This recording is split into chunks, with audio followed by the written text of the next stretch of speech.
Hello everyone, welcome to this full course on R for data science. Today in this session, we will go through each and every detail which is there with respect to data science and how you can implement it in R programming. Towards the end, we will also be covering some of the most prominent interview questions that can be asked you when you sit for your next interview. So you can treat this full course as an end-to-end crash course which will not only teach you data science but will also help you to prepare for job interview. So let's go ahead and see what all we'll be covering in today's session.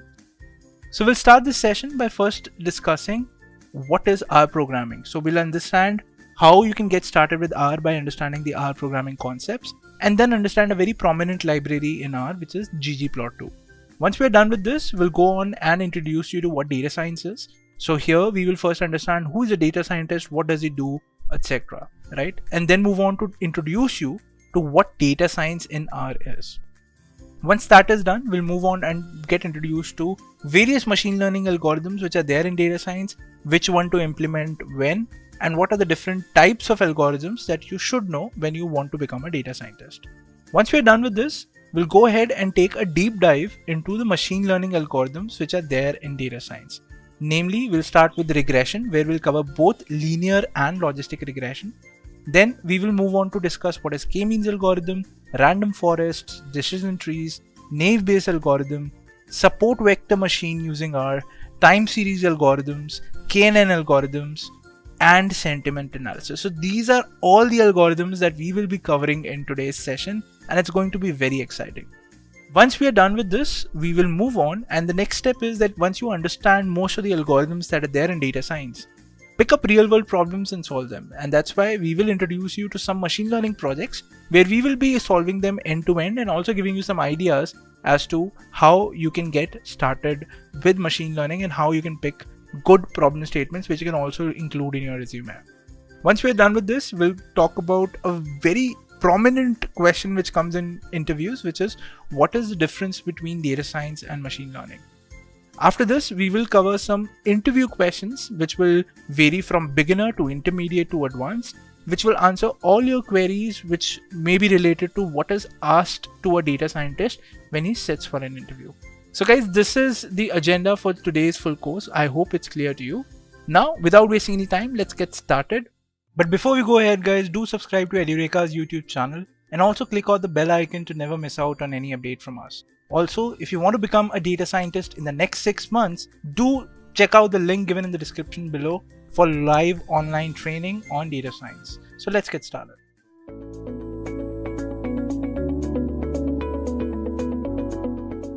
Installing R on our system. Now to do that, you just need to go to the CRAN website and download R. Let me just show you how to do that. So you can open Google and search for download R. So you can go on to the first link and you'll get the direct link to download R for Windows base. So CRAN basically stands for Comprehensive R Archive Network. So they extensively work on development with respect to R. So you can either go download it from the first link, or let's say if you're using a different version, that is a Linux or Mac as your operating system, then you can go on to their website cran.r-project.org and then you can download the corresponding version as well. Now for Windows, in case if you are on this page, make sure you're downloading the base version and not any other version. So we have 4 different versions here, so just download the base version here. Okay, so just click on the link, go ahead and download it onto your system, and the installation is quite easy. You just need to click on next, and once you've completed your installations, please let me know so that we can move ahead. Okay, so now that all of you have successfully downloaded and installed R on your system, there's another tool that I want you to download and install, that is the R Studio. Now the purpose of installing R Studio onto a system is to help you have an IDE that will make it easier for you to program and work with R. So to download R Studio, just go back to your browser. Let's go to our trusted friend Google and search for R Studio download. So just click on the first link here again and you'll be redirected to this page. So there are basically 4 versions of R Studio.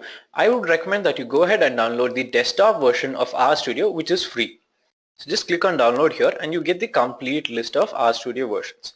Now you can choose the version that suits your operating system and then go ahead and download and install it. So again, this is a quite straightforward installation. You just need to keep clicking on next. So please go ahead and install RStudio as well on your system so that we can move ahead while you guys are simultaneously trying out the code when I'm explaining it. So please go ahead and download and install RStudio. Okay, so this is how your RStudio looks like, but let's keep it aside for now and we'll come back to our presentation where we'll start off with some basic knowledge with respect to R before we actually deep dive into it. Now the first concept that we'll be talking about is what exactly is a variable. Now a variable basically is nothing more than a reserved memory location to store your value. Basically what it means is every time you need a variable in your program, then what happens is you want to create the variable. At the time of execution, it identifies that this variable is of this data type and correspondingly a memory location is allocated for each variable accordingly. So again, it is a value that is being stored in a specific location. Okay, so let's look at the image below here. Now basically you're taking three different kinds of variables. One is actually a numerical value, the second is a string, and the third is actually a Boolean kind of value. Now don't worry about what exactly these data types are. Here it's just to help you understand how when you're using a variable, correspondingly a block of memory is allocated to it. Based on the data type, the size of the block slightly varies, but again each variable gets its own memory location allocated for it. So now comes the most obvious question as to what exactly is a data type in R. Now talking about the data type basically helps you classify the value stored in a variable. Now, why do we need to classify this is basically to help you perform different kinds of operations. Now, let's say it's a numerical value. Then you can go ahead and perform various arithmetic operations, you can perform various logical operations, relational operations, but you cannot do the same when it's a character value. That time, there is no correct sequence or a correct way to perform arithmetic operations between two characters. Now, this is the exact reason why we need to classify the variables based on their different data types. Now, if you take a look at the image below here, you can see although we are creating three different variables, they each have a different data type that they belong. Now, let's say x is equal to 15. Now, this can be considered to be an integer type, but when you say y is equal to 3.142857, this is considered to be a numerical value. And finally, when you say b is equal to true, then this is again being classified as a Boolean variable. Now, how many different data types are present in R and how are they different? Let's move forward and try to understand them as well. Now, there are basically 5 different data types present in R. You have vectors, you have matrices, arrays, lists, and data frames. So let's move forward and discuss each one of them one by one. Now, we'll start off by understanding vectors as first. Now, a vector is basically a collection of different data elements that belong to an atomic type. Again, what is an atomic type? You have 5 basic atomic types present, or as they're better known, the 5 classes of vectors. The first is logical. Now, logical data type can either take a value of true or false.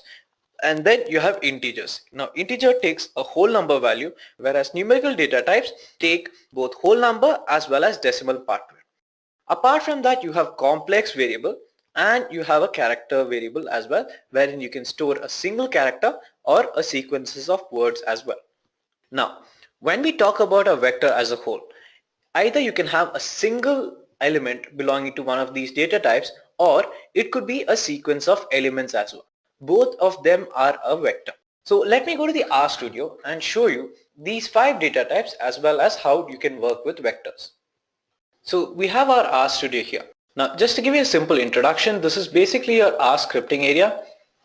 So the scripting workspace is something that you can use when you need to write multiple lines of code. And let's say if you want to execute a single line of code, then you can use the console area as well.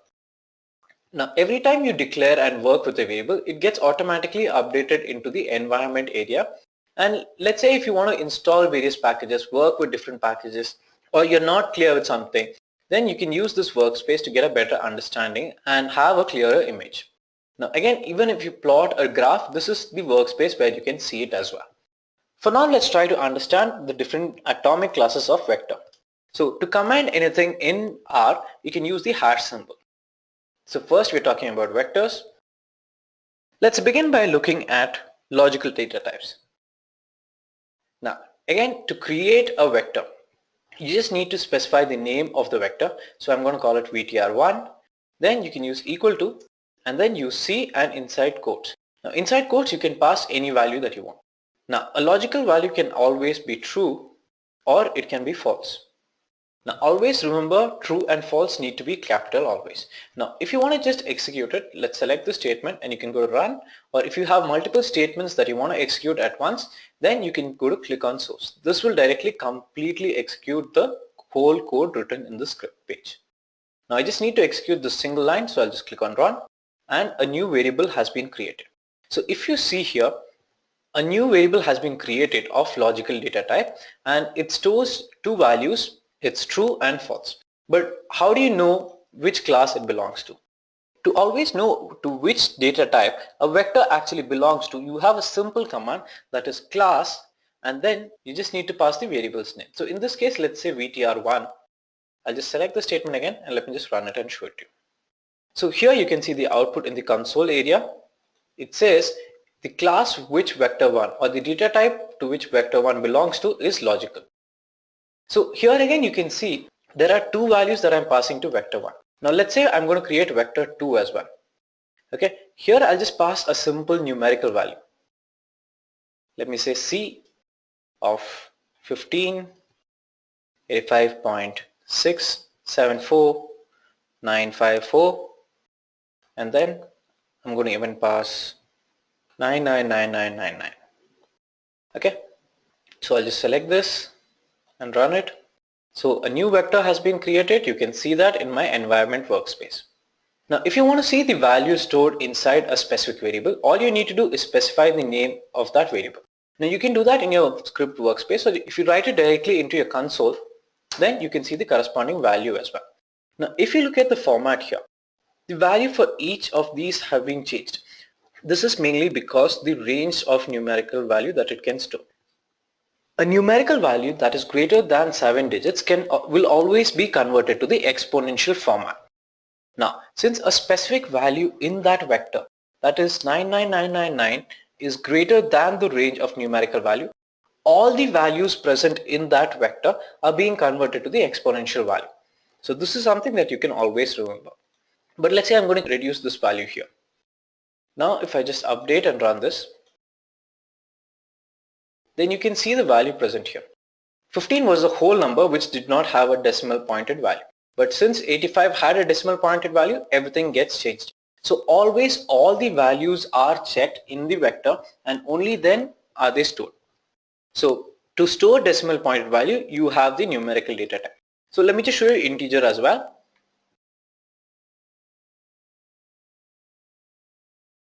Vector3 is equal to C of, let's say you want to store 35. Now if you just pass 35, then what happens is this gets treated as a numerical value. But with this value, if I just pass a capital L, then it will treat it as an integer value. 35, 54, 58 and 146. So always when I'm passing L along with the numerical value, it treats it to be an integer. So let's say I want to print out numerical value vector3. So you have all the values and I'll say class of vector3, then it's telling me the value is integer. Now coming back to your question, let me just create a new vector, vector4, to which I'll assign C of 58.465 and I'll put an L along with this. As I had mentioned earlier, if you pass L along with a numerical value, it treats it as an integer. But what happens if you pass L along with a decimal pointed value? I'll just show you that. So here you can see when the compiler is trying to execute this code, you can see a warning message has been passed saying that the integer literal 58.465L contains a decimal point and it's suggesting me to use a numerical value rather than an integer. What happens if I try to store different data types in a vector? Let's say I'm going to create vector 5. Okay, equal to C. Here I'm going to pass true, which is a logical value. Then I'll pass an integer value, let's say 35. I'll even pass a decimal pointed value, let's say 3.14. So who can tell me what will happen if I execute this? Okay, let's see what happens. it gets created. But let's see what value is actually being stored in vector 5. So you can see here it's considering the value true to be 1 and it is converting everything to decimal pointed value. Now I'm going to create a new vector, let me call it vector 6, where I even include a character string along with it. So see, now again any character string can be put into a single quote or a double quote. It treats both to be the same and it's stored using a double quote in R. So let's say hello, then I'll pass logical value false, I'll say 65L.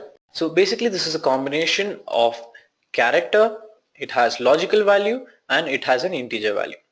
Let's run this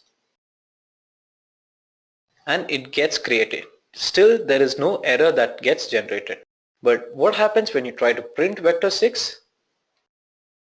So here if you can notice everything is being stored but they are in double quotes. That means what happens is that every value that is being passed along with a character value is being considered to be a character. So hello is a character, false is a character and 65L is a character. To get a better understanding, let's use the class function where I'm passing vector 5. Now if you remember, vector 5 had logical value, it had integer value and it had a numerical value. If you execute this, you can see it considers everything to be a numerical value. And in case if I check with respect to class of vector 6, then it's treating everything to be character. Even though there is a logical value and an integer value, it is considering all of it to be character. So again, in case if you are creating a vector that has different data types, then it actually converts all the variables having different data types to a common data type. Okay, so now that we have talked about the 5 different classes of atomic vectors and we've seen vectors as well, let's move forward to the next data type, that is matrix. Now basically your matrix in R is quite similar to your arrays in other programming language. Now here you have arrays as a different data type itself, but you'll understand it better if you are able to relate it. To those of you who are not familiar with what exactly an array is with respect to programming language, an array or a matrix in this case is a two-dimensional rectangle layout. Basically it's similar to an actual matrix that you're using in mathematics where you're storing different values in an orderly manner. Now the syntax for declaring a matrix is quite straightforward. You specify the data type, that is matrix, followed by that you specify the data, the number of rows, number of columns. Now by-row basically is a logical clue that you say. So you actually use by-row to order the input vectors in a specific manner, and your dim names basically are used to assign names for your rows and columns. So let's go back to our RStudio. Let me clear all this and let me show you how to create a matrix. Now first again let's try to name our matrix. I'm going to call it mtr and then mtr equal to, now again as I had mentioned, you need to specify the data type, so it's of a matrix type. Now here you need to specify the data that needs to be stored inside a matrix. Now I can store a random value that is there, but what I'm going to do is I'm going to create a new vector, and this vector basically is going to have a sequence of number starting from 5 and going on till 30. So there are basically 25 elements. Okay, now when you say 5:30, that means I need to store a sequence of numbers starting from 5 with a constant increment of 1 going up till 30, that is 25 elements.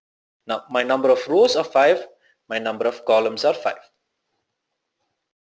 Now I don't need to arrange them in certain way, nor do I need to specify the names of the rows and columns. So this is it, you can just go ahead and run it. So here you can see the problem. This says in a matrix of 5 cross 5, I cannot store 26 elements. That means it's greater than 5. So one thing would be is you can either reduce the value here to 29 or you can update the value here as well. So let me just reduce this and let me try rerunning this. So here you can see successfully it has been executed. So let me just show you how the value looks like. So again mtr and I'll just run it. So you can see below how a matrix is being stored here. So 5, 6, 7, 8, 9, 10, and correspondingly the sequence are being filled in a column manner. And this is quite similar to the matrix that you have seen in mathematics. Now that you've understood what a matrix is, it will be easier for you to understand what exactly is array in R. Now, your array is quite similar to your matrix. Now, it can store the data in more than 2 dimensions.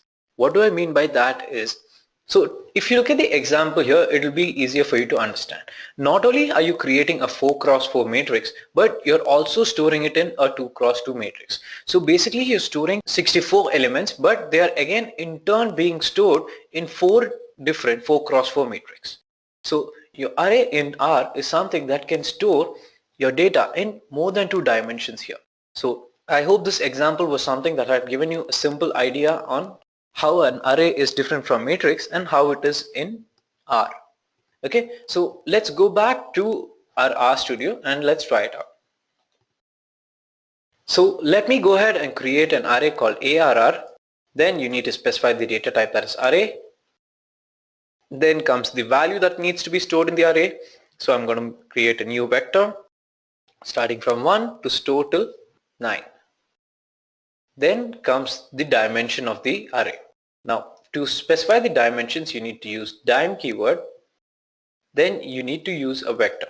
Now in your vector, the first 2 columns are going to specify the standard size of each matrix that is going to be stored in an array. So I'm going to store it in a 3x3 matrix.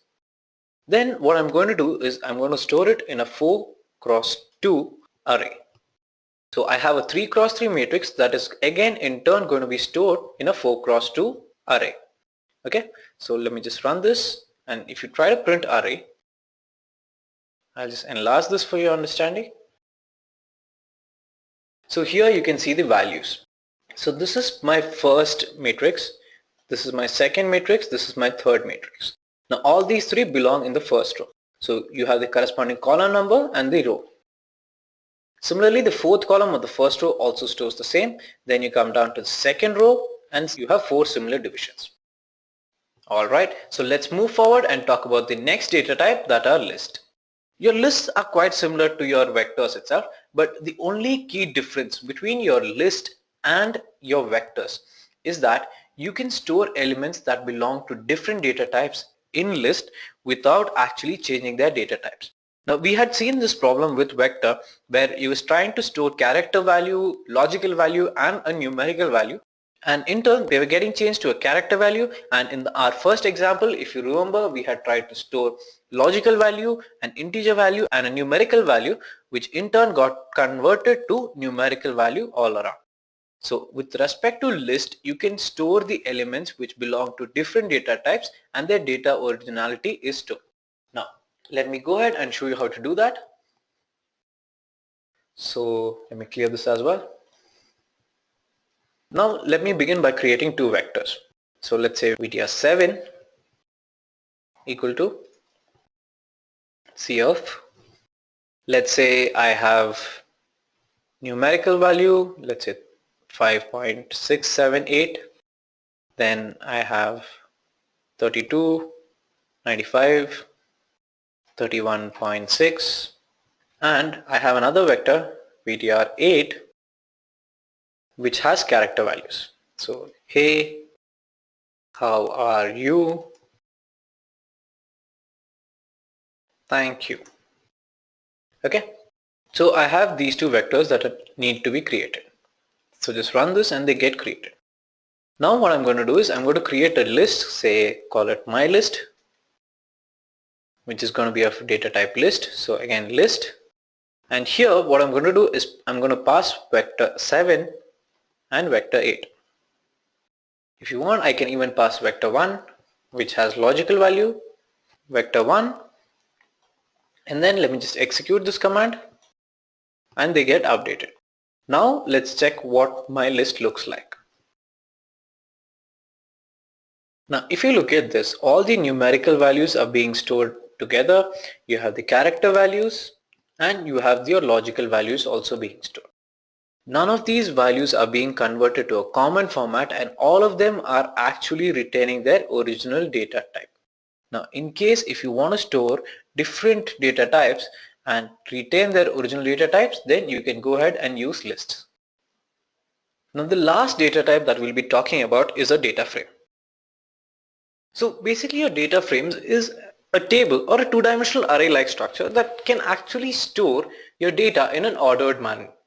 Now again, let's say you're working with a table that is stored in an Excel file, or you're loading a table from a database, then you would be directly loading it into a data frame and then working around with it. Now let's go back to our RStudio and let's first try creating a new data frame, and then I'll also show you how you can work around with the data frames that are present in R. So let me just clear all this. I can also go ahead and clear the variables in my memory. So we'll begin by first creating 3 vectors from start. So my video 1 is going to have, let's say, values starting from 1 and all the way up till 5. So 6 values there. Then vector 2 is going to have names. Let's say I'll start off with mine. I'll put in Jude. Let me bring in Adam as well. Aditya. Shweta. Okay, let's keep it just 5 names here. Okay, and along with this, let me create another vector. That's vector 3, and here what I'm going to store is, let me just store new random numerical values.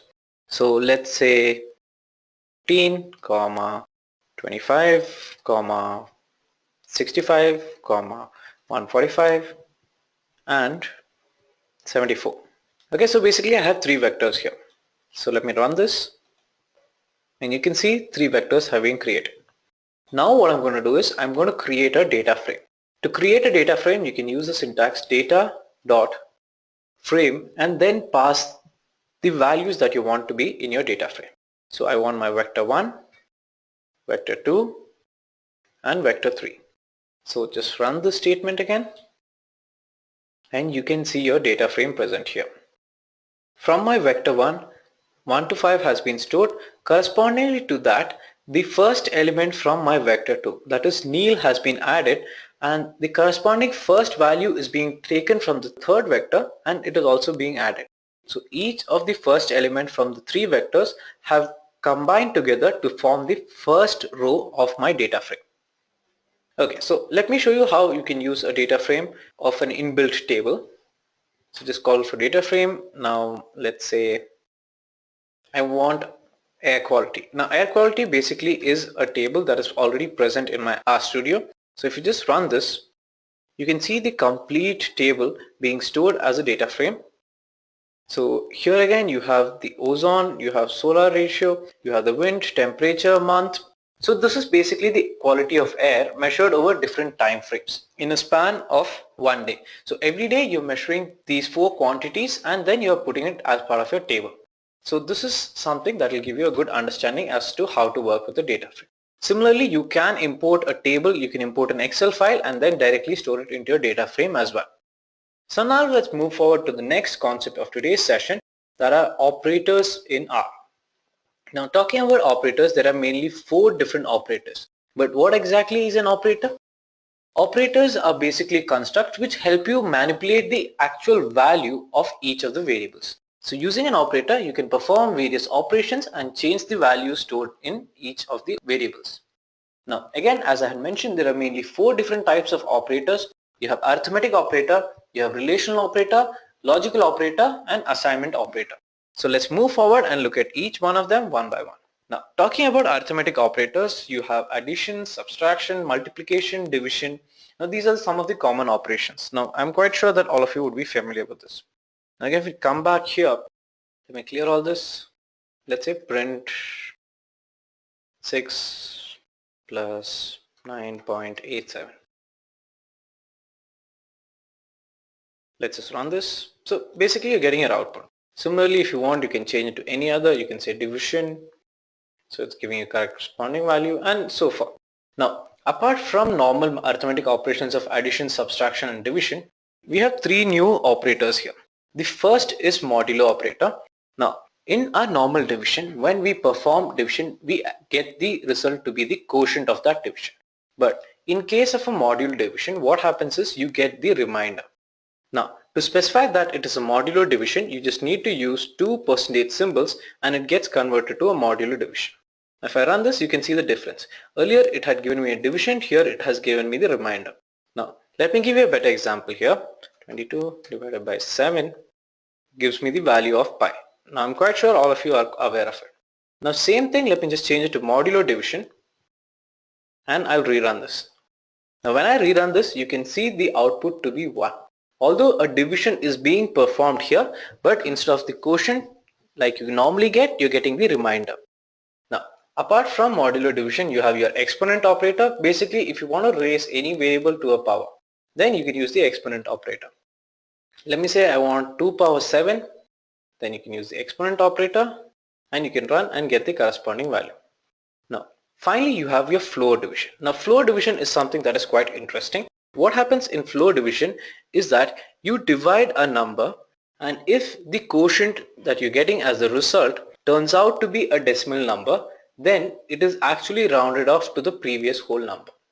Now, to explain this to you, what I'll do is I'll just modify this. I'll make it again 22 floor divided by 7.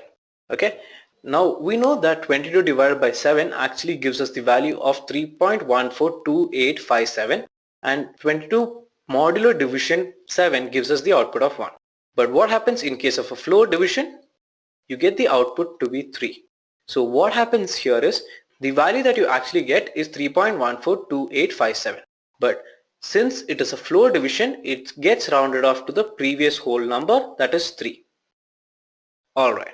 So apart from your arithmetic operations, you have relational operators. Now, relational operators are usually used to compare the actual values of two variables, and then the output that you get is actually a Boolean value. Let's say you have two variables A and B.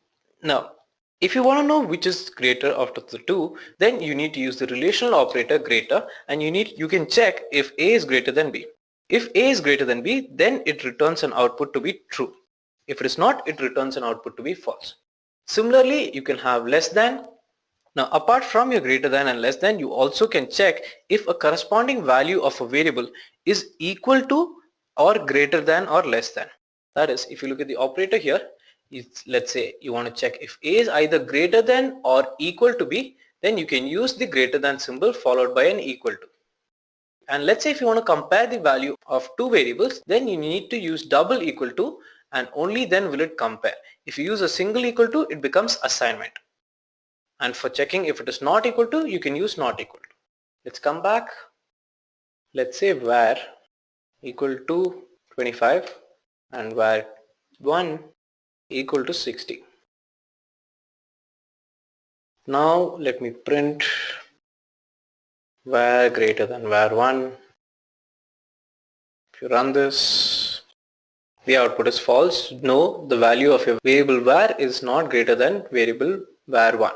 But let's say if I'm checking if they are equal to as well. So again, double equal to, and if you run this, it says false. Are they not equal to each other? So for that, an exclamation mark followed by equal to gives you the output to be true. That means the value of variable is not equal to variable 1. So moving forward from relational operators, you have assignment operators. Now again, assignment operators are of two types. So till here you have seen how I have created variables and assigned them using the equal to. Apart from that, you can always use the lesser than symbol followed by a hyphen. Now this also means that you are assigning a value to a variable, and this can also be done as per left assignment and right assignment.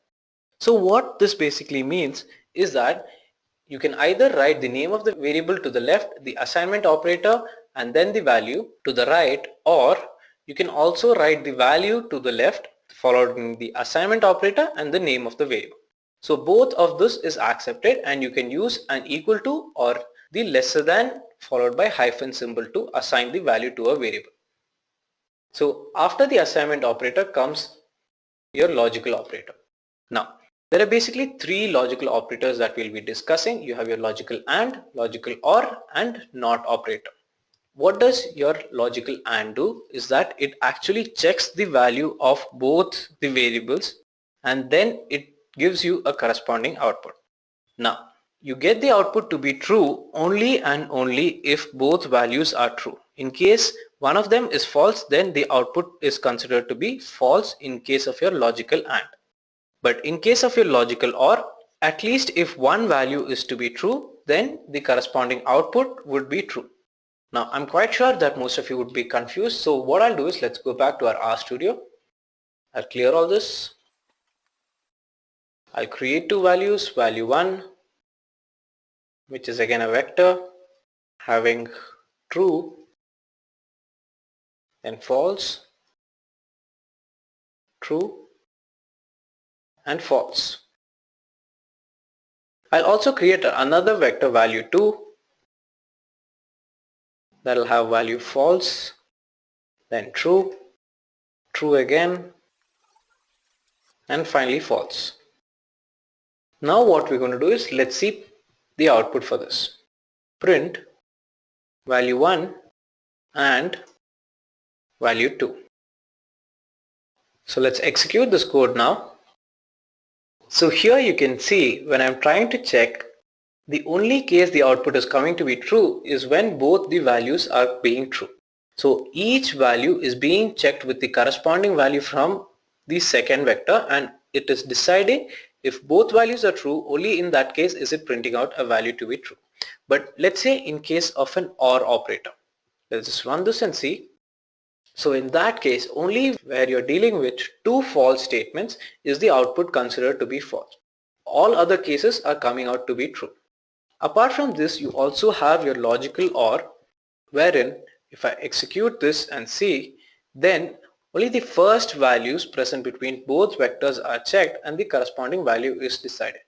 So if I'm using a single AND or a single OR, it is an element wise AND or an element wise OR. But if I'm using double OR or double AND, then it is a logical AND operation or a logical OR operation.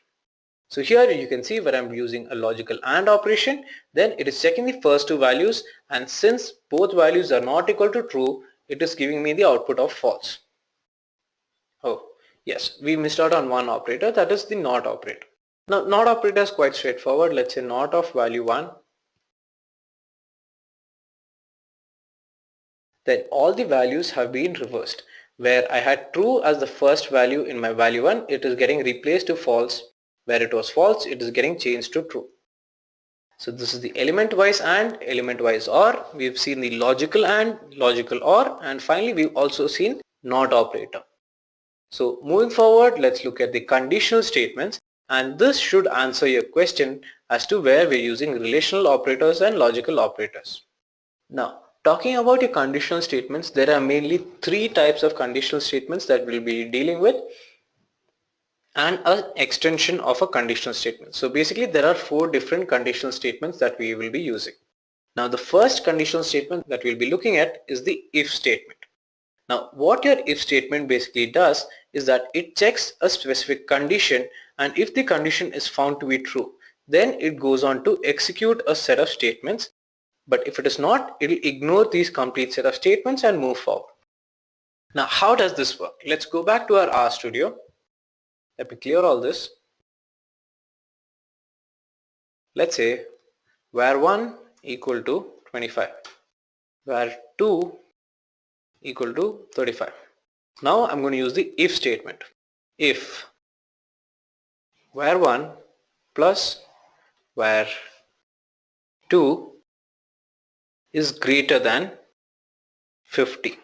So you can see here I'm using a relational operator along with the conditional statement as well. So coming back to your question, this is where we completely use relational operators, as well as you'll also be seeing logical operators in the upcoming slides. Now in case if they are greater, then I'm going to say print. Now if you want to print a string, put it in quotes, value is greater than 50. You can select all this, and if you click on run, it says value is greater than 50.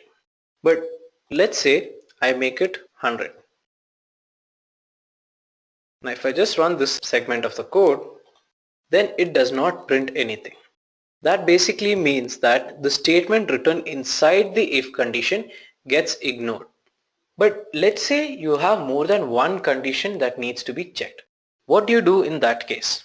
In that case, you can actually use an else if statement.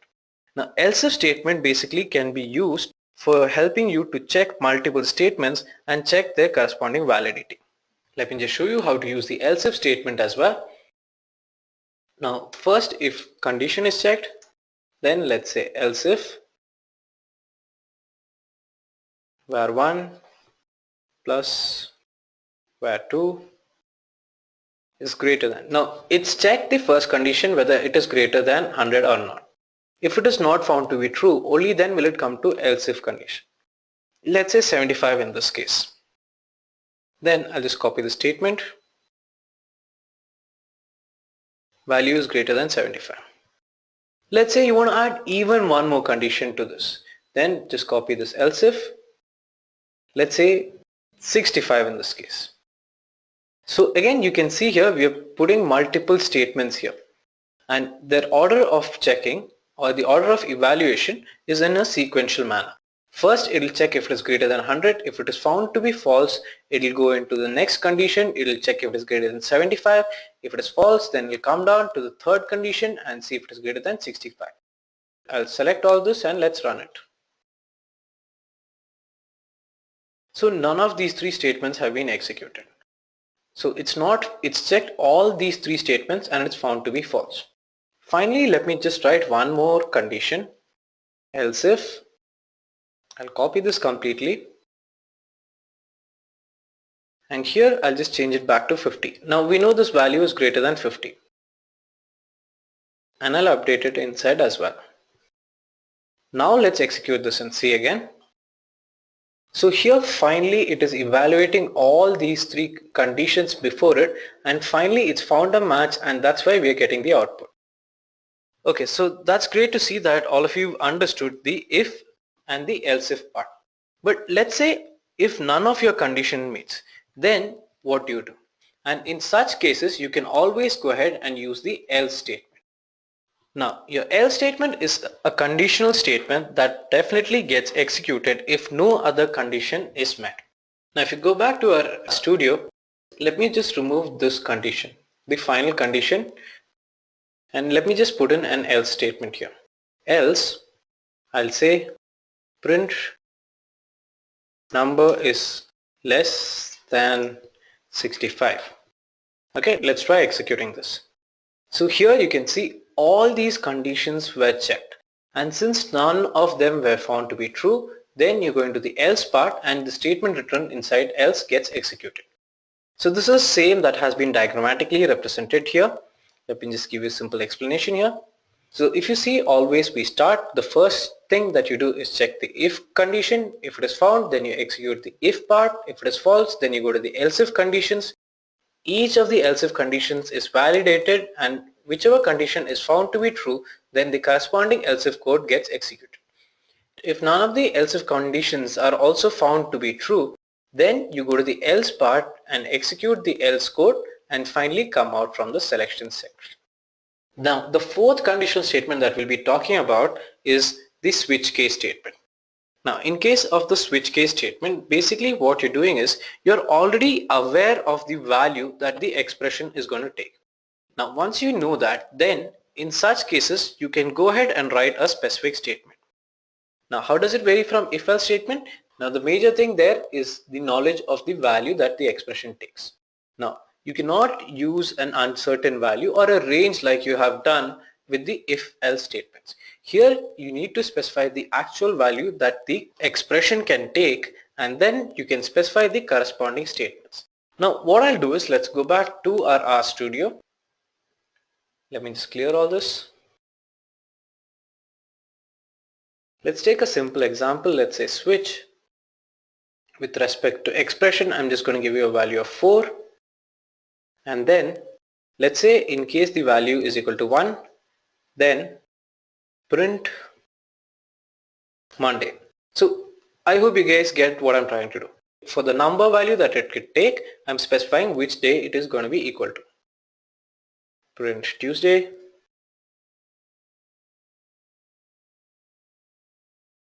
Wednesday, Thursday, 5 is equal to Friday, 6 is Saturday. Finally, 7 is equal to Sunday. Okay, so before I go ahead and execute it, let me just make certain small modifications with respect to this. I'll put the values in quotes. Basically, it makes it easier for the evaluation to take place. Now I'll just execute it, and you can see the value is being printed as Thursday. So what has it done? It has first checked the value of expression, then gone to check on the various value that the case can take. Once it's found a match, then it has gone ahead and executed the statement associated to that case. And always make sure you put comma after you've completed the statement for each case, because this is how it differentiates that the next case is about to start. Now in case if there is no match, then we can use a default statement. That case, what I'll do is I'll just write print invalid input. So now that I have specified the default value, let me go ahead and change this value. Let's say it's going to take percentage as a special character. So it does not meet any of the cases. If you try rerunning this, then what happens is you get the output as invalid input. That is, again, as you remember, we had done with else case. If no other condition meets, then the else code is written. Here, if no other case matches, then you reach the default statement. So moving forward, let's talk about the next statement, that are loop statements. Talking about the purpose of loops in R, it basically is quite similar to any other programming language. The main objective is to help you execute a group of statements multiple number of times rather than rewriting them multiple times. So this in turn goes on to reduce the code redundancy and also makes the performance of the program better. Now, talking about the different kinds of loops in R, you have mainly three kinds of loops. The first is repeat loop, the second is while, and the third is for. Now, although these three perform the same operation, that they help you execute the statement multiple number of times, but how they do that is slightly different with respect to each of them. So let's go forward and try to understand each one of them one by one, starting from the repeat loop. Now, the repeat loop basically helps you execute a group of statements any number of times until the condition that you have specified inside it turns false. And this condition is always checked after the statement is executed. Now, talking about the flow of a repeat loop statement, you always start with the execution, then you go on to execute the code block, and then you check the condition. If the condition is found to be true, then you exit from that loop, and if it is false, you go on to execute the loop n number of times until the condition is found to be true. Okay, so let's go back to our RStudio and try this out. Let me clear all this. So let's begin by first creating a new variable. Let's say variable var1, okay, which is equal to 5. Then what I'll do is I'll use the repeat loop. Now here, let's say I want to print every odd number starting from 5 till 21. So in that case, what I'll need to do first is print the variable 1 to know the current value. So var1, then I need to update the value of variable 1. So var1, I need to make sure it achieves odd numbers only. So var1 is equal to var1 plus 2. Now I need to define the condition which will help me leave from this loop. So in that case, let's say if my var1 is greater than 21, then you need to break from here. So break. So are you guys clear with this? As to the logic of the repeat loop, I'll just explain it once again. So we've started by declaring a variable equal to 5. Then we have printed the current value of the variable, we have appended it, and if it crosses 21, then it needs to break. So let's go ahead and execute this. And here you can see it's printing 5, 7, 9, 11, 13, 15, 17, 19 and 21. So once it has reached the value of 21, it is leaving from the loop. Now let's say if you had to write this manually, then you just need to think. So just think about these steps. Now this loop is running for 10 times. Now if you had to write these steps manually, you need to write these two statements at least 10 times to get the corresponding updated values. And just think about it. 10 times you're writing the same set of statements. That increases the code redundancy. And apart from that also, it tends to take up more time for execution of that code. So definitely the main purpose of having loops is to help you reduce your code redundancy and as well as increase the execution time of your code.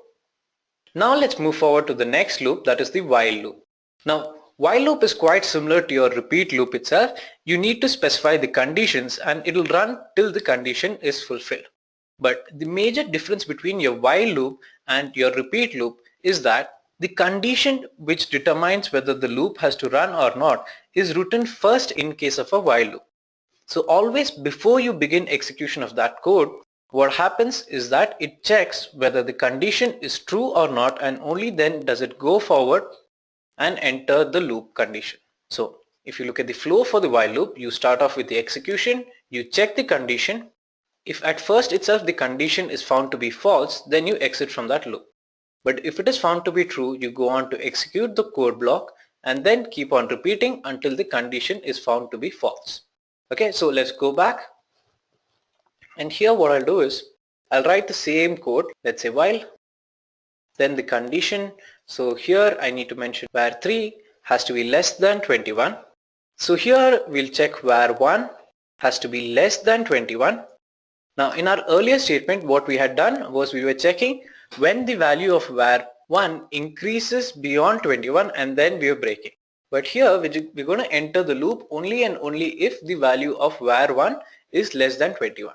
If that is true, then go down and I'll just copy this. So this logic is going to remain same and that's it. So I'll just update the value of where 1 equal to, let's say, 5. Select this and let's run it. Now here you can see the difference. Earlier what was happening was, even though we had achieved the value of 21, it was getting printed and then it was breaking from that loop. But in this case what is happening is that before it achieves the value of 21, it is exiting from that loop. The condition was same in both places, but it was just that how the loop statement differs. Now to give you an even better example, what I'll do is I'll just update this value, let's say 22 here, and I'll run this.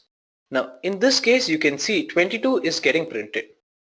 That means it has entered the loop and then it is going forward and executing this logic present inside, but only after it is executed the code is it checking the condition.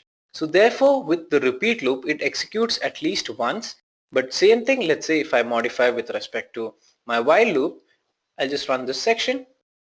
Here you can see nothing is getting printed. That means it's not even entering that loop. So this is how majorly your repeat and while loop differ. Your while loop is actually an entry control loop and your repeat is an exit control loop. Because your while loop defines when you enter into the loop statement and your repeat defines as to when you leave from that loop statement. Now comes the final loop, that is the for loop. And how the for loop differs from your repeat and while loop majorly is its purpose of usage. Now in a scenario where you're not sure as to how many times you need to execute the same code, you can go on to use the repeat or the while loop. But let's say you know how many times the statement written inside the loop has to get executed. In that case, you can use the for loop. For loop is a loop that you use when you know the number of times the statement has to be executed. Now if you look at the flow, what happens is you start with an initialization, that is you check the initial value, go on to check if the condition is true or not. If it is false, you exit, but if it is true, then you go on to execute the code block. Once that's done, you update your value and then go on to repeatedly check the condition. Let's go back to our RStudio and try out the for loop as well. Now let's take a simple example. Let's say I want to print the first 25 numbers. In that case, what I can do is I can say for my x, that is a variable in the range 1 to 25. That means starting from 1 till 25, just print the value of x. Okay, so if I just select this, I can go ahead and run it and you can see starting from 1, all the first 25 numbers have been printed. So since I know I need to print the first 25 numbers, I'm going with the for loop. Let's go on to talk about the next concept, that are strings. Now strings are basically your characters itself, but here any value that you write between a single or a double quote in R is actually treated as a string. So let me show you how to declare a string. Let me take str1 and I'll put it in single quotes. Let's say hey, R is fun. I'll print str1 as well. Similarly, I'll just copy this and make it str2, and I'll put this inside double quotes. Now I'll select all this and I'll run this. So here you can see, even though they are written in single quotes and double quotes, they're all treated the same. Now while you are working with strings, there are certain things that you need to remember. Now one major thing that you need to remember while you're working with string is that you cannot insert a double quote within any string that is actually declared using double quotes. That is, let's say you're defining a string inside double quotes, then in between that you cannot use double quotes. Similarly, if you're working with a single quote, then you cannot put a single quote between double quotes. But at the same time, let's say you want to put a single quote between your string, then make sure it is enclosed within a double quotes. Similarly, vice versa, if you want to include a double quote, then make sure your string enclosed in a single quote. Okay, remember that. Okay, so moving forward, let's look at some of the operations that you can perform using strings. Now, let's say you want to join two strings, or better known as concatenation, then you can use the paste function. Now, let me come here, and since I have str1 and str2 already defined, I'm going to create an str3, which is going to use the paste function, and here I'll pass str1 and str2. Then let me just print str3. Now if you select this and if you run this, then you can see both strings have been concatenated and added to the new string. So this is basically how you concatenate two strings as part of R. Now apart from this, if you want to find the count of an str, you have the n character function. Now n character function is quite interesting function. Let's say n char of str3. This will give me the total number of characters present in str3. So 3 letters for hey, 1 for comma, 1 for space, that is 5, 6 for R, 7 is another space, after that you have 2 for is, that makes it 9, space is again 10, following that you have fun, which is 13. Now the first string has 13 characters, the second string will also have 13 characters, and the space between both is 1. So that means I have total 27 characters. Now let's say you want to convert the characters present in that string to uppercase and lowercase. So in that case, what I'll use is I'll use new string, string 4, which is equal to, for converting to uppercase you have 2 upper, where I'll pass my str1, and I'll create another string, that is str5, which is going to have the lowercase. So for that again you have 2 lower, so in which I'll pass my str2. Finally comes print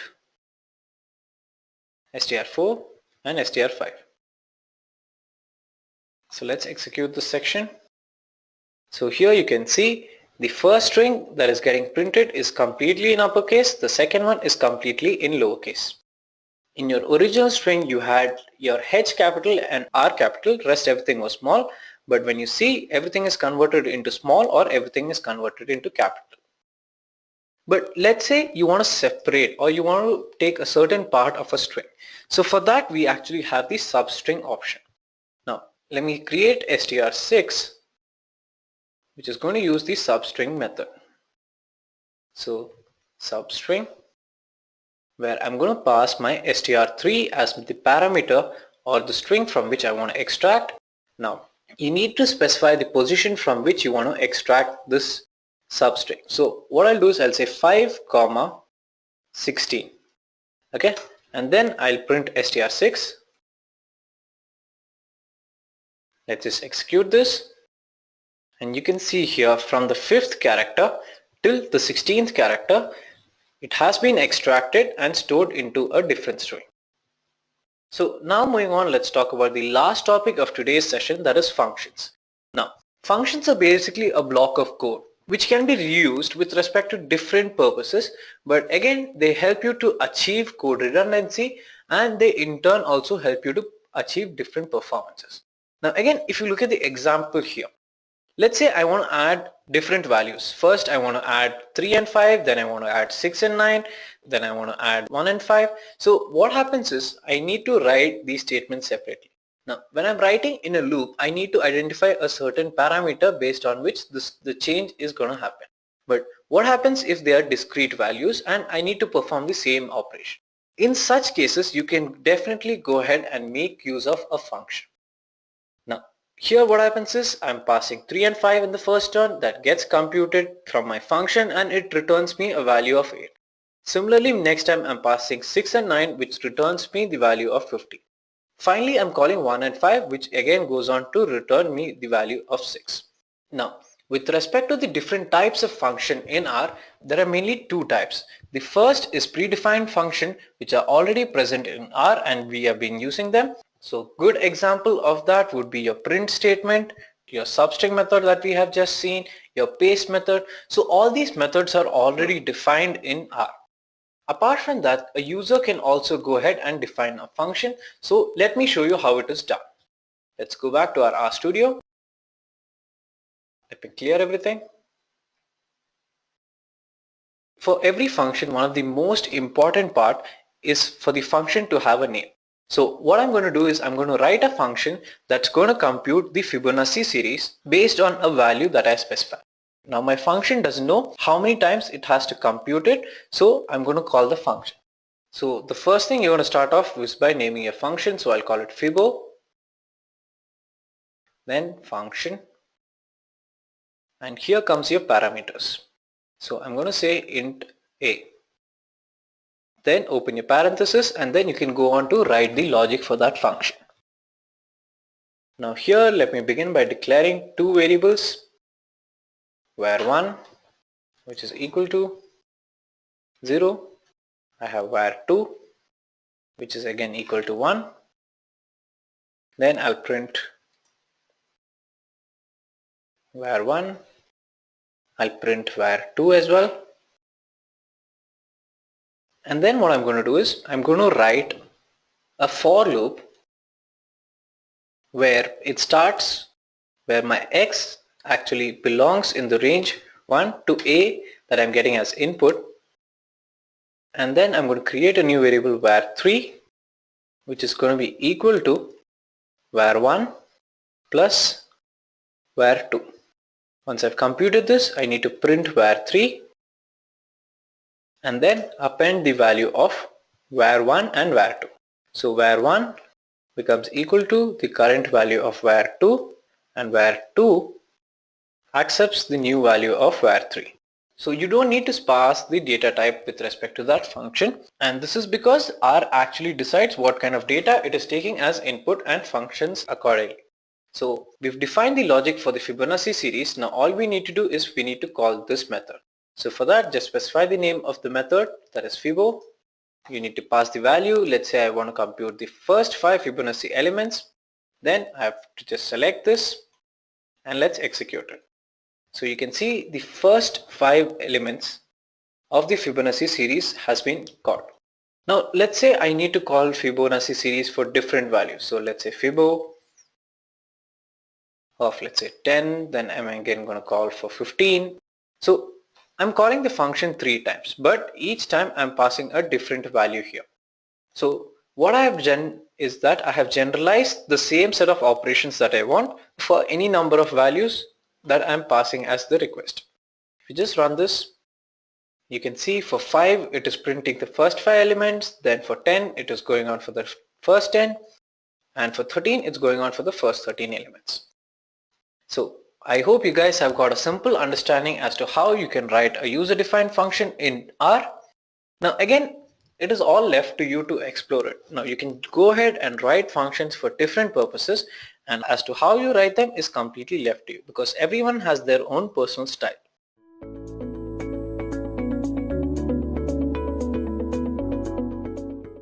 If your idea is to make quick and dirty plots, then you can definitely take the help of base graphics from R. And for the sake of the practical, we'll be using the iris dataset, and on the iris dataset, we'll be making a scatter plot, histogram, and box plot. So let's start the practical. This is RStudio, guys. Let's quickly look at the iris dataset. This dataset comprises of 5 columns, which are sepal length, sepal width, petal width, and species. Now using the table function, let's look at the different species of iris flower. I can use the dollar symbol to select one particular column from a dataset. So what I'm doing is, with the help of dollar symbol, I'm selecting the species column of the iris dataset. So what we see is the species are equally distributed. That is, there are 50 observations each of setosa, versicolor, and virginica. So let's start with the plotting. We'll start off by making a scatter plot. The idea behind a scatter plot is bivariate analysis. That is, to understand how does one variable change with respect to another variable. And over here, we're trying to understand how does sepal length change with respect to petal length. We've given sepal length on the left side of the tilde symbol, and hence it will be plotted on the y-axis. We've given petal length on the right side of the tilde symbol, and hence it will be plotted on the x-axis. That is, whatever value we give on the left side of the tilde symbol, it is plotted onto the y-axis, and whatever value we give on the right side of the tilde symbol, it is plotted onto the x-axis. Let me zoom this. So we see that as the petal length increases, the sepal length also increases. That is, there is a linear relationship between these two variables. Let's make this plot more descriptive by adding labels. I've added 3 more attributes over here, which are ylab, xlab, and main. Now ylab can be used to give a label to the y-axis. Similarly, xlab can be used to give a label to the x-axis. Main can be used to give a title. So I've given petal length as the label for x-axis, sepal length as the label for y-axis, and the title is sepal length versus petal length, because that is what we're trying to determine. Let's also add color to this plot. I've added 2 more attributes, which are COL and PCH. COL can be used to add color. PCH determines the shape of this dot. So if you look at the previous plot, we see that this is a hollow circle without a color. Over here we see that this is a solid circle with a blue color. So when I give the value 16 to PCH, this will give me a solid circle. That was bivariate analysis with the help of a scatter plot. Let's do univariate analysis with the help of a histogram. The hist function can be used to make a histogram, and I'm plotting the sepal width onto the x-axis. We can see that the minimum value of sepal width is 2 centimeters, and the maximum value of sepal width is somewhere around 5 to 6 centimeters. And most of the observations, their value of sepal width is around 3 centimeters. Let's again modify the labels and add color to this. The labels used are xlab, main, and COL. So I'm giving the label sepal width to the x-axis. The title is distribution of sepal width, and the color is aquamarine 3. You see this color over here? This color is aquamarine 3. We're done with scatter plot, we're done with histogram. Now it's time to make a box plot. We can use box plot to determine how does a continuous variable change with respect to a categorical variable. So over here, sepal length is a continuous variable, species is a categorical variable. And since I've plotted sepal length on the left side of the tilde symbol, it will come on the y-axis. And since I've given species on the right side of the tilde symbol, it will come on the x-axis. So this is sepal length versus species. And we see that if the species of the iris flower is virginica, then it will have the maximum sepal length. And if the species is of setosa, then it will have the lowest sepal length. Quite an interesting observation, isn't it? Again, we'll add labels, we'll also add color. So I've assigned the label species onto the x-axis. I've assigned the label sepal length onto the y-axis. I've also given it a title, which is sepal length of different species. So these were the plots made with the help of base graphics. Now there are 2 major issues with this. So the first issue is these are not of print quality. That is, if ever we would want to publish these plots for an international journal or an international presentation, then that would not be possible. Again, so another major issue is these are just images, and if you want to add layers over these images, again that is not possible with the help of base graphics. So that is where we need the help of ggplot2 package. And prior to making graphs with the ggplot2 package, we need to understand what is grammar of graphics. Because the prefix gg in ggplot2, it stands for grammar of graphics. So let us go to the presentation. We started off by making a scatter plot. We added a color to it. Then we made a histogram and a box plot. Then we understood what was the problem with base graphics. So it's finally time to learn grammar of graphics. So this is Sam. He's a data scientist and he'll teach us the grammar behind visualization. Now he gives this example. So there are two sentences, I am John and am John I.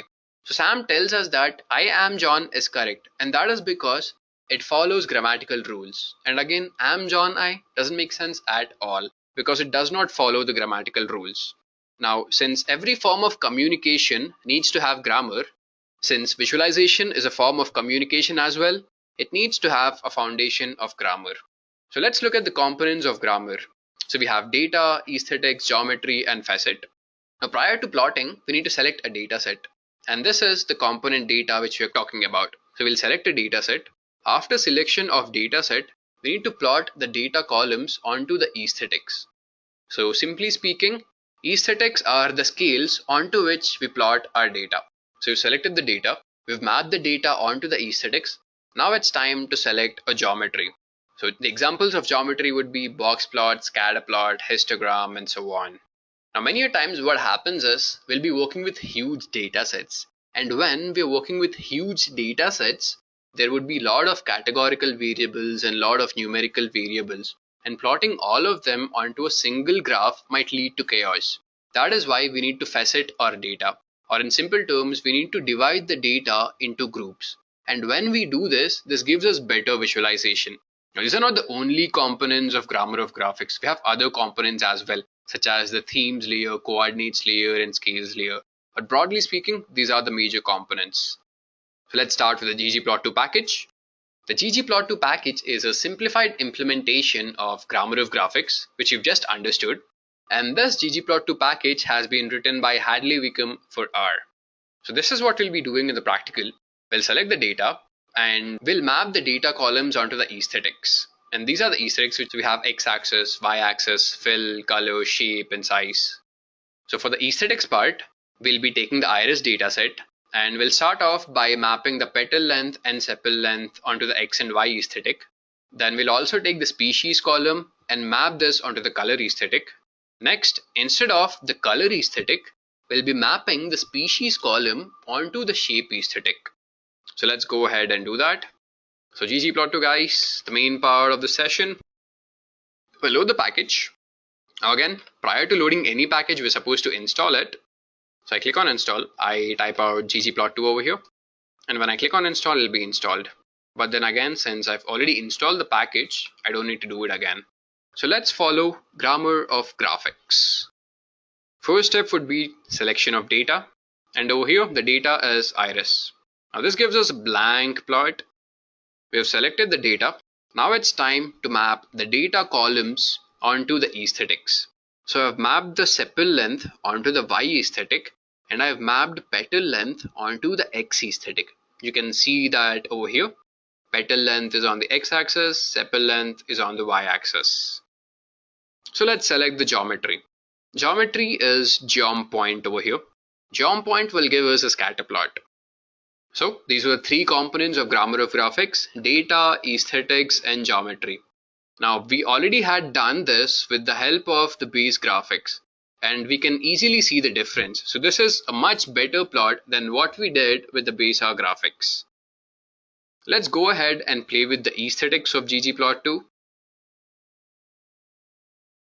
So there seems to be a problem in this. We are supposed to give ggplot over here. Now I've mapped. So already we had assigned petal length onto the x aesthetic and sepal length onto the y aesthetic. In this step, I've also mapped the species data column onto the color aesthetic. So what we see over here is the color is determined by the species column. And if the color is pink, then the species is setosa. If the color is green, then the species of the flower is versicolor. And if the color is blue, then the species of the flower is virginica. So what we can say is, if it is of virginica, then it will have the maximum petal length and sepal length. Similarly, if the species of the flower is setosa, it will have the lowest petal length and sepal length. Interesting observation again. Now instead of mapping the species column onto the color aesthetic, I am mapping the species column onto the shape aesthetic. So now the shape is determined by the species of the flower. So if the shape is circular, then the species is setosa. If the shape is triangular, then the species is versicolor, and if the shape is a square, then the species is virginica. Now let's see both of these plots. We can easily say that this plot, it is easier to draw inferences. And that is why it is always important to choose the right aesthetic for the right data. So finally, we'll go ahead and plot the species column onto both of these aesthetics, which are shape and color. So shape and color, both of them are determined by the species column. So we see that both of them have been changed. So this was playing with aesthetics. Now we'll also go ahead and look at multiple geometries. So we have histogram, bar plot, frequency polygon, box plot. So these are the different geometries which we have. So we'll be looking at each one of them. And to play with the geometry, I'll be using the houses dataset. Let's go ahead and load this dataset. I'll be using the read.csv function. So with the read.csv function, we can load a CSV file, and I'm storing the result in the house object. Let's look at the house object or the house dataset. So this column tells us the price of the house. This is the lot size. This column tells us if the house has waterfront or not. This tells us the age of the house, the land value of the house, whether the house is newly constructed or not. This column tells us if the house has centralized air conditioning or not. These are the fuel type and heat type used. Then we have the sewer system. Then we have the size of living area. Following which we have the number of fireplaces in the house, number of bathrooms in the house, and number of rooms in the house. Now we see that we need to remove this column. So these are just numberings for the rows. So let's go ahead and remove the first column. And to do that, I'll be using the deployer package. I can load the package with the help of library function. Again, prior to loading any package, I am supposed to install it. So I just type out deployer over here. When I click on install, the package will be installed. So it's time to delete the first column. This is the pipe operator from the migrator package, and this helps us to connect things. So from the house dataset, we are selecting all other columns except the first column. So you see the -1 over here. So that means we are selecting all other columns except the first column and storing the result again into the house dataset. Let's have a look at the house dataset. We see that the first column, which had the numberings of the rows, has been deleted. So it's time to play with the geometries. I'll start with a histogram. So the first step is to select the data. We selected the houses data. The next is to map a data column onto the aesthetic. So we've mapped the price onto the X aesthetic. Then we've selected the histogram geometry. So we can understand that most of the houses, their price range is around 2 lakhs to 4 lakhs. And the maximum price of the house is somewhere around 8 lakhs. You see these values 2e plus 0.5, 4e plus 0.5, 6e plus 0.5. So they basically mean 2 into 10 power 5, 4 into 10 power 5 and 6 into 10 power 5. And that would again mean 2 lakhs, 4 lakhs and 6 lakhs. Let's add some color to this histogram. Prior to that, so you see this warning over here. Now this tells us that number of bins is 30. That is the default value of number of bins. So what I've done is I've increased the number of bins to see greater variation. This was the previous plot. This is the next plot with number of bins is equal to 50. So we see that there is greater variation in the distribution of price. We'll add color now. So I'm using the fill attribute to add color, and the color given is pale green 4. Let's also add color to the boundary. So I'm using the COL attribute to give a color to the boundary. This plot looks really pretty, doesn't it? So in the above plots, I've used fill as an attribute. So now let's use fill as an aesthetic. So over here, I'm mapping air conditioning onto the fill aesthetic. So what we see is the color is determined by the air conditioning column. So if the house has centralized air conditioning, then the color of the bin would be blue. And if the house does not have centralized air conditioning, then the color of the bin will be pink. So what we can conclude from this is most of the houses do not have air conditioning. So if you see this price range around 2 lakhs to 3.75 lakhs, and there is a greater proportion of houses which do not have centralized air conditioning. So as the price increases from, let's say, 3.75 lakhs to 8 lakhs, the probability of the house having air conditioning increases. Now let's change the position. Now this gives us the count of the bins. This will give us the proportion. So I'm using position is equal to fill. So when I say position is equal to fill, this will give me the proportion instead of the count. So what we can say is, as the price increases from here to here, there is a greater possibility of the house having air conditioning. So as the price increases from, let's say, around $50,000 to $4 lakh, so over here we see that the houses which are in the price range of 4 lakhs, there is a greater likelihood for them to have air conditioning.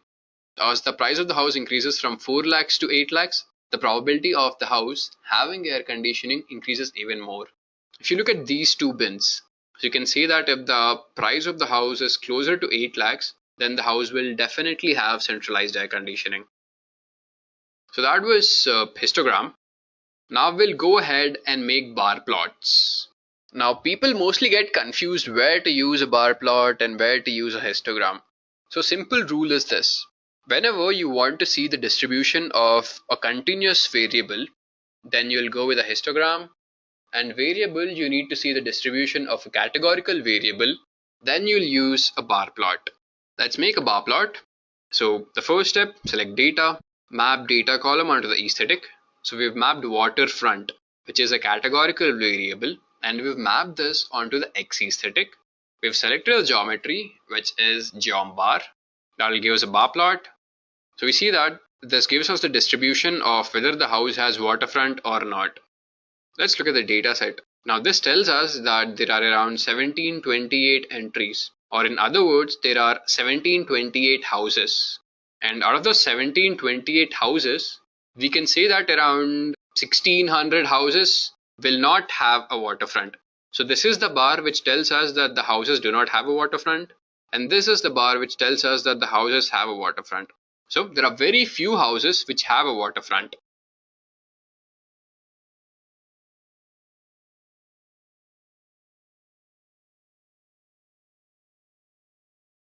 Now let's go ahead and see. So we've mapped the air conditioning column onto the fill aesthetic. So the color is determined by whether the house has air conditioning or not. And we've given the position to be fill. So this gives us the proportion.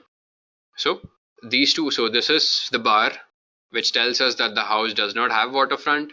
And this is the bar which tells us that the house has waterfront. And if we take this bar, we see that if the house does not have a waterfront, then around 30% of the houses will have centralized air conditioning. And if the house has a waterfront, then around 25% of the houses will have centralized air conditioning. Now let's give another data column to the fill aesthetic. Now we are mapping the sewer data column or the type of sewer system onto the fill aesthetic. So this bar tells us that the house does not have a waterfront, and this bar tells us that the house has a waterfront. And if you look at this, so we see that if the house does not have a waterfront, there is a tiny bit of possibility that the house might not have a sewer system as well. And if the house has a waterfront, then the house will definitely have a sewer system, whether it is private or public. Another inference is, if the house has a waterfront, then there is greater possibility for it to have a private sewer system. So if the house does not have a waterfront, then there is a greater probability that it will have a public sewer system. That was a bar plot. Now we've already made a histogram. So one alternative to a histogram can be a frequency polygon. A frequency polygon is again used to see the distribution of a continuous variable. So over here, I've selected the house dataset. I've mapped price onto the X aesthetic, and the geometry is geom freq poly. So the same inference can be drawn. We see that most of the houses, their price range is around 1.5 lakhs to 4.5 lakhs. Let's go ahead and increase the number of bins. So this gives greater variation. So this was the original plot. We increase the bin size. This gives us greater variation. Let's go ahead and again change the number of bins. Let's put it to be 100. So again, there is greater variation. Let's reduce the number of bins. So I say bins is equal to 10. Now there is the variation again decreases, and that decreases quite a bit. Now in this command, I've mapped the air conditioning data column onto the color aesthetic.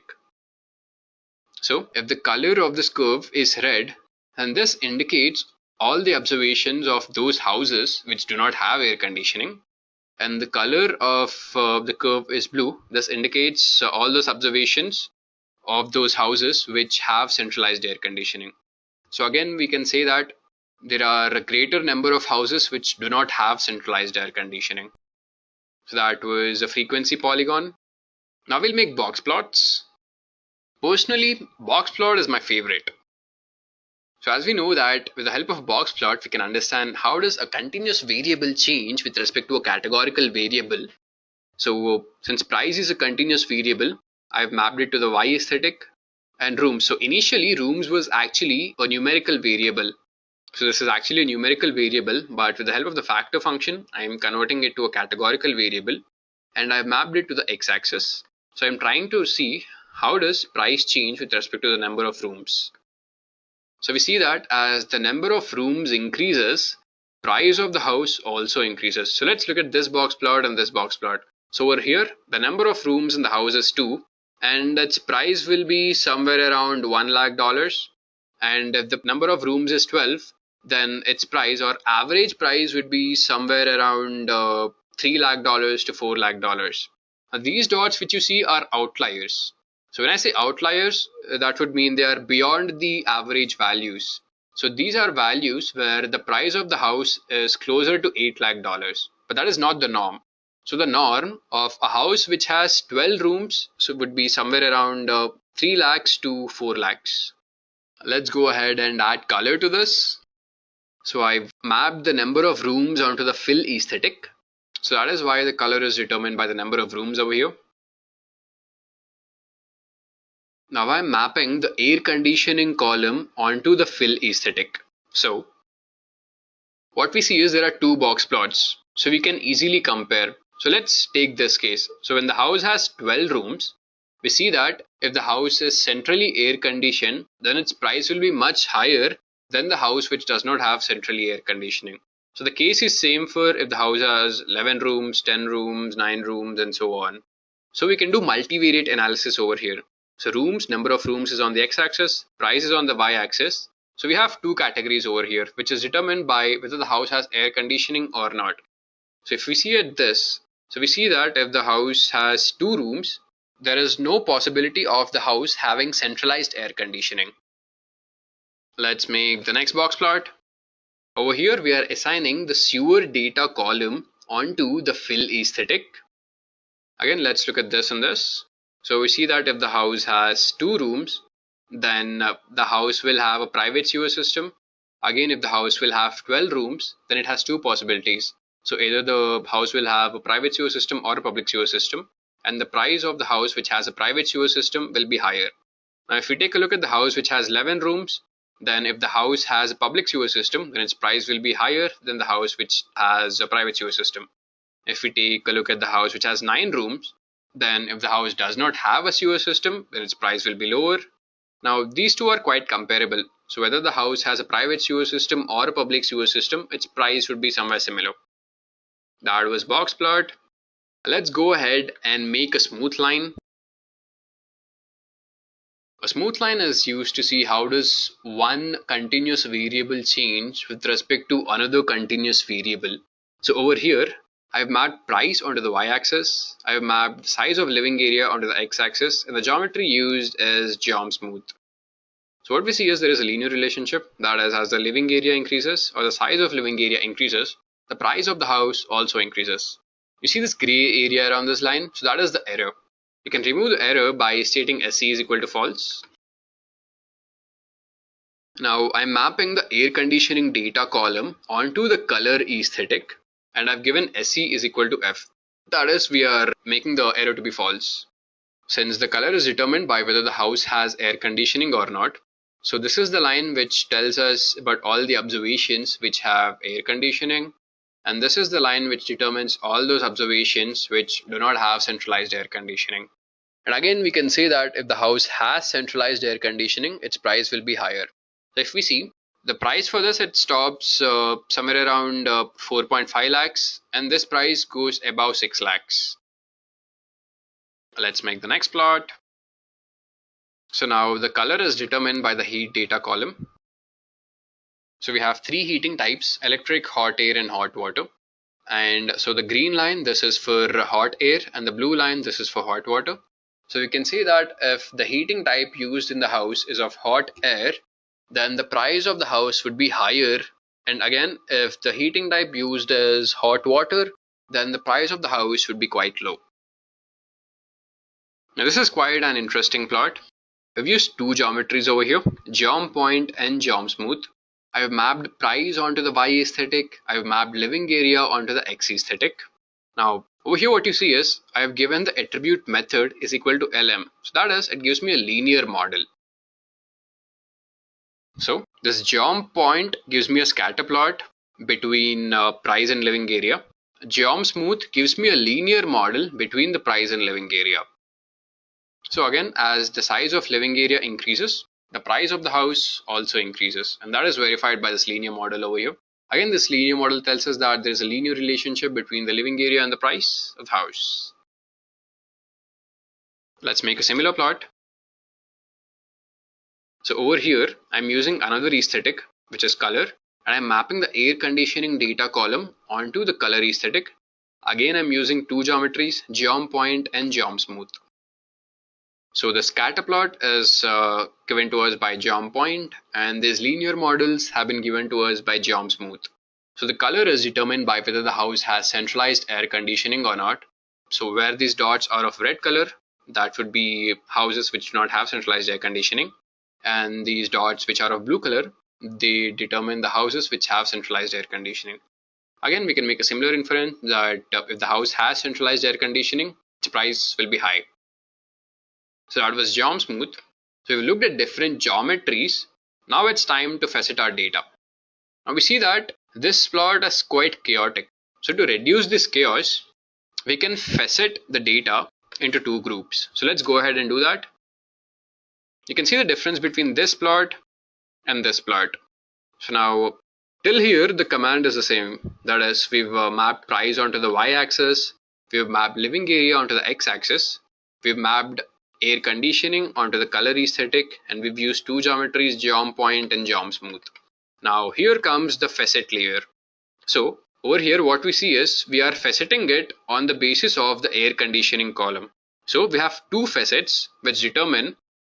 So the first facet tells us that all of these observations do not have centralized air conditioning, and the second facet tells us that all of these observations have centralized air conditioning. Now making inference from this plot is much easier than the previous plot. So we can easily say that if the house has centralized air conditioning, then its price will be higher. Let's go ahead with the next plot. So over here, price onto the y-axis, living area onto the x aesthetic. For the color, I've used a different data column. So the color is determined by the number of fireplaces in the house. Again, the geometries are 𝐤𝐵 and 𝐤𝐵, and I've divided the data on the basis of the fireplaces column. So there is one facet for the houses with 0 fireplaces, another facet for houses with 1 fireplace, and similarly for 2 fireplaces, 3 fireplaces, and 4 fireplaces. So now if we look at these three facets, we see that as the living area increases, the price of the house also increases. So for the house with 0 fireplaces, 1 fireplaces, and 2 fireplaces, as the living area increases, the price also increases. If you look at the density of these two dots, you see that there are greater number of observations or greater number of houses which have 1 fireplace. Again, similarly, following that, we have greater number of houses which have 0 fireplaces. Now this is quite scarce, which would mean that there are very few houses which have 2 fireplaces. If you take a look at these two facets, they tell us that there are just 2 houses which have 3 fireplaces. Again, there are just 2 houses which have 4 fireplaces.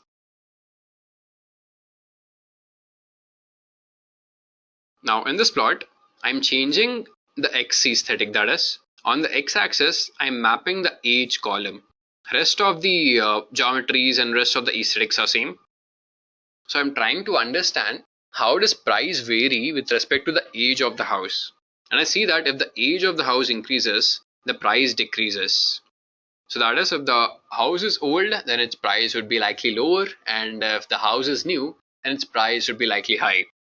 So again, if we look at these three columns, again they tell us that there are greater number of houses which have 1 and 2 fireplaces. Again these two, so there are very few houses which have 3 and 4 fireplaces. So we've learned how to do faceting. Now we learn how to make these plots really presentable with the help of the theme layer. So let's go ahead with the first plot. So we had already made this plot to understand how does price vary with respect to the number of rooms. Now let's make this more presentable with the help of theme layer. What we need to understand is all of these are objects. So they can be grouped together and stored in one object. So I'm storing the result in the object and naming it as obj1, and I can build further layers onto this object. So onto the obj1 I am adding another layer, and this layer is of labels. So in the labs function, I'm giving the title of the plot, I'm giving a label to the x-axis, and I'm giving a label to the legend over here. So the title given is price with respect to rooms, and the label given to the x-axis is rooms, and the label given for the legend over here, which is fill, is again rooms. Now let me store this into another object, obj2. On the top of obj2, I'm adding the theme layer. So theme layer helps us to give a theme to our plot. So you see this panel.background attribute over here. With the help of this attribute, we can add a background to the panel. So this is the panel, and these are the different functions which we can use. So we have functions such as element blank, element grob, element line, and element rect. Now if you want to change any rectangular space, then we'll be using the element rect function. If you want to change the text of something, we'll be using the element text. Similarly, if you want to change some grid lines or the outer boundaries, then we'll be using the element line function. So over here, since I wanted to modify the background, which is of the rectangular shape, so I'm using the element rect function, and inside the element rect function, I'm giving the background to be pale green 1. Again, let me store this into a new object. Let me name it obj3. So you would have understood by now that we can add as many layers as possible onto these objects. So this is the benefit of ggplot2. I'm adding another theme layer over the object 3, and this theme layer consists of the plot title. So this was the initial plot which we had, and to that plot I wanted to change the title. And since I wanted to change the title, I'm using the element text function, and in that element text function I'm using the head just attribute to center align the title. Initially the title was left aligned. Now I'm changing the title to be center aligned. Again, initially the title was not bold. I'm using the face attribute to make the title bold.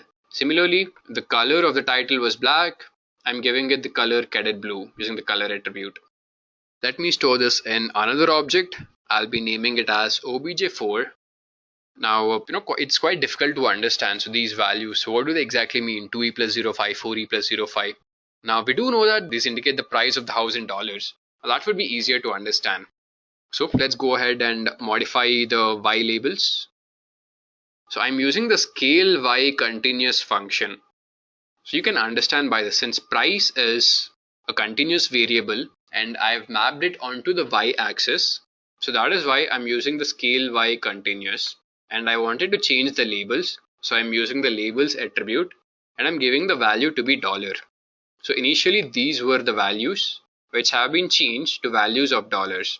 So now we see that the prices are in $2 lakh, $4 lakh, $6 lakh, and so on. We see that this plot is really presentable. We've made all the changes. We've given proper labels to the x-axis, y-axis, and also to the legend. We've made the title to be more colorful. We've also given a very pretty background color.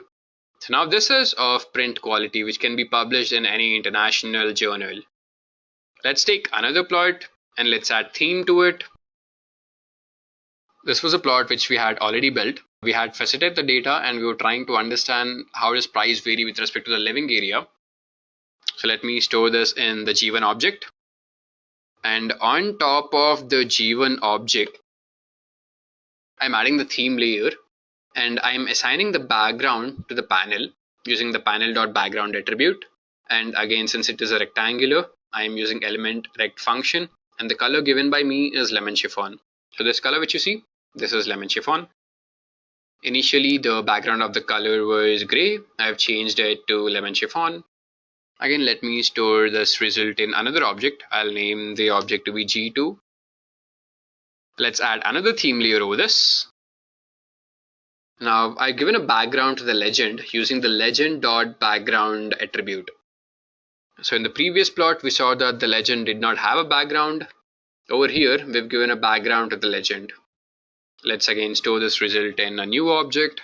I'll name it to be G3. And on top of G3, let's add another theme layer.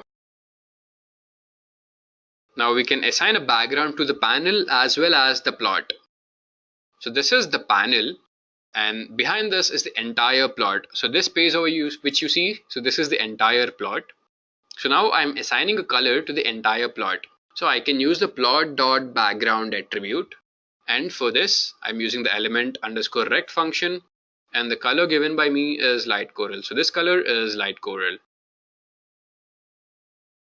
This is done. Now we'll take one final plot and we'll add a theme layer to that final plot as well. This was the frequency polygon which we had built. You see the size attribute? With this we can change the size of these curves. So if I give it to be around 5, I will be getting really rough curves. Again, if I change the size to be around 0.5, I'll be getting quite thin curves.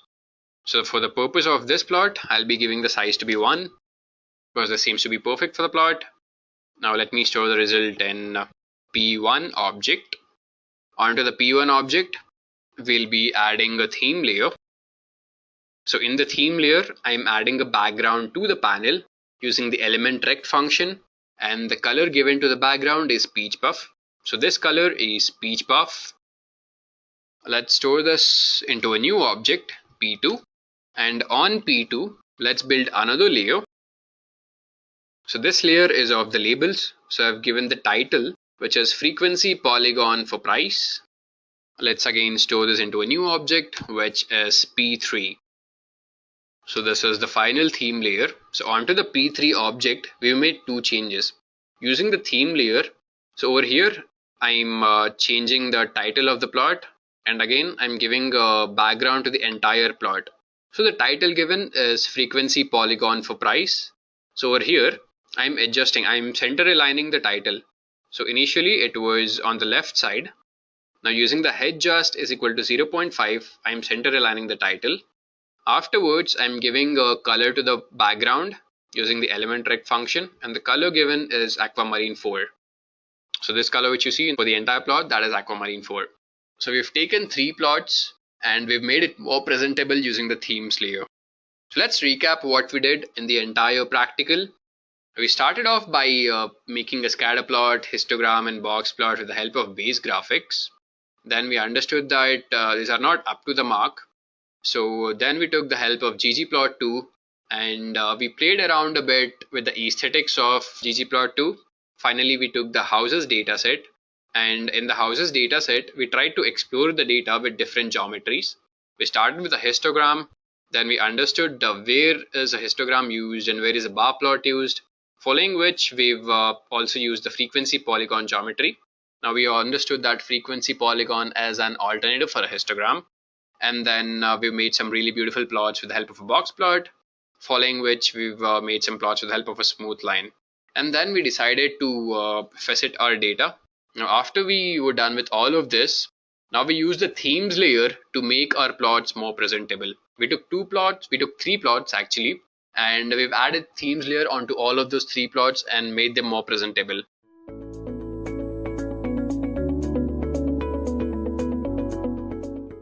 So data scientists are big data wranglers.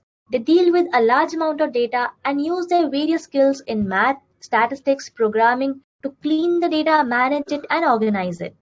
So a day in the life of data scientists looks something like this. They start off by exploring data, analyzing it, and then they use these insights to make data-driven strategic decisions. Further, they are also responsible for communicating these insights and decisions with their colleagues, co-workers, and project stakeholders. Now that we briefly understood who a data scientist is, let's discuss what exactly data science is all about.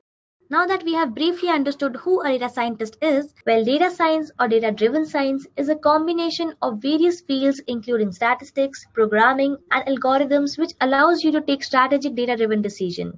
So this means that professionals working in data science deal with enormous amounts of data, which can be both structured and unstructured. So we will be discussing more about data science in the upcoming slides. But before we delve deeper into this, let's understand who can take up data science as a career. So the answer to this question is fairly simple. Now anyone from almost any background can take up data science. Now the only condition is that you must be interested in math, statistics, and programming. Now, as you can see from the slide, professionals working in IT, marketing, finance, healthcare, media, retailers, or any other field can take up data science. So let's look at a few use cases in each of these fields. To start with IT, professionals may utilize data science for building APIs, they may implement various algorithms in machine learning, and things like that. Next, we have marketing professionals. So over here, they deal with a lot of data related to customer behavior, which can be easily utilized to build powerful data-driven algorithms. Moving ahead, we have finance professionals. So they use data science for asset management, or you can say complicated calculations, which are usually done manually, but they take up a lot of time and effort. Then healthcare is one of the fields that is currently utilizing data science very extensively. Now statistics like patient health, pharmaceutical inventory, etc., they require a lot of calculations and efficiency at the same time. Now all of this can be achieved using data science. So moving on to next domain, we have media agencies and channels. So they use data science just like marketers so that they can understand the likes and dislike of their audience and generate their content accordingly. And finally, retailers can use data science for in-depth analytics and inventory of their products and trades. So now that you know that you are eligible for becoming a data scientist, let's look at the milestone you have to hit in order to get into data science. So as you can see here in the slide, this is the exact roadmap to become a data scientist. So it starts from knowing few fundamentals, then moving to statistics, programming, implementing machine learning techniques. Then you have data visualization and knowledge of big data and various frameworks. Then you have data ingestion and munging, along with the knowledge of various tools and problem-solving capabilities in order to become a data scientist. Well, moving ahead with this video, let's get into the details of all the skills you need to have in order to become a data scientist. So the first major prerequisite for getting into a career in data science is the fundamentals. Now you must be well aware of all the fundamentals of maths, data structure, etc. So these may include the matrices and linear algebra functions. Then you have hash functions, binary tree, relational algebra, database basics.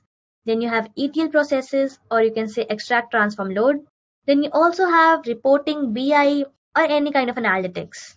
Then comes your statistics. So this includes descriptive statistics, for example, your mean, median, range. Then you have standard deviation, variance, and things like that. Then you have exploratory data analysis.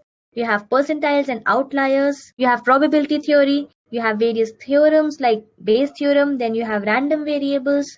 You may also come across various functions like CDF, which is cumulative distribution function, and various other statistics fundamentals. So I would suggest you guys to pick up a data set from anywhere and start practicing right now. Then you must know programming. So you need to be an expertise in any of the programming language. Well, I would suggest Python or R since these two are the most common languages to practice data science. Well, both these languages have absolutely amazing libraries used for data analysis, visualization, and a lot of fun stuff. Moving ahead, you need to have machine learning and advanced machine learning concept, or you can also say as deep learning. So you should understand what is machine learning and how it works. You should also know the different types of machine learning techniques, for example, supervised learning, unsupervised learning, and reinforcement learning. Now, by mentioning these algorithms, I mean you must have good knowledge on various supervised learning algorithm and unsupervised learning. So to name some algorithms, we have linear regression, logistic regression, decision tree, random forest, k-nearest neighbor, clustering, and you have a lot of algorithms like that. Now, once you're done with machine learning, you can further go deep with advanced machine learning, which you can also call as deep learning. So nowadays, everyone is talking about deep learning as it solved a lot of limitations of traditional machine learning approaches. Now, I would suggest you to understand how deep learning works. So let me help you with few deep learning concepts that you should be familiar with. So you should be familiar with the fundamentals of neural networks, then any one library used for creating deep learning models such as TensorFlow or Keras. Then you need to understand how convolutional neural networks work. Then you have recurrent neural networks, RBM autoencoders, and things like that. Then we have a very important part of data lifecycle, that is none other than data visualization. Now, a good hands-on knowledge is required on various data visualization tools. Now, even you can use a programming language for that purpose. Now, as I've discussed earlier, Python or R both have wonderful libraries for data visualization. If I have to name some, Python has matplotlib, seaborn, and in R you have ggplot and many other algorithms like that. Now, apart from programming, you can also have various visualization tools. So to name some, we have Tableau, we have Kibana, Google Charts, and many more. Then moving ahead, we have big data. So big data is everywhere, and there is almost an urgent need to collect and preserve whatever data is being generated for the fear of missing out on something important. So now that we all know that there is a huge amount of data floating around, so what we do with it is all matters right now. Well, this is why big data analytics is in the frontiers of IT. So big data analytics has become crucial as it aids in improving business, decision makings, and providing the biggest edge over the competitors. Now this applies for organizations as well as the professionals in the analytics domain. Now as a data scientist, it is very important to have knowledge about the various frameworks that can process big data. So two of the most famous ones are Hadoop and Spark. Next we have data ingestion. So the process of importing data, transferring, loading, and processing your data for later use or storage in a database is called data ingestion. Now this can involve loading data from a variety of sources. So to name some data ingestion tools, we have Apache Flume and Apache Spark. Then next is data munging. So guys, if you have ever performed data analysis, you might have come across feature selection before you apply your analytical model to the data. So in general, all the activities that you do on the raw data to make it clean enough to input to your analytical algorithm is called as your data munging. So you can also use here Python or R packages for that. Now it is one of the most important part of the data life cycle. Now, as a data scientist, you should be able to understand what all features are important in the dataset and what all features can be removed. So you should also be able to identify your dependent variable, or you can say label. Obviously, you have to remove inconsistency in your dataset. So all these things are part of data munging, or you can say data wrangling. Then coming up next, we have toolbox. So you might find this section pretty redundant, but I think it is very important to have good knowledge on certain tools. For example, MS Excel, then you can take any programming languages like Python or R. Then you must be having a knowledge on Hadoop, Spark, Tableau, and tools like these. Then last but not the least, a data scientist must have data-driven problem-solving skills. Now, all the things we have discussed so far includes tools and techniques that you can learn. But a data-driven problem-solving approach is something that you need to develop. So it will only come with the experience. Now, a data scientist needs to know how to productively approach a problem. Now, this means identifying a situation, its salient features, then figuring out how to frame a question that will yield the desired answer, then deciding what approximations make sense, and consulting the right co-worker at the appropriate junctures of the analytic process.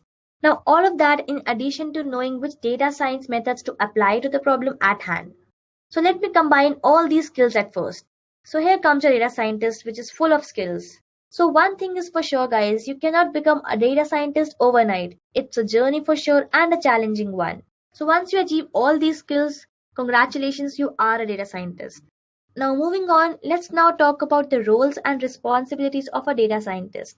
Now as you can see here, the major responsibilities of a data scientist include optimizing and building classifiers using machine learning. Then you have data mining, cleaning and processing data, extending data, and finally building prediction models. So starting at the top, data scientist needs to be well versed with the building, optimizing, and deployment of classifiers using machine learning. So this may involve predicting the class of a given data points. So data scientists can achieve this by using what we call learners. So these could include lazy learners like k-nearest neighbor and case-based reasoning, or eager learners like decision tree, naive-bayes, and artificial neural networks. Now the next major responsibility of a data scientist is data mining. So this is the process of examining and extracting data from a pre-existing database to generate a new information. Now after this, a data scientist needs to process and clean the data. So as the name suggests, this involves getting rid of the junk, or you can say the iterative data, and optimizing the data for the most accurate readings. Then extending data involves adding new resources and mapping the data according to the insights that needs to be extracted using models like the operational data hub model. And finally, a data scientist should be skilled in building predictive algorithms and models that can enable strategic decision making. So these were all about the data scientist roles and responsibilities. Next, let's talk about one of the most interesting facts about a data scientist, which is their salary. So according to several sources, the salary of a data scientist can range anywhere from rupees 3 lakhs to rupees 20 lakhs in India, and USD 63K to 128K in the United States. So these are some of the highest median salary of a non-executive professional in the market right now. So moving ahead, let me also walk you through a master's program of data science offered by Edureka. So this is the course link, guys. You can find here all the necessary skills to become a data scientist. So this course includes 12 courses with 250 plus hours of interactive learning along with a capstone project. Now you can find out all the details starting from your curriculum, batch timings, everything over here. Also, you will be awarded with an industry recognized certificate in the end. So what's better than that? So do check out this page.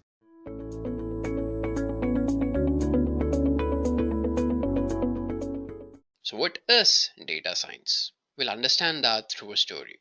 Now this is John, and John stumbles upon terms such as data science and machine learning and starts wondering what they exactly are. Now John decides to go to Uncle George, who is a data scientist. And Uncle George happily helps our curious John. Uncle George tells us that data science is all about making the data talk to us.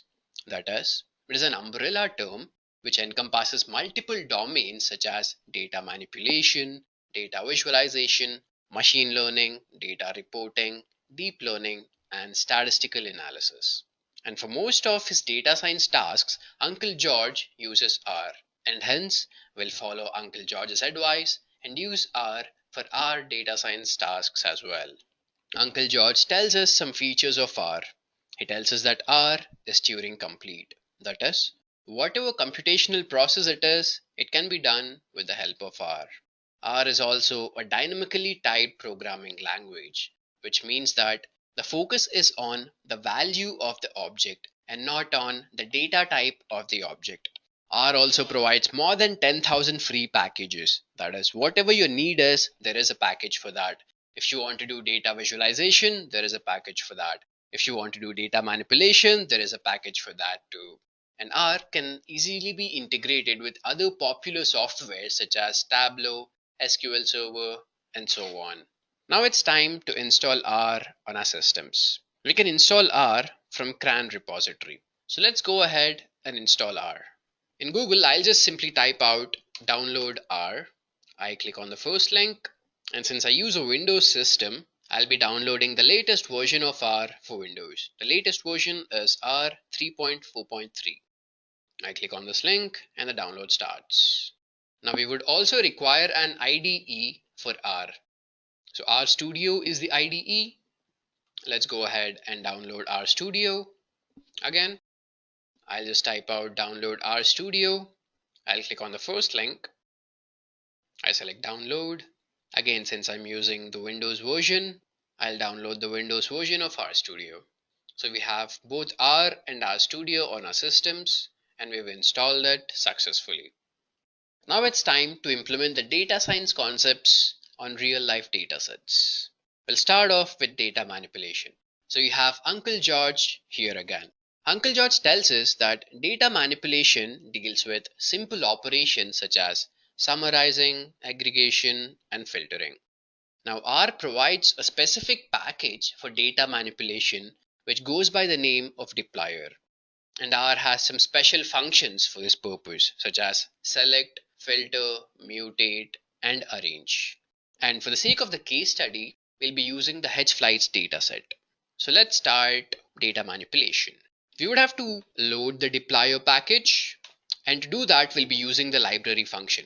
With the help of the library function, we can load any package. And prior to loading any package, we're supposed to install it. So I click on the install tab, I type out dplyr over here, I select dplyr, and when I click on install, the package will be installed. And since I've already done it, I don't need to install the package again. Since this is done, we would also have to load the 𝐻Flights dataset. I load it with the library function. Now it's time to look at the dataset with the help of view function. View of 𝐻Flights. 𝐻Flights dataset comprises of all of the domestic flights which departed or arrived from the Houston airport. We'll start with the data manipulation task now. The first function is select. With the help of the select function, we can select some specific columns from the dataset. That is, if you would want to select only the first 5 columns from the dataset, we can do that. If our purpose is to select the first 2 columns and the last 2 columns, we can also do that. And otherwise, if you'd want to select only the alternative columns from the dataset, we can also do that. So over here, this is the select function. First, we would have to give the name of the dataset. Since you're working with the 𝐻Flights dataset, we've given the name of the dataset, followed by the names of the columns separated by comma. That is, from the 𝐻Flights dataset, we are selecting flight number, arrival time, and departure time columns and storing the result into the flight 1 object. Let's have a look at the result. This was the original dataset, and from the original dataset, we've selected only 3 columns, which are flight number, arrival time, and departure time. Let's look at the second select command. Now, instead of giving the names of the columns, we can directly give the column numbers. That is, from the 𝐻Flights dataset, we are selecting the 5th, 6th, and the 8th column. So, this is the 5th column, this is the 6th column, and this is the 8th column. So, we selected all of those columns and we've stored those columns into the flight 1 object. So, view of flight 1, again 5th, 6th, and 8th column from the 𝐻Flights dataset, and these are the only 3 columns selected. Now, from the 𝐻Flights dataset, we are selecting all those columns which have the column name time. That is, if we look at this dataset, then all of those column names which consist of the string time in their column name will be selected. So we see that 4 columns have been selected: departure time, arrival time, actual elapsed time, and air time. And since all of the column names contain the string time in them, only these columns have been selected. Similarly, in this command, we are selecting all of the columns from year to arrival time. That is, this is the year column and this is the arrival time column. And if I just simply put a colon in between these 2 columns, I'll get all of the columns between these 2. View of flight 1. Now this gives me all of the columns from year to arrival time. Again, instead of giving the column names, we can directly give the column numbers. So from the 𝐻Flights dataset, we are selecting the first 6 columns, that is 1, 2, 6. So the result will be the same, view of flight 1. So we've selected the first 6 columns and stored it into the flight 1 dataset. Now that is done, let's go ahead with the final select command. Now, from the 𝐻Flights dataset, we are selecting all those columns which start with day and all of those columns which end with time. That is, if we look at this dataset, all of those column names which start with the string day and all of those column names which end with the string time. Let's have a look at the result. Flight 1. So these are the 2 columns which start with day, and these are the 4 columns which end with time. Quite interesting, isn't it? So that was the select function with which we were able to select some specific columns from the dataset. Now it's time to head on to the next function, which is mutate. With the help of the mutate function, we can bring in new columns by tweaking the old columns. That is, over here, from the 𝐻Flights dataset, I am subtracting the air time from the actual elapsed time and storing the result into the actual ground time. So we get a new column which is actual ground time, which is basically air time subtracted from actual elapsed time. Let's look at the flight 1 dataset. This is the actual elapsed time and this is air time. We'll get a new column which is actual ground time. So If you look at these two values, actual elapsed time is 60 and air time is 40. If you say 60 minus 40, you'll get 20, which is actually the actual ground time, which gives you 20. Similarly, we can perform other mutate functions and bring in new columns. In the 𝐻Flights dataset, we did not have the average speed of the flight. We only had two columns which told us the distance traveled and the air time. Now, since we would also want to see what was the average speed of the flight, we can just obtain it by this formula, which is distance upon air time, and store the result into the new column, which is average speed. So I've stored the result again into the flight 1 object. Let's have a look at the flight 1 object now.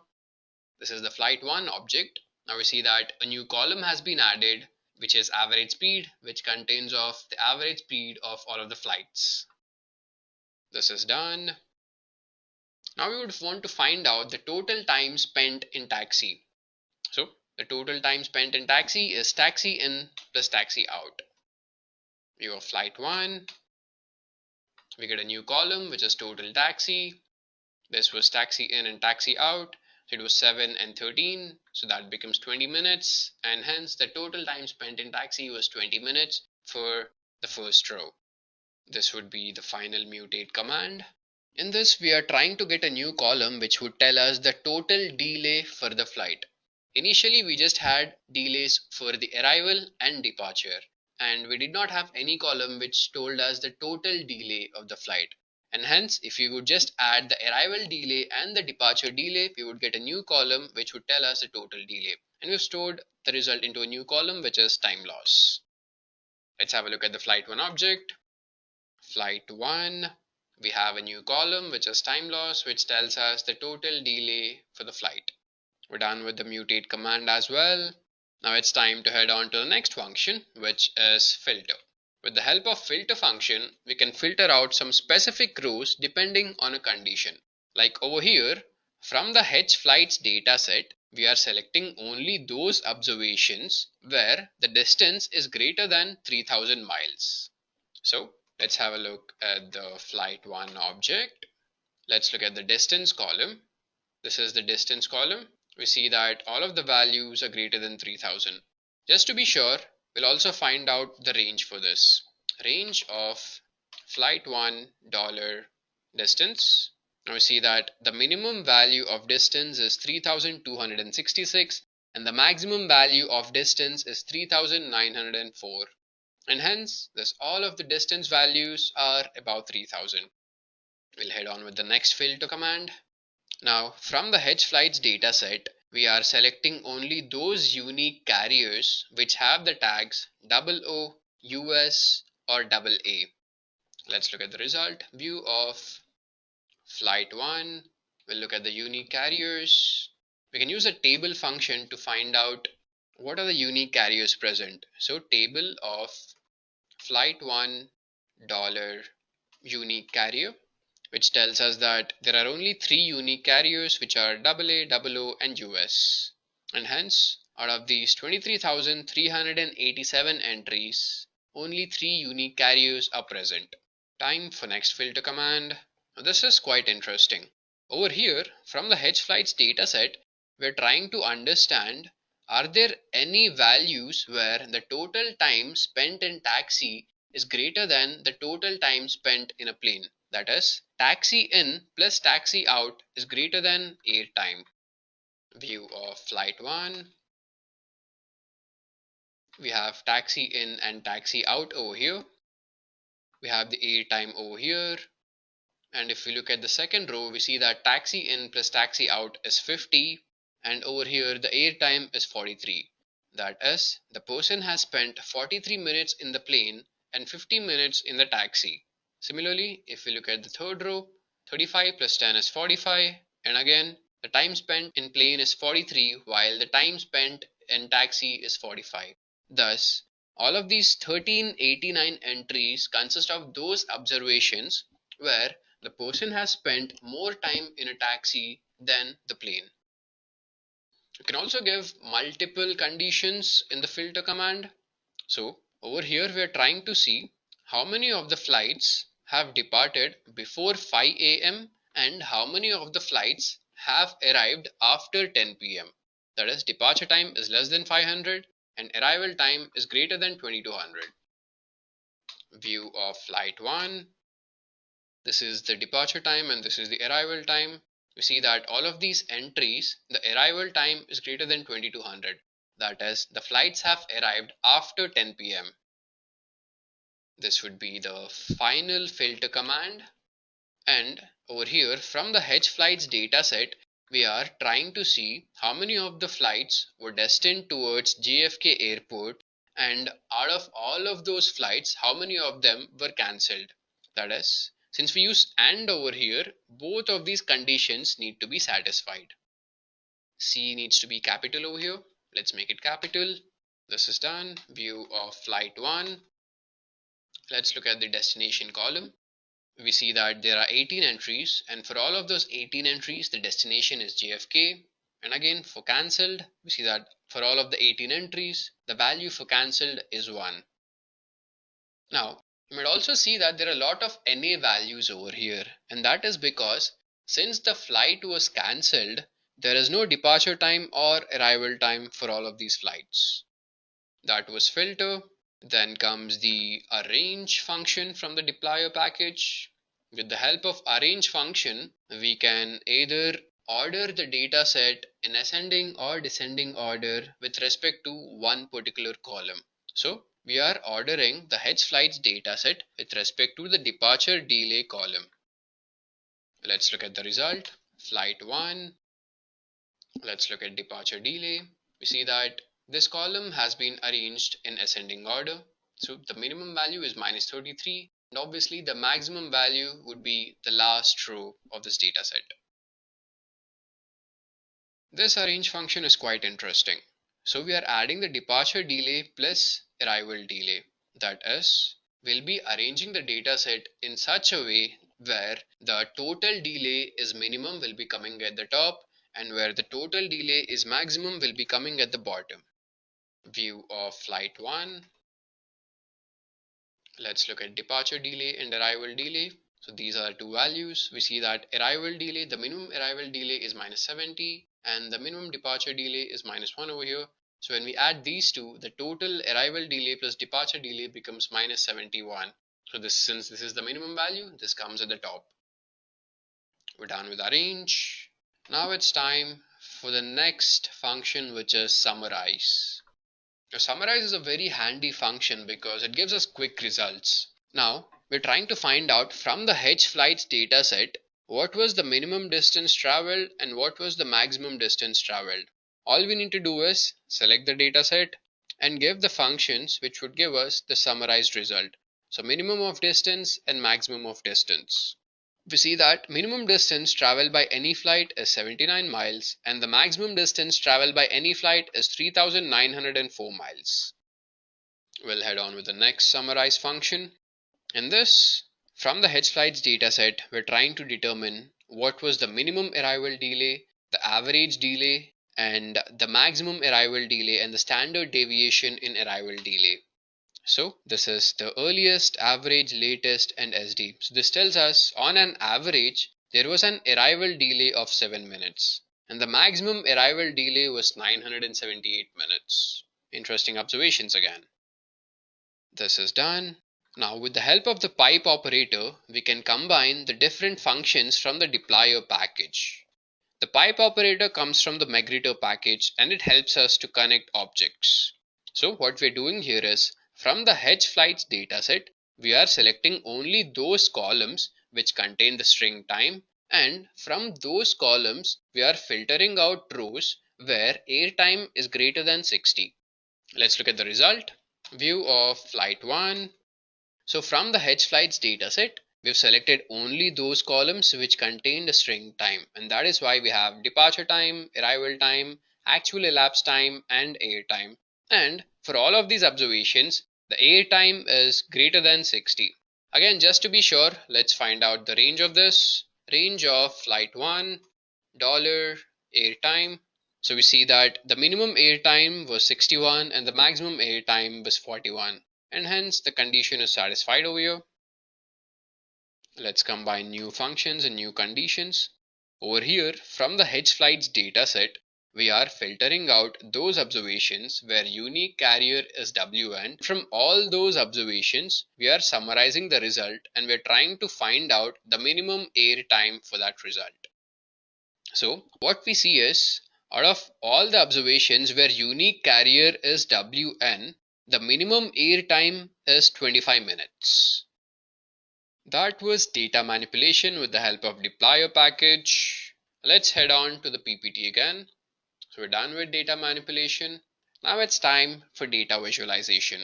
And Uncle George is back. Uncle George tells us that data visualization deals with understanding the significance of data through graphs and plots.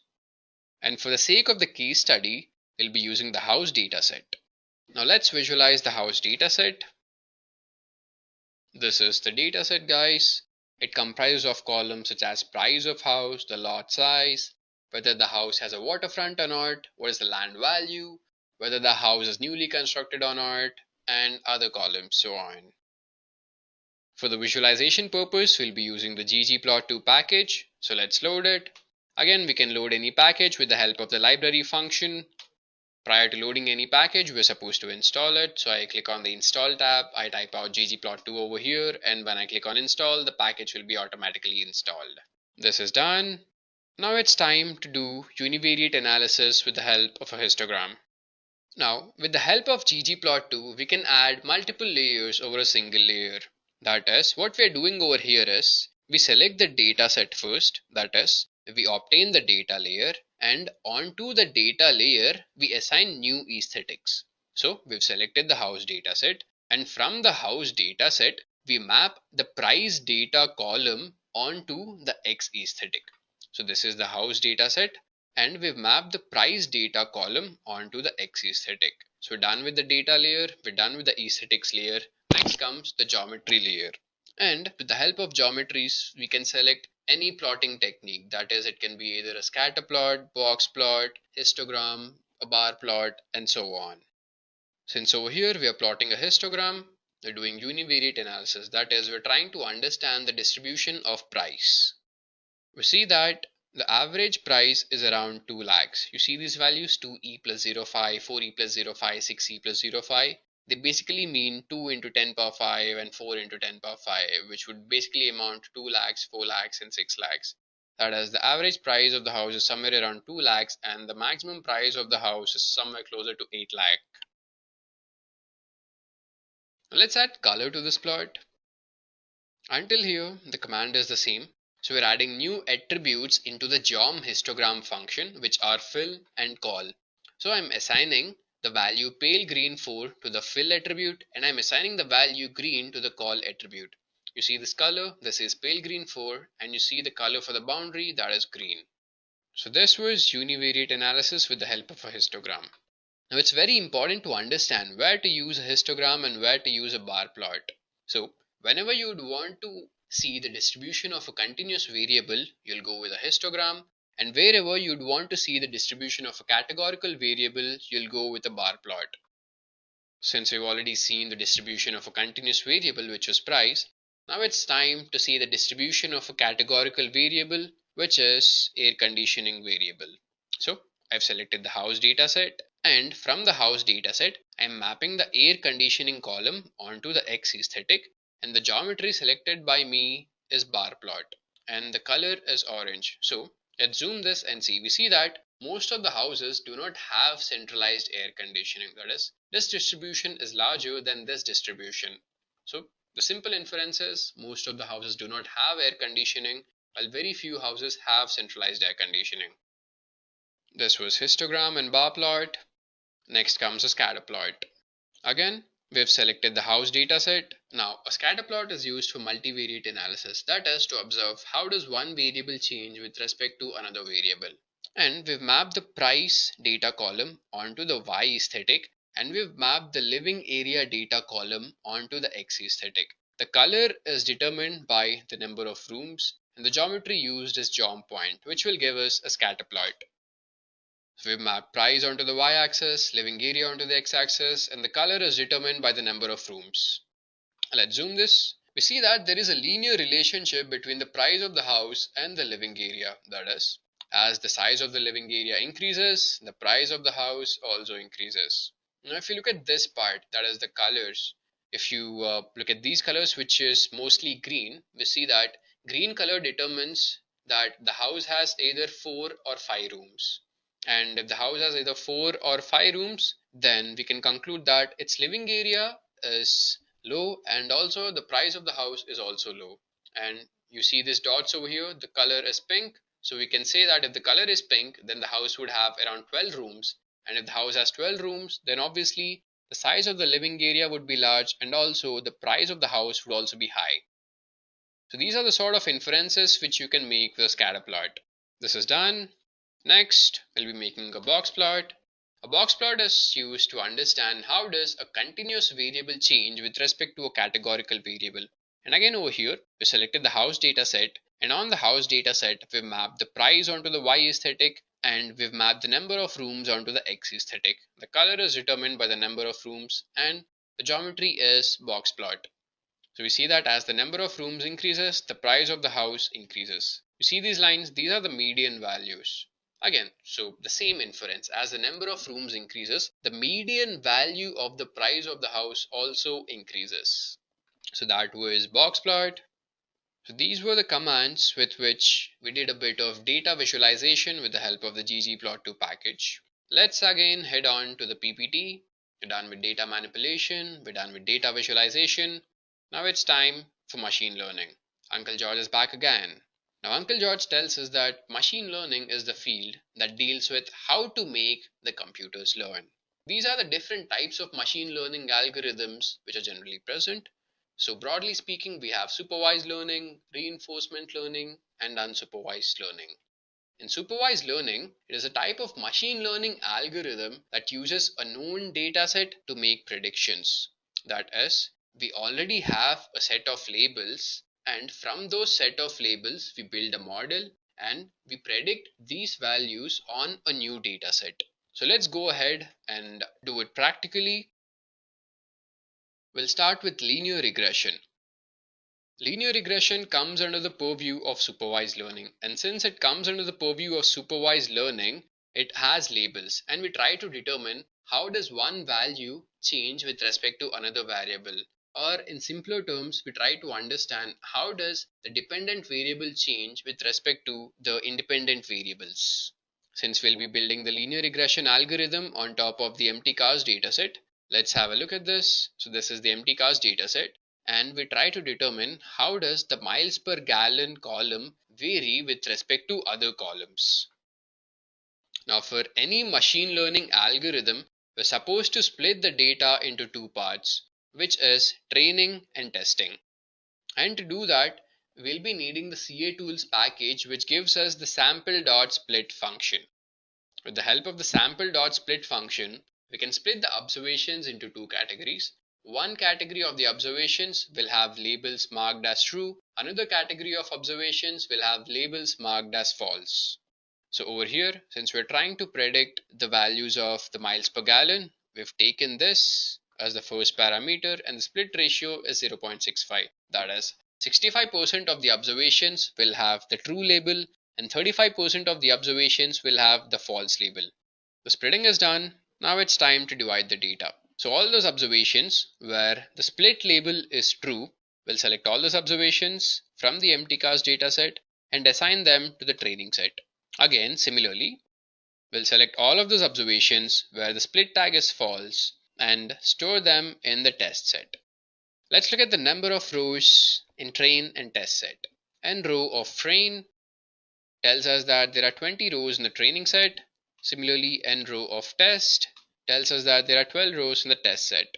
Since the division is done, now it's time to build the linear model on top of the training set. So you see the tilde symbol over here? The value which is given on the left side of the tilde symbol is the dependent variable, and the value which is given on the right side of the tilde symbol are all the independent variables. And since we've given a dot over here, that basically means that we are trying to determine how does miles per gallon vary with respect to all other columns of the dataset. That is, miles per gallon is the dependent dataset and all other columns are the independent variables.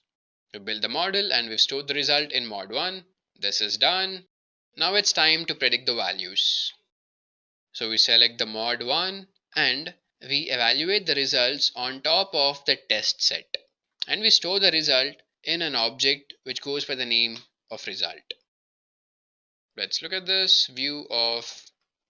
So these are the predicted values. Let's combine the actual values and the predicted values and store the result in a new data set. So actual values, which are the miles per gallon values from the test set, and the predicted values which are stored in the result set. I'm combining these two values and I'm storing them in a new data set which is named final. View of final will give us this. So we see that these are the actual values and these are the predicted values. Now it's time to find out the error in prediction. Now before we do that, since it is a matrix, we're supposed to convert it into a data frame. So as.dataFrame, with the help of this function, we can convert a matrix to a data frame. We've converted the final, which was initially matrix, into a data frame. Since that is done, it's time to find out the error in prediction. Finding out the error in prediction is quite simple. We just need to subtract the predicted values from the actual values. That is, actual minus predicted gives the error in prediction.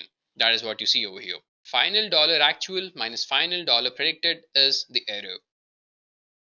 View of final.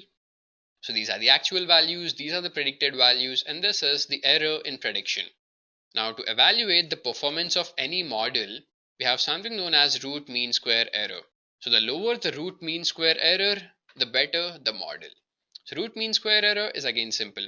So we need to square the error, find out its mean, and then followed by the square root. Store the result in RMSE1. Let's look at RMSE1. So RMSE1 is 52,608. Now to compare this model with another model, let's build a new one. Now in this LM function, in the independent variable side, I'm selecting all of the variables except the number of gears and the number of carburetors. That is all of the columns except these two columns. And again, the dependent variable is miles per gallon. Data is the training set, and I'm storing the result in mod 2. Now that this is done, it's time to predict the values on the test set. So this is the mod 2, which is the built model, and I'm trying to predict the values on the test set, and I've stored the result in the result object. It's time to bind the actual values and the predicted values. So the actual values which were in the test set and the predicted values which are stored in result, I'm combining those two and storing in the final object. This is done. Let's look at final. So these are the actual values and these are the predicted values. Again, we would need to find out the error in prediction. Before we do that, let's convert this matrix into a data frame. Again, we'll be using the as.dataFrame function to convert the matrix into a data frame. We'll use the cbind function now to combine this final data set with the new column, which is error. Error we'll find out by subtracting predicted values from the actual values. View of final. So these are the actual values, predicted values, and this is the error in prediction. Now it's time to find out the root mean square error. So we'll find out the square, then we'll get the mean, and finally we'll perform the square root and store it in RMSE2. Let's see what is the value of RMSE2. We see that the values of RMSE1 and RMSE2 are same. Both of them give the value of 52,608. That is, we cannot say which model is better than the other model, and hence both of the models are similar in terms of accuracy. That was linear regression, which comes under supervised learning. So we're done with linear regression, and we've used the MTCAS dataset to perform linear regression. Now it's time to perform classification. Again, classification comes under the purview of supervised learning, and since it comes under supervised learning, classification also has labels. So if you look at this slide, we see that we have an observation and we're trying to assign a label to this observation. And if we assign the label of boy to this observation, the classification will be right. And if we assign the label girl to this observation, the classification would be wrong. For the sake of the case study, we'll be working with the census dataset. So let's go ahead and do that. View of census data. This is the census dataset, which comprises of columns such as age of the person, his working sector, race, his sex, the native country, and his salary. And here we're trying to classify the salary, that is whether the person earns greater than 50k or less than 50k. This is the classification that we are trying to do over here. Let's go ahead and do that. We've already looked at the data set. Now it's time to perform classification, and we'll be building a decision tree to do this. R provides us a package called rpart, which stands for recursive partitioning, and recursive partitioning can be used to perform a decision tree algorithm. Again, prior to building any machine learning algorithm, we're supposed to split the data into training and testing. That is why, again, we're supposed to load the CA tools package. Once that is done, we'll use the sample.split function, and since we would want to classify the salary column, we'll give this as the first parameter, and the second parameter is the split ratio. That is 65% of the observations will have the true label and 35% of the observations will have the false label. And I'm storing the result in my split object. Now, out of all of those observations where the label is true, they have been selected and stored in the training set.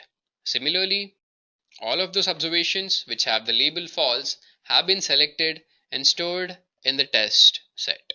So the splitting is done. Now it's time to build the decision tree algorithm on top of the training set. We'll use the rpart function to build the decision tree algorithm.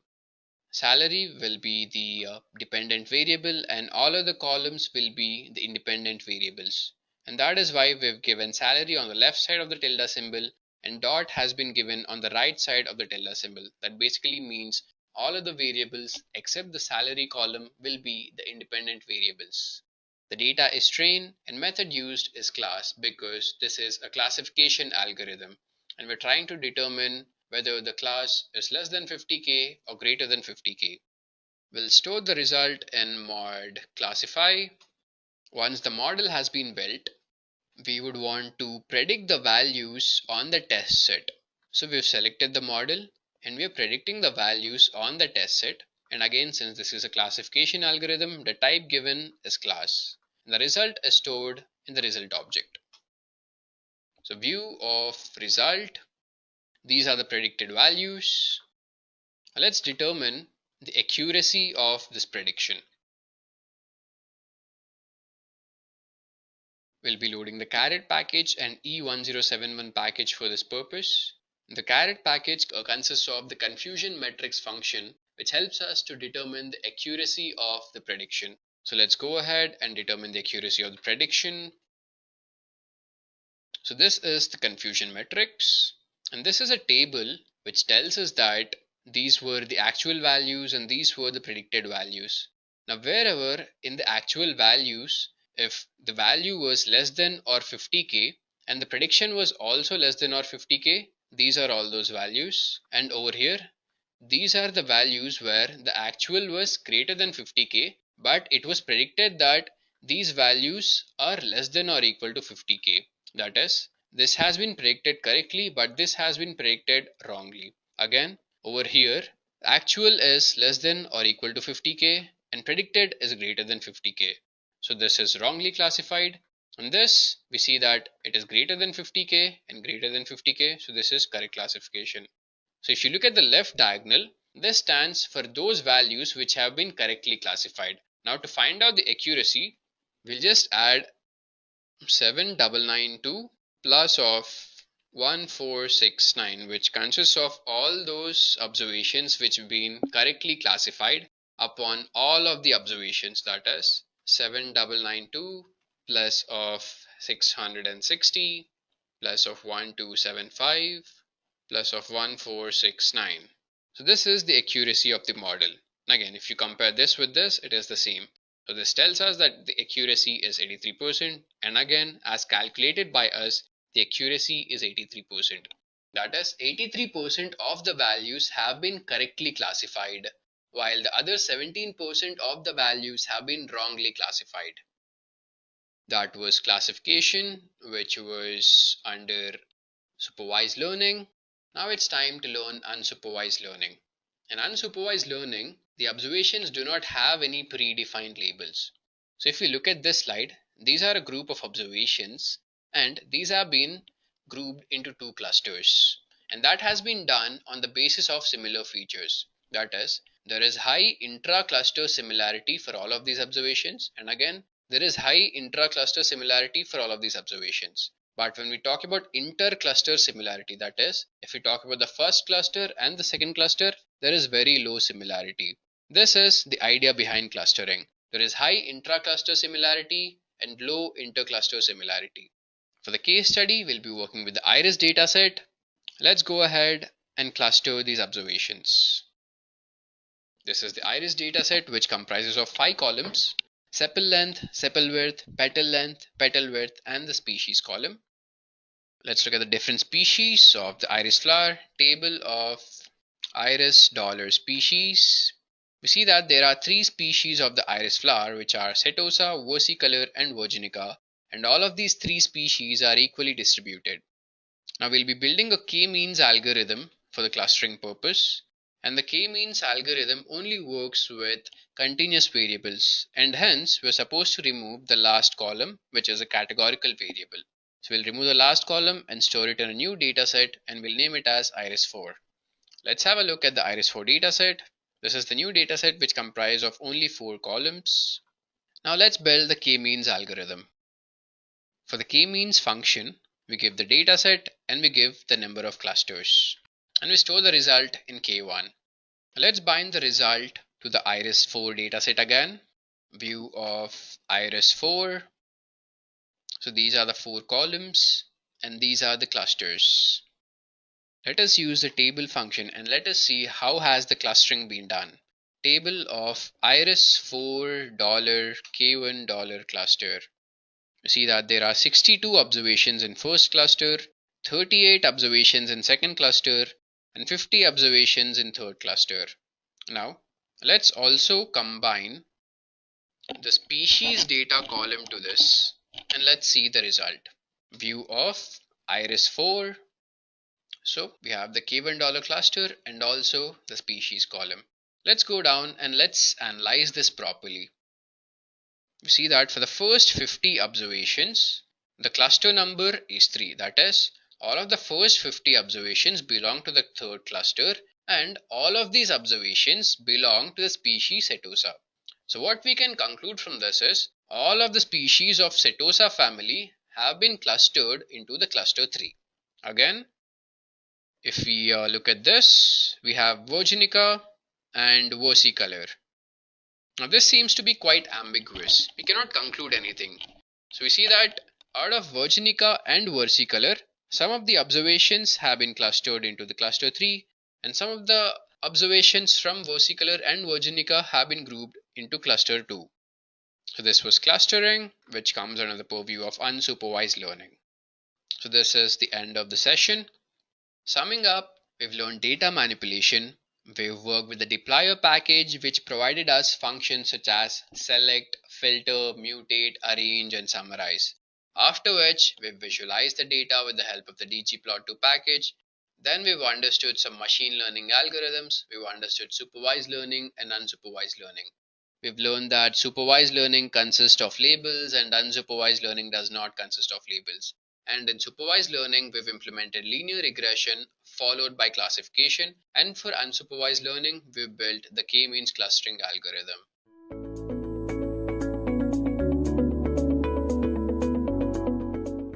What is an algorithm?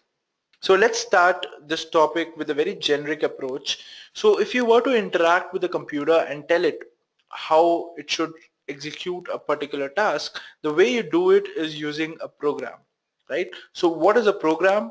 A program is basically logic which is wrapped around a syntax, a particular syntax which is specific to a programming language. Now this programming language could be anything. It could be JavaScript, it could be Java, it could be Python, it could be C, it could be C++, whatever, right? But the basic thing doesn't change. That is the logic, right? The logic remains the same in every language. Having said that, what is this logic? This logic is what an algorithm is. Alright, so in simple words, an algorithm is a step-by-step procedure towards solving a problem in the computer world. Alright, so let's take an example to understand this thing which we have just discussed. Alright, so let's take an example. So this is a problem, or this is an algorithm to print numbers from 1 to 20. Alright, so let's go step by step and understand what this algorithm is doing. So this is the start position. We start over here, and then we see that our algorithm is initializing a variable x to 0. Alright, so we initialized a variable x to 0, and then we incremented it by 1. After that, we are printing that variable and we are checking it whether it's less than 20. So if it's less than 20, if it's true or if it's yes, it goes back and increments the value again by 1. Otherwise, if it's a no, it goes on and ends the program. Alright, so since it's a yes right now, it goes back and increments the value by 1 again. So we have printed 1, and now we have incremented the value of x by 1 again. So now the value is 2, and then we print that value. So we have now 1 and 2 on the board. Alright, then again it checks whether it's less than 20. If it's true, it goes back again, increments it by 1. Now it's 3, prints 3. So this process goes on until the value of x reaches 20. So when the value of x is 20, it prints that value and it checks whether it's less than 20, which is a no, and then it ends the program. And hence you have values which are printed from 1 to 20. Alright, so this is a step-by-step procedure for printing values between 1 to 20, and this is in similar way you would create other algorithms as well. So as complex an algorithm can be, it can always be represented using a flowchart. Alright, so guys, this is what an algorithm is. Now for making a machine learn, there are a lot of ways and there are a lot of algorithms. Alright, now since no problem is the same, every problem, so if we take our case, alright, so we tackle every problem with a different approach. Now algorithms are nothing but approach for a computer. Alright, now based on the problem, you decide which algorithm to use. Right, so for now let's understand what is machine learning. So machine learning is basically an artificial intelligence wherein the machine can learn on its code, meaning you have programmed it once, but every time it encounters a problem, it should not be programmed again. That is the main motive of ours, right? It will not be programmed again. It changes its own code according to the new scenarios it discovers. All right, so this is what machine learning is. It self-learns whatever has to be learned from it. We provide it scenarios, we provide it with past experiences, we feed the values, and learning from those past experiences, it comes up with new solutions. This topic is actually very interesting to learn about because you might be thinking how a machine can actually redo its code, or how can it update its code on its own, right? So sounds interesting, right? So this is what we'll be doing in the next few sessions, that is learn about machine learning. So today's session is going to be a very basic session. We'll be seeing how machine learning actually works, what is the basis for machine learning. All right, so by the end of the session you'll have a fair idea of how things basically work with machine learning. But for the advanced part of machine learning, we have the next sessions lined up, so I don't want you guys to miss any of those sessions. All right, okay, so moving ahead now. So we have learned what machine learning is, but like I said, there are different approaches towards solving a problem, right? So there are basically different ways a machine can learn. Let's see the different ways a machine can learn. Basically there are three kinds of ways. So the first way is supervised learning, the second way is reinforcement learning, and then you have the unsupervised learning. All right, so let's discuss each of these in detail and understand what these actually are. So the first kind of learning is called supervised learning. All right, so what is supervised learning? So supervised, if you concentrate on the word supervised means when you are monitoring someone, or when you're constantly monitoring someone or making them understand something. So you can compare this scene with a classroom scene, right? So you sit in a class and the teacher explains you difficult concepts, right? The concepts that cannot be learned on your own. That's why a teacher is there, right? So the way we teach machines in supervised learning is like this. So we provide them with a particular set of inputs, and we give the corresponding answers as well. For example, if I say that what are the parameters for deciding whether it will rain today or not? So the humidity should be above some certain level, temperature should be above some certain level, the wind should be in a certain direction, and then if these scenarios are there, it will rain, right? So we give a lot of inputs to the computer with this data, and with each data we assign 1 it rains and 0 it does not rain. If the temperature is high and the humidity is high and the wind is in a particular direction, it will rain, so we say 1. And if the humidity is low and the temperature is low as well, so we say it will not rain. So I'll give it a certain input that today it's 35 degrees Celsius, the humidity is 97%, the wind is in this direction, will it rain today? Alright, so the machine will actually see, okay, so from my past experiences I saw that, okay, when this was the temperature and the humidity was this, it rained. So it'll compare that according to it, and it'll come up with a probability and hence come up with a solution or an answer whether it will rain or not. Right, so this is what supervised learning is. So basically we are providing it with the answer and the inputs as well. All right, so if you were to discuss it in a more general way, so you can take your kids as an example.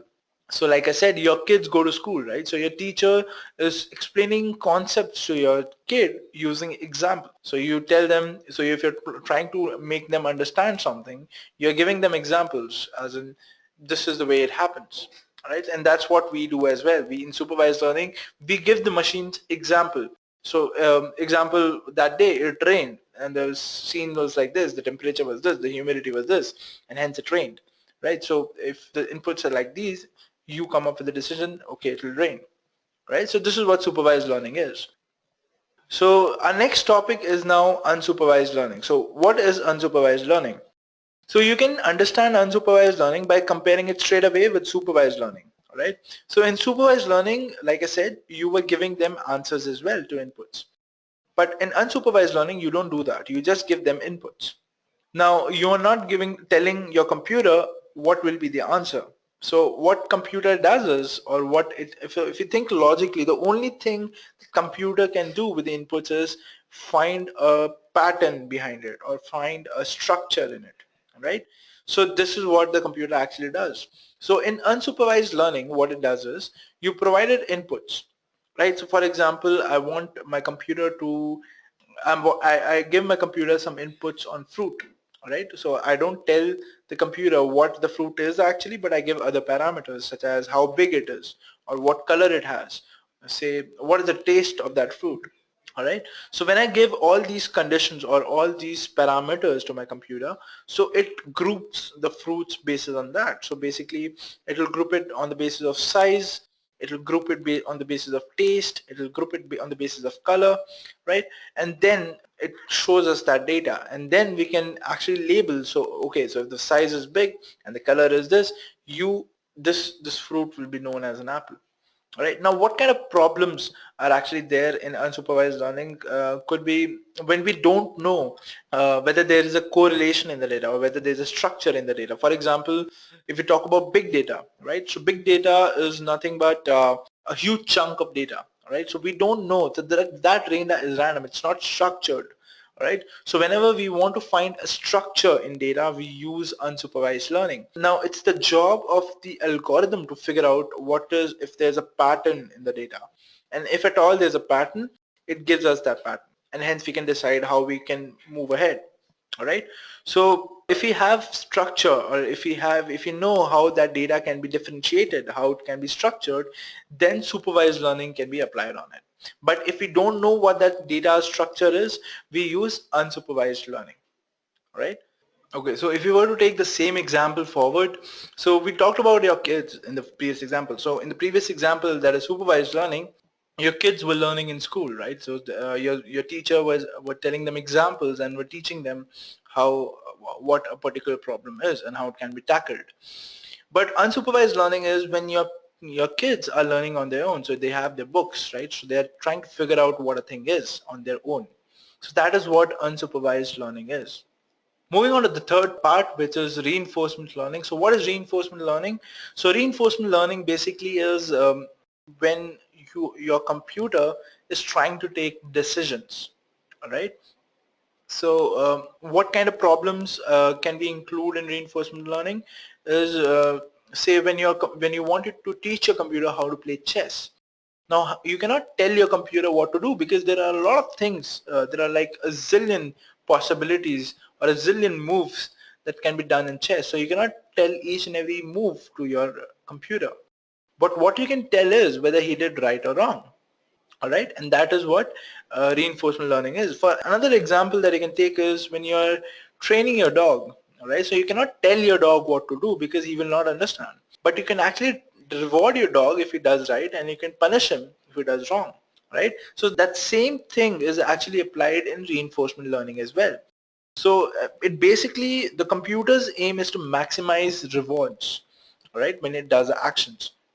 So it'll come up with a solution which has the maximum rewards in place. So we define if it does a certain action, you'll get a reward. And then from its past experiences, it understands, okay, when I did this, I got a reward. So let me do something similar, I'll get more rewards. Right? And that is what reinforcement learning is all about. So if you were to take the same example forward, let's say your kid, when you're parenting your kid, you tell him, you cannot control what your kid does throughout the day, right? You cannot tell him each and everything. But if he does a bad thing, you can actually scold him and tell him that what he did was wrong. And then he'll understand, okay, I don't have to do this thing because I get scoldings when I do this thing. Right? Or else you can appreciate your kid when he does a good thing, right? So he'll understand, okay, I was appreciated for this, so maybe this is the behavior which is expected from me. So this is what reinforcement learning is. We now know what are the different ways a machine can learn, right? Now let's discuss how you actually can solve a problem using machine learning. Alright, so now a problem comes up to you. Now how will you decide, or how will you start with that problem? So let's shed a light on that. So whenever there's a problem, that problem can be categorized in 5 ways. So those 5 ways are like this.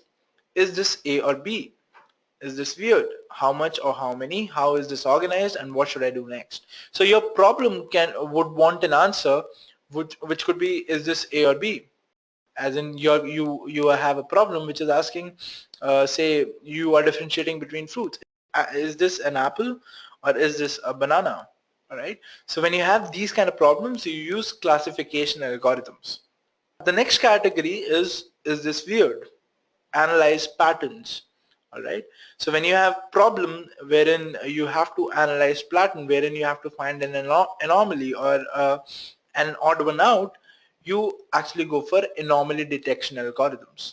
Alright, the next category is how much or how many. So when you have to deal with numbers, right? So when you want some numeric values, you want to get a certain value, or for example, what should be the minimum number of hours that you should put in so that you get promotion. All right. So when you have these kind of problems, so you apply regression algorithms onto that. Then we have, how is this organized? All right. So when you have these kind of questions, you use clustering algorithms, because basically you're trying to find out what is the structure behind a certain data set, right? So when you're trying to know the structure behind a certain problem, you use clustering algorithms. And then you have a category which says, what should I do next? So when a decision has to be made, then algorithms for reinforcement learning are used. So let's learn about these algorithms now, that is classification, anomaly detection, regression, clustering, and reinforcement, as I said. So let's shed a light on that. So let's start with algorithms, machine learning algorithms. So the first algorithm is the classification algorithm. So like I said, when you have a set number of outputs, so basically for questions like this, so is it cold outside today? So the answer could be either yes or no. So you have only 2 outputs. The outputs could be either yes, or the output could be no. All right, or the next kind of question could be, will you go to work today? So it's either a yes, no, or maybe. Right, so you will either go for work or you'll not go for work, or you'll say maybe I'll go to work, right? But there is no other answer which can come up, right? So when you have these kind of conditions, you come up with, you solve it using classification algorithms. Now when you have 2 outputs, as in like for example yes or no, it is called 2-class classification. But when you have more than 2 choices, as in our second question we have yes, no, or maybe, right? So this is called multi-class classification. So whenever there's an output which is set, as in it is either true or false or 0 or 1 or yes or no, whatever, right? So if it's fixed, you use classification algorithms. This is basically the gist that you should get out of this. Okay, so let's move on to our second algorithm now, which is the anomaly detection algorithms. So in these algorithms, you analyze a certain pattern and you get alerted whenever there's an anomaly or something which is not usual which happens. Right? For example, if, as you can see in the figure, that you have a pattern, you have some blue men, right? And then suddenly a red kind of person comes up. So this algorithm will actually flag that person because he breaks the pattern. He is something which is not expected, right? And he becomes an anomaly. And this is what anomaly detection algorithms are all about. Now, what is the use case for anomaly detection algorithms? It could be, for example, in credit card companies. So in credit card companies, each transaction of yours is monitored, right? And whenever there's a transaction which is not usual, right, which doesn't match your daily transaction pattern, you get alerted for it. So they might confirm with you whether you only made this transaction, right? So when you have these kind of problems, you use anomaly detection algorithms to solve them. The third algorithm is regression algorithm. So like I said, whenever you have to come up with a value, right? So you use regression algorithms. So for example, what will be the temperature for tomorrow, right? So whatever value will come out of this will be a number, right? So let's say I came up with 28 degrees Celsius. So I got that temperature using some formulas, right? And I came up with that numeric value. So whenever I am come up with a numeric kind of value, or whenever my problem demands that I have to get a mathematical value, I go with regression algorithms. So the second example for this could be whenever I want to give a discount to my customer. Now, how much discount should I give that customer so that I get more customers and at the same time I do not go in loss as well, right? I stay in profit. So whenever this kind of problem comes up, I can go on and use a regression algorithm and solve this kind of problem. All right. Moving ahead, we have clustering algorithms. So clustering algorithms are basically used, so we discussed unsupervised learning, remember? So in unsupervised learning, we have clustering algorithms wherein we try to establish a structure, right? So we have some unstructured data that you want to make sense of. So what we'll do is we'll pass it through a clustering algorithm, and if there is a pattern which a computer can see, it comes up with that pattern and shows us like this. So for example, I feed data to my computer, right? And my data then applies clustering algorithm onto that. So this is the kind of output that I'll get. So it'll categorize it under group A, group B, and group C, and then I can make a decision whether what I want to do with this data that I've got. All right. So this computer doesn't understand anything what this data is all about. It doesn't understand. Maybe it's of cars, maybe it's of food, maybe it's of money, right? So the computer doesn't understand. But what computer understands is numbers, right? And that is how it relates it to each another and comes up with groups. Now when it comes up with groups, maybe you want to use some other algorithm onto it and decide or come up with a solution. But this is what a clustering algorithm will give you, right? Having said that, let's move on to the next algorithm now, which is reinforcement algorithm. All right, so we discussed reinforcement learning, so that is what reinforcement algorithms are all about. Whenever you have to make a decision, right? And so whenever you have to make a decision and your decision is based on the past experiences of your machine or whatever inputs that you have given to your machine, you use reinforcement learning. Now, for example, whenever you wanted to train your computer how to play chess, it will use reinforcement learning. And when it has learned, or when you have created a model for that and your game is actually being played by the computer, each decision that the computer makes is also based or is also taken from reinforcement learning. The other example, like I told you, was of a temperature control system, wherein your system had to decide whether it should increase the temperature or it should decrease the temperature, right? So whenever these kind of problems are there, right, you use reinforcement learning or reinforcement algorithms. So we have basically covered the basics which are there. We have covered the basics of the algorithms which are used in machine learning. So now if I give you a problem, you should be able to identify which algorithm will fit into this problem, right? What each algorithm is all about, how many algorithms are there, we'll discuss that in our later class. But for now, for today, you should understand if I have this problem, okay, so if I have this kind of problem, I should apply this algorithm to it. How will I apply this algorithm? We'll be discussing that in the later class. But this is the idea that you should get today. This is step one. If you are through with step one, it becomes very easy because it's now just about learning about what each algorithm does. But this is the concept behind machine learning. This is the concept that should be set in your mind, that whenever this kind of problem comes up, okay, so I have to find a structure behind this problem. Okay, I'll use clustering algorithms. Okay, so I have solutions to this kind of problem. Okay, I'll use supervised learning, and I'll be using algorithms and supervised learning for this, right? So I have a fixed number of outputs for this. I'll use classification algorithm for that. All right. So this is the basic understanding that you should get from this session today. All right. So enough of theory, guys. So we have now understood the concept behind machine learning. Now let's see. First of all, you guys won't be knowing how the inputs are actually given to a system to create a model, right? So these inputs are actually called data sets, right? So now what we'll be doing is we'll be seeing how we can prepare a data set to actually create a model, and then also verifying that model, whether that model is predicting right or wrong, right?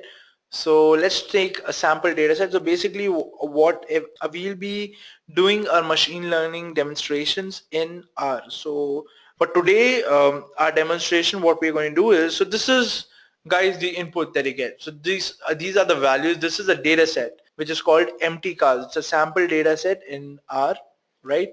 So whenever you have to create a model, you basically divide your data set because you have to validate that model at a later stage as well. So you divide your data set between the training part and the testing part. So the training part is used to create a model, and the testing part will be used to actually verify that model. All right. Now, how you can divide the data set is what I'm going to tell you in a few moments. But is this clear to you guys? Why are we dividing the data set? We are dividing the data set because first we will create a model. So for creating a model, the computer should be fed some value, right?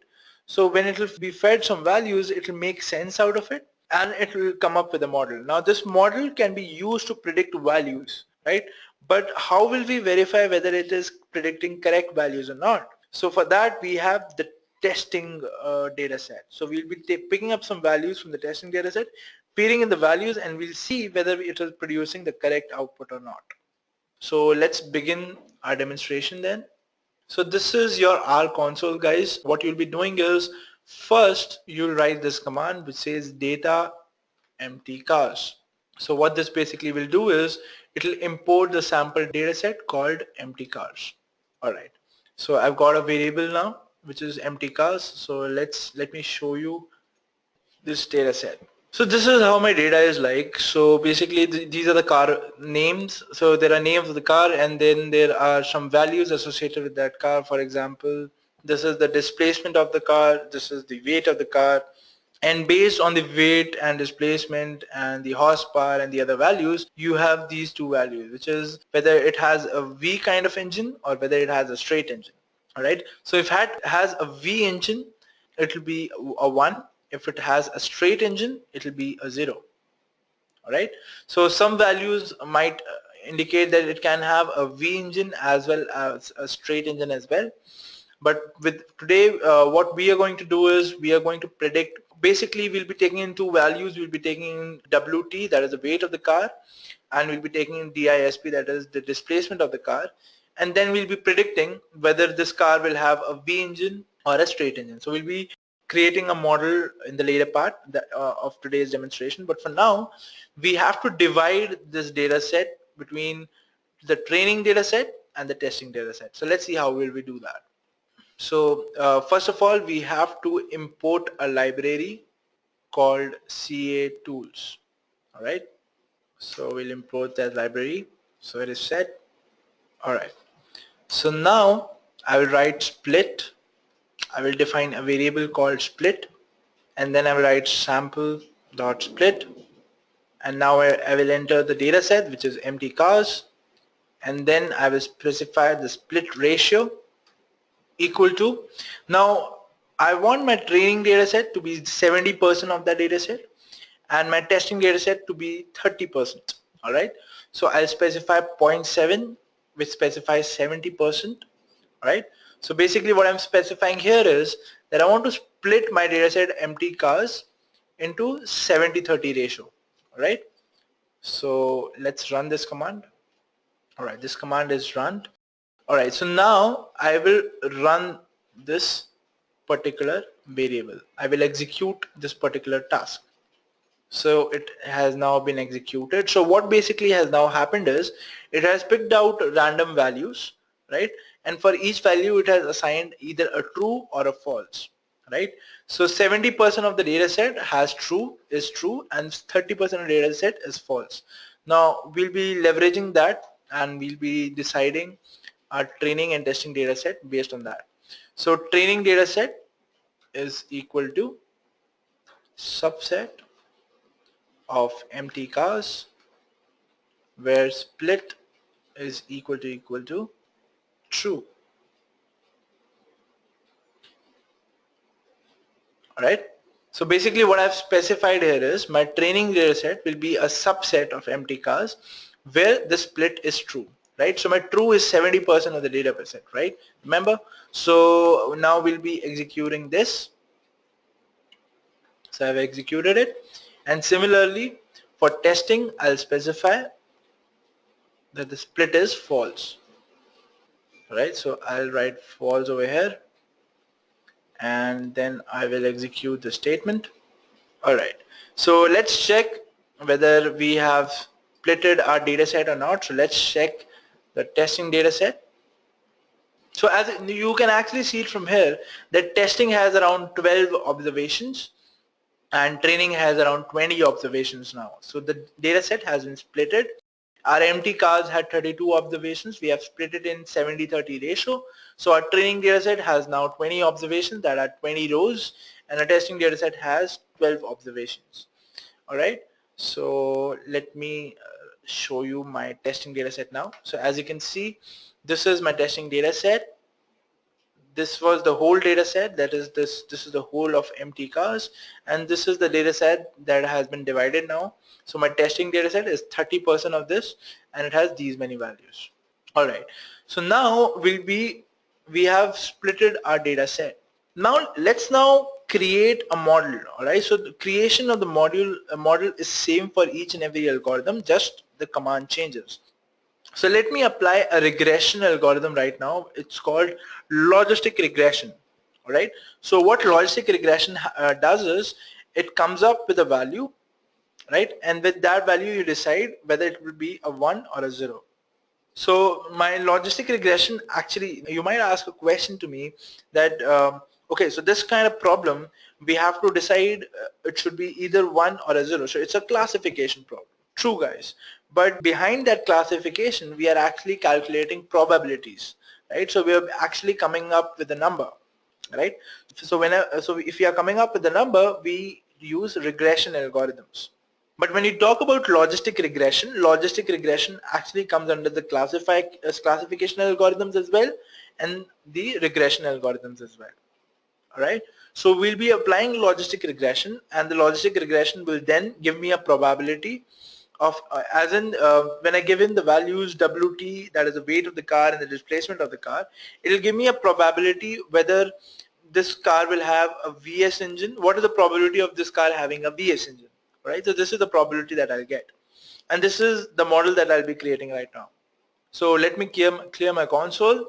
Alright, so for creating a model you have to type command which is like this. So you type in model.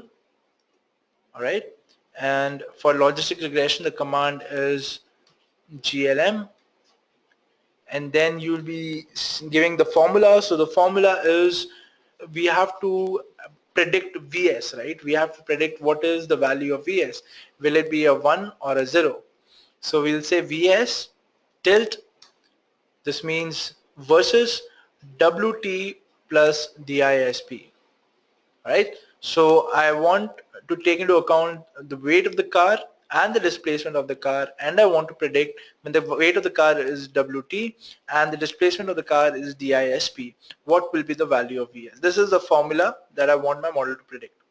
Alright, now I'll be specifying which data set this model has to be applied on. So since I have splitted my data set, so I want it to be applied on training, and then I have to specify the family of the model. So basically it's a 1 or a 0, right?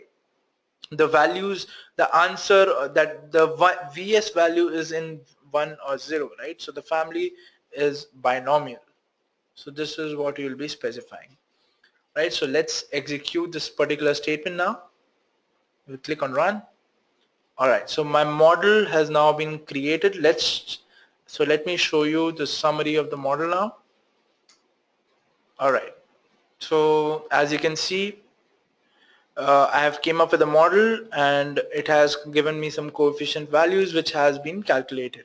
But for now, what you have to understand is, what I'm trying to make you guys understand is that we are coming up with numbers. Alright, so we are not doing any clustering, we are not doing any decision making, we are coming up with numbers, and that is the reason we use regression algorithm. Now further, as you will see in the next step, I will be predicting a value which will be the probability of the car having a VS engine. Alright, and then I will teach you how you can actually classify that problem as a 1 or 0. Alright, so hang on. So now what we'll be doing is, we have a model, right, and this is our testing data set. So as you can see, these are the values that we are going to predict right now. So what we'll be doing now is, we will actually be feeding the WT and the ISP of this testing data set. And mind you guys, our model has been created from the testing data set, alright, so from the training data set. So we have not, so our model has not encountered the testing data set as of now. So these are basically like real values to our model, right? So now we'll be predicting. So let's take an example car here. So let's take Ford Pantera L and predict whether this car will have a VS engine or a straight engine.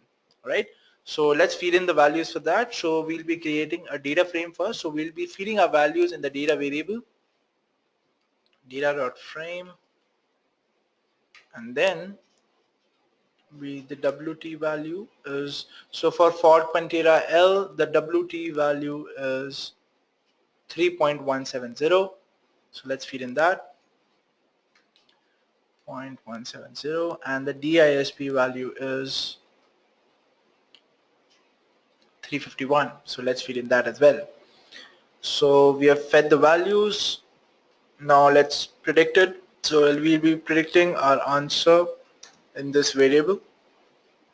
So the command for predicting is predict model. That is the model that we have to predict from, the data which has the values, and type of answer, that is response. So I want a response. Now what I'll be getting from this is a probability, right? The probability of this car having a VS engine. Now if the probability is less than 0.5, that means that the probability is that means that it will not have a VS engine. The odds of it having a VS engine becomes very less, and hence we will consider it as a false. But if it is greater than 0.5, that means the odds of having that, of the car having VS engine, becomes more, right? So we will consider that that car will have a VS engine if its value, if its probability value is greater than 0.5.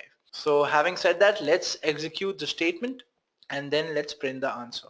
Ford Pantera L, we predicted that the VS probability, the probability of that car having VS engine is 0.007. Let's compare whether our Ford Pantera L has a VS engine. So as you can see, there is 0 over here. That means that Ford doesn't have a VS engine. So if it doesn't have a VS engine, it has a straight engine, and we have predicted it right. Our value is correct.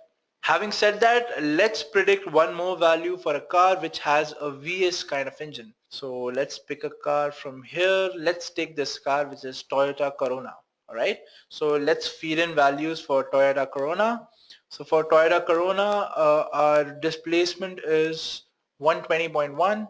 So let us feed that 120.1, and my weight is 2.465. So let's feed in that as well. Let's predict the value now. So as you can see, the probability of Corona having a VS engine is 0.77. Alright, so it has a 77% probability of it having a VS engine. Let's check whether it has a VS engine. So yes, it has a VS engine, and hence our model predicted the right value. Alright guys, so we created a model which can predict values now. So you can feed in any displacement and any weight, and this model will tell you whether that car should have a VS engine or a straight engine.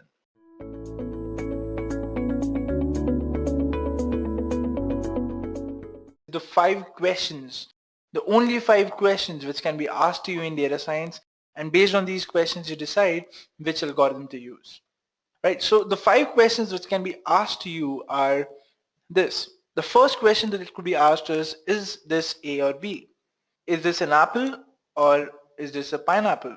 Is this a pen or is it a pencil? Is it a mouse or is it an elephant? So when you have these kind of questions, the algorithms with these kind of questions is the classification algorithm. Alright? Our next question is this weird?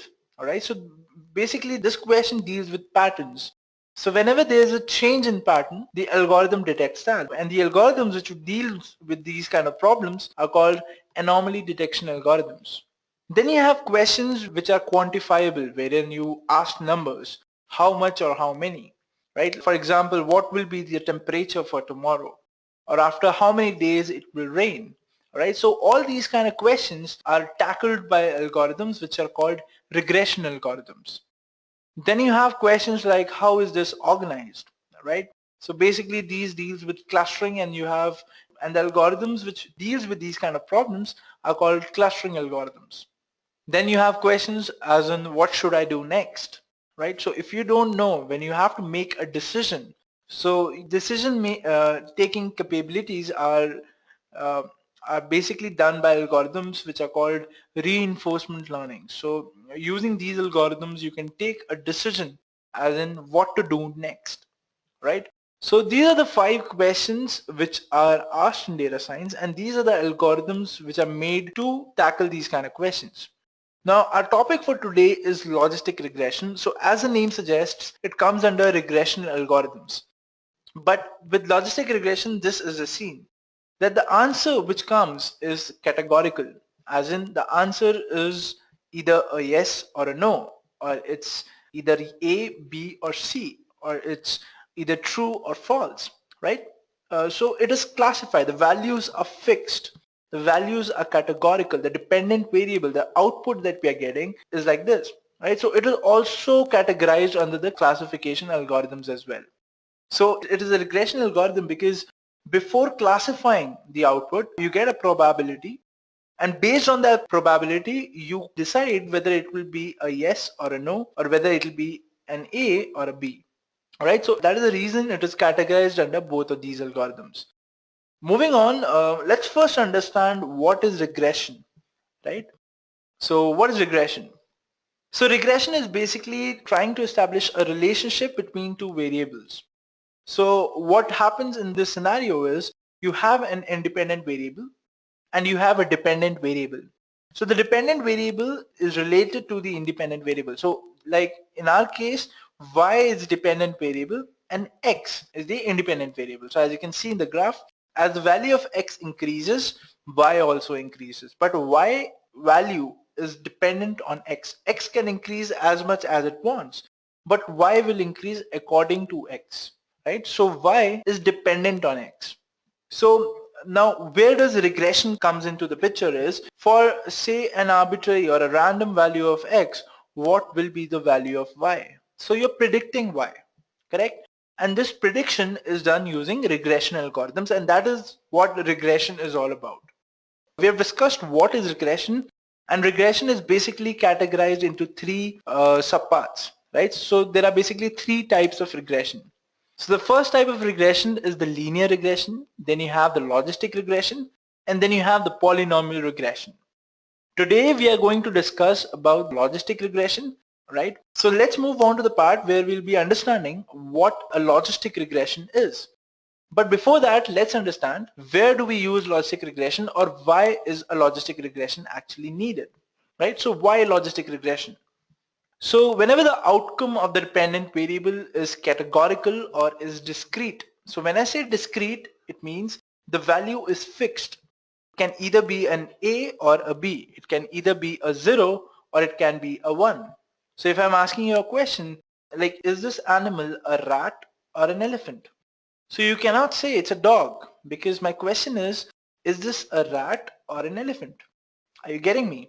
Alright, so when you have these kind of possibilities, when you have outcomes which are discrete, which are categorical, as in which are predefined, you use logistic regression. Alright, so now my next question which can be asked is, why can't we fix the formula of linear regression in this? Right, so let's understand why can't we use linear regression. So guys, this is the best fit line that you get in linear regression. So if you guys know about linear regression, we have already discussed what a linear regression is. But for the people who don't know about linear regression, let me give you a quick summary. You use linear regression when you have the y value in range, right? But in our case, our value is discrete, as in the value could either be 0 or it could be 1. So as you can see, these are the values for our y. So our y could either be 0 or be 1. But the best fit line for a linear regression is this, right? And as you can see, it is crossing 1 and is also going below 0. But our y value cannot be below 0 or above 1, right? It could either be 0 or be 1. If we were to clip the line, so the only solution that we can see over here is that we have to clip the lines of this best fit line, right? So when we clip the line, it comes out to be like this. So this had to be solved because this is nothing. This kind of curve cannot be formulated. This is actually not a curve. These are basically 3 straight lines, right? So this had to be formulated into an equation. So once it's formulated into an equation, it comes out to be like this. So this is a sigmoid curve, right? So it's a sigmoid function curve. And it is basically very famous. It's called the S curve. Now we had to make an equation which will make a curve, or which will come out to be like this, all right? But why this is the question. So let me address that. So as you can see, a value of y is 0 for certain values of x. And our value is 1 for certain values of x as well, right? Now this is the transition that is happening, right? So after 4, the values are becoming 1, right? The y value is becoming 1, right? So this transition has to be represented by a curve, and hence we came up with this S curve. Now in logistic regression, how do we decide whether the value will be a 1 or a 0 when we are predicting it through a model? So logistic regression basically gives us a probability, right? So it will tell me what are the chances of y being 1. So for example, we have a match going on, right? And we want to predict which team will win. So if my team has scored 75 runs and I ask my logistic regression model, tell me whether this team will win or not, right?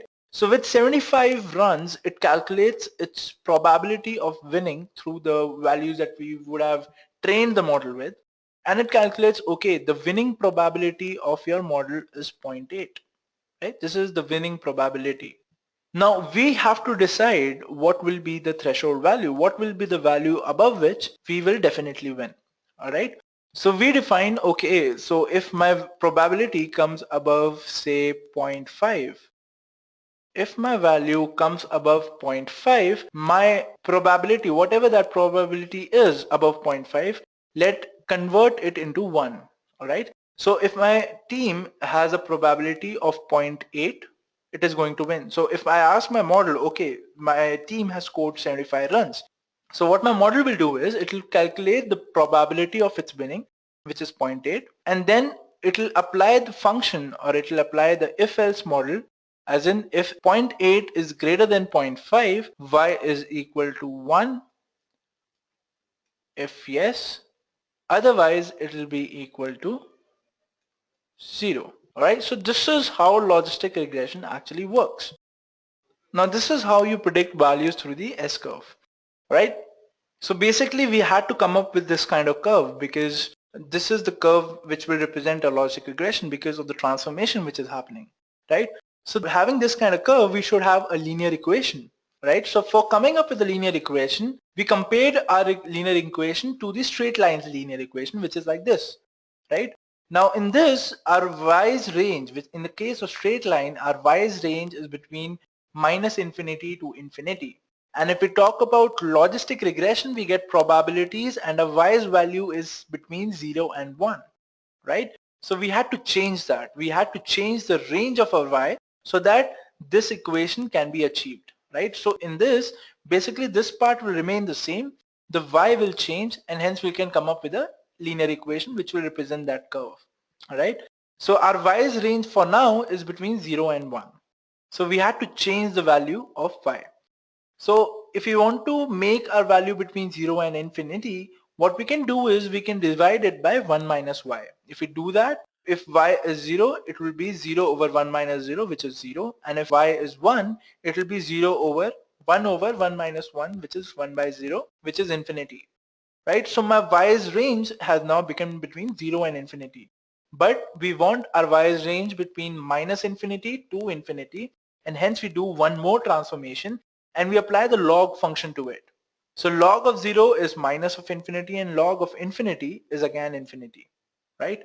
So now this function, this particular element, that is log of y over 1 minus y, has a range between -infinity and infinity, and hence it can be compared now with this y whose range is between -infinity and infinity, and hence it becomes a linear equation.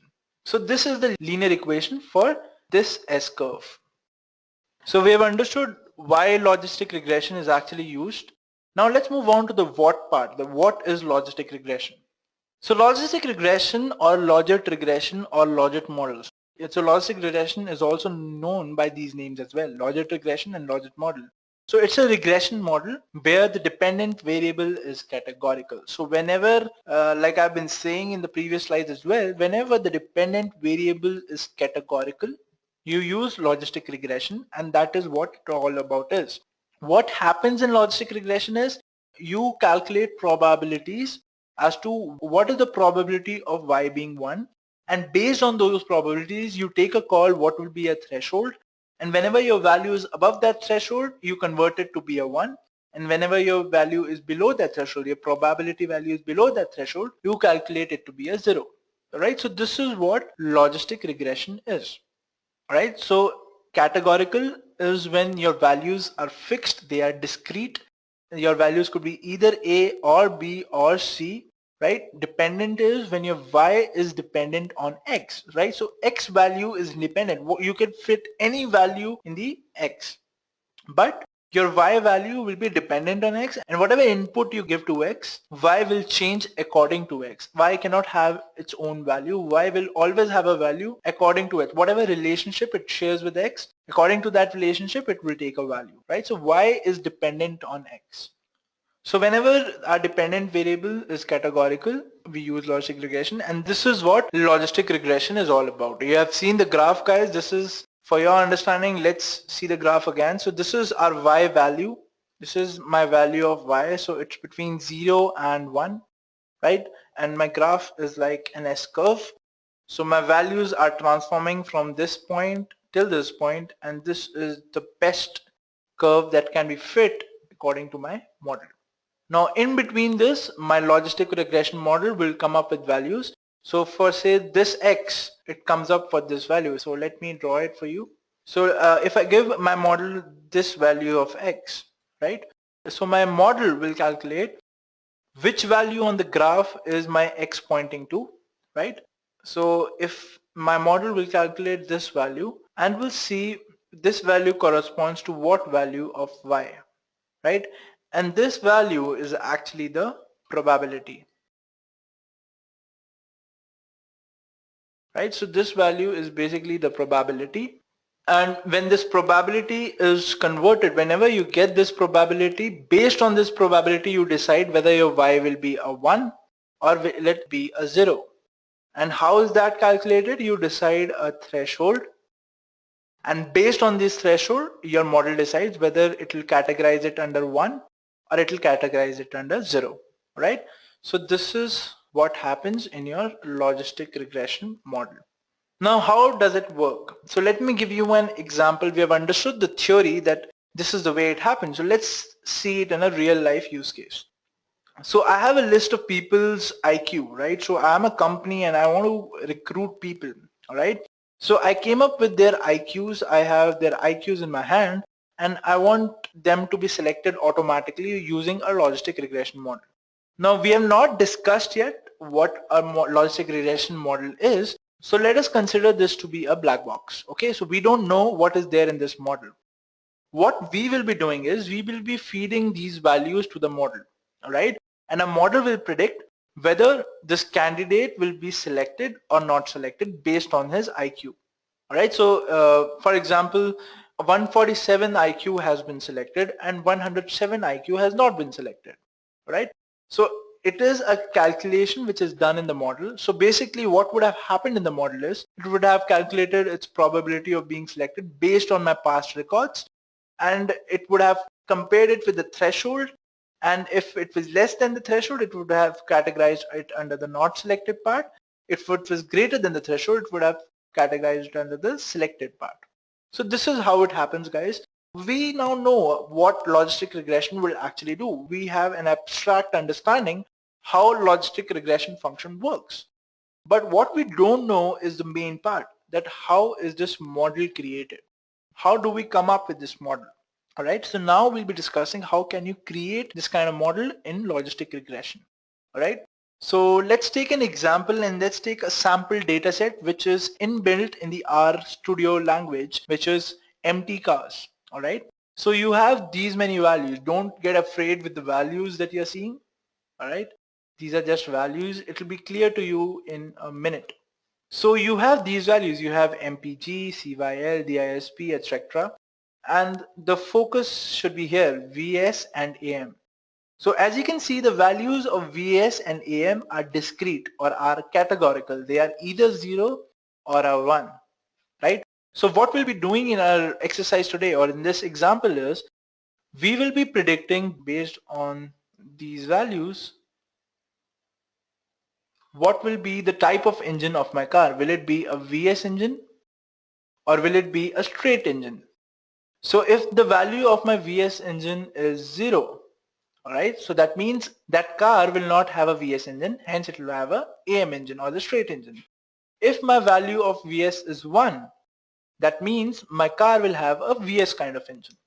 And these values will be calculated based on these inputs. So these are actually the parameters of the car, MPG, and you can actually look at what this means in the key for the data set. So MPG basically means miles per US gallon. Your CYL is the number of cylinders in your engine. Your DISP is actually the displacement, right? Your HP is the horsepower, the gross horsepower of the car. Your DRAT is the rear axle ratio, etc. Right? So WT is the weight. Now what we'll be doing is we'll not be taking all the values. Now this is a step that you will be learning in the demo part of today's session, that how do you select which values to take in this model. So as of now, forget how we select values. We will be selecting DISP and WT. Alright, so while we are creating a model, we'll be feeding in only these two values out of the whole model, and we'll be predicting Y. What is Y? Y is basically VS. Alright, so we'll be predicting VS based on these two values that we'll be feeding into the model.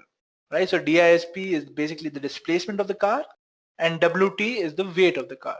So based on displacement and weight of the car, we will predict whether our car will have a VS engine or a straight engine. Now let's see how will we do that. So first, before creating a model, the first step is to divide our data set into training and testing. Why are we doing that? We divide a data set into training because this is the data set that we'll be feeding to the model. This is how we will train our model, right? So our model has to be trained for predicting values. Now, like I told you guys in the starting of today's session, Regression means establishing a relationship between two variables. Now, how does it establishes relationship is by looking at the past results or looking at the past records, what has happened before, right? So in our training data set, you'll see like in the Mazda RX-4 car, when the displacement of the car was 160 and the weight of the car was 2.620, type of engine which was used was straight engine, that is VS being 0, so it is straight engine. However, when my displacement of the car was 108 and my weight of the car was 2.320, the type of engine used in the car was a V engine or a VS engine, right? So this is how it establishes relationships. So we will be training our model using the training data set, and once our model is created, once our model is made, we will test that model using the testing data set. All right, so this is what we do. We divide our data set between two. Now the larger part of the data set will be used in training and the smaller part will be used in the model validation so that we can come up with an accuracy. All right, so we will be dividing our data set, and then this, like I said, this data set will be used to create the model. So once your model is created, this is what you get when you look for summary of the model. All right, so when you type in summary model, you will get all these values. Now these values are very important, guys. So this is the value that you need to focus on as of now. So the first value is the intercept. So this is basically the constant value in your equation. Remember, in our estimated regression equation, our formula was logit of y equal to beta naught plus x1 beta 1 plus x2 beta 2 plus x3 beta 3 and so on, right? So over here, our beta naught will be the constant value. Our beta 1, that is the WT is the independent variable that we have fed to our model. All right, so the coefficient for that is 1.094, that is beta 1. DISP is the coefficient for the model, which is beta 2, that is minus of 0.02529. All right, now these values are calculated by R using the MLE method. What is MLE? It is maximum likelihood estimation. But if we were to discuss how are these values calculated, it is very complex and I can explain it to you guys, but it will take a lot of time if you want to learn, because MLE would not concern you. These values are actually calculated automatically. That is why we have R to calculate these values for. But if you're still curious as to how these values are calculated, all right, having said that, okay, so we get these three values, and these three values are actually the coefficients of the independent variables. Next, these coefficients are actually fed into this expression. Now, how did we come up with this expression? When we solve log of y over 1 minus y, which was equal to beta naught plus beta 1 x1 plus beta 2 x2, when we remove the log and if you want to find y, we come up with this expression. So this is basically something like this, equal to y is equal to this, right? So now with this expression, basically you get the probability of y being 1, all right? Now over here you'll be feeding in the values that are beta naught, beta 1, beta 2, x1, x2, e. E is the Euler's number, which is a constant, that is 2.71, right? And beta naught is the value that you got from here. This is the beta naught value. You have the beta 1 value, you have the beta 2 value, and then you will be feeding the x1 value, the x2 value, and hence calculating the probability. Now again, this is actually in the background. For getting the y value, you simply have to type in predict. You have to type in your data, which is you have to type in x1 and you have to type in x2, and it will automatically implement it in this formula. It will get the beta 1, beta 2 values from the model and it will predict the value for you. But you should understand what is happening in the background, and that is the reason we have explained you this expression. So this is the expression which is used, which is logit of y is used to calculate the probability of y. All right. Now, as you can see, these are the values that we got from our data set, right? Now, these are the values that we'll be feeding to our logit y function. All right. Now, where did we get the x1 and x2 from? We took a value from the training data set, and the DISP value is 120.3 and the WT value is 2.140, right? So we'll be feeding these values into the function with the beta naught, beta 1, beta 2 and the E values, and we come up with the value which is 0.4962. Alright, so this is the probability of y. Now as you can see in the data set, if the displacement was 120.3 and the weight was 2.2140, our VS engine value was 0. Alright, so when we are solving it in the equation form, y is basically the value of VS. Alright, so this probability is basically the probability of VS being 1. Alright, so the probability in the case when my DISP and my WT values were this, my probability of y being 1 or VS being 1 is this, right? Now our threshold in this case or in any case is 0.5. Now usually in our probability we apply the threshold as 0.5. So if my probability is greater than 0.5, we say it's a success, and if we say it's lesser than 0.5, we say it's a fail. So this value is actually lesser than 0.5, right? So if it's lesser than 0.5, then it turns out to be 0, and that is the predicted value of VS, right? So the predicted value of VS from our calculations is 0. And if we compare it with the testing data set with the values 120.3 and 2.140, the value of VS was again 0 over here. Alright, so as you can see, our model was correct. Our model has predicted the right value. Alright, so our model is validated now. So it has predicted the right value for the value of DISP and WT. So this is what happens in logistic regression. Now we have done it manually, as in we have applied the formula manually and we came up with this number. But had it been an R, we would have simply typed in the predict command, entered the WT and the DISP values, and would have came up with this number, right? And then we would have applied a threshold onto this number, whether this number is greater than 0.5 or not. And since it is not greater than 0.5, it would have automatically reduced that value to be 0. And hence it would have matched with the VS value. Alright guys, so this is how a logistic regression function works, right? So this is how it happens. So let's move on to the demo part now. So now we'll be using a different data set, a more complex and a more elaborate data set. So now we'll be predicting, our aim is to predict whether a patient is diabetic or not. Alright, now how will we predict that? We have a data set wherein we have values like these. So we have NPreg, which is the number of pregnancies that patient has had. We have GLU, which is the plasma glucose concentration. We have the BP, we have the BP levels of that patient. The skin, that is the triceps skin fold thickness. This is the test which is done, right? We have the body mass index of the patient. We have the pedigree per function. We have the age. And in the end, we have the type. All right, so we have this data set wherein if these are the values, the type is 1, meaning the patient is diabetic. All right, so he is in the diabetic type. So if the value is 1, it means our patient is diabetic. If the value is 0, that means our patient is not diabetic. All right, so we have to predict by entering these values. We have to create a model which will predict whether our patient will be diabetic or not.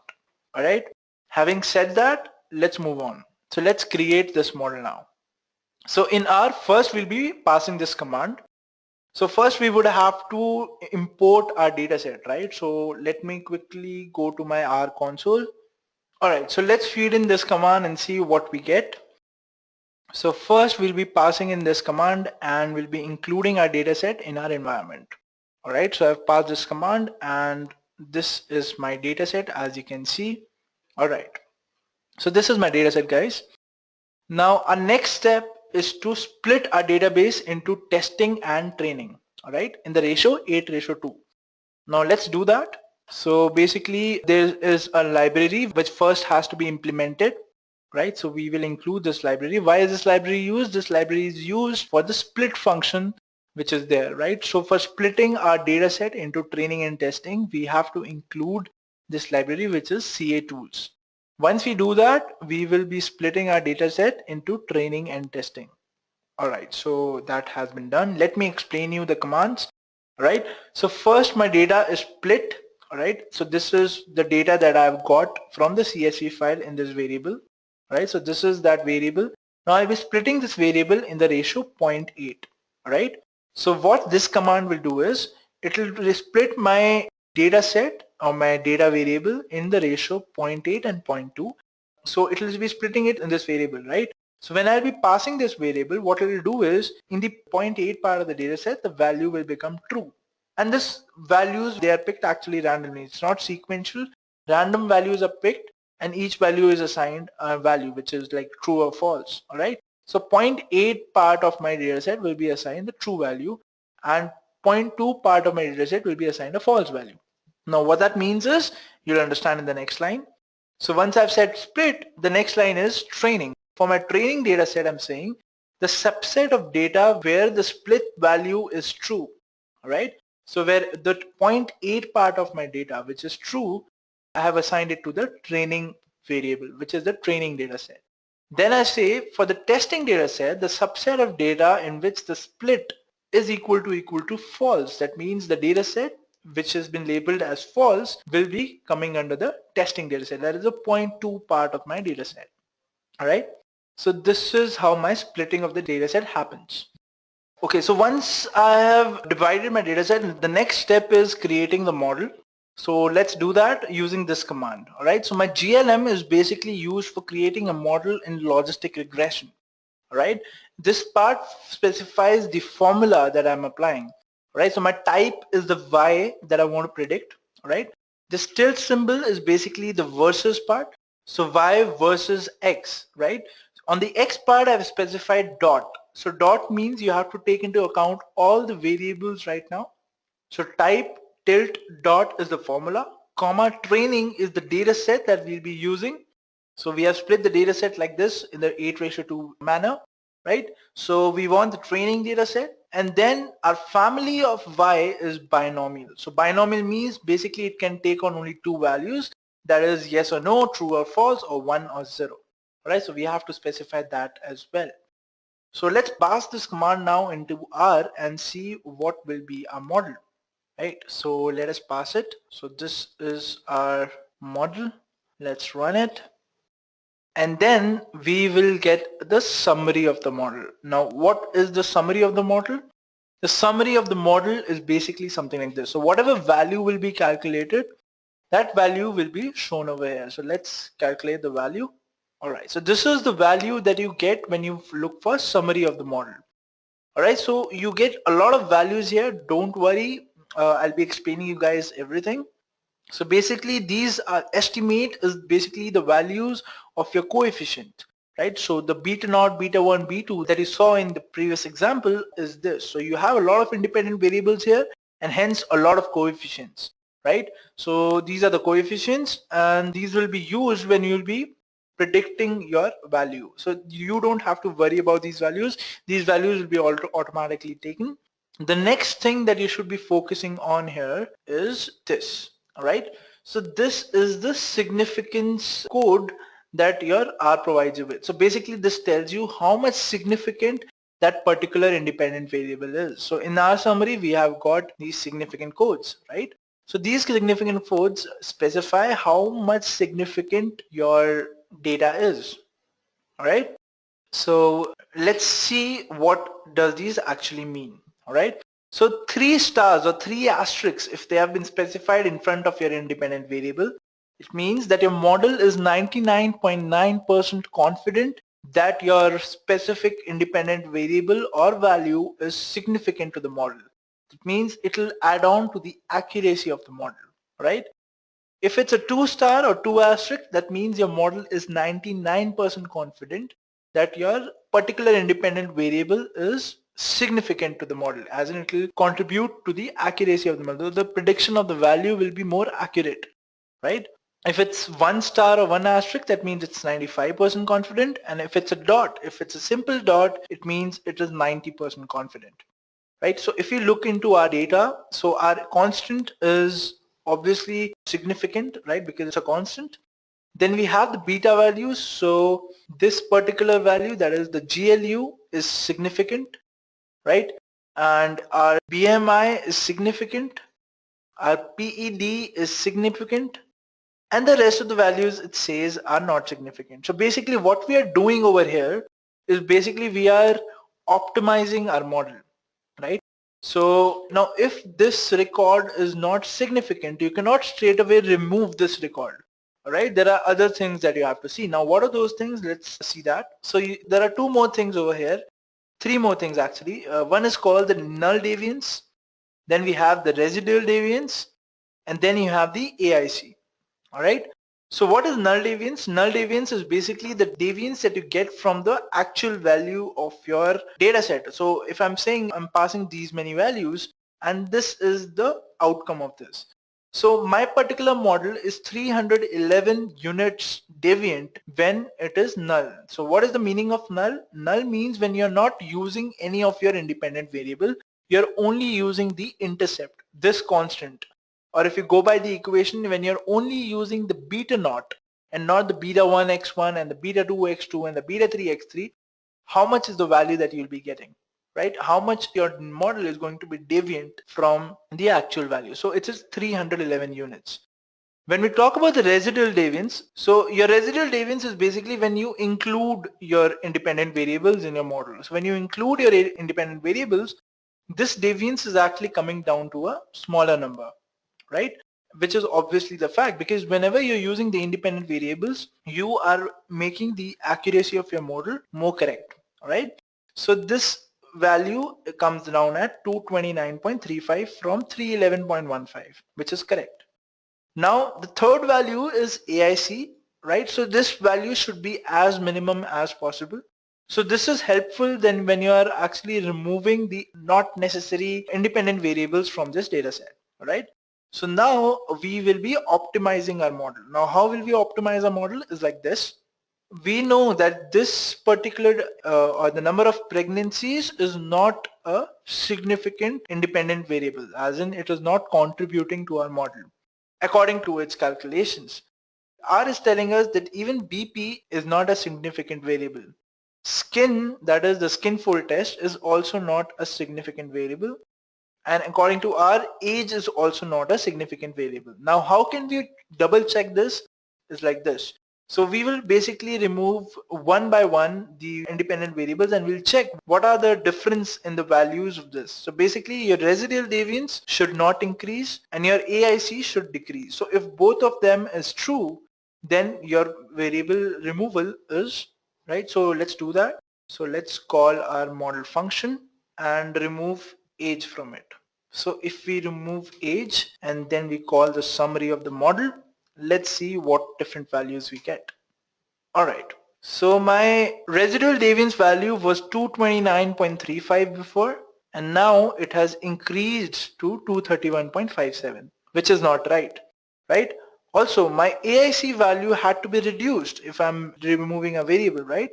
But it was 245.35 here, and it has actually increased to 245.57. That means age is a significant variable, hence it cannot be removed, right? So this is the conclusion that we get by interpreting the data. The next not significant variable is BP. So let's take BP from here, right?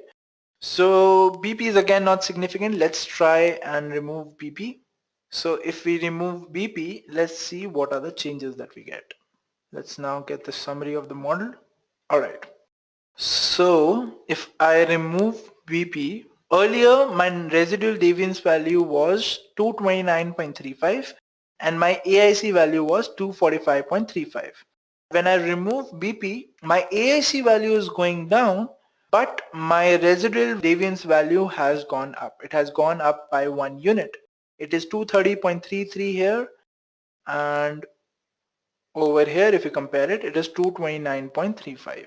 So again, I don't think BP can be considered to be removed, and hence will not go ahead with it. We will not remove BP. Let's try the other value. So what are we left with? So our npreg is not significant now. We have tried BP. We have not tried skin as of now, right? So let's try the number of pregnancies now. So we'll be removing minus npreg from our model, and let us get the summary of the model now. All right. So as you can see, my value was 229 over here. It's 231. It's a change. It's a significant change. And my AIC value is also the same if I remove npreg from here. So we'll not be removing npreg as well. Okay, wow. Let's try the last variable, which is skin. So let us enter skin. So we'll be removing skin from the model now. Let's get the summary. Okay, so before my value of AIC was 245 point something, so it has reduced. Awesome. And my residual deviance was 229.35, and now I'm getting 229.61. Not a significant change, and my AIC value has also reduced. So this can be considered, right? So we can remove the skin parameter or the skin variable from here, and hence get a value which is like this, right? So we will go ahead with this. We will remove the skin variable, and our model seems to be now optimized. All right, so I've removed the insignificant part now, right? So let us go back to our slide. Right, so let's move ahead. So as you can see, the insignificant field was skin, which has now been removed. So what does null deviance mean? I told you guys how well the response variable is predicted by a model when it includes only the intercept, which is this. And what does residual deviance mean? It means how well the response variable is predicted with the inclusion of independent variables. So this is what we have learned, right? Moving ahead, now let's predict values out of our testing data set, right? And check out the accuracy for our model. So what we'll be doing now is we will be predicting the values in the model using our testing data set, right? So let's pass this and let us check what this variable has in store for us. So if I type in res over here, it gives me these values. Right, so these values are all probabilities, as you can see, 0.0451, 0.628, 0.200, 0.36, and so on. So this is the testing data set that has been predicted, and these probabilities have now been attached over here, right? So the patient number 2 has a probability of 0.0451 of being diabetic, all right? So if we were to check this, let's quickly check this for our patient number 2. So if it's 0.051 for our patient number 2, that means it is close to 0, right? So he should not be diabetic. So let's check out the real values. So for the second patient, our type is 0, all right? So our model is predicting right. The values are right in a model. So patient number 2, the type, if he were to have diabetes, it would have been 0. And my model also says that he has a 0.04% chance of having diabetes. All right, so far so good that my model has been corrected right. Let's check one more value. So for patient number 6, my probability is 0.628, all right? So that is greater than 0.5. That means he should be diabetic, right? So if we check that, so yes, my patient is diabetic. So my model is correcting right, it is predicting correct values. Now how will you check the accuracy for your model, right? So we will be checking the accuracy of the model by this. So now we have passed this command as of now. We have predicted the model using the testing data set, and we have typed, and type is equal to response. So response means we want to get an answer. We want to get a probability out of our predict model, or out of our predict function, right? So we will be writing predict, and in our predict function, we will be passing the model that it has to refer and predict a value from. We'll be passing the data set, the values that we'll be taking from the data set and predicting the value. And the type of that answer should be response, right? And it will be storing all of this in the res variable, right? So we saw the res variable, it has all the probabilities. The next step is creating a confusion matrix. Now what is a confusion matrix? It is actually very simple once you understand it, all right? It might be a little complex to understand, so let be a little careful over here when I'm telling you, right? So in my confusion matrix is something like this.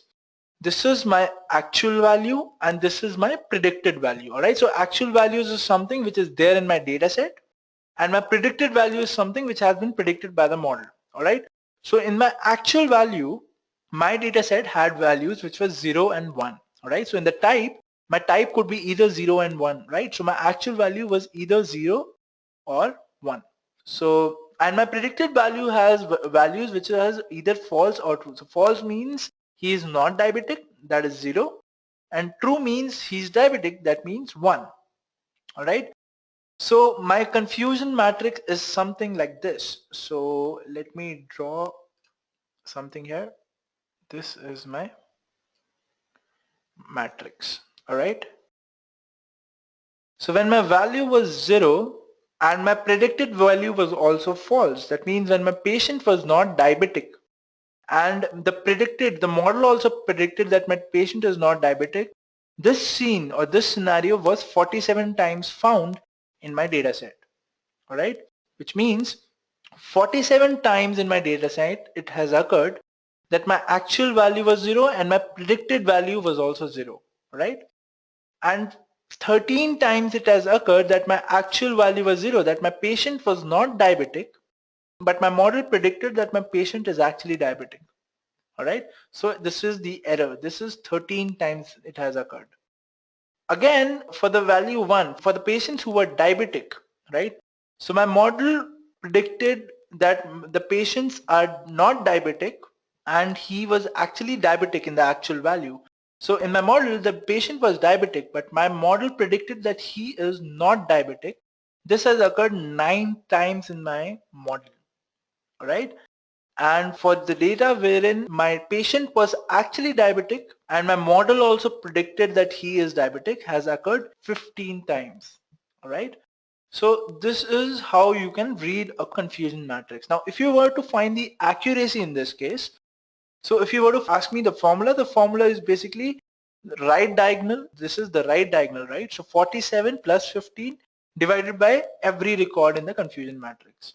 Now, why is this? Let me explain you that.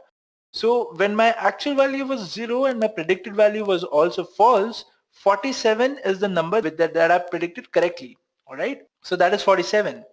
Again, if we were to ask when my actual value was 1 and the predicted value was also true, 15 was the number. So 15 is also correct, right? But when my actual value was 0 and my predicted value was true, that was 13. So this is the error. Similarly, when my actual value was 1 but my predicted value was 0 or false, my value is 9. So this is again the error. So if we were to find the accuracy is correct number of instances over the total instances, right? So the correct number of instances are 47 plus 15 divided by 47 plus 13 plus 9 plus 15, right? So this is what I've done in the next step. So for calculating the accuracy, I've written 47 plus 15 divided by 47 plus 15 plus 13 plus 9, right? So it came out to be 73%. Let's check in our model as well. So we will be passing the data set now,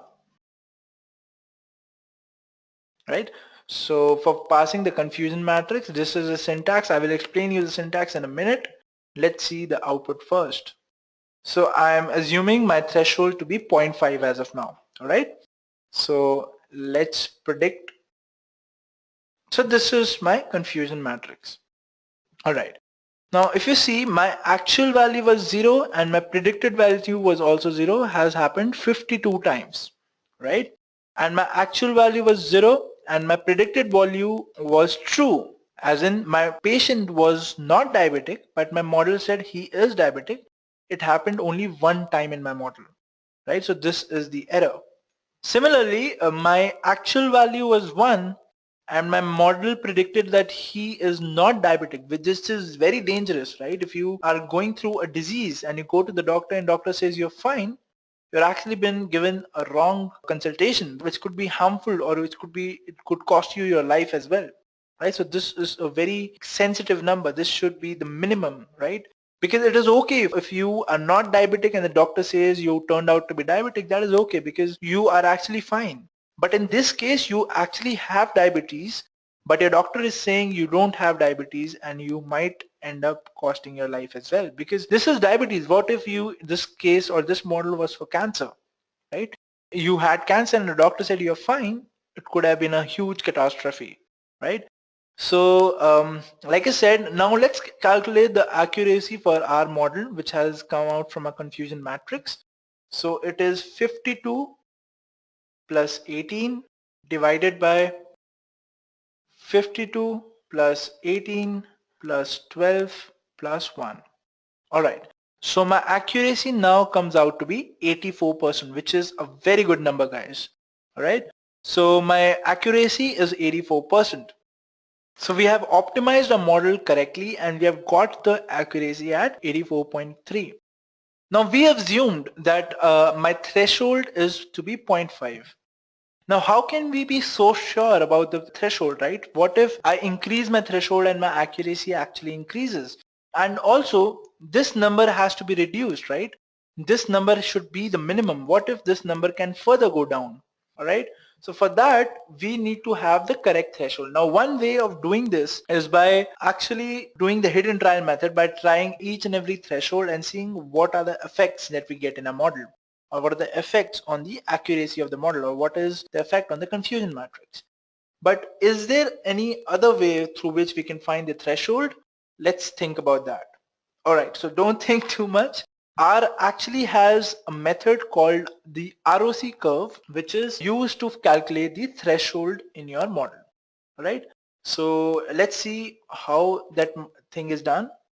So first you have to put in the predicted values. The predicted values should be from the training data set, because you're basically calculating the threshold from the training data set so that they can be applied to whatever value you'll be passing to your model. Alright, so your threshold will be collected from your testing data set. So let us do that. So our RES should have the predicted values from our testing data set. So let us change our RES.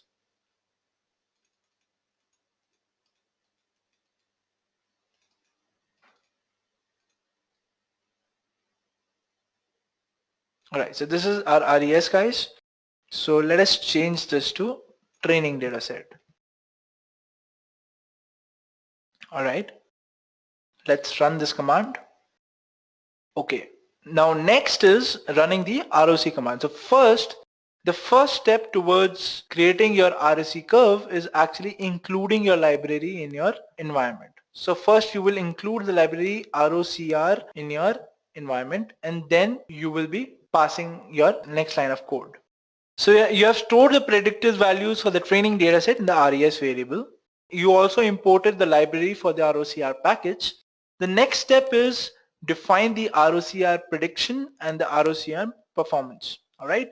So prediction and performance are parameters that the curve uses to actually plot the graph. So you have to specify them. Inside the prediction, you have to specify the predicted result set, comma, the result set that is actually there, right? So RES, which is predicted, and this is the actual data set. So this is compared and it is stored in ROCR pred. All right. After that, you check the performance. So in this, you are actually passing the ROCR pred. So you will see how good your prediction is, and then you will plot it against TPR and FPR. So TPR is basically the true positive rate, and FPR is basically the false positive rate. Right? So you will be specifying the TPR, FPR, and you will be checking the performance using the prediction that you'll be doing today. All right, so let's do that. So we have included the library. So let's pass on these two commands, run them. All right, so my ROCR pred and my ROCR perf have been saved, have been executed. Our next step is plotting the graph. All right, so for plotting the graph, I will be plotting ROCR pref, right? The performance curve I'll be plotting, and I can also color the graph. So I have set colorize equal to true. So this basically colors my graph in a way so that when the values are changing, the graph's color is also changing.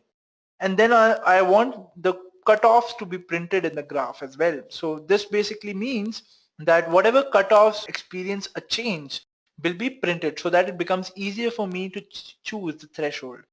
Right, so once you execute this command, this is how your curve will look. This is what is a graph that you will be getting. So let's pass this command. Let us plot the graph for ROCR. All right, so this is the graph that you get. So as you can see now, how will you interpret this graph is something like this. This x-axis is basically the false positive rate. So this should be the minimum, and this is the true positive rate, and this should be the maximum. All right, so if you go by this graph, as you can see, between 0.3 and 0.2 there is a lot of gap for the false positive rate. So if I give 0.2 as my threshold, I'll be actually going towards the false positive rate, and my model will go towards lesser accuracy. but my 0.3 is going towards higher true positive rate. At the same time, it has the least false positive rate, right? If we compare it to 0.5, 0.5 actually had a less true positive rate. Though it had a less false positive rate as well, but it had a true positive rate which was less as well. Now, what does this mean? This means that this value, which was dangerous, because if I was a cancer patient and the doctor told me that I'm okay, it would have been very dangerous for me, right? So we have to reduce this value. And this value can be reduced by increasing the true positive rate, right? So, but this might also cost you the accuracy of the model. But in that scene, our aim is actually to serve the humankind, right? So your model should be able to predict the right values and the correct right values. It is okay if a model predicts that I am diabetic even if I'm not, right? But if I'm diabetic and it tells me that I'm not diabetic, that actually is a dangerous thing, and that thing should not be there. That thing should be more accurate, all right? And that is what we are trying to solve here. So it depends on your use case, what kind of threshold you will choose. Now you may have some other use case wherein this particular value does not matter, right? So for in that case, you will choose your preferable threshold. But in our case, which is the medical case, wherein you are predicting whether that guy is having particular kind of disease or not, you have to reduce this particular number, all right? So according to our graph, I should be choosing 0.3 and not 0.2. And if you compare it with 0.4 actually, so 0.4 and 0.3 actually have a very little margin of false positive rate, right? So I'll go with 0.3, all right? Now let us check the threshold 0.3 in our testing data set confusion matrix, all right? And then see what is the difference. So we will copy this and we will paste it here. So our result should be for the testing data set, predicted values, right? And then so let me do it for 0.5 again, and then we will be able to compare our confusion matrices. So this is testing. All right, so this was the confusion matrix for my threshold 0.5 for my testing data set, right? Now let us do it for 0.3.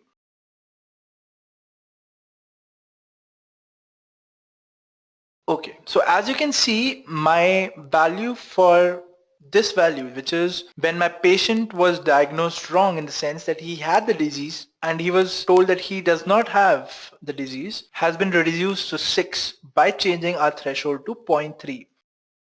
At the same time, our accuracy, I think, has also gone down. Let's check. So for the first confusion matrix, let me get the accuracy. So it is basically 52 plus 18 divided by 52 plus 18 plus 12 plus 1, right? So it is 84.33.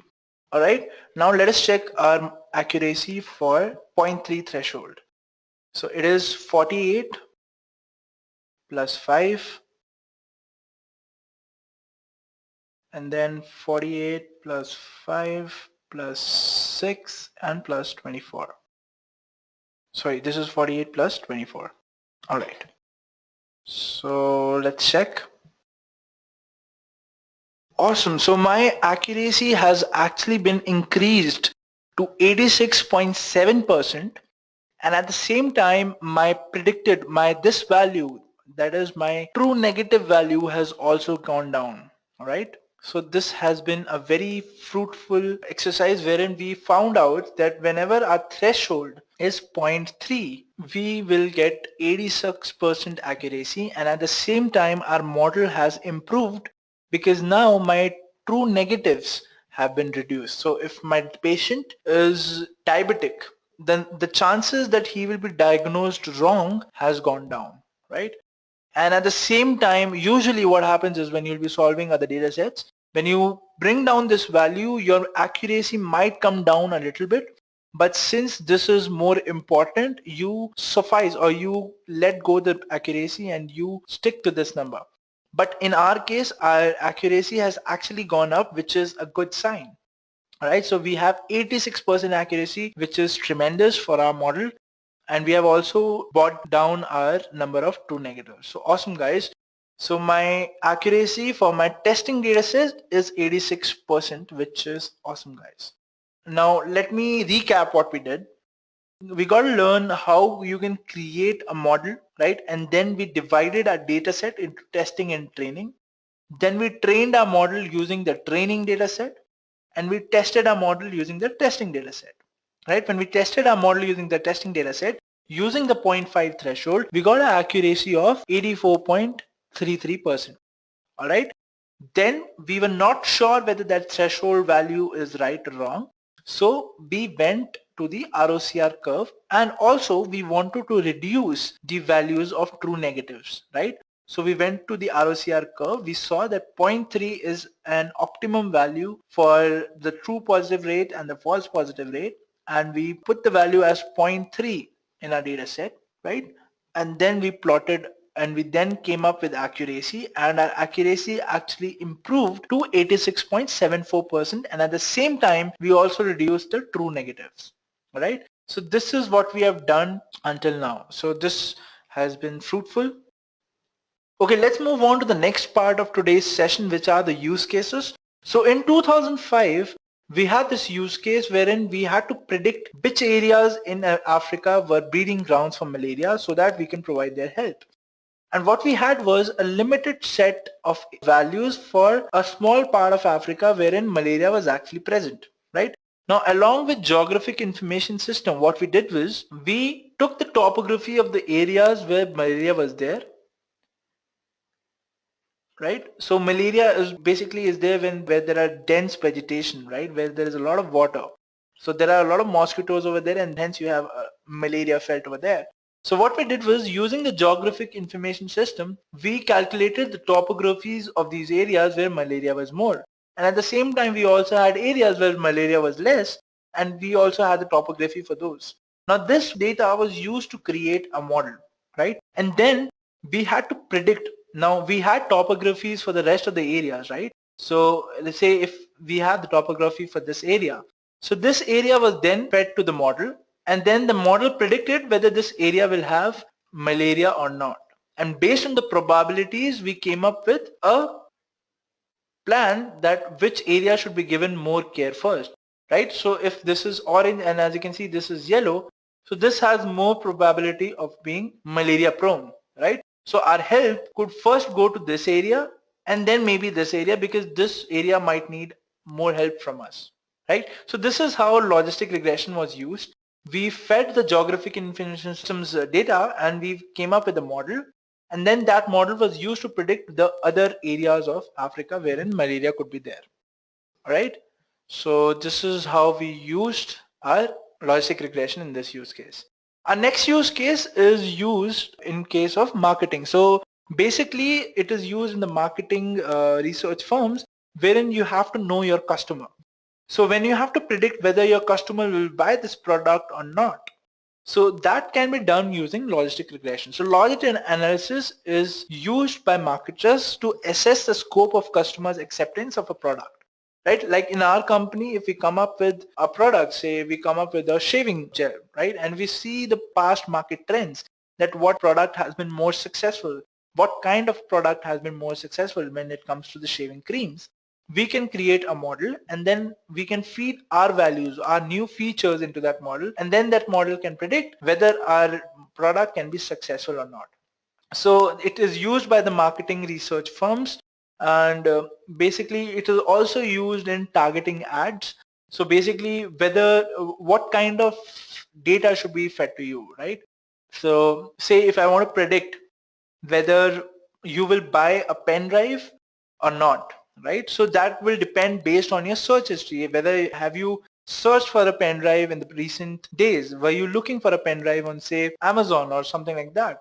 And based on those values, my model will predict whether you will buy a pen drive or not. So based on all these information, marketing research firms, they come up with data, and they sell it to companies which actually need that kind of data, right? So if I'm a company, say I'm an e-commerce company, right? And I need to know what kind of products I should upload or I should display in my website so that more customers are there.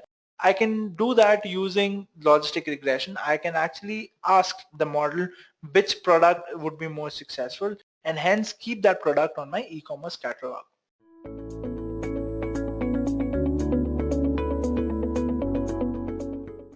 What is regression?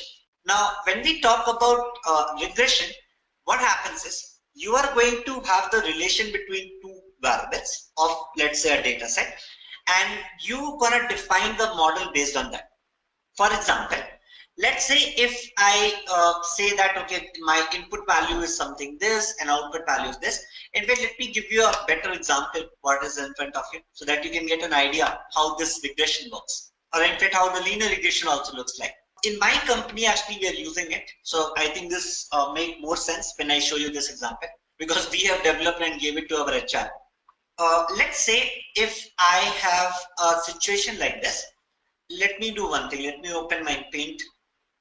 If you understood this, you will find the rest of the slides very easy. So let's see this. So in our company, what we actually do is, let's say if I have this kind of data. What kind of data? Let's understand that. So if you're a manager, or if you are, in fact, as an interviewee also, you might have done that. When a lot of times, when you go for an interview, and in the end, when you get selected and everything, and HR says that, can you tell me what's the expected salary? You say, I want the salary as per company standard. I'm pretty sure a lot of among you might be doing that, right? Or if you are already a manager, you might have already seen it a lot of times that candidates come and say that I want the salary as per company standard. Now here comes the challenge.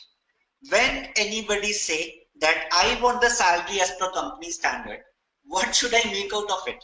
What should I make out of this? That what should I give the salary to him?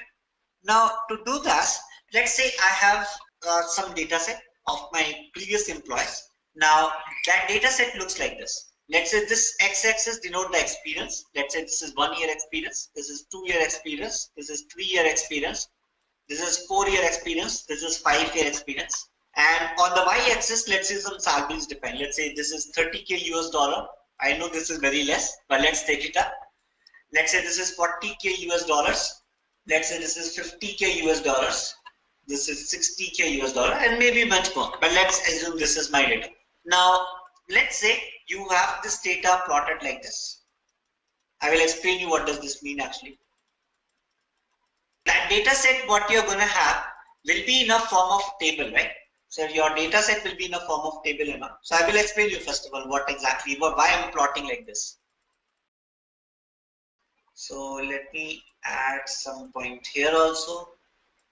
Some point here also. Okay, let me explain you what is this. So let's say in your company you have you're going to have some previous employees, right? So in that case, what's happening in this case is, let's say a person who is having 0 year experience is, let's say, making 30K salary. Okay, let's say 0 year experience guy is making 30K salary. Now, definitely in a company, it's not like that everyone of 1 year experience are going to get same salary, right? Sometimes it do happen that a person is getting more, somebody may be getting less, right? All these things do happen. Now, in this data set, if you notice, let's say 1 year experience, if I consider, one guy is there who is making, let's say, around 36K or 38K. One guy is there who is making, let's say, around 30 more, in fact 40K, right? So you can notice that 1 year experience guy is getting this salary. Similarly, all these points denotes the year of experience with respect to the salary part. Now what we should do? Now in this case, if I have to estimate that what is the salary which we should be offering to, let's say, a guy to 2 year experience, how can I do that? 2 year experience guy came up to you and said that I want to have the salary as per company standard. What should be the salary which we should give him? Do you think we should do an average of these salaries? Now, if you notice the average part, there is a problem here. Notice the problem. The first person is making around 35K. Second person is making around 40K. Third person is making around 45K. Can you notice these 2 points? 60K and around 55K. Don't you think these two, because of these two, my average is going to increase a lot? In fact, my average is going to fall somewhere here, right? So that is something which we want to avoid, because if we use average, the problem will be these outliers, because there are like too much outside points which are going to impact the overall output. So average is not going to work. What should we do next? We are going to apply our linear regression method. What our linear regression method going to do? Linear regression method is going to identify a line out of it. It should be a straight line, okay? I am not just drawing it properly. So it's, in fact, let me draw it. Let's see if I can draw it properly. Okay, let me use this. So I need a line which should pass from all the points. Now, in that case, what should be the output? If a 2-year experienced guy come up, we will say, okay, let's see this. So this is the salary what we should offer, 42K. Now, you may ask another question, why this 42K? Because if I see from HR perspective, HR would love to have this line. Definitely, right? HR would love to have this line, while the candidate would love to have this line. Then how should we decide that this red color line is the right line, not these other two lines? Okay, so we will understand that part. So that how we basically decide that. Just let me give you a little bit of idea, but we are going to see this in our slides also how to do that. So what we actually do is, in linear regression, we kind of consider all these lines, and then what we do, we found out the error. What is that error? Let me show you this part with the help of the slide itself so that it will be more clear to you. So if I go back to my PPT, now look at this diagram. So if you look at this diagram, let's say this is my points, okay, because this is more cleaner, that's why I brought you here. So this is my predicted value for, let's say, 5.9, okay. So let's say this is my predicted value, which is what? Let's say around 110. If I consider this is my actual value. What is this value? Around 113. From 113 to 110, there is a difference of 3. This part is called as residual. Okay, so this part is called as residual. Means the error margin between the predicted point and my actual point is called as residual.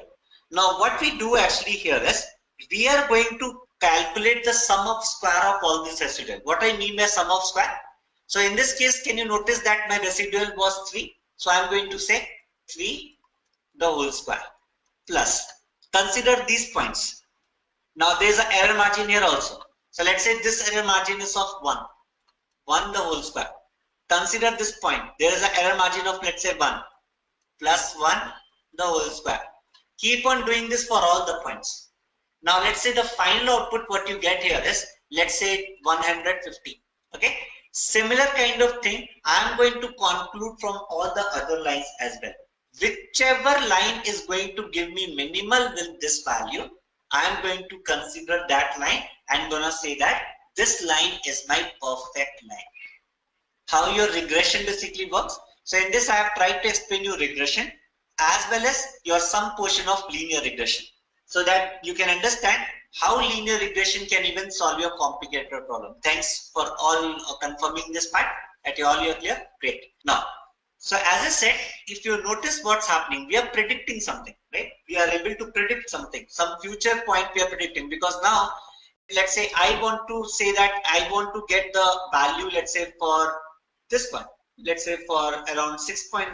Now I don't have any actual value, but still I can predict that for 6.9, it should come around 122, right? So I will be able to predict now the future part because I have developed some sort of model for it. So I will be able to predict the future. That is what we are going to do. So let's go back. So in regression, we can develop a predictive modeling technique as we have just seen. It defines the relation between your dependent variables and your independent variables. Now, what are dependent variables and independent variables? So let's say you want to predict what in the last example? You want to predict the salary, right? Now your salary is your dependent variable. Now, if I consider about means independent variable, like for example, if I say my experience, now my experience is independent, but definitely if as and when my experience will increase, my salary is going to increase, right? So definitely salary is a dependent variable on, let's say, your experience part. So that is what we mean by dependent and independent variable here. Let's move further. Now let's see types of regressions. So we have multiple type of regression, starting with, we have linear regression, which we have just discussed, where you can see in this example, in fact this is more clearer example, where we have these all green points as actual values, and this red line is my model, means it's my predicted line on which I can now do any prediction. Logistic regression. This is also called as classification. In classification, you talk in terms of output like true and false. Let's take an example of Gmail. So I hope everybody of you have a Gmail account, right? Have you noticed that they give you something called as spam, right? Now in spam, what happens? All your junk emails kind of goes inside your spam. What kind of emails you generally notice in your spam box? Marketing emails, or sometimes they say that congratulations, you became millionaire, leave your job and enjoy the life, just give us your all the personal details, right? So that kind of emails. Congratulations, you have won iPhone 7, now you need not sell your kidney to get that iPhone. So all those kind of emails, right? So all those kind of emails what you get in your spam box, right? Now these kind of emails, like the features what you collect, so basically the characteristics what you collect of those emails, which generally goes to your spam box, is called your features. We call it as feature in our classification models in our machine learning language.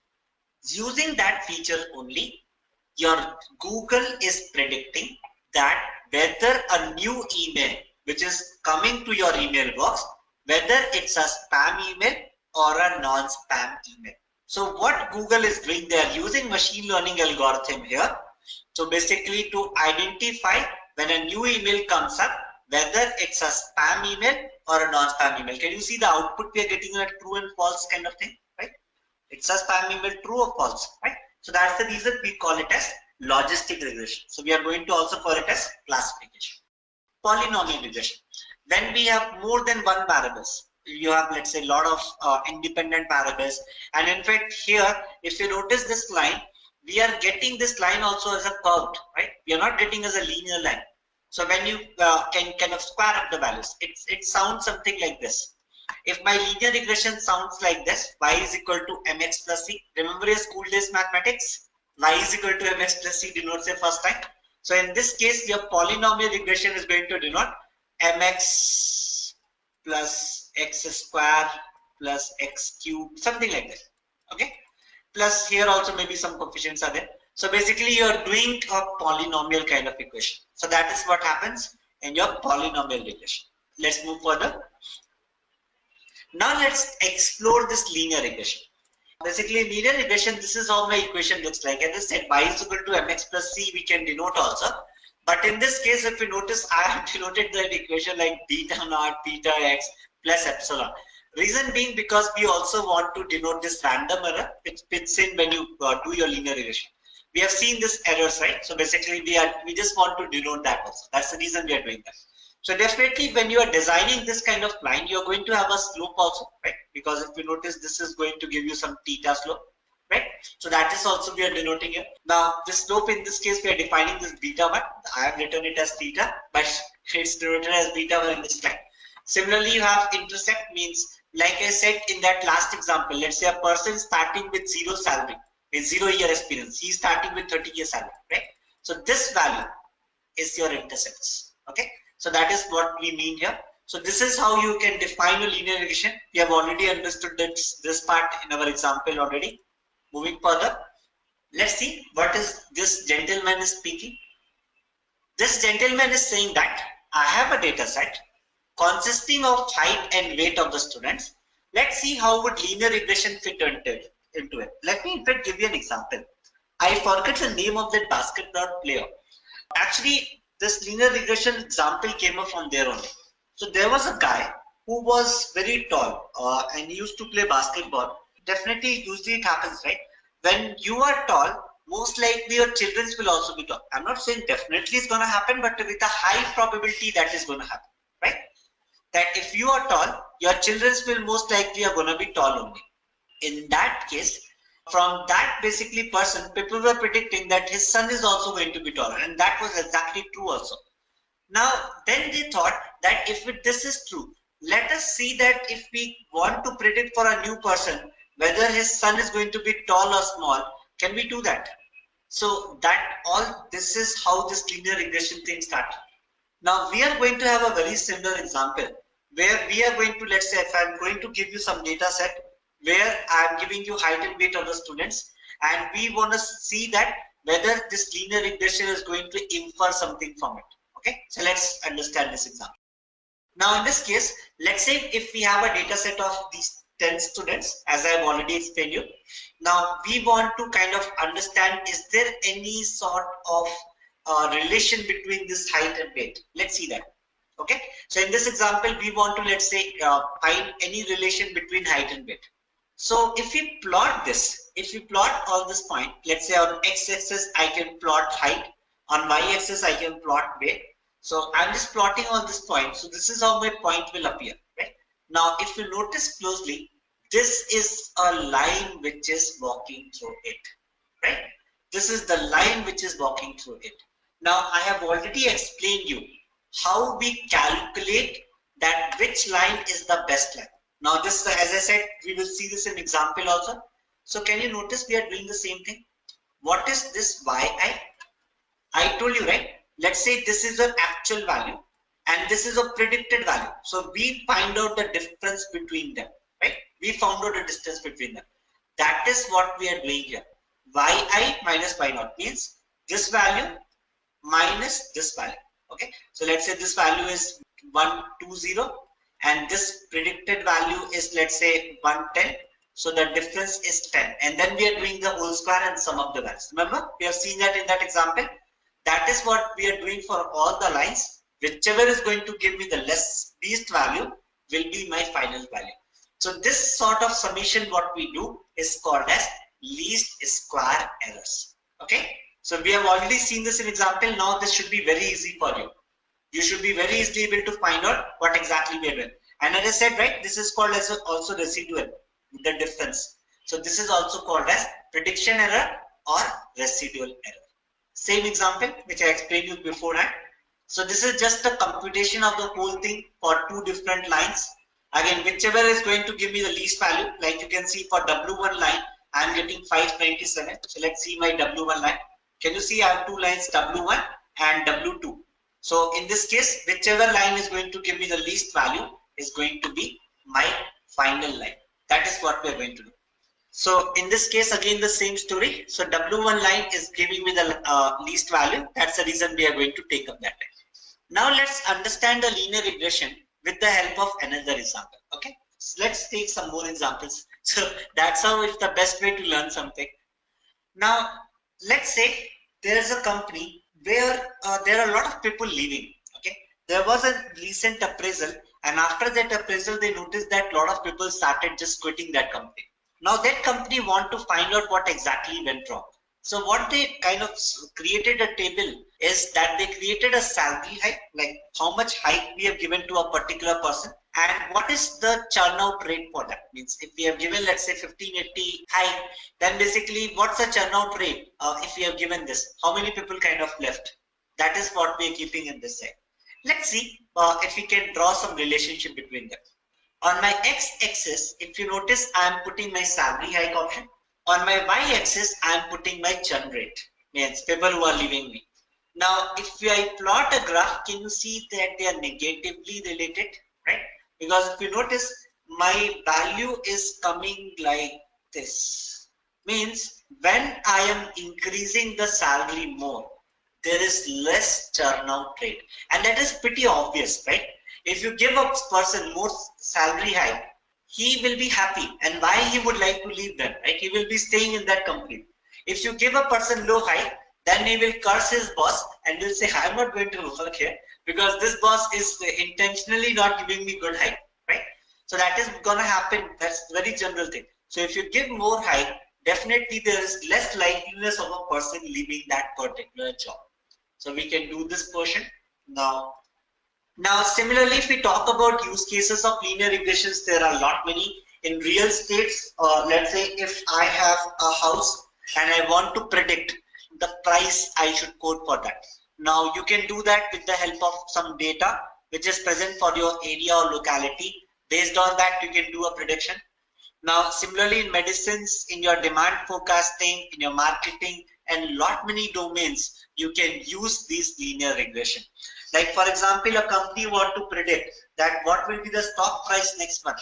They can even apply here also linear regression to do that. Like I said, even the investors are using this. Investors are using this linear regression to kind of estimate that whether the startup is going to make profit or not. So they are becoming smart now. They don't want to invest their hard-earned money just like that. They want to ensure that you are going to make profit. So they don't want to take the risk of 50-50. They kind of predict whether this startup is going to make profit or not with the help of a lot of details what they have with you, and then they are going to make a predictions. I'm gonna say that okay, we are interested or not interested.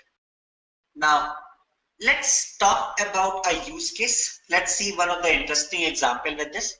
So let's say a real estate consultant firm has a data which is comprising some price of the apartments in Boston. Okay, so in Boston city, let's say you have a data of all the prices of the apartment. Based on this data, company want to predict the price of the new apartment. So they have the data of the old apartments, what they have, that okay, if these are the details of this kind of house, then this was the price on which it was sold. Then if I have a new apartment, then what should the price I should keep up for that? So that is what we wanted to do in this case. So I'm going to show you this thing in practical also. So don't worry about that. So right now let's understand what's going to happen. So let's draw. Basically, first of all, we are going to use this library bus, which contains this Boston dataset. Now, if you look at this Boston dataset, this is how your Boston dataset looks like. Now, if you want to go and read the details about Boston dataset, because we are using R programming language, you can write question mark and just the dataset part. It will show you that what are the column details. It will also give a lot of details in that. So you can just basically check that by using this question mark Boston. So this is how this will appear. You can see that it has the details like crime, what is the crime rate there.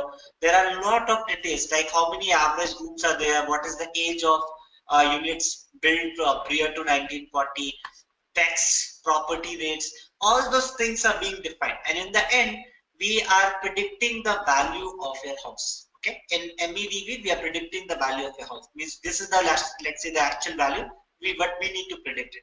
So in this case, what we are going to do, we are going to keep 70% of the data on which we are going to apply our training. Okay, we are going to generate a model with the help of 70% data. And on remaining 30% data, we are going to do prediction. That is what we are going to do. And then we will compare our prediction with our actual value. That is what we are going to do. What I mean by that means, if I in my data set, let's say I have 100 values, if I have 100 data, what I am going to do, so I am going to only consider 70 data, 70 values. I am going to only pull out 70 values for now. And from that 70 values, I am going to train my data set. Okay, I am going to train my data set with these 70 values. I am going to generate a model. Remember that line, linear regression line? That is what we are going to draw. Then from that, whatever model we have drawn, remaining 30 data, we are going to start predicting on it, and we will see that how close our prediction is done. Okay, so that is what we are going to do in this particular example. So let's do that. So in this case, how we can split up the values and all. So first of all, we are going to use seed value just in order to ensure that we get the same random values. We are going to use this library CA tools. We are going to split this value by 70% by using the split API of R. Now we are splitting by 70%, and then if you notice with true value, I am going to consider. So this is going to be my training set. This is going to be my testing data set. Okay, so let's move further. Now let's check out the plot, how the plot will look like. So the plot, if we generate on this, so this is how the output will look like. So if you notice, this is a very general graph. If you notice here, at some places I will be seeing the negative linear regression. Somewhere I will be seeing the positive linear trend. For example, if you see the RM, let's see RM is where? Here. Okay. And if I take the other value, MEDV. Now, can you see this value is going up, right? My prediction is going up in this case. Now, similarly, you can catch up other values. Can you see here it is coming down, right? It is here, it is common. So similarly, I can see even other values, wherever it is impacting, wherever it is in impacting. Can you see? This is also kind of making a positive impact, right? This is making a negative impact. So that is what you can see from this particular graph. So you can easily identify the relationship here. Similarly, this is again some more predictions you can infer from it. Now, look at this. Now, if I want to find out the correlation between two variables, by correlation I mean how two variables are strongly related with each other. For example, your age, your experience kind of implies more salary, right? So that these two variables are highly correlated with each other. That's what we want to find. So you can do that with the help of COR command. Then you are putting Boston, so it will show you that what all variables are highly correlated with each other. So in this case, if you notice, whichever value is showing in blue color, dark blue, that means they're highly correlated. Whichever is in red color, it means they're negatively correlated. So that is what they mean. Now, definitely, if you notice this portion, look at this part. All are blue in color. How come? Because definitely, this is also ZN, this is also ZN. So a variable will be 100% correlated with the same variable, right? That's the reason you are seeing this blue color thing here. Now, if you notice this red color, right? So you can see that dist and indus, they are negatively correlated with each other. Means if one value is increasing, other value is going to decrease. So that is what denotes by a red color. Intermediate colors means they denotes kind of correlation. Means this kind of things are good correlation values in fact. Okay, so they are related with each other. So that is what being denoted here. So we can do that with the help of COR and drawing this corporate. You can see this graph which we have just understood. Now here, like here I just said, right? So basically you can see that which are negatively correlated, which are positively correlated. So if you want to see positive MEDV and RM, look at that. Where is MEDV? Let's see that. This is MEDV and RM. Where is that RM? Now notice this is blue color, right? So they are positively correlated with each other. That is what this graph is representing. Now there is something called as multipolarity also. So in this, if you can notice here, what's going to happen? Like if you notice this prediction values, let's say if you notice this X1, X2 prediction, can you see they are less overlapped, right? That means they don't have much correlation. If you notice this portion, they are highly correlated here, right? So this thing is called even as a multipolarity. So we want to even remove that because in that case we are going to get less information if they are highly multipolar. So we can use VIF function to do that. So you can notice that we can use this library card and there we have this VIF function. So this VIF function can give you this kind of output. Now if VIF is 1, means there is no correlation between the variable. If it is very high, it means there is a highly correlation. Now you can see this RAD have a very high value, and you can also see that we have this 8.5. This also is a very high value, right? They are kind of multi-collinear values. So this VIF is going to show me all this part. You can also see the same thing with this portion. This is also one graph which you can generate. Using this graph also you can just see that wherever it is 1, it means they are highly correlated, and that is very obvious also. If you look at this, this is very highly obvious. Definitely CIM will be highly correlated with CIM. ZN will be highly correlated with ZN, right? Now, but if you notice this, let's say RM, and if you pull up from here tax, now can you see RM tax here? Or you can also notice that there must be whichever, see this part, 0.91, okay? Means this tax and this RAD, they are highly correlated, right? So that is what you can infer from this. Moving further. Now, if you see a summary, you will notice all this value. So now in this case, if you notice, if you see summary, it will show you the minimum value, residual, all these values it will show. It will also show you the p-value. We will understand the significance part of p-value. In fact, the p-value, the more lower the p-value, the more significant that variable is for your model. And I say more significant, that means we should consider that variable to build that model. And generally we try to keep the p-value less than 0.05, means less than 5%. Okay, if the value is less than this 5%, that means it's a good p-value. Okay, that means it's a more significant value, I should say. So that is what we mean here. And in fact, you can notice this stars. It is denoting 2 to the power e minus 16. That means that's very low, right? 3 stars means it is very highly significant because it's equivalent to like 0%. 2 stars also is good, means it means like 1% kind of thing, 0.1% I should say. This 1 star means 1%, a dot means 5%. Below that means it is not much significant variable. We will see all this in practical also. Now similarly you can draw a linear model now. So you can draw a linear model by using LM function. So right now you're defining all your variables. Then you can just find out this R square also by using, after this model you can create a summary of it.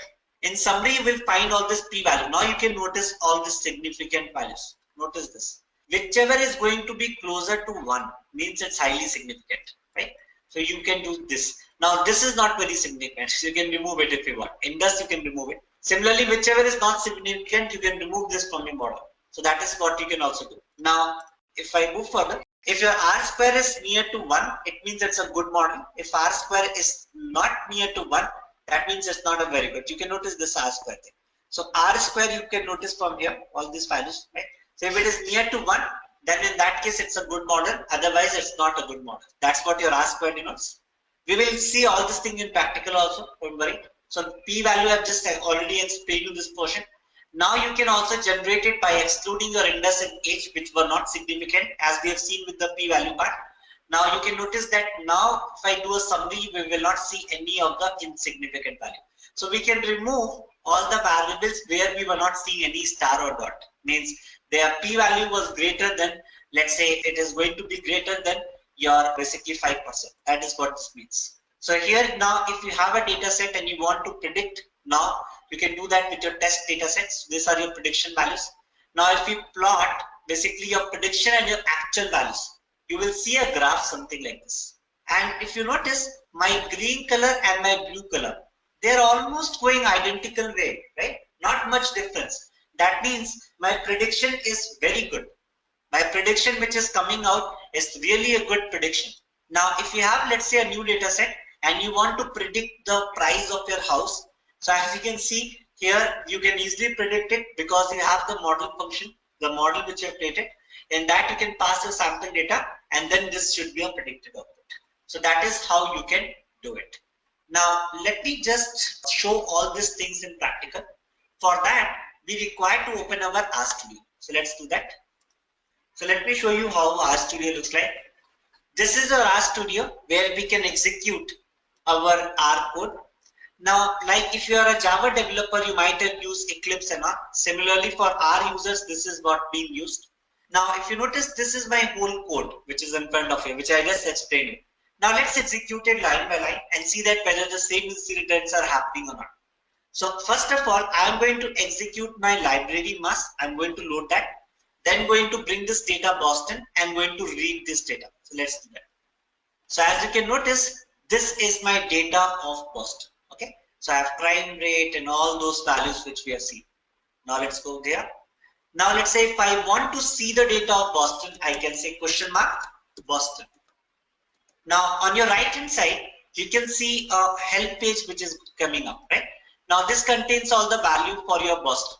So like it has crime, Jeden, right? What is exactly all these variables means, you can check it by using this question mark. So this question mark means the help page basically. Now we want to load this CA tools. We are also doing a seed so that every time random values remain same. So let's execute that. Now here we are splitting the data by 70%. So we are creating a training data set and a testing data set. So we have already understood that in our slide. So let's execute that. Now, so this is my training data set and testing data set. Now what? Let's say now plot something. So let's do a plot. Can you see? In this plot, we are plotting with respect to crime rate and price. So definitely, when your crime rate is high, your price for that house is going to decrease. So that is what is showing up in this graph. Now, in this function, we are finding the correlations of all the values in Boston. We have already understood that what we mean by correlation here. Now let's attach this data set Boston, and then let's do one more plot to see some more things. I am going to draw a scatter plot in fact. Look at this. This is the part which we have also seen in our PPT. Now this, if you notice, is negatively correlated, right? So as we can see from here that the shape of the graph is telling me that what all the values which are positively correlated or negatively correlated. We can also draw one more way. So let's do this regression of plot, and with tabline, see this. If I have the data like this, I can draw a linear regression line like this. So I was able to do that because I've used this LM function, and on top of that we have called this abline function. Now let's draw one more core plot. Look at this. Let me zoom this. Now can you see the value which are near to 1 are going to be highly correlated. The value which are near to 0 are negatively correlated. So you can notice here that there was value 0.91, right? Means tax and rad, they are highly correlated. That is what this graph is representing. In fact, this is more cleaner representation, right? In comparison to your old one. Now let's say you want to find the multicolority, you can also do that. So after that we want to remove the data. Let's say I want to remove MEDV column, we can do that. We are converting to numeric. Then we are finding the score values and all. So let's do that. So this is what we have done. So we are going to exclude it. Now let's apply this VIF to check this multicolority. I need not restart this. Okay. Look at this. This is my multicolority. If you notice, these values are very high, right? RAD and basically tax. That's the reason they were giving the high correlation also. Now let's create a model. So let's do that. So I can either use this dot option. This dot option denotes that all the variables should be included, or I can one by one I can use this plus sign and can give all my variable names. So all the independent variables I need to keep up here. So this is my dependent variable. These are all my independent variables. So let's execute any one of them. So my linear model is ready. Now if I do a summary of this, so you can see this, right?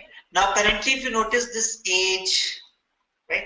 Even if this Indus, they're not making any significance because this p-value, this last is p-value. This is actually very high.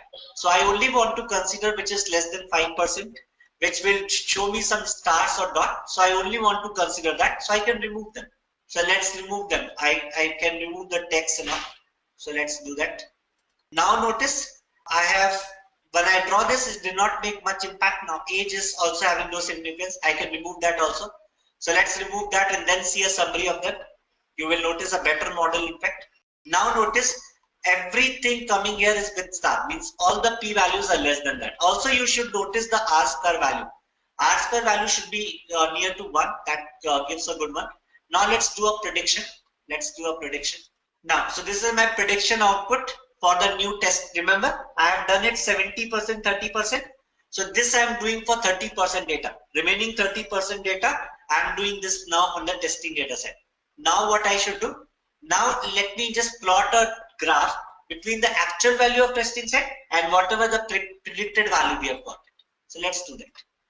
Can you see? This is very close, right? Very close. This blue line and green line, very close. That means my prediction is coming very nicely. Now if I have a new data set, if I want to predict with that, we can also do it. So let's say if I have a new data set called as sample underscore data, I can also be able to predict a new value if even I have any sort of old data. This is how overall your linear regression works.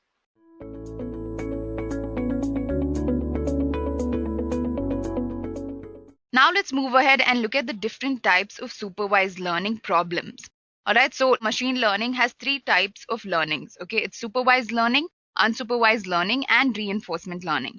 Now under supervised learning, we have 2 classes of problems. Okay, so there are 2 problems that we can deal with. One is a classification problem and the other is a regression problem. So here we'll be focusing on supervised learning itself because our linear regression and our logistic regression are actually supervised learning algorithms. Okay. Now, before we start discussing about linear and logistic regression, let's try to differentiate between classification problems and regression problems. So guys, there is an important difference between classification and regression problems. Basically, classification is about predicting a label and regression is about predicting a quantity. Okay, so let's say that you want to classify your emails into 2 groups. So basically what we'll be doing is we'll be labeling our mails as spam and non-spam mails. Okay, so for this kind of problem where we have to assign our input data into different classes, we make use of classification algorithms. Now, under classification, we have two types. We have binary classification and multi-class classification. Now, the example that I gave earlier about classifying emails as spam and non-spam is of binary type. Now, this is because here we are classifying mails into only two classes, spam and non-spam. But let's say that we want to classify mails into three classes. One containing spam messages, second one containing non-spam messages, and third one, let's say, containing drafts. So here what we're doing is we're classifying mails into more than two classes. This is exactly what multi-class classification means. Now, one more thing to note here is that it is common for classification models to predict a continuous value. But this continuous value actually represents the probability of a given data point belonging to each output class. So always the end result in a classification problem is going to be a label or a class. Now let's discuss about regression. So guys, regression is used to predict a continuous quantity. Now when I say a continuous quantity, it's basically a continuous variable. A continuous variable is a variable that has infinite number of possibilities. Now for example, a person's weight. Someone could weigh 180 pounds, or they could weigh 180.10 pounds or 180.110 pounds. Okay, so the number of possibilities for weight is limitless. And this is exactly what a continuous variable is. So guys, regression is a predictive analysis used to predict continuous variables. So in regression, you don't have to label data into different classes, all right? Instead, you have to predict a final outcome. Like let's say you want to predict the price of a stock over a period of time. For such a problem, you can make use of regression by studying the relation between the dependent variable, which is basically your stock price, and the independent variable, which is the time. So guys, that was a brief summary of regression and classification. Now let's move ahead and see what exactly linear regression is. So guys, linear regression is a method to predict a dependent variable y based on values of independent variables x. So in the previous example where I discussed about the stock price, the dependent variable is the stock price, since the price of a stock depends and varies over a period of time, correct? So because the stock price is dependent on some other variable, it's known as a dependent variable. And one more important thing to note here is that the dependent variable for a linear regression model is always continuous. Now guys, this is a very important point because this is one of the major attributes of a linear regression model. So the dependent variable for a linear regression model is always continuous. So here the price of a stock is continuous because it can have infinite possible values. All right.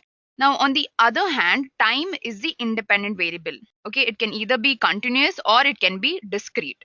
Now this dependent variable is used to decide the value of the dependent variable. Like I mentioned earlier, the stock price can change depending on the time. Okay, so it varies over a period of time. That's why time is considered as the independent variable. Okay, now let's look at how a linear regression works. So first of all, we try to figure out a relationship between our dependent variable and the independent variable by using a best fitting straight line. Now linear regression is called a simple model because we only take two variables in this case, and we try to establish a relation between them. Now the reason why linear regression is called linear is because both the variables vary linearly with respect to each other. So basically the stock price and the time are linearly dependent on each other. So while plotting the relationship between two variables, we'll be observing more of a straight line instead of a curve because they're linearly dependent. Now let's discuss the math behind linear regression.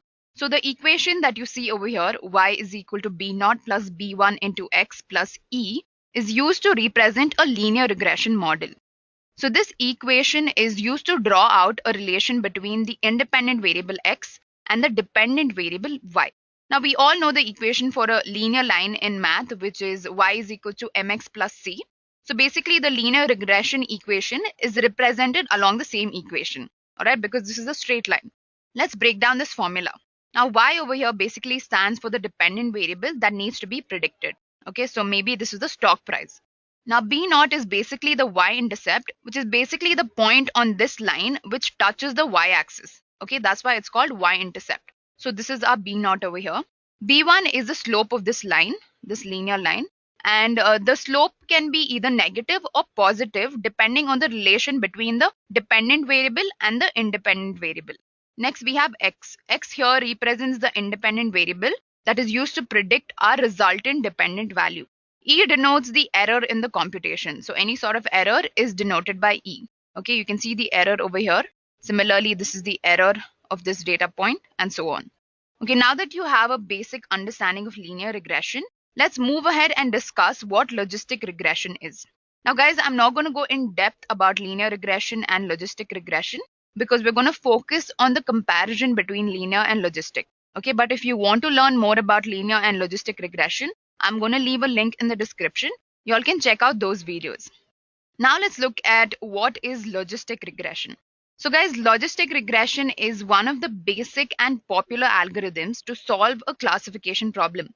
It is named logistic because its underlying technique is quite similar to linear regression. So logistic regression is basically a method which is used to predict a dependent variable given a set of independent variables such that the dependent variable is categorical. So guys, remember, in logistic regression, the dependent variable is categorical. But when we discussed linear regression, the dependent variable was always continuous. Okay, so this is one major difference between logistic and linear regression. Now, what do I mean by categorical variable? So when I say categorical variable, I mean that the variable can hold values like 1 or 0, yes or no, and so on. Okay, so basically a binary type of variable. So basically in logistic regression, the outcome is always categorical. So when the resultant outcome has only two possible values, it is always desirable to have a model that predicts the value as either 0 or 1, or as a probability score that ranges between 0 and 1. Linear regression does not have this capability. Okay, because if you use linear regression to model a binary response variable, the resulting model will not predict y values in the range of 0 and 1. Now, this is obviously because linear regression works on continuous dependent variables and not on categorical variables. Okay, you can't expect categorical results from a linear regression model because you're feeding it only continuous variables, correct? So guys, that's why we make use of logistic regression. Now, the main difference, like I mentioned earlier, is the resultant outcome in a linear regression model is always continuous. But when it comes to logistic regression, the resultant outcome is categorical. Okay. Now, let's discuss a little bit about the math behind logistic regression. So guys, first of all, if you look at the graph, you can see that it's not a linear line. Okay. Instead, it is a curve. Now, this curve is basically called the S curve or the sigmoid curve. The sigmoid curve maps the relationship between the dependent and independent variable for logistic regression. Now, I know that I mentioned logistic regression only calculates the outcome as 0 or 1. So why do we have a curve from 0 to 1? It should be a straight line at 1 and a straight line at 0 because obviously it's outputting values as only 0 and 1. Now, this is because logistic regression calculates the probability. All right, so let's say that the final probability of an event occurring is 0.6. What does this mean? Does my output belong to class number 1 or does it belong to class number 0? So guys, when such a situation occurs, we set a threshold value. Let's say that my threshold value is 0.5. This means that any value in the range of 0.5 to 1 is classified as 1, and any value below 0.5 is considered as 0. This way you can easily get a binary resultant variable, which is exactly what we need when it comes to logistic regression. Now let's try to understand this equation over here. So guys, y over here ranges between 0 and 1. Okay, it represents the probability of an event to happen. Okay, so the y value can be between 0 and 1. It can be 0.3, 0.2, 0.6, 0.5, all of that. Okay, and that's when you set a threshold value so that you can categorize the output as either 0 or 1. Next, we have x1, x2, x3. These are basically the independent variables that are used to calculate the dependent variable. Now, C obviously here is the numerical constant, and B1 and B2 basically represent the respective coefficients of x1, x2, and so on. Okay, so guys, I'm not going to go in depth about linear and logistic regression. I've told you all that if you want to learn more about it, I'll leave a link in the description. You all can go through those videos. All right. Now let's discuss a use case for linear and logistic regression. So starting with linear regression. So our problem statement here is to study the relationship between the monthly sales and the online advertising cost of some XYZ company in order to predict their sales in the upcoming months. So basically, we're going to predict the sales based on the amount that they're spending on advertising. So our dependent variable becomes the number of sales for obvious reasons, because we are going to calculate our dependent variable, which is the number of sales. And the independent variable is obviously the advertising cost. Here I've represented advertising costs in terms of $1,000. So with the data provided in this table, if we have to plot a graph, we get a linear positive relationship between the monthly e-commerce sales and the online advertising cost. Okay, so here you can see the plot. Now, this is a positive correlation. Now, when I say positive correlation, it means that the value of the dependent variable y, which is basically the number of sales, increases with the value of the independent variable. Okay, that's why you see the line going up. This is called a positive slope or a positive correlation, meaning that if you increase the advertising cost, your monthly sales will also increase. So you can use this plot to predict your future sales. So you know that now if you keep increasing your advertising costs, your monthly sales will also increase. So guys, linear regression has a lot of applications in the business sector. It is used to forecast sales, to perform risk analysis, measure the profit probability, and so on. Now let's take a look at a use case for logistic regression. So guys, our problem statement here is to predict if a student will get admitted to a school based on his CGPA. So if you look at our data set, it contains two variables, the CGPA and the admission variable. So guys, X over here indicates the CGPA and Y indicates whether these students will get an admission in college. Okay, so 1 here will mean that you've got an admission and 0 means no admit. Okay, now here the logistic regression will help assess what level of CGPA leads to admission in a college. So the logistic model is trained in such a way that the students with a CGPA of 6 and above get admission. Okay, hence Y equals to 1. But if the CGPA is below 6, they don't get an admission. Okay, that's when Y equals to 0. So the students classified in the group Y equal to 1 will get an admission, whereas the students in the group Y equal to 0 will not get an admission. Now guys, in a similar manner, logistic regression is used to solve n number of complex classification problems. It is used in the cybersecurity domain to detect fraudulent customers. It is used in image classification and a lot other classification problems. Okay, now let's try to sum up our entire session and let's compare the two models. So first of all, let's look at the definition of linear regression and logistic regression. So the main aim of linear regression is to predict a continuous dependent variable based on the values of the independent variables. But when it comes to logistic regression, the aim is to predict a categorical dependent variable based on the values of independent variables. These are the main aim of each of these models. Now let's look at the variable type.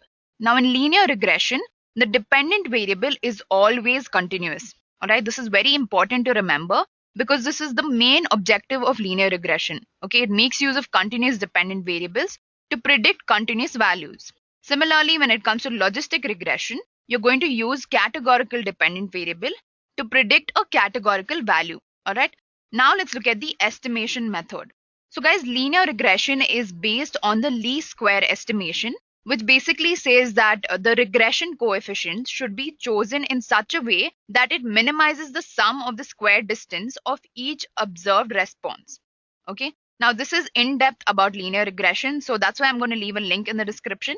Now, logistic regression, on the other hand, is based on maximum likelihood estimation.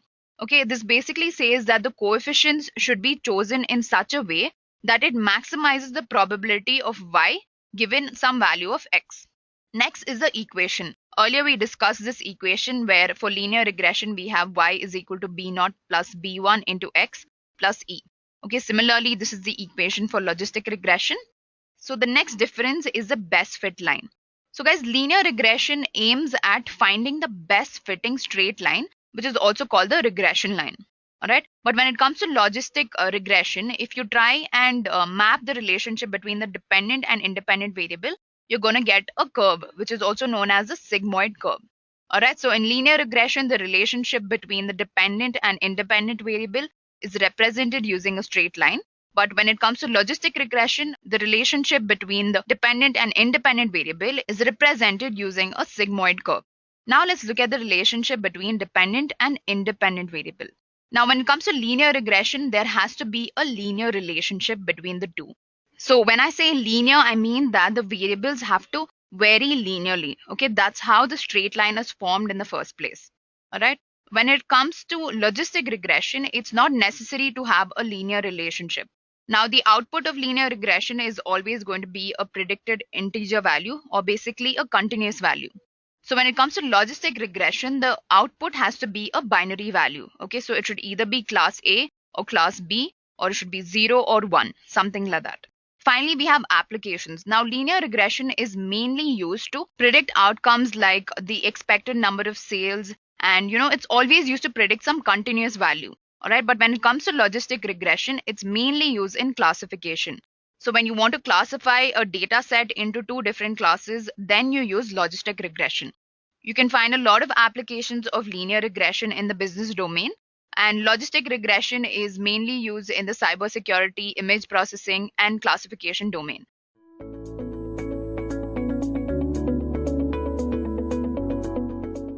So what is clustering?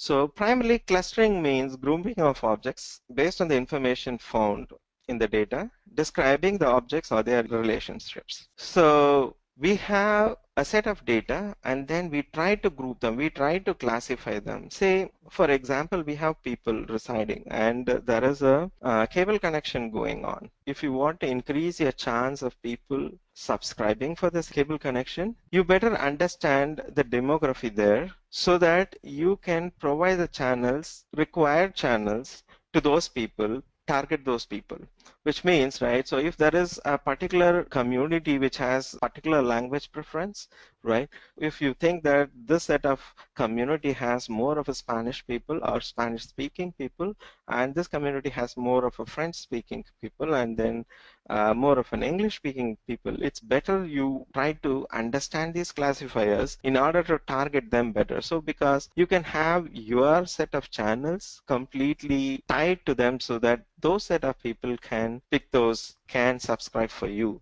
else your competitor gains a foothold there. So this is one of the reasons we go for something like a clustering. So the goal is that the objects in one group should be similar to each other. We'll talk about this more as we get into the algorithm. So understand this. This will be converted into mathematics here. So the goal is that the subjects in one group should be similar to each other, but it has to be different from objects in another group. Right? We will convert this exactly into complete statistics as we get in. So that is the beauty of this machine learning algorithm. So you have to have a tight community, right? And you call them a group, and there should be subsequent difference, or there should be good amount of difference between the clusters, which means different groups. If it is not there, how it is, we'll also see those things. Okay. So it deals with finding a structure in a collection of unlabeled data, right? So you see all the data to be same in the initial phase, and then you try to find the structure of collections within them, because at the first shot it's completely unlabeled. So some of the examples of clustering methods are, one is K-means clustering, which is what we are going to deal today in detail. Then it's fuzzy or C-means clustering. You have hierarchical clustering. These are one of the samples because there is so many clustering methodologies, and particularly if you are going to use a software like R, so which has 4,000 packages, right, you are bound to see lots and lots of clustering. The different types of clustering here is like, some of the samples is that K-means clustering, another is fuzzy means clustering, C-means clustering, or hierarchical clustering. Apart from this, there are other sets of clustering also. So these are one of the samples. So what we are going to deal with is K-means clustering. In order to explain for Nachiket, I'm just going back. So what is critical in this K-means clustering or any type of clustering is that the goal of the objects in one group should be similar to each other. The objects within the group should look similar, and the object in one group should be significantly different from other groups. That's the crux of this clustering. So that's the main thing about the clustering. Moving ahead. So we are coming to the clustering use cases. These are some of the examples. It's being used in marketing widely. Okay, we will also see this as examples, detailed examples. So here, discovering distinct groups in customer databases, such as customers who make a lot of long distance calls, who are mostly on short distance calls, who are mostly on texting. So WhatsApp has slightly changed these things, right? This is some of the things which we deal before the impact of WhatsApp. WhatsApp has slightly altered these things. It's differently, but still we do lots of, particularly for long distance calls and for the other things like ISDN and the broadband and all the other things. So discovering a distinct group of customer bases so that you can target with your features for those customers so that they have a very high hit rate of subscribing to your services is one of the clear use cases. So in insurance industry, so identifying groups of crop insurance policy holders with high average claim rate, right? So it's like things like you identify when it becomes profitable, when they make losses, and then is there a specific group which is dependent on the insurance claims, which means, right, so what are the other side effects of this? You try to increase premiums for those who has high average claims, and then you try to offer soups for those who has less average claims. We know about the insurance in the auto sector, right?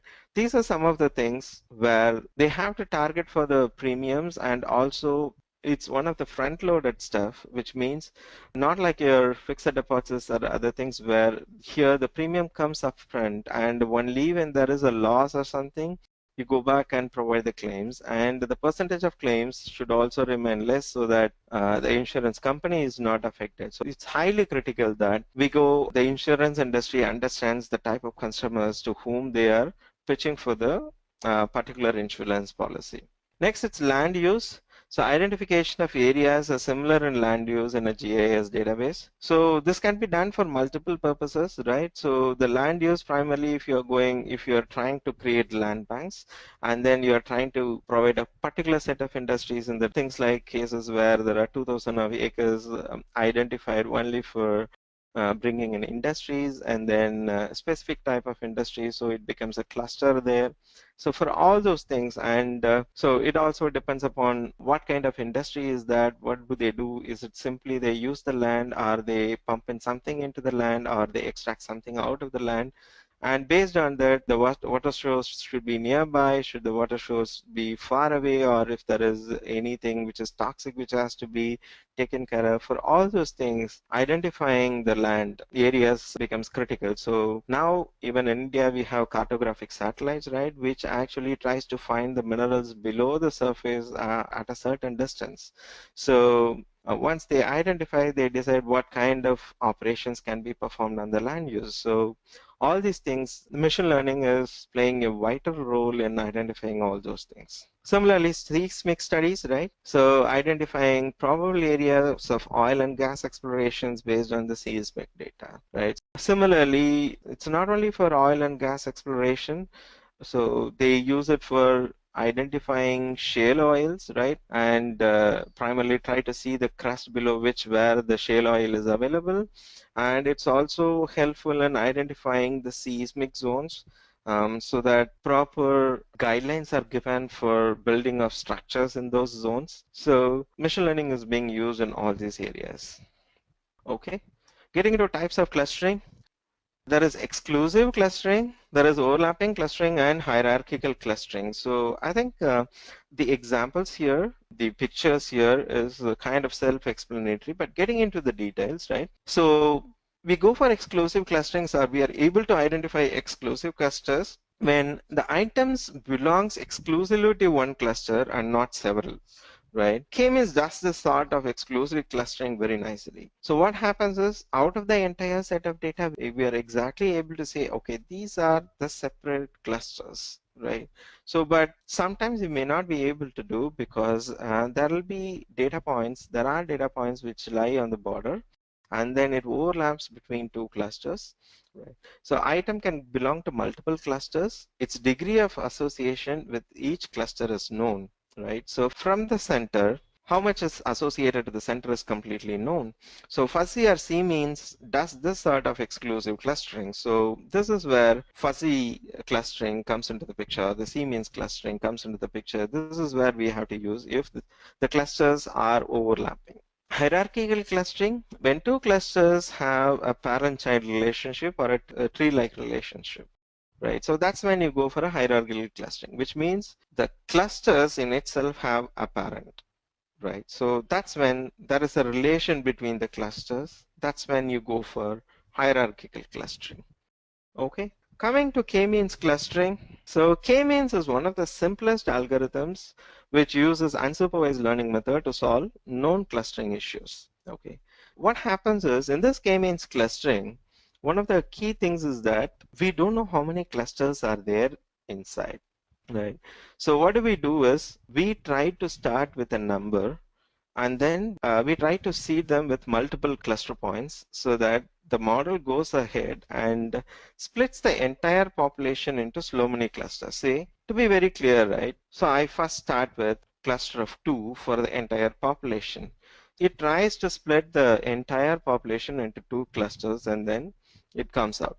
So then we try to see it with 3 clusters. Right, then we try to see it with 4 clusters. So we increase the number of clusters, which is the k value here. So that is how this clustering is done. We do iterative models in order to find which is the appropriate cluster or where we have the appropriate cluster, right? So that is k-means clustering. Right. K-means clustering, in terms of inputs, it needs a number of clusters and the training set. So that is what it requires.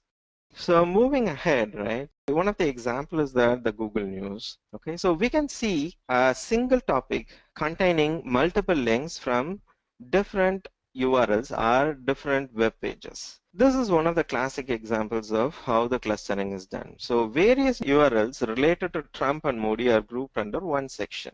The k-means clustering automatically clusters news stories about the same topic into predefined clusters. Right, so that's what it does. Can we do the clustering directly on this? So that may not be possible. In this particular case, it might take us more to perform a k-means clustering because news are traditionally unstructured data. So earlier we saw in types of structure, in types of machine learning, we saw supervised and unsupervised. Now we are getting into another thing, which is like the data which is incoming, it can be either structured, primarily if you are retrieving it from a database, or if you are having something like a CSV file, right? So where you know the exact number of columns and then you have a list of items, which is like a record per sample, and then you have a number of rows in it.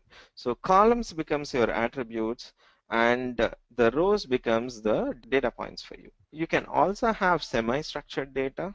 So semi-structured data is something where you get the outputs from the web servers, because to an extent the initial portions, which web server it is coming from, which web server is viewing that output, what time it was, and other things like if at all there are process ID or if there are anything associated with if it's a slave or a master or the IP address. The initial portion is usually kind of specified, the positions are specified, or sometimes it can be like key value pairs. It says time is equal to so and so, web server is equal to so and so, app server is equal to so and so. So even if the positions are changed, you will be able to extract that, right? So key value pairs once again can be spanning into different types. It can be document based or it can be straight key value pairs based. But after that, you will have a free flowing text. So what do you do there? In order to convert that, you take all the things which are specified and then you take the free flowing text. But we definitely know what format it is going to be. And you have the other set of data which is completely, right, it's like unstructured data. Some of the logs can be unstructured, and similarly the news items or the blogs are completely unstructured because you don't have any specific format and you cannot split them into records. So what do we do in that? In that case, we first apply the natural language processing or the text mining. We bring those data into n-dimensional space, and using each and every vector in the n-dimensional space, you go and map for the similarity. That is when you start applying things like cosine similarity, Euclidean distance, Manhattan distance, Jaccard's coefficient. So you have so many methods by which you can find, once you have converted the text into the vectors in an n-dimensional space, you can do the distance matrix between two different types of data. And then based on that, you can perform clustering. In this case, it's not a single step process, it's multi-step process before we do a 𝐶𝐬𝐞 clustering. But ultimately, we do the clustering so that we can group items of similarity. In this particular case, right, the news items in particular, and we give the ones which has a maximum hits at the topmost, and then we also list our Google list all those things which are similar and from different URLs, things like you can see here like NDTV or the Independent or the Guardian. Okay, so the examples, right? So if you want to, one of the target here in this particular slide is that you want to place a school and then you want to find a specific location to build schools in this area so that the student doesn't have to travel much. So that is the target. So what do? We try to get the plot of location of the students from where they are traveling from the existing students data set, right? And then we plot them and then we try to find in which locations if a school is placed that kids will be able to travel faster or they have less time to travel. So here we have to ignore certain facts like there will be parents who want to send their kids to a particular school irrespective of the distance. But one of the main things which are trying to attack is that assuming that the students are traveling to a farther distance because they don't have a very good school nearby. You can see the expansion of the same schools who have been traditionally having 1 or 2 schools in the entire city, but now they are spreading their wings across the city. This is before they decide where to place the schools. There are other constraints to position the schools, but it should be near the very big routes and other things. Part of all those attributes, they also look for which are the students or what kind of students can come to their school with a lesser distance. So that's one of our target attributes. So anyone who goes for these kinds of branding or the business, they will be able to look into or they will be able to take help from the clustering. From this itself, because it has been visually plotted, we can kind of understand where the school should be and what kind of centroids are there, right? You can see if we do go mathematically, we'll be able to find where the school should be positioned and how many schools are needed for the entire mass of this children. So you do multiple iterations and finally you come to your conclusion that, yeah, this looks good. So now getting into the nitty-gritties of how it was done, right? Which means we have to get into how k-means works. So how k-means works, it's like you choose the number of clusters and definitely we are going to iterate on it, right? So the WFS is defined as the sum of the squares distance between each member of the cluster and its centroid, right? This is our good old distance matrix, which we have studied in your very young classes, right? It's a summation of, it's primarily you calculate the variance, right? Pij minus Qij, and then you square it. That's your variance. So particularly you do it for j and you do it for I. It's a squared, sum of the squared distance between each member. That's what it is. How do we do it? We start with one cluster. One cluster doesn't make anything, right? So we start with 2 clusters and then we see what is the within sum of squares for that. You get a sum within sum of squares and then you go ahead and do the prediction 2, 3, 4, 5 clusters and then you find a position after which you don't want to do further clusters. Yes, the clustering with 4 works, but the incremental benefit we get out of it is very less. So this becomes your elbow point, which is 3, the number of clusters, which is 3. You can see that P is the data point, right? And Q is the closest centroid to the data point. So those are those 2 variables. The idea of the elbow method is to choose the K, after which the WSS decrease is almost constant. That means the incremental decrease in the within sum of squares, if it is almost negligible, right? That is when you stop increasing the number of clusters, because the cost of increasing the clusters and taking a decision, in this case the school, right? Should you go for, if you put this in the question of creating the number of schools, should you do 2 schools for the cluster, 3 schools for the cluster, 4 schools for the cluster, 5 schools for the cluster, right? So you see that there is a significant benefit, significant optimization in the cost when the K is 3, that is 3 schools. But if you start placing 4, 5, 6 schools, right, the cost increases exponentially and the benefit decreases drastically. You don't have that much benefit when you go for higher clusters. So that is how important the K is. So K becomes your decision point. So how do we initialize it?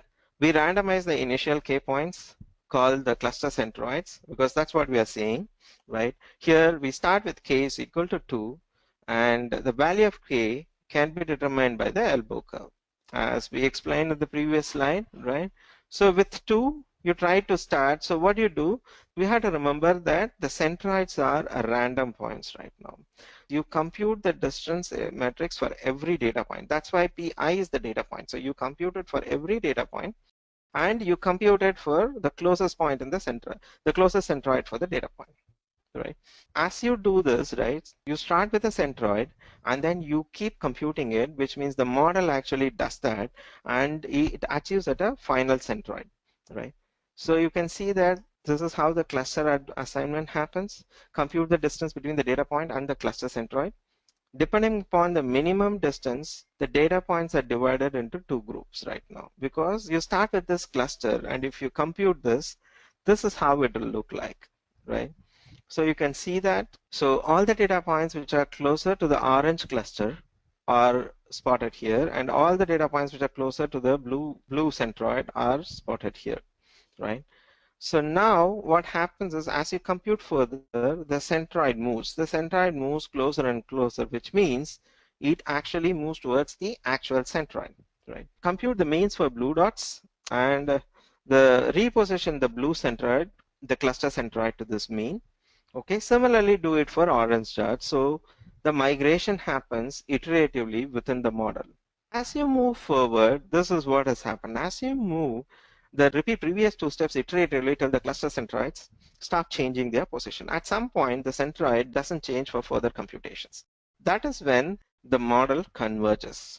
So the model has converged for these 2 clusters, and these are your boundaries.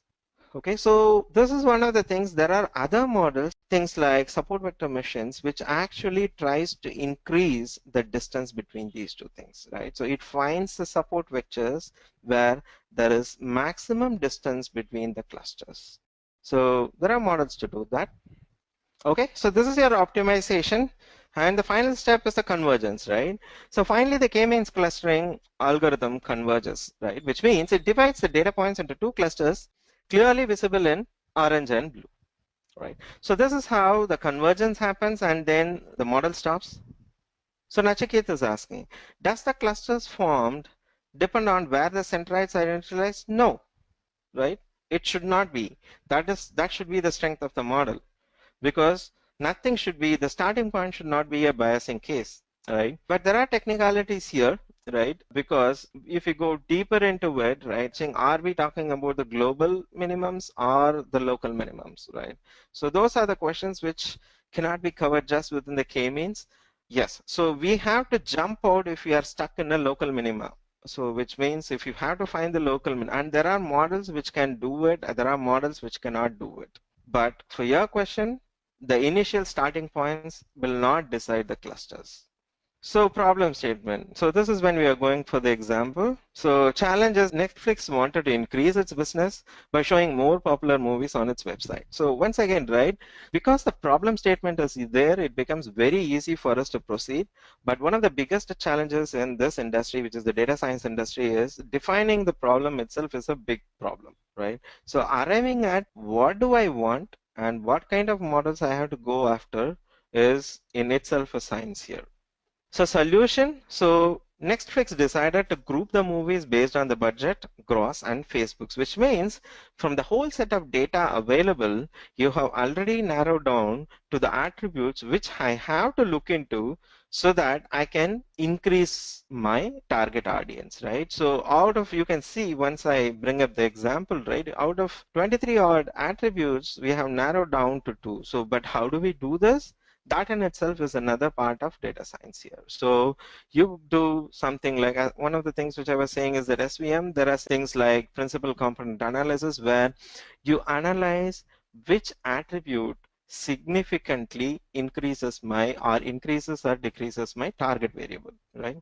There are other data science models, so we are not going there, but somehow we have figured out from the entire list of attributes, we have chosen budgets and gross. So these are the 2 attributes which are picking, and so that we can go for a grouping. So approaches for this, Netflix took INDB dataset, right, which is available. It has taken a 5,000 values. It applied K-means clustering to the group. So the target is, I want to find the groups, and from the groups I want to find which is the best possible group, right? That will be my target. So this is how the script looks like. I will just run this, right? We take the movie data set, right? We find the dimensions of it. We convert that into a matrix, right? We omit the things where there are values, there are no values. We get just 500 samples out of it, and then we pick the columns. This is your gross and what is the other one? Yeah, budget and gross. So your 9th column and your 23rd column accounts for the budget and the gross. So from that we create a data matrix, and then this is where we provide inputs. The k-means is iterated from the k value. You can see the centers, right, which is it is iterated from 2 to 15, which means I'm finding within sum of squares all the way from k equal to 2 to k equal to 15. I'm finding those things, and then I'm plotting, I'm finding the elbow, and then I'm deciding which should be the target group. Okay, let's go to the R coding. Okay, this is the same thing which was shown in the presentation, right? These are the nitty-gritties of R. Whatever I have, I'm removing all the values here, so whichever is an environment variable, right? And then, so I'm setting the working directory. This is my working directory. This is how simple it is to read the movie data. So you have a movie metadata.csv, right? So I don't have to open it in a CSV because you can see it right now. It's as simple as to read a particular data set into the memory, right? And it's already read, and you can see that just by clicking, you can see the data. And if you see here, right, it tells you what this data is, right? So it has 5043 rows, and it has 28 attributes. 28 variables is your attributes. It's like the color, the director name, the number of critic reviews, the duration, all those things. And your 9th field is nothing but your gross, and you can see that your 23rd field will be your budget. So this will be the budget. So these are the two attributes I'm saying ahead. So this gives lots of information about the data set you have taken, and when you're just clicking this, you can see that it launches a command which is view of movie metadata. Getting further, right, the dimensions, right? So I'm trying to see the dimensions. So it gives these variables here, whatever is here. It says that it consists of 5043 rows and 28 columns. So I'm converting this into a data matrix so that I can perform certain further operations, right? So I'm converting that into a data matrix, and then the na.omit does it. It removes. So when we saw this, we found that there were few NAs here, right? So this is an NA, which means for the number of critics for this particular movie, it is not available. So holes like this will create skew, or sometimes the error will be thrown by the models. The holes cannot be there in certain models, right? Certain models are sensitive to it. Certain models are okay with very sparse metric. So in this particular k-means, we cannot have that. So we are removing this row. If at all we have a row with an empty column, then that entire row will be removed. So that's what is happening here. So now if you see the sample, right? So I have to run the sample. What did I do? Out of the 5043 rows, I have used the random sample. So I'm picking only random 500 records, right? So I have only 500 data set. That's what I'm doing right now, right? And I'm storing it as a sample. Now I'm viewing the sample. So which means you can see right now, it is showing all the 500 entries right now. So this is what we have right now, and this is the data set on which we are going to operate. Out of those 500, I'm interested in only two columns, which is 9 and 33, which is gross and budget. What I'm doing from the sample, I'm picking only those two columns. And now if I do a view, you can see that you have 500 entries, right? And you have just two columns, which is gross and budget. And this is what I'm going to use for performing the model. Okay. I'm converting that sample into a data matrix because that's needed. And now I'm going ahead and computing. So you can see that I'm taking the sample variance and sample metric, and then I'm applying the variance for every column. So I'm individually, this is what the apply does, right? And I'm computing the within sum of squares. So now I'm computing within sum of squares, right? And applying a model is the most simplest piece in the data science world. The 70 to 80% of the work goes on pre-processing, and then it's primarily on how to find the data, how to pick the data of your choice, how to remove the holes. And there are other things like how do I standardize, because I cannot have data of varying sizes, or it's like varying, you can call it amplitudes, or for example, if I can say, right, so one data, if I can do a summary, it will show summary of sample matrix, right? If I do that, it'll tell you. So, right, you can see that the minimum is 1111 and the maximum is 43 and odd, whatever it is. But you can see for the budget, right, it starts at 30K, right, and it goes all the way up to $4 billion. So sometimes K-means is agnostic to this, so it can handle this. So sometimes certain models we have to standardize, which means, so we will convert this either between 0 and 1, min and max will be, minimum will be 0 and maximum will be 1. We can go, that is like a range, standardization using range, or we can do a Z range, which mean will be 0 and you will have 1 sigma, 2 sigma, 3 sigma as the minus 1 to sigma, 2 sigma, 3 sigma as the minimum, and plus 1 sigma, 2 sigma, 3 sigma as the maximum. So my apologies, this stats are minimal when you get into the data science world. So we have to understand what a standard deviation is here. So, and that is what it is, but it's simple. I mean, anyone should be able to learn if you are able to recollect your 10th max. So that's what it is. So this line, it does lots of things. It does the k-means clustering from where k value is equal to 2 and all the way up to k value is equal to 15. It retrieves the within sum of squares value and then it positions it within those WSS. So you can see that if you're taking a small sample, it should happen. It happened. So now we are plotting the within sum of squares values because that's of importance for us today outside all the other things. And then now this is a simple line which takes what should be their values and what are the things which you are going to plot. It talks about the type, right? And this is what will come in your x-axis, which is the x-lab, and this is what will come in your y-axis, which will be your y-lab, right? So when I plot it, right, this is how you compute your sum of squares within sum of squares. You can see that it starts at 2, at 3 the elbow point actually reduces, between 3 and 4 the delta is very less. So that's how you say that k is equal to 3 is one of the good things. Okay, so once we do this, right, we got the elbow plot, right? When you are saying how good these clusters are, right, so we can see that on a distribution, right, we see that this is how the clusters are arranged, particularly for between sum of the squares to total sum of the squares. So actually, if I have to take between sum of the squares, within sum of the squares, and total sum of the squares, that itself is a session. And that forms the basis for most of the inferences, right? So let's keep it simple. We are achieving 72% here, right? The higher the percentage value, better is the model, right? So k-means cluster with 3 is the best. So let's relate to the cluster assignment to individual characteristics like director, Facebook likes, and other things. When we perform these things, right, the cluster 2 has a maximum movie likes as well as the director likes. We can see that, right? So when we do for all the other attributes, right, this is what we are seeing. So cluster 2 has the maximum, and when we do aggregation there, right, if I want to know the profit values of the movies, then we have certain parameters we say, which says if you look for the centers, it will tell what will be the predicted values. So, and you see that cluster 2 has the maximum there. So that's how I decide. I'll go with the cluster 2. It's making maximum profit and maximum Facebook likes.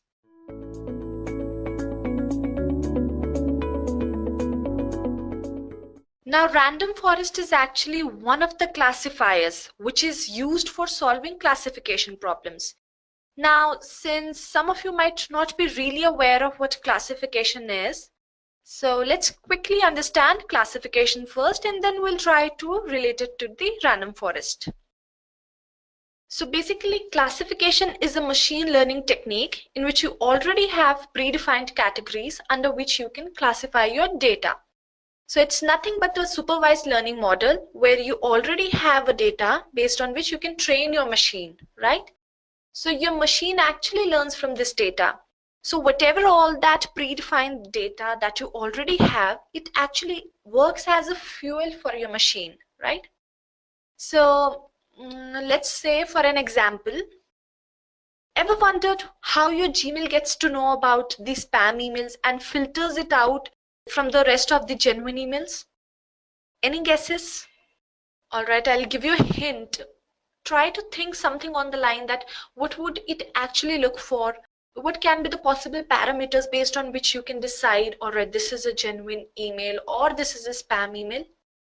So there are certain parameters that your classifier will actually look for, like the subject line or the text or the HTML tags, and also the IP address of the source. From where is this mail getting from? So it will analyze all these variables and then it will classify them into the spam or the genuine folder. So let's say for an example, if your subject line states like mad or cute or pretty and some other absurd keywords, your classifier is smart enough and it's trained in such a manner that it will get to know, all right, this is a spam email, and it will automatically filter it out from your genuine emails. So that is how your classifier works basically. So that's pretty much about the classification. Now let's move forward and see what all ways can be there through which you can actually perform classification. So we have three classifiers, namely decision tree, random forest, and naive Bayes, right? So speaking briefly about decision tree at first. So decision tree actually splits your entire data set in the structure of a tree, and it makes decision at every node and hence called decision tree. So no Big Bang theory, right? So you have certain data set, there are certain nodes. At each node, it will further split into the child nodes, and at each node, it will make a decision. So final decision will be in the form of positive and negative, right? So let's say, for an example, you want to purchase a car, right? So what all will be the parameters? Let's say I go and I want to purchase a car, then I will keep certain parameters in my mind. That would be what exactly is my income, what is my budget, what is the particular brand that I want to go for, what is the mileage of the car, what is the cylinder capacity of the car, and so on and so forth, right? So I'll make my decision based on all these parameters, right? And that is how you make decisions. So let's begin now to the random forest now. So random forest is an ensemble classifier actually. Now let's understand what this word ensemble means. So ensemble methods actually use multiple machine learning algorithms to obtain better predictive performance. So particularly talking about random forest, so random forest uses multiple decision trees for prediction, right? So you are ensembling a lot of decision trees to come up to your final outcome. As you can also look here in the image, that your entire data set is actually further split into three subsets, right? And each subset further leads to a particular decision tree. So here you have three decision trees, and each decision tree will lead to a certain outcome. Now what random forest will do is it will compile the results from all the decision trees, and then it will lead to a final outcome, right? So it's compilation of all the multiple decision trees. That's all about the random forest. Now let's see what lies there in naive Bayes, right? So naive Bayes is a very famous classifier which is made on a very famous rule called Bayes theorem. You might have studied about naive Bayes theorem in your 10th standard as well. So let's just see what Bayes theorem describes. So Bayes theorem actually describes the probability of an event based on certain prior knowledge of conditions that might be related to the event, right? So for example, if cancer is related to age, right? So then person's age can be used to more accurately assess probability of having a cancer than without having the knowledge of age. So if you know the age, then it will become handy in predicting the occurrence of cancer for a particular person, right? So the outcome of first event here is actually affecting your final outcome, isn't it? Yeah. So this is how naive Bayes classifier actually works. So that was all to give an overview of naive-Bayes classifier. And this is all pretty much about the types of classifiers. Now we'll try to find out the answer to this particular question as to why we need random forest. Fine. So like human beings learn from their past experiences. So unlike human beings, a computer does not have experiences. Then how does machine takes decisions? Where does it learn from? Well, a computer system actually learns from the data, which represents some past experiences of an application domain.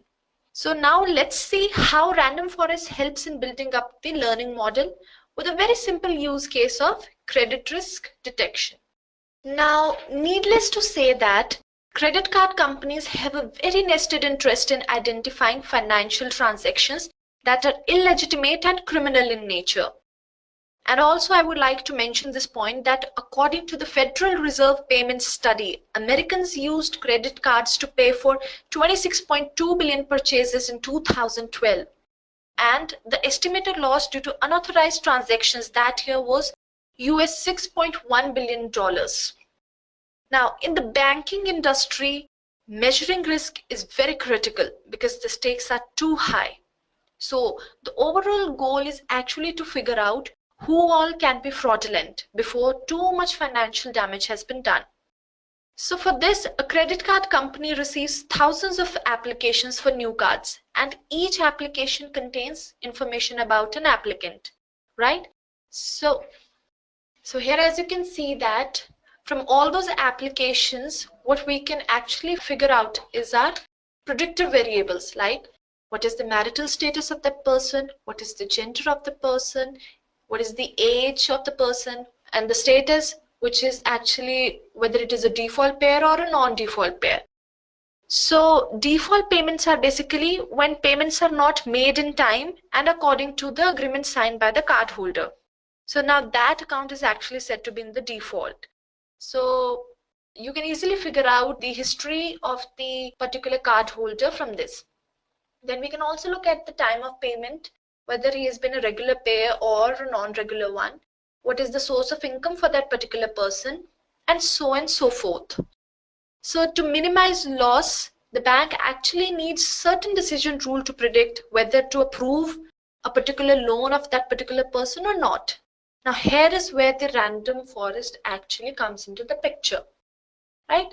Now let's see how random forest can actually help us in this particular scenario. Now we have taken randomly two parameters out of all the predictive variables that we saw previously. Now we have taken two predictive variables here. The first one is the income and the second one is the age, right? And similarly, parallelly, two decision trees have been implemented upon those predicted variables. Now let's first assume the case of the income variable, right? So here we have divided our income into three categories. The first one being the person earning over $35,000, second from $15,000 to $35,000, the third one earning in the range of $0 to $15,000. Now, if a person is earning over $35,000, which is a pretty good income, pretty decent, so now we'll check out for the credit history. Now here the probability is that if a person is earning a good amount, then there is very low risk that he won't be able to pay back. Already earning good, so the probability is that his application of loan will get approved, right? So there is actually low risk or moderate risk, but there's no real issue of high risk as such. We can approve the applicant's request here. Now let's move on and watch out for the second category where the person is actually earning from $15,000 to $35,000, right? Now here the person may or may not pay back. So in such scenarios, we'll look for the credit history as to what has been his previous history. Now if his previous history has been bad, like he has been a defaulter in the previous transactions, we'll definitely not consider approving his request and he'll be at the high risk end, which is not good for the bank. If the previous history of that particular applicant is really good, then we will, just to clarify our doubt, we'll consider another parameter as well, that will be our debt. Now, if he's already in really high debt, then the risks again increases, and there are chances that he might not repay in the future. So here we'll not accept the request of the person having high debt. If the person is in the low debt and he has been a good payer in his past history, then there are chances that he might pay back, and we can consider approving the request of this particular applicant. Now let's look at the third category, which is a person earning from $0 to $15,000. Now this is something which actually raises the eyebrow, and this person will actually lie in the category of high risk. All right, so the probability is that his application of loan will probably get rejected. Now we'll get one final outcome from this income parameter, right? Now let us look at our second variable, that is age, which will lead into the second decision tree. Now let us say if the person is young, right? So now we'll look forward to if it is a student. Now if it is a student, then the chances are high that he won't be able to repay back because he has no earning source, right? So here the risks are too high, and the probability is that his application of loan will get rejected. Fine. Now if the person is young and he's not a student, then we'll probably go on and look for another variable, that is bank balance. Now let's look if the bank balance is less than 5 lakhs. So again the risk arises, and the probability is that his application of loan will get rejected. Now if the person is young, he is not a student, and he has a bank balance of greater than 5 lakhs, he's got a pretty good and stable bank balance, then the probability is that his loan of application will get approved of. Now let us take another scenario. If he's a senior, right? So if he's a senior, we'll probably go and check out for his credit history. How well has he been in his previous transactions? What kind of a person he's like, whether he's a defaulter or he's a non-defaulter.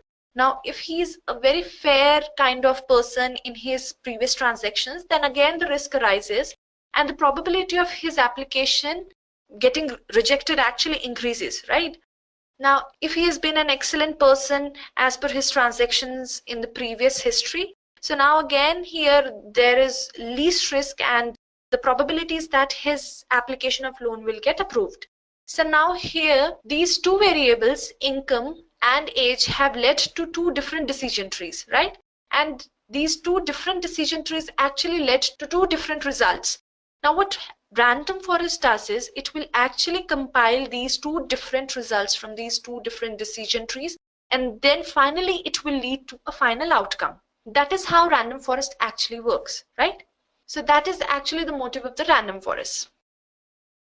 Now let us move forward and see what is random forest, right?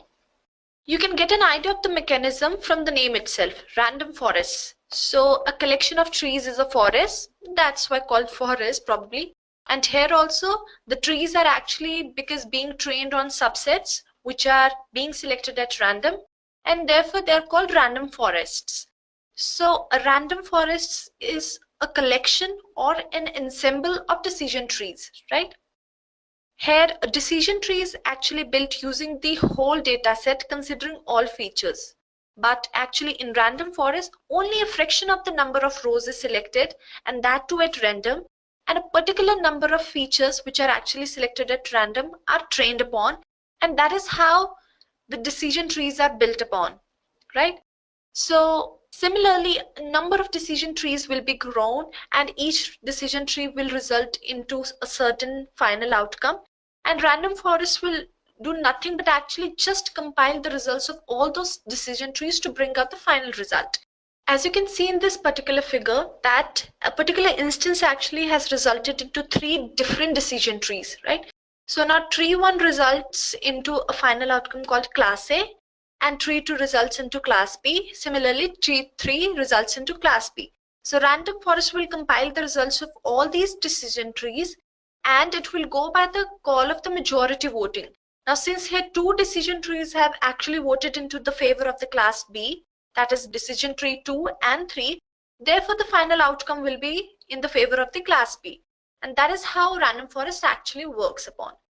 Now, one really beautiful thing about this particular algorithm is that it is one of the versatile algorithms which is capable of performing both regression as well as classification.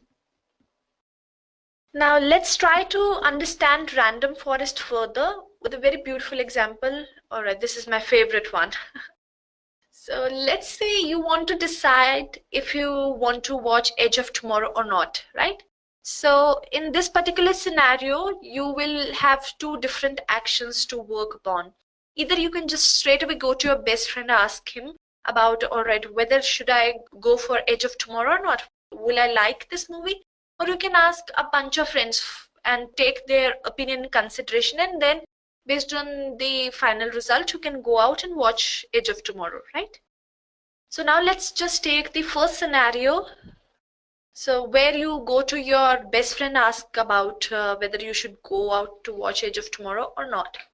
So your friend will probably ask you certain questions, like the first one being here, genre. So let's say your friend asks you if you really like the adventurous kind of movies or not. So you say, yes, definitely, I would love to watch adventure kind of movie. So the probability is that you will like Edge of Tomorrow as well, since Edge of Tomorrow is also a movie of adventure and sci-fi kind of genre, right? So let's say you do not like the adventure genre movie. So then again, the probability reduces that you might really not like Edge of Tomorrow, right? So from here, you can come to a certain conclusion, right? Let's say your best friend puts you into another situation where he'll ask you, all right, do you like Emily Blunt? And you say, definitely I like Emily Blunt. And then he puts another question to you. Do you like Emily Blunt to be in the main lead? And you say, yes. Then again, the probability arises that you will definitely like Edge of Tomorrow as well, because Edge of Tomorrow has the Emily Blunt in the main lead cast. So, and if you say, oh, I do not like Emily Blunt, then again the probability reduces that you would like Edge of Tomorrow too, right? So this is one way where you have one decision tree and your final outcome, your final decision will be based on your one decision tree, or you can say your final outcome will be based on just one friend. Now, definitely you're not really convinced. You want to consider the options of your other friends also, so that you can make very precise and crisp decision, right? You go out and you approach some other bunch of friends of yours. So now let's say you go to 3 of your friends and you ask them the same question, whether I would like to watch Edge of Tomorrow or not. So you go and approach 3 of your friends, friend 1, friend 2, and friend 3. Now you will consider each of theirs vote, and then your decision now will be dependent on the compiled results of all of your 3 friends, right? Now here, let's say you go to your first friend and you ask him whether you would like to watch Edge of Tomorrow or not.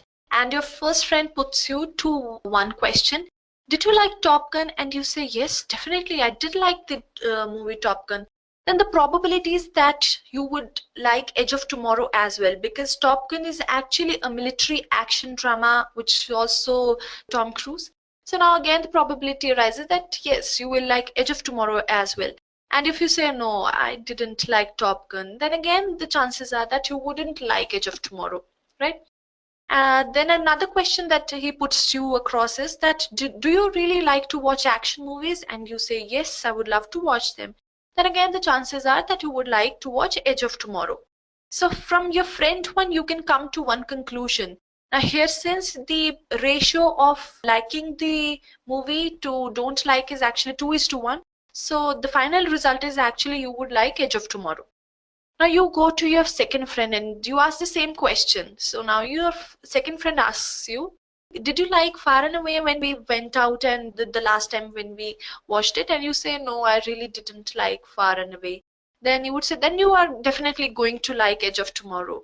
Why it is so? Because Far and Away is actually, since most of you might not be knowing it, so Far and Away is genre of romance, and it revolves around a girl and a guy falling in love with each other and so on. So the probability is that you wouldn't like Edge of Tomorrow.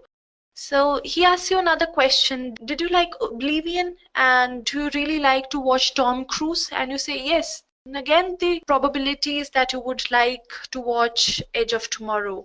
Now, why? Because Oblivion again is a science fiction casting Tom Cruise, full of strange experiences, and where Tom Cruise is the savior of the mankind.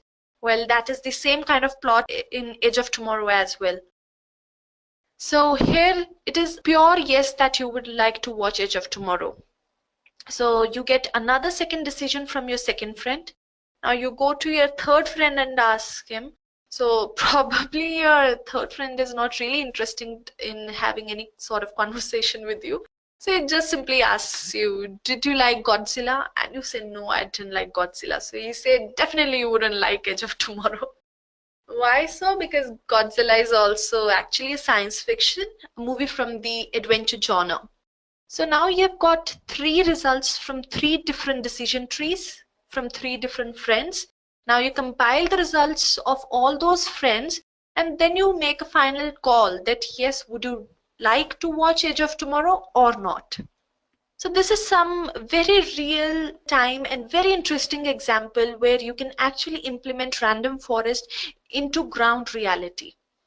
Now let us look at various domains where random forest is actually used. So because of its diversity, random forest is actually used in various diverse domains, right? So be it banking, be it medicine, be it land use, be it marketing, name it and random forest is there. So in banking particularly, random forest is being actually used to make it out whether the applicant will be a defaulter pair or it will be a non-defaulter one, so that it can accordingly approve or reject the applications of loan, right? So that is how random forest is being used in banking. Talking about medicine, random forest is widely used in medicine field to predict beforehand what is the probability if a person will actually have a particular disease or not. Right, so it's actually used to look at the various disease trends. Let's say you want to figure out what is the probability that a person will have diabetes or not. And so what would you do? You'll probably look at the medical history of the patient, and then you will see, all right, this has been the glucose concentration, what was the BMI, what was the insulin levels in the patient in the previous 3 months, what is the age of this particular person, and you will make different decision trees based on each one of these predicted variables, and then you will finally compile the results of all those variables, and then you will make a final decision as to whether the person will have diabetes in the near future or not. That is how random forest will be used in medicine sector. Now random forest is also actually used to find out the land use. For example, I want to set up a particular industry in certain area. So what would I probably look for? I look for what is the vegetation over there, what is the urban population over there, right? And how much is the distance from the nearest modes of transport, like from the bus station or the railway station. And accordingly, I will split my parameters and I will make decision on each one of these parameters. And finally, I'll compile my decision of all these parameters, and that will be my final outcome. So that is how I'm finally going to predict whether I should put my industry at this particular location or not, right? So these 3 examples have actually been majorly around classification problem, because we are trying to classify whether or not. We're actually trying to answer this question, whether or not, right? Now let's move forward and look how marketing is revolving around random forest. So particularly in marketing, we try to identify the customer churn. So this is particularly the regression kind of problem, right? Now how? Let's see. So customer churn is nothing but actually the number of people which are actually, or the number of customers who are losing out. So who are going out of your market. Now you want to identify what will be your customer churn in near future. So most of the e-commerce industries are actually using this, like Amazon, Flipkart, etc. So they particularly look at your each behavior as to what has been your past history, what has been your purchasing history, what do you like based on your activity around certain things, around certain ads, around certain discounts, or around certain kind of materials, right? If you like a particular top, your activity will be more around that particular top. So that is how they track each and every particular move of yours, and then they try to predict whether you will be moving out or not. So that is how they identify the customer churn. So these all are various domains where random forest is used. And this is not the only list. So there are numerous other examples which actually are using random forests. That makes it so special actually. Now let's move forward and see how random forest actually works. Right? So let us start with the random forest algorithm first. Let's just see it step by step as to how random forest algorithm works. So the first step is to actually select certain m features from T where m is less than T. So here T is the total number of the predictor variables that you have in your data set, and out of those total predictor variables you will select some randomly some few features out of those. Now why we are actually selecting a few features only? The reason is that if you will select all the predictive variables or the total predictor variables, then each of your decision tree will be same. So your model is not actually learning something new. It is learning the same previous thing because all those decision trees will be similar, right? Now, if you actually split your predicted variables and you select randomly a few predicted variables only, let's say there are 14 total number of variables, and out of those you randomly pick just 3, right? So every time you will get a new decision tree. So there will be variety, right? So the classification model will be actually much more intelligent than the previous one. Now it has got varied experiences, so definitely it will make different decisions each time. And then when you will compile all those different decisions, it will be a new, more accurate and efficient result, right? So the first important step is to select certain number of features out of all the features. Now let's move on to the second step. Let's say for any node D. Now the first step is to calculate the best split at that point. So you know that decision tree, how decision tree is actually implemented. So you pick up the most significant variable, right? And then you will split that particular node into further child nodes. That is how the split takes place, right? So you will do it for m number of variables that you have selected. Let's say you have selected 3, so you will implement the split at all those 3 nodes in one particular decision tree, right? The third step is split of the node into 2 daughter nodes. So now you can split your root node into as many nodes as you want to, but here we'll split our node into 2 daughter nodes as to this or that. So it will be an answer in terms of this or that, fine. Our fourth step will be to repeat all these 3 steps that we've done previously, and we'll repeat all this splitting until we have reached all the n number of nodes, right? So we need to repeat until we have reached till the leaf nodes of our decision tree. That is how we will do it, right? Now after these 4 steps we will have our one decision tree, but random forest is actually about multiple decision trees. So here our 5th step will come into the picture, which will actually repeat all these previous steps for d number of times. Now here d is the d number of decision trees. Let's say I want to implement 5 decision trees. So my 5th step will be to implement all the previous steps 5 times. So here the iteration is for 5 number of times, right? Now once I have created these 5 decision trees, still my task is not complete yet. Now my final task will be to compile the results of all these 5 different decision trees, and I will make a call on the majority voting, right?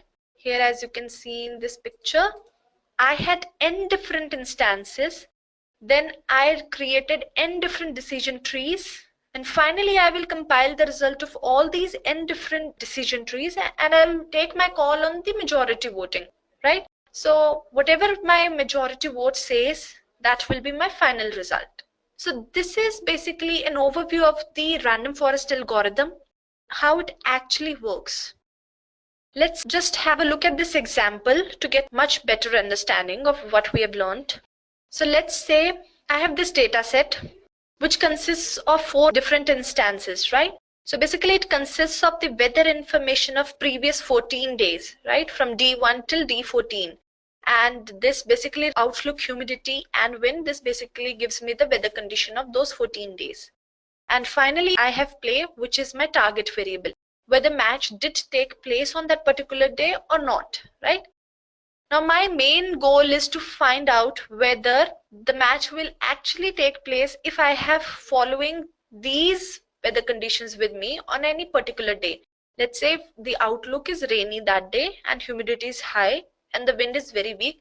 So now I need to predict whether I will be able to play the match that day or not. Alright, so this is a problem statement. Fine. Now let's see how random forest is used in this to sort it out. Now here the first step is to actually split my entire data set into subsets. Here I have split my entire 14 variables into further smaller subsets, right? Now these subsets may or may not overlap, like there is certain overlapping between D1 till D3 and D3 till D6, fine? So there is an overlapping of D3. So it might happen that there might be overlapping. So you need not really worry about the overlapping. But you have to make sure that all those subsets are actually different, right? So here I have taken 3 different subsets. My first subset consists of D1 till D3. My second subset consists of D3 till D6. And my third subset consists of D7 till D now. Now I will first be focusing on my first subset. Now here let's say that particular day the outlook was overcast. Fine. If yes, it was overcast, then the probability is that the match will take place. So overcast is basically when your weather is too cloudy. So if that is the condition, then definitely the match will take place. Now let's say it wasn't overcast, then you will consider the second most probable option, that will be the wind, and you will make your decision based on this now. Whether wind was weak or strong. If wind was weak, then you will definitely go out and play the match, else you would not. So now the final outcome out of this decision tree will be play, because here the ratio between the play and no play is 2:1. So we get to a certain decision from a first decision tree. Now let us look at the second subset. Now since second subset has different number of variables, so that is why this decision tree is absolutely different from what we saw in our first subset. So let's say if it was overcast, then you will play the match. If it isn't the overcast, then you would go and look out for humidity. Now further, it will get split into 2, whether it was high or normal. Now we'll take the first case. If the humidity was high and wind was weak, then you will play the match. Else, if humidity was high but wind was too strong, then you would not go out and play the match, right? Now let us look at the second daughter node of humidity. If the humidity was normal and the wind was weak, then you will definitely go out and play the match, else you won't go out and play the match. So here, if you look at the final result, then the ratio of plays to no play is 3:2. Then again, the final outcome is actually play, right? So from second subset, we get the final decision of play. Now let us look at our third subset, which consists of D7 till D9. Here, if again the overcast is yes, then you will play match, else you will go and check out for humidity. And if the humidity is really high, then you won't play the match, else you will play the match. Again, the probability of playing the match is yes, because the ratio of no play is 2:1, right? So 3 different subsets, 3 different decision trees, 3 different outcomes, and 1 final outcome after compiling all the results from these 3 different decision trees. Alright, so I hope this gives a better perspective, a better understanding of random forest, like how it really works. Alright, so now let's just have a look at various features of random forest, right? So the first and the foremost feature is that it is one of the most accurate learning algorithms, right? So why it is so? Because single decision trees are actually prone to having high variance or high bias. And on the contrary, actually random forests, it averages the entire variance across the decision trees. So let's say if the variance is say X for decision tree, but for random forest, let's say we have implemented n number of decision trees parallelly. So my entire variance gets averaged upon, and my final variance actually becomes X upon n. So that is how the entire variance actually goes down as compared to other algorithms, right? Now, second most important feature is that it works well for both classification and regression problems. And by far, I have come across, this is one and the only algorithm which works equally well for both of them, be it classification kind of problem or a regression kind of problem, right?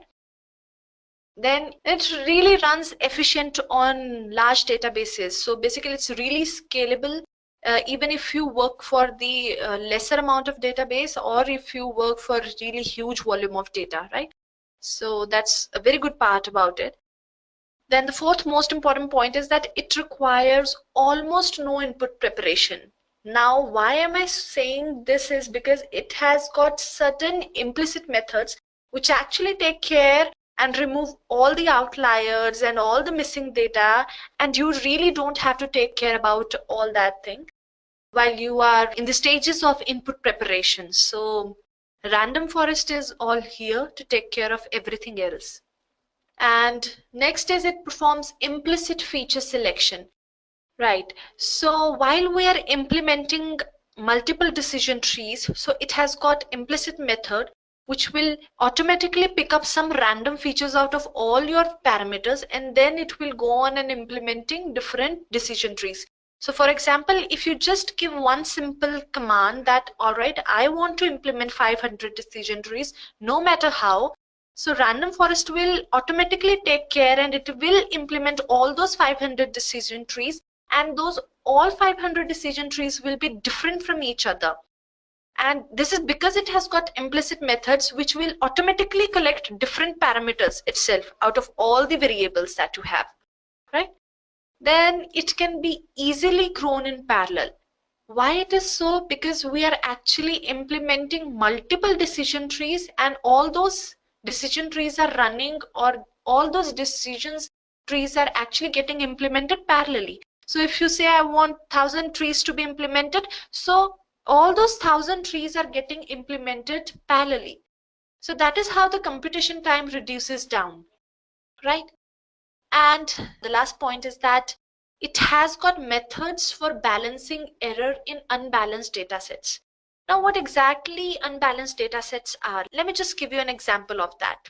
So let's say you're working on a data set, fine, and you create a random forest model and get 90% accuracy immediately. Fantastic, you think, right? So now you start diving deep, you go a little deeper, and you discover that 90% of that data actually belongs to just one class. Damn, now your entire data set, your entire decision is actually biased to just one particular class. So random forest actually takes care of this thing, and it is really not biased towards any particular decision tree or any particular variable or any class. So it has got methods which looks after it, and they does all the balance of errors in your data sets. So that's pretty much about the features of random forests. All right, so let's move forward and see the demo part. Let me take you over how we can implement whatever we have learned until now in R, right? So let's see. All right, so we have a situation here where a doctor wants to actually predict the occurrence of diabetes beforehand, so that any appropriate preventive measures, whatever so be, can be taken beforehand itself, right? So now let's see how data scientists can actually help in predicting the occurrence of diabetes by making use of random forest, right? Now the first and the foremost part while implementing any sort of algorithm is the data acquisition, right? So here in this particular case, the medical history of the patient actually becomes the data which can be actually trained upon. So for example, so here we have a few predictor variables as to glucose concentration, what would be the blood pressure of the patient, what would be the skin fold thickness of the patient, what are the insulin levels, what is the BMI, the pedigree function, age.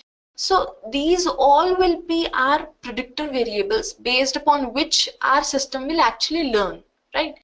And this is diabetic is actually the target variable, where yes means the person actually had diabetes, under all these certain conditions, and no means the person did not have diabetes under such number of conditions.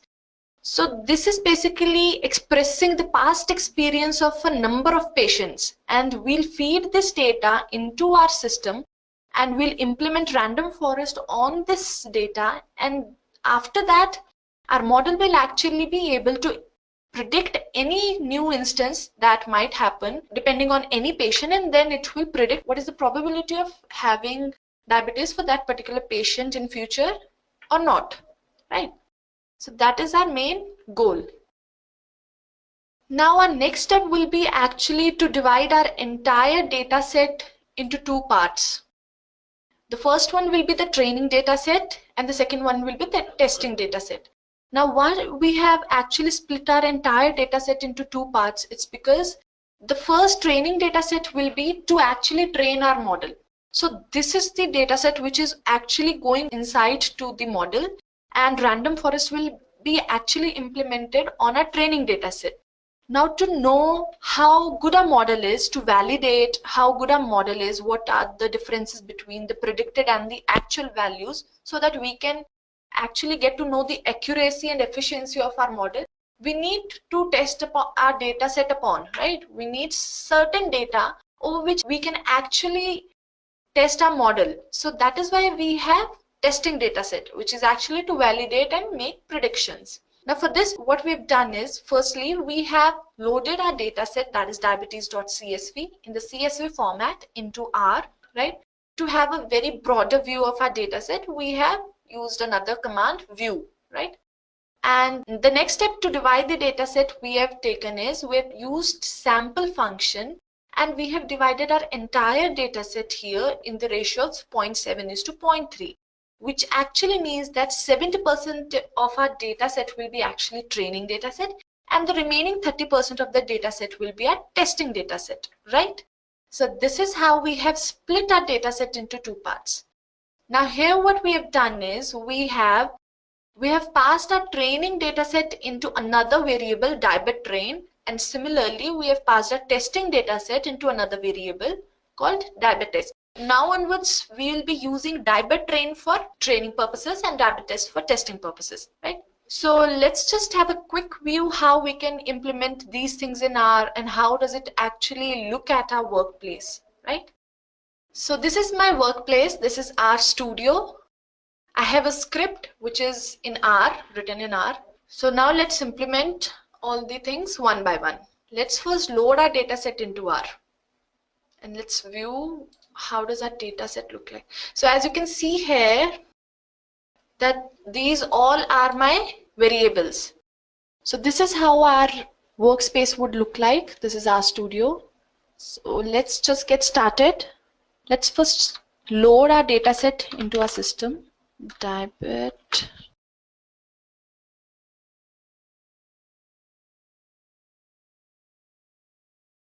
read.csv and the file name, that is diabetes.csv in the CSV format.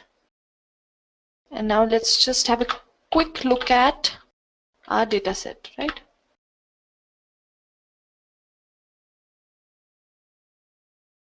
So this is how our entire data set would look like.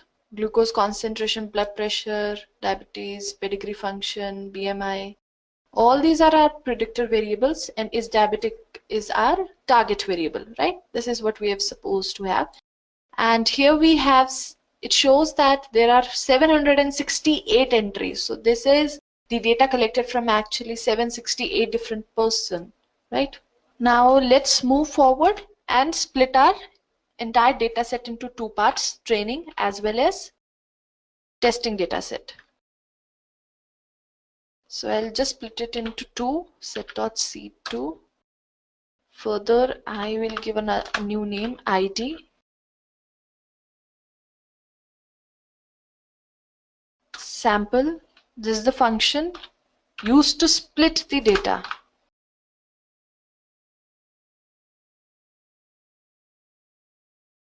My data set is actually diabetes, so I'm going to split that into the ratio of 70:30. So for that I've used this function prop. and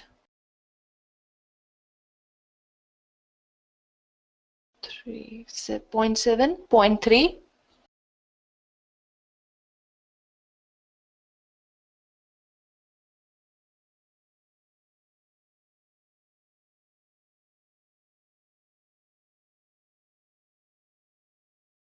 Now I will feed in my entire training data set into a new variable, 𝐸𝐵𝑇 train, right? Nothing, just putting the ID that I've given earlier. So all the predictor variables having the ID equals to 1 will be actually fed into 𝐸𝐵𝑇 train, and in different new data set with ID equals to 2 will actually be fed into 𝐸𝐵𝑇 test. Alright, so until now we have loaded the dataset into in our RStudio, we have split the dataset. So now let's move forward and see how to implement the model, right? So further, now here we have used tuneRF function to actually find out the optimized value of M. Since I've already discussed it, that when you implement multiple decision trees in random forest, you do not actually take all of the predictor variables, because if you will take all the predictor variables, then all of your decision trees will be actually similar. So your machine is actually not learning anything new from those multiple decision trees, since all those decision trees will be similar.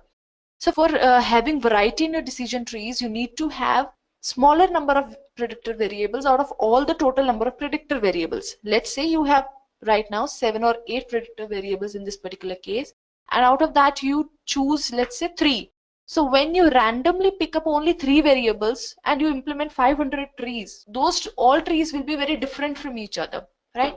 So to bring that variety and to bring more efficiency and accuracy, we have taken this tuneRF function so that we can get the optimized number of those random variables that we need to choose. So for that we have used tuneRF function. The first parameter is the 𝐸𝐵𝑇 train, because we will be actually implementing our random forest model on 𝐸𝐵𝑇 train itself.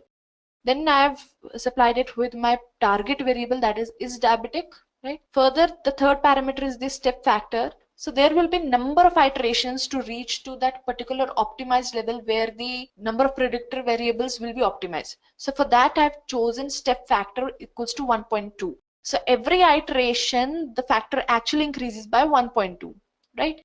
Now another fourth important parameter is improve, which is 0.01. So now it will keep on iterating, so there has to be a certain end, right? So otherwise it will actually get caught up in the loop. To end that iteration, to end that loop, we have an improvement factor of 0.01. So if there is an improvement of 0.01 from your previous iteration, then the iteration will go on, else the iteration will stop then and there only, and whatever be the value of M, that will be your final value of M. That will be the most optimized value of the random variables that you will be going to pick. Further, we have kept the trace and plot equals to t, that is true. So because we are going to plot this, that is why we have kept it to true, right? Nothing much. Now let's move forward and see how to implement the random forest model. For that, we have actually loaded our random forest library into the system, and further we have fed the random forest function with the target variable and tilde dot. So here dot means all the predictor variables. So please don't get confused with that we are taking all the predictor variables. So random forest inbuilt has functions. It has got inbuilt methods which will take care of selecting certain random variables out of all the predictor variables. So here you have to supply it with all the predictor variables. It has got inbuilt methods. So it will pick up randomly from those predictor variables only. So please don't get confused here. Since we will be implementing our model on the training dataset, that's why we have supplied here the 𝐸𝐵𝑇 train. Now to see what our implemented model had to present us, we have implemented 𝐸𝐵𝑇 forest. So this will give us the entire summary of the model. Further, now while implementing decision trees actually split at the most significant variable, right? So our root node will be actually the most significant variable of all the predictor variables, right? and further the split actually gradually takes place according to the significance of the variables only. So to get an overview of the significance of all the variables, we have used this importance parameter here. So it will give us the entire list of all the variables. So now just let us see what does it look like in our RStudio. Let's just implement them in RStudio now. So now let's move forward and see how we would implement the random forest model on our training dataset, right? So firstly, we need to install the package random forest.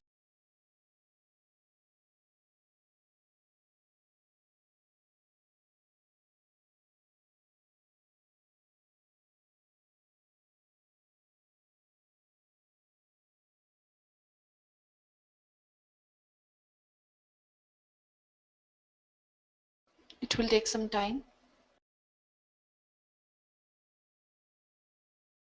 Alright, done. So now we'll load this into our system, this package.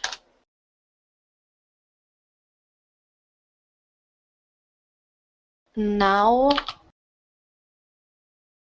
see, since one of our target variables is actually in the format of yes or no, and the rest of our predictive variables are in the format of numeric form.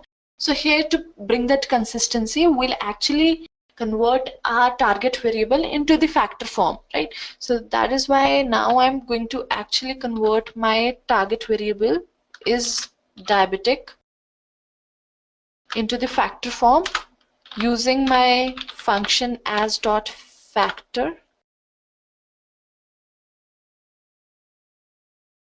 and my target variable again.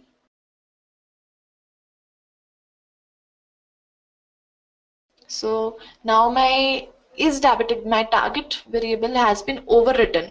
So I am converting it into the factor form and again just putting it back into the is diabetic only. So the same name, that is why.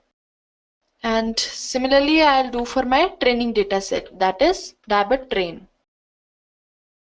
So I'll just change it here, certain change here, diabet train. The best part about it is that you need not write everything again and again, so it's very smart enough and it gives you the suggestions. So I just really like this thing about it.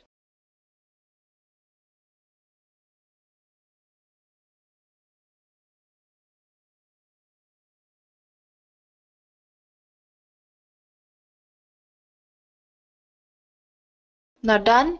Now let's move forward.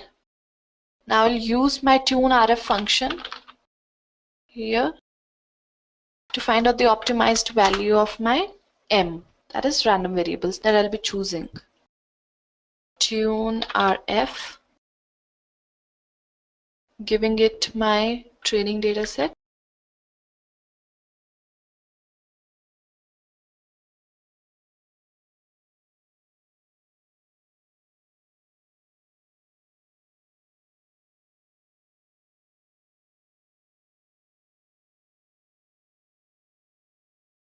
Then my step factor equals to 1.2, improve equals to 0.01, trace equals to T, plot equals to T. That's it. Alright. So here you can see that the most optimized value of the number of random variables is 3, corresponding to OOB. That is 0. So OOB it's nothing but actually the prediction error. That is how much different are your predicted variables from the actual variables, right? So here OOB is 0%. That's pretty good. So let's move ahead and random forest. I guess I have loaded it earlier. Anyways, so diabetes. Now I'm actually going to implement my random forest model over here and putting the output into one variable called diabet forest.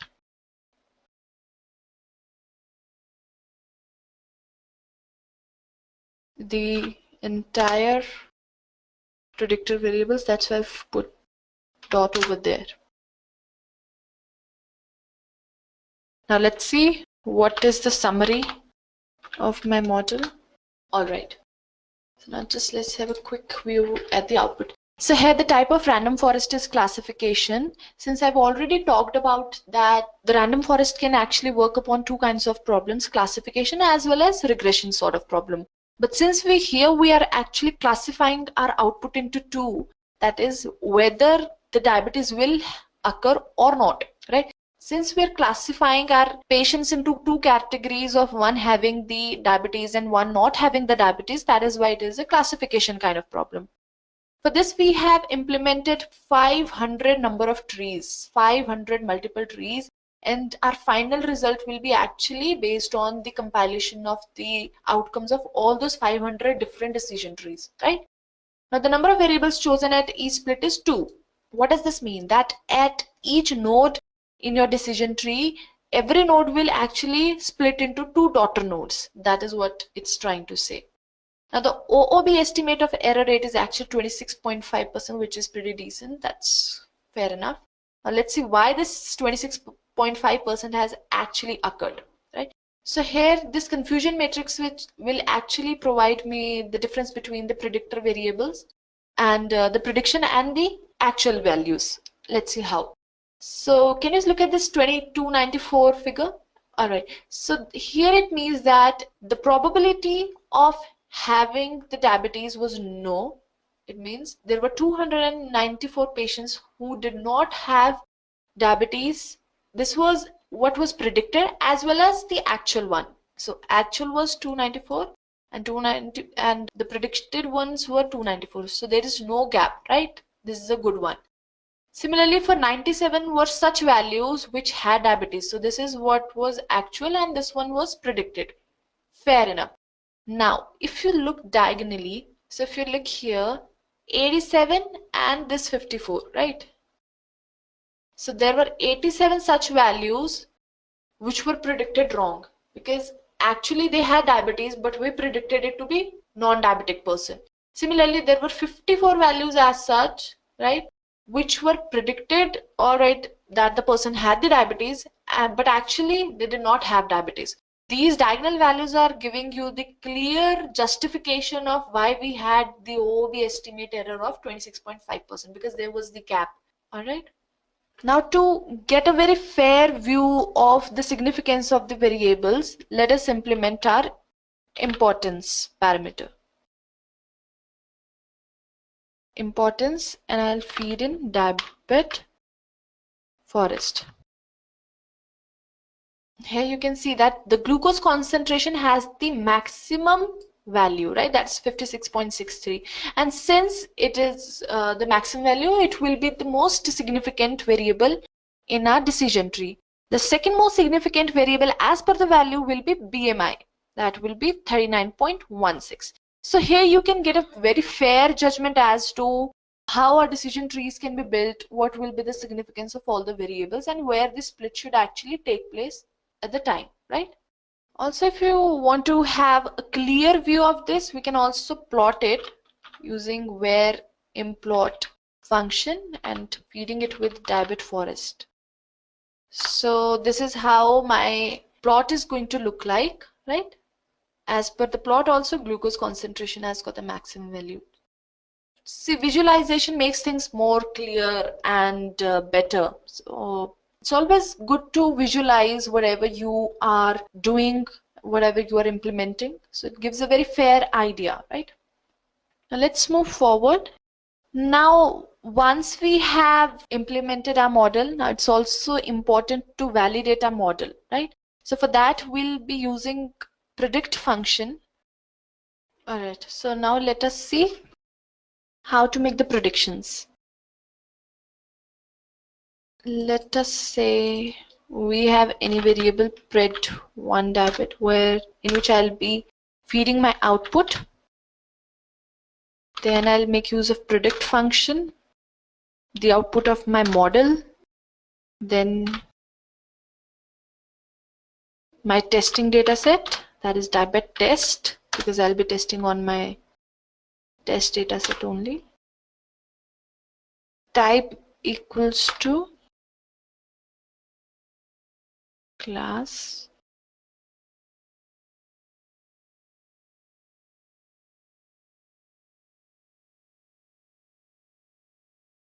So here you can see that all these are my predicted outputs, right? So corresponding to, say, let's say second person, fine. So second person did not have diabetes. This is what we predicted. The fifth person had diabetes.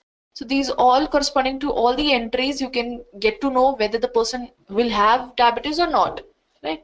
Now to further better validate our entire model, we'll make use of 𝐤𝐿 library so that we can further use confusion matrix. Now confusion matrix actually gives you a very clear picture of the difference between your predicted variables and the actual variables. And it also gives me the efficiency of my entire model, how efficient my model is, so that I can make any changes if I want at the right time. So these are my predicted output values, fine. And my diabetes test data set.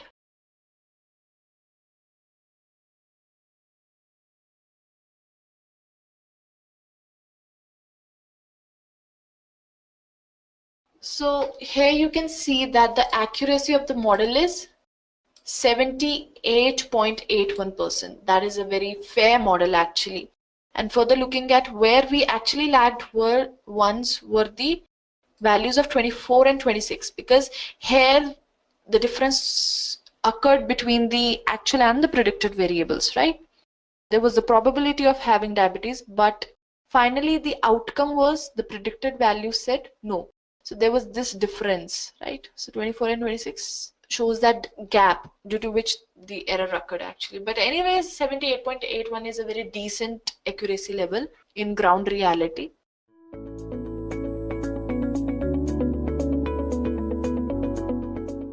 What is a decision tree algorithm? Okay, so what is a decision tree?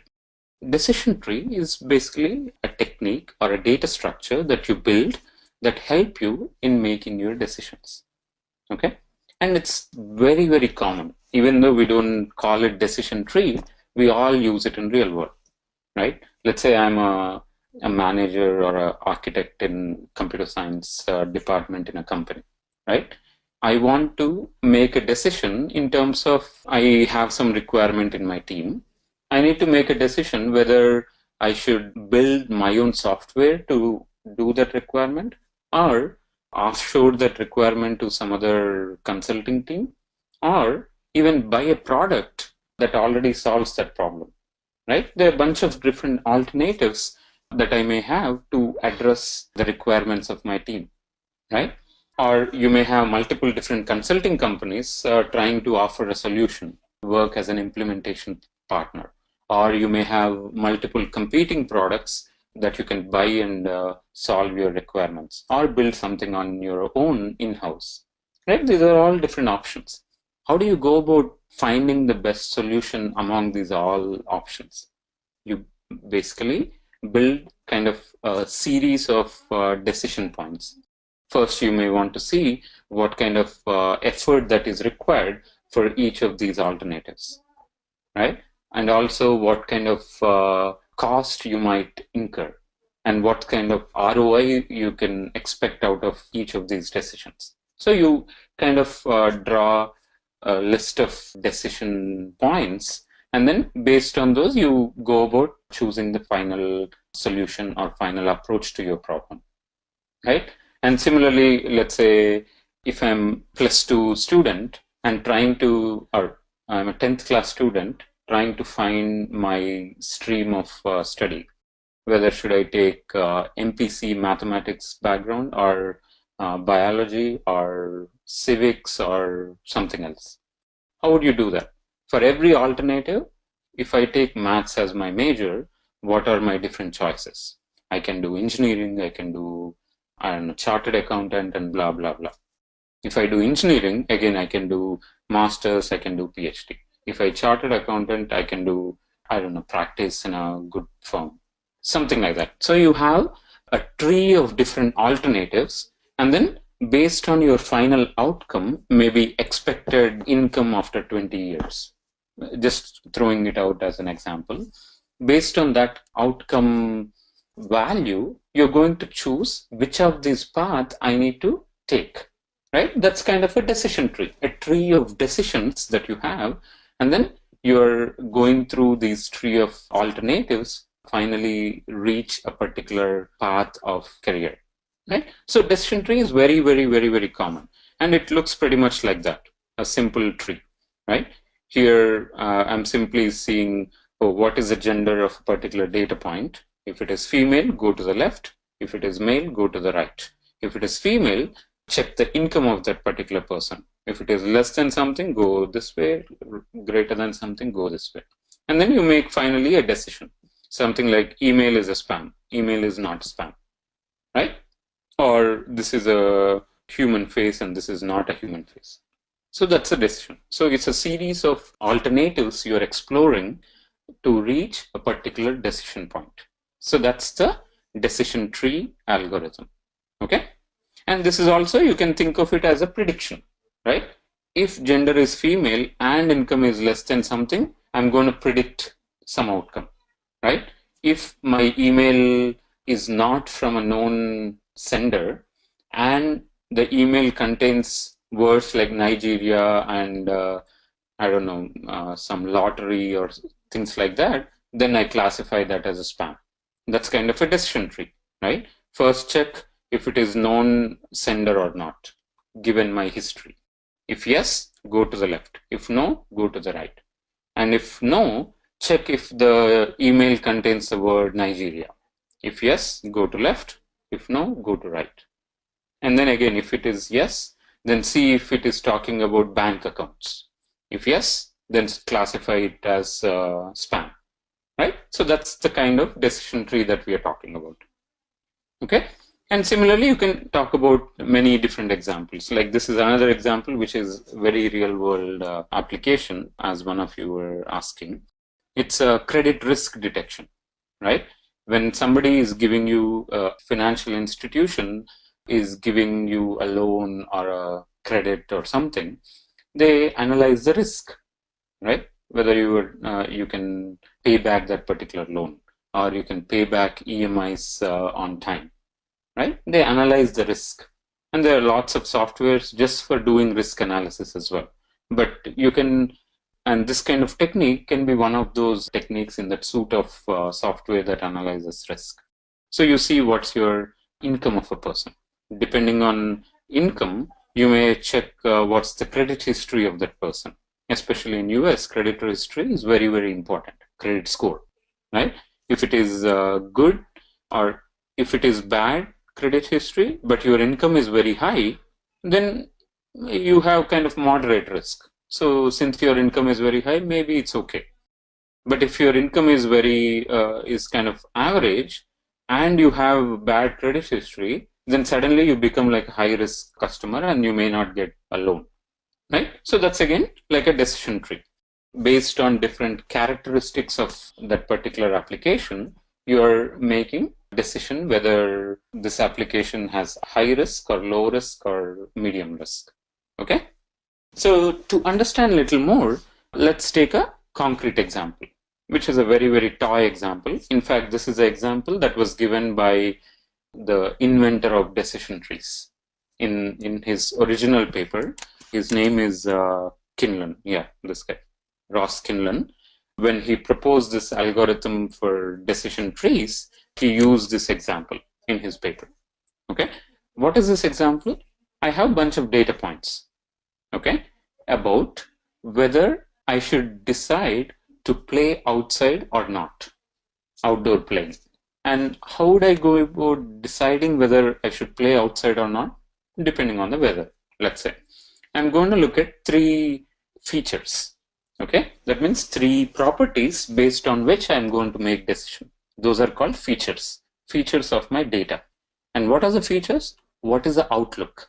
What's the outlook for tomorrow? Is it going to be sunny or raining or overcast, like cloudy or something, right? And the other thing is, what's the humidity level? Whether it's high, normal, low, whatever are the values. And then also, what's the wind speed? Is it going to be strong winds or very mild winds or moderate winds? Whatever, right? Different values. So based on these three attributes of tomorrow's weather, I'm going to decide whether to play outside or not, right? That's the decision variable, yes or no. Okay, these are my training data. For every record, I also have the outcome associated with it, like spam, not spam, fraudulent transaction, normal transaction, play outside, yes, play outside, no. Okay, so that's my training data. When a new data point comes in, that means if I want to decide for tomorrow, I will see what's my outlook, what's my humidity, what's the wind tomorrow, wind speed tomorrow. Based on those, I'm going to predict whether to play outside or not, right? When a new data point comes in, you get all the feature values, but not obviously the label value, because that's what we are going to predict. Okay, so I have weather information of last 14 days, and I also have the decisions that we have made. Okay, whether we played or not played. Okay, not just the decisions, whether we actually played or not. That's the actual data, right? And then we can predict for future based on those 14 days of data set. Okay, so this becomes our training data. Now, using the training data, let's see how to build a decision tree, right? If you look at our previous examples, how does it look? I'm going to check different properties, different features. First, I checked income here. Then I checked credit history. Then I checked whether the person has debt or not, right? These are all the different features. So similarly, in our data set, we have features like outlook, humidity, and wind. Okay, so let's take outlook to begin with, and let's see what are all the different values of outlook. Okay, what are the three values? It can be sunny, it can be overcast, or it can be rain. Okay, so those are the three possible outcomes if I look for outlook. Okay, so what that means is, if tomorrow's outlook is sunny, I go to the left branch. If tomorrow's outlook is overcast, I go to the middle branch. Otherwise, I go to the right branch. And in my total data set, there are 9 yes records and 5 no records. Okay, these are according to the label that we have. Okay, and now we will see how these 14 records, 9 yeses and 5 nos, will get distributed across different alternatives. Very straightforward, right? So out of all these 14 records, how many of them have sunny, and how many of them decide to be overcast, and how many of them are raining? Okay, you would get like this, right? It's simply dividing the data set according to different outcomes of outlook. Now let's take a look at this data set. Let's take a look at these partitions of the data. Okay, so if you look at the first partition, look at yes and no combinations. Okay, there are 2 yes records, the ones mentioned in green, and then 3 no records. Okay, that's what you will see in if you go step by step in the data as well, right? Take a look at sunny, sunny, sunny, sunny, 3 reds, and then sunny, sunny, 2 greens. Okay, that's what we have here, 2 greens and 3 reds, 3 no records and 2 yes records. And then if you look at all the overcast, everything is green. That means in the last 14 days, whenever there was an overcast, I was playing outside. Okay, and then rain, again you can see there are 3 yeses and 2 nos. Okay, but there is an interesting characteristic about this middle guy. What is this saying? It's all saying play. So what that means is, based on our historical data that we have, if the outlook is overcast, I don't know to look at whether wind speed, whether it's going to be high temperature or low temperature or humidity. I don't care about anything else. If outlook is overcast, I'm going to play, right? So we reached a decision right there, one of the decision. So if you come and tell me tomorrow is going to be overcast, then I can immediately say, oh, according to my data that I have seen so far, that I learned from, we can play tomorrow. But then you will come and say, oh, tomorrow is going to be sunny. Then I say, oh, if I look at my old data and I expect the similar behavior in the future also, then I'm not sure, because my data is not convincingly telling me to play or not, right? Maybe we need more variables. Oh, now I'll say, oh, tell me the temperature also, or tell me the humidity level. Let me see if that helps, right? Just based on sunny, I cannot make a decision. So I try to go further. I want to split further, okay? And similarly, if you say tomorrow is going to rain, again, I'll say, oh, that's not good enough for making a decision. Tell me about humidity, or tell me about some other property, okay? So that's the idea. Now, if you go further, you can split further. So if it is sunny, I will ask you, oh, tell me humidity, whether humidity is going to be high or normal.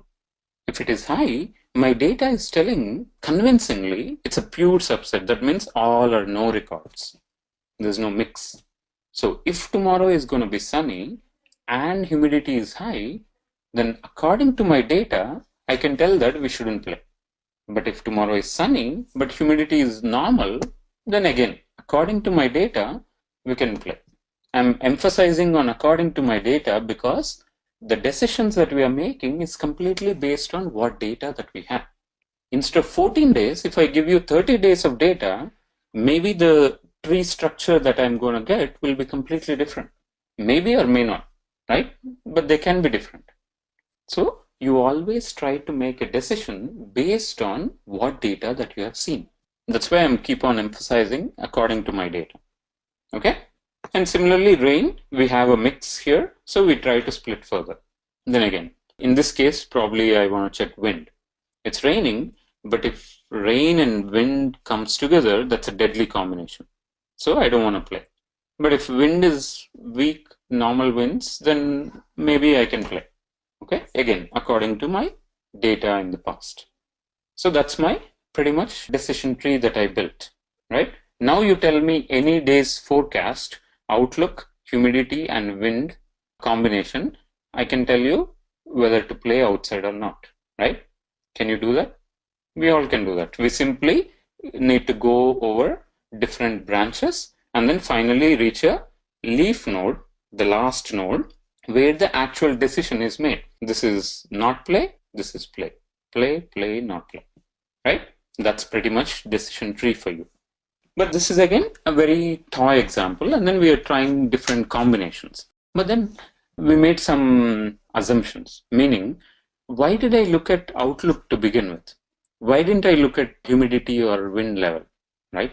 Those are perfectly possible alternatives. And again, here, once I know outlook is sunny, why did I check only humidity? Why not wind or some other feature that may have temperature or something else, right? So then the question comes, these are great. I mean, this is my final decision tree if I remove my data. But how would I know which attribute should I take at any step in the thing, right? So there should be some math behind it that drives our decisions or drives our choices in terms of which attribute to inspect on, okay? And this is another example just to give you more variety.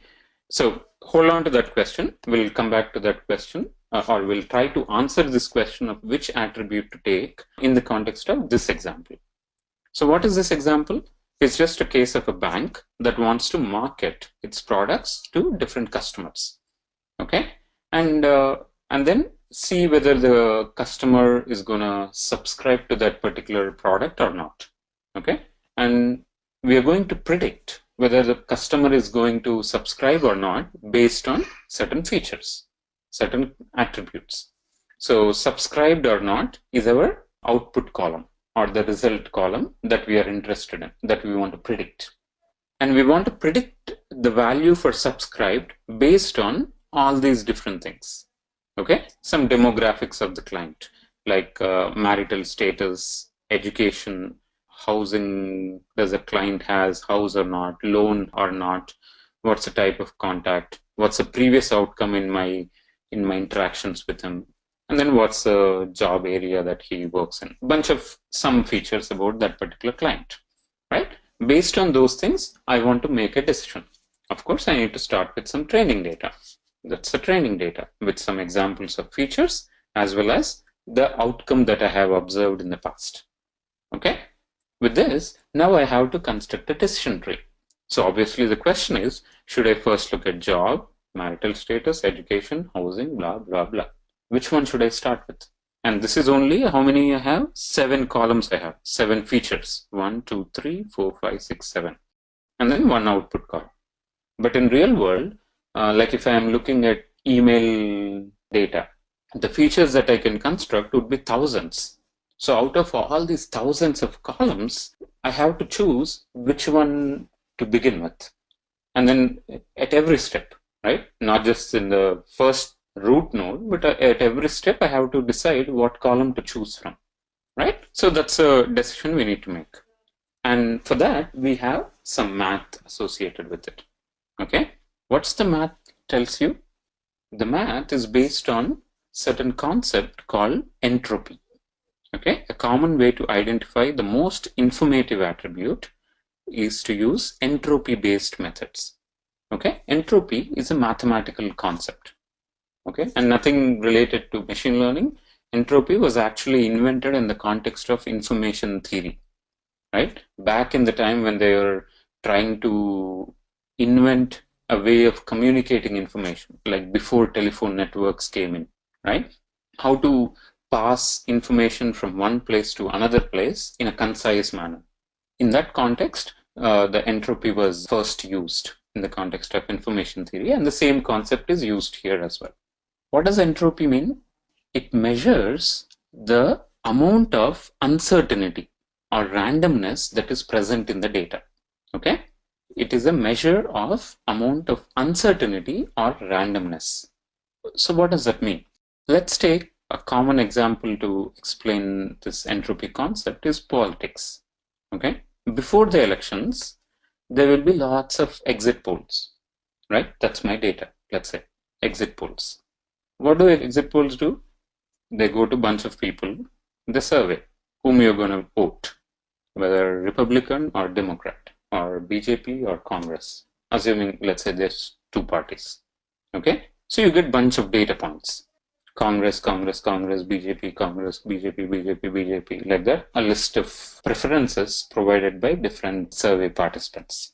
Now, given this data of preferences, the entropy tells you how random that data is. What's the uncertainty? If the election is very tight, okay, in US elections, everybody predicted Clinton is going to win, but Trump won. But let's say, I don't know, some elections where it was very tight. That means 50% or 49% of the people said one party and 51% of the people said another party. So it's kind of neck-to-neck competition. So that is highly random, meaning you cannot predict, or highly uncertain. The outcome of that event is going to be very uncertain, right? Because it's 50-50 or 49-51 chance, right? You cannot really predict. So that's the high entropy. Okay, if my data is like that, then I will say my entropy in this data is very high. The uncertainty that is present in this data is very high. Whereas if you take our last elections in India, BJP versus Congress, pretty much every Tom, Dick and Harry knew that BJP is going to win because Congress did very badly in the previous year. So everybody got fed up with it. So if you had done the survey, 90 people would have said BJP and 10 people would have said Congress out of 100. So there, the amount of uncertainty that is present in the data is very less. It's very biased towards one particular outcome. So in that data set, I would say entropy is very less. If I give you these 2 data sets, okay, let's take data set 1 to be US election, where it is neck to neck, and data set 2, which was the Indian election. Now, if I give you 2 data sets and then ask you to predict who's gonna win, pick a winner, which one do you think is easy to pick? Is US election data or the Indian election data? Which is easier to predict the winner? Absolutely. We are going to say in Indian election, where BJP got 90% of the votes, or 90% of the survey says yes to BJP, we are going to, the prediction is much more easier in that case, because the majority, 90% majority is saying BJP is going to win. So you can see when the entropy is low, prediction becomes easier, right? That's the connection between entropy and the ability to predict. If the entropy is high, that means it's 49-51 vote thingy, the prediction is difficult, right? It's highly uncertain scenario, so anything can happen. I cannot predict very well. So when entropy is low, prediction is easy. When entropy is high, prediction is difficult. Agreed, everyone? So that's the theory. Now, how does it relate to in this particular case? In my data set, so I can take this as two parties, right? Yes party, no party, right? No is, let's say, BJP and S is Congress, right? So these are, let's say, my survey participants. There are two S's and I don't know, 4, 8 and 12 no's, right? So let's say no is BJP and S is Congress. So we are saying out of 14 participants, 12 are saying no, meaning BJP, and 2 are saying yes, meaning Congress. So what do you think? The entropy is very low, right? If I compute the entropy value according to whatever equation I have, the entropy would be very small. So this problem should be very easy to predict. Blindly, I can just say whatever data you give me, I'll just say predict no. What's the chance of error? 2 out of 14, right? That's a very small error. You see the point, everyone? So that's the idea of entropy, okay? If I compute an entropy based on the outcome values, so every outcome column has bunch of possible values, yes, no. Or if I'm predicting the risk of diabetes, high risk of diabetes, medium risk of diabetes, low risk of diabetes. So I have 3 outcome possibilities. And in this case, yes, no, 2 outcome possibilities. So it's like a 2-party system, 3-party system. And then using this existing data, I can compute the entropy. What's the level of uncertainty that is present in the data? And how can I divide this data so that I can become smaller entropy partitions? So if I look at our original data, previous example, this is my original data, right?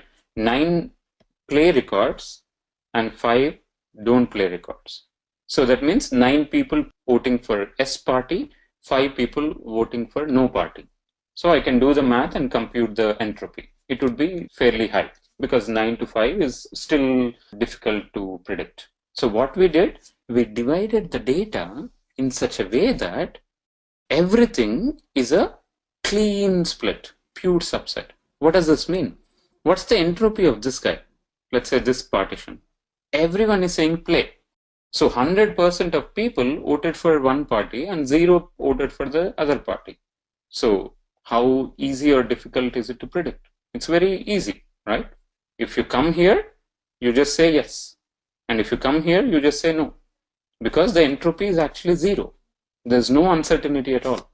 So the point of decision tree is to divide the data set such that the entropy of the resulting subsets is smaller. Okay, does it make sense, everyone? So to begin with, in my original data, there is some measure of entropy we can calculate, okay, ignoring the equations. I just want you to capture the idea. We have some level of entropy, some level of uncertainty, but we are dividing the data such that each resulting partition has less amount of uncertainty, okay, which means easy to predict. So we are breaking up a difficult to predict problem into many easy to predict problems.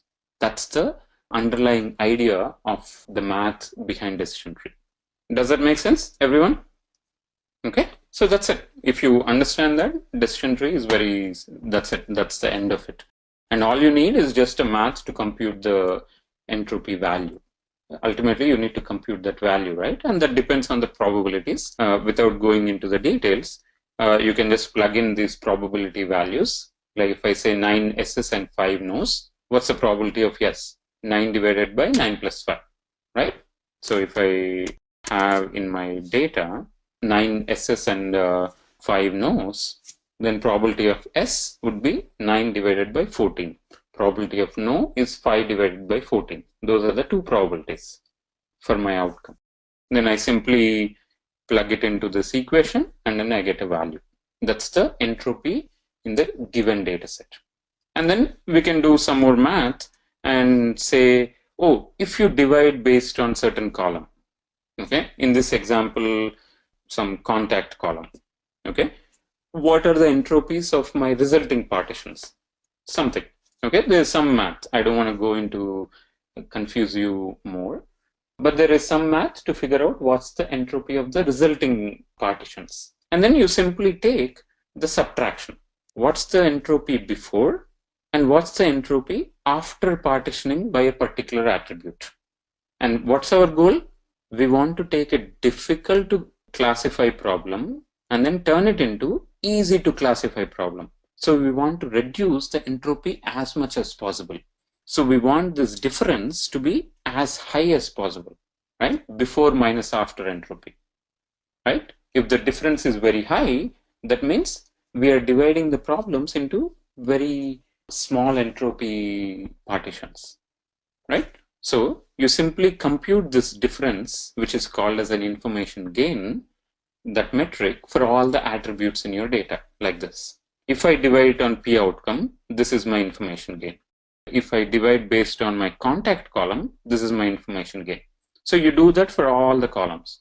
And then you simply pick the one with maximum value. In this case, P outcome.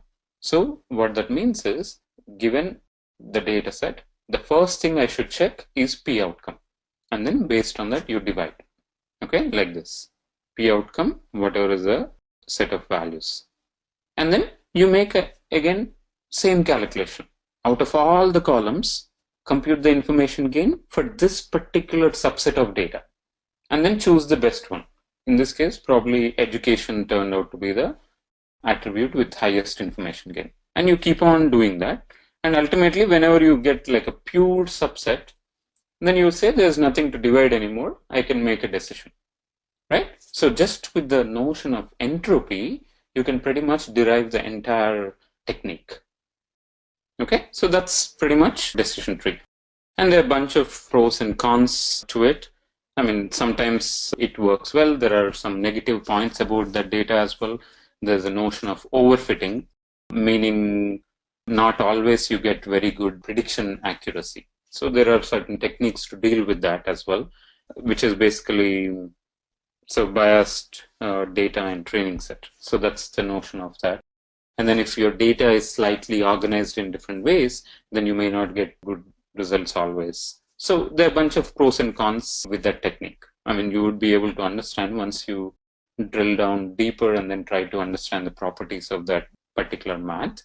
But overall, it's a very, very intuitive and easy to develop an algorithm. Okay?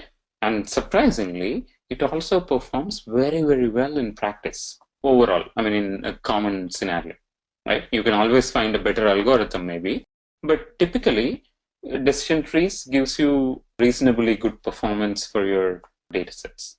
Okay? And that's why it's very commonly used as well. Okay? Very good. So the data we are going to work with is diabetes dataset, which looks like this. So I'm going to show this dataset demo in R programming language. So this is an R language similar to Python, if you're familiar with that. So similar things you can also do in Python as well. But R is more kind of statistician and mathematician oriented language than Python. Python is more computer science oriented language. So I have this data set in a CSV file, diabetes.csv. So let's read it and view that data. So this is a data set in a tabular format, okay, which are a bunch of columns. This data set is it's a real data set, by the way, but it's a very small data set. Okay, total it has, I guess, few hundred records. And what does this data set represent? It's a data set about women patients who has participated in some diabetic study. Okay, and for these patients, they collected different features.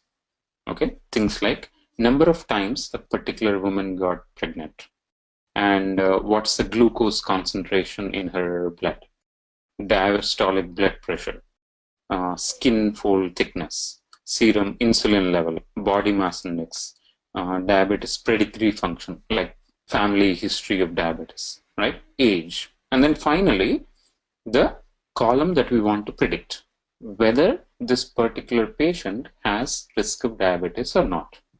Okay, so that's the column that we are planning to predict. Given a profile of a patient, we want to predict whether that particular patient has a risk of diabetes or not.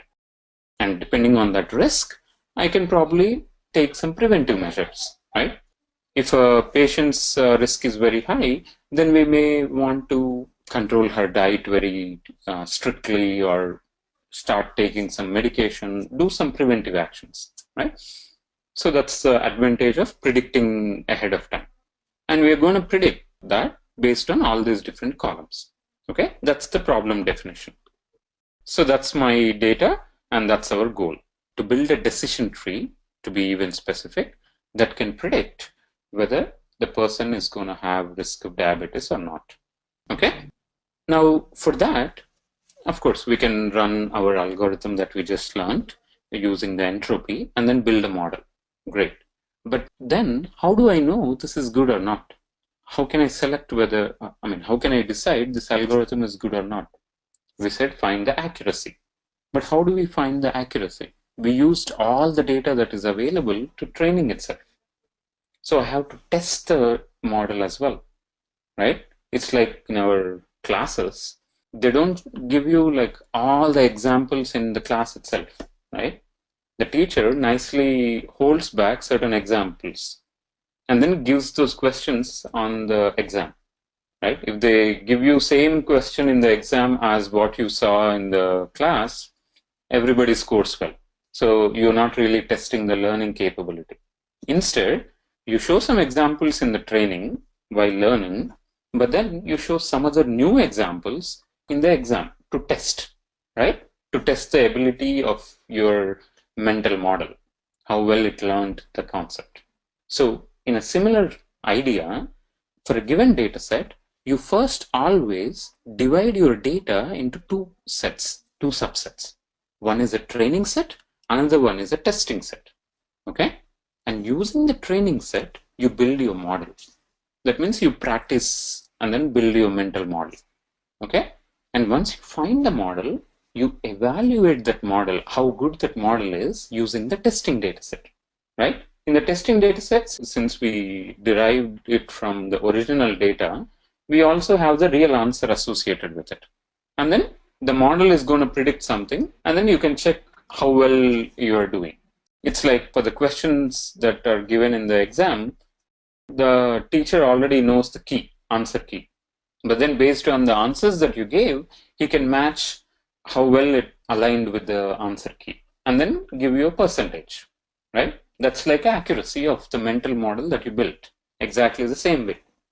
Okay, so we're going to divide our data set into training and testing.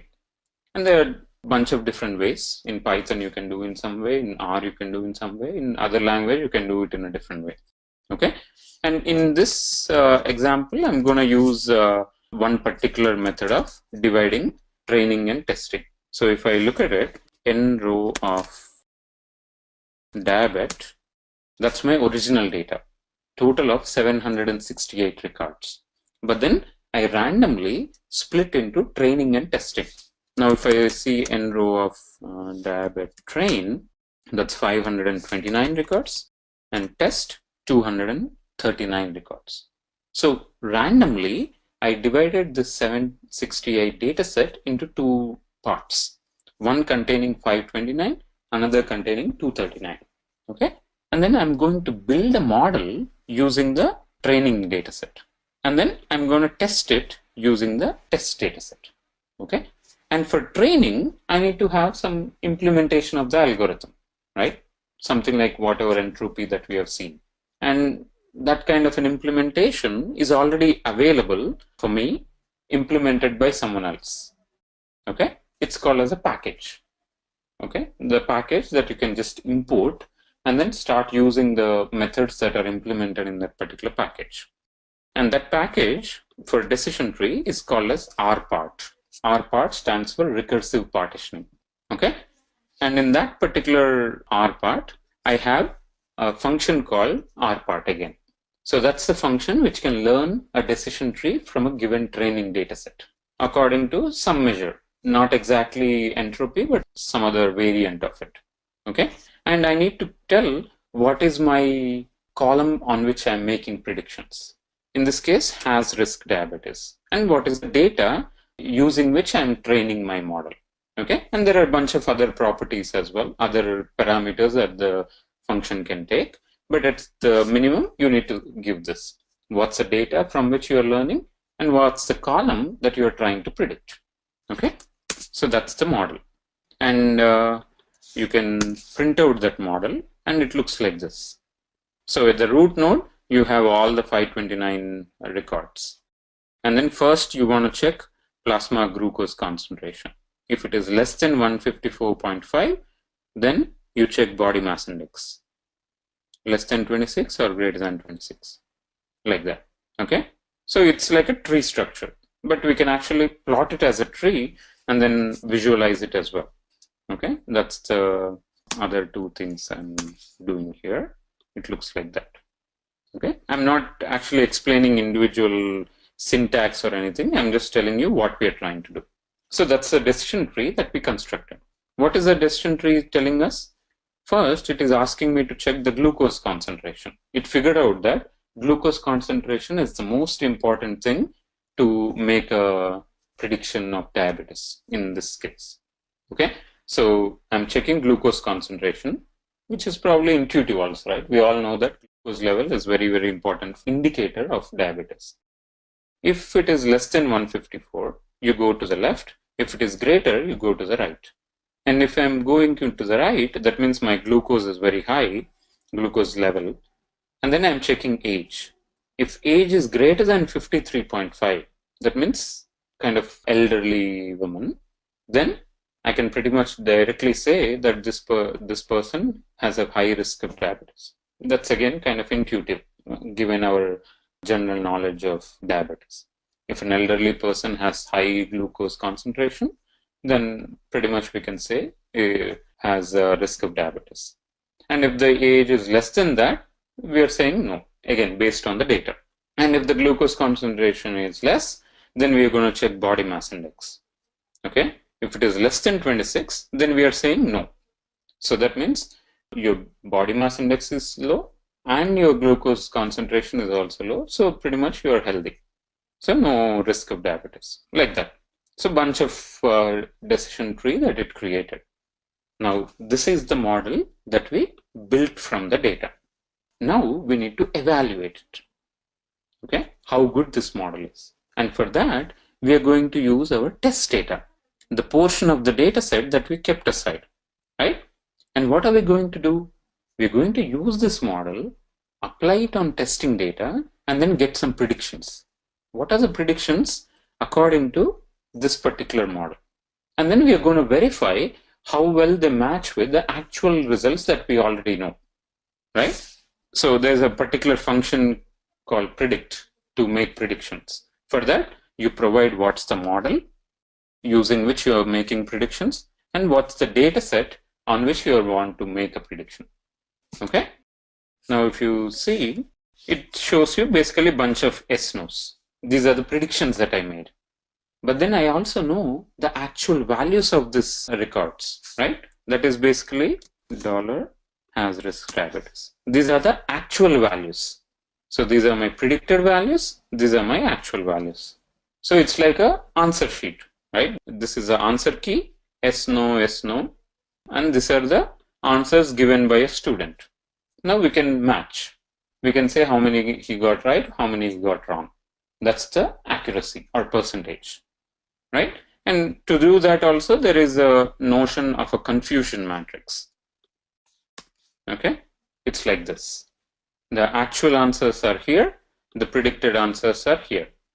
So we got 123 and 47, meaning there are 123 questions or test records for which the model said no, and also the actual answer is also no. And then there are 47 questions where the model said yes, and the actual answer is also yes. So 123 plus 47 are the right number of questions on which the model did. These are the number of questions on which the model did right.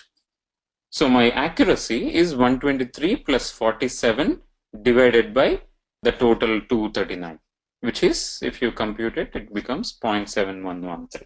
So 71.13%. So that means if I use this model in production, I would get roughly 71% accuracy. Out of 100 patients I make prediction, 71% I get right. The remaining, I'm going to make some mistakes. So that's the accuracy.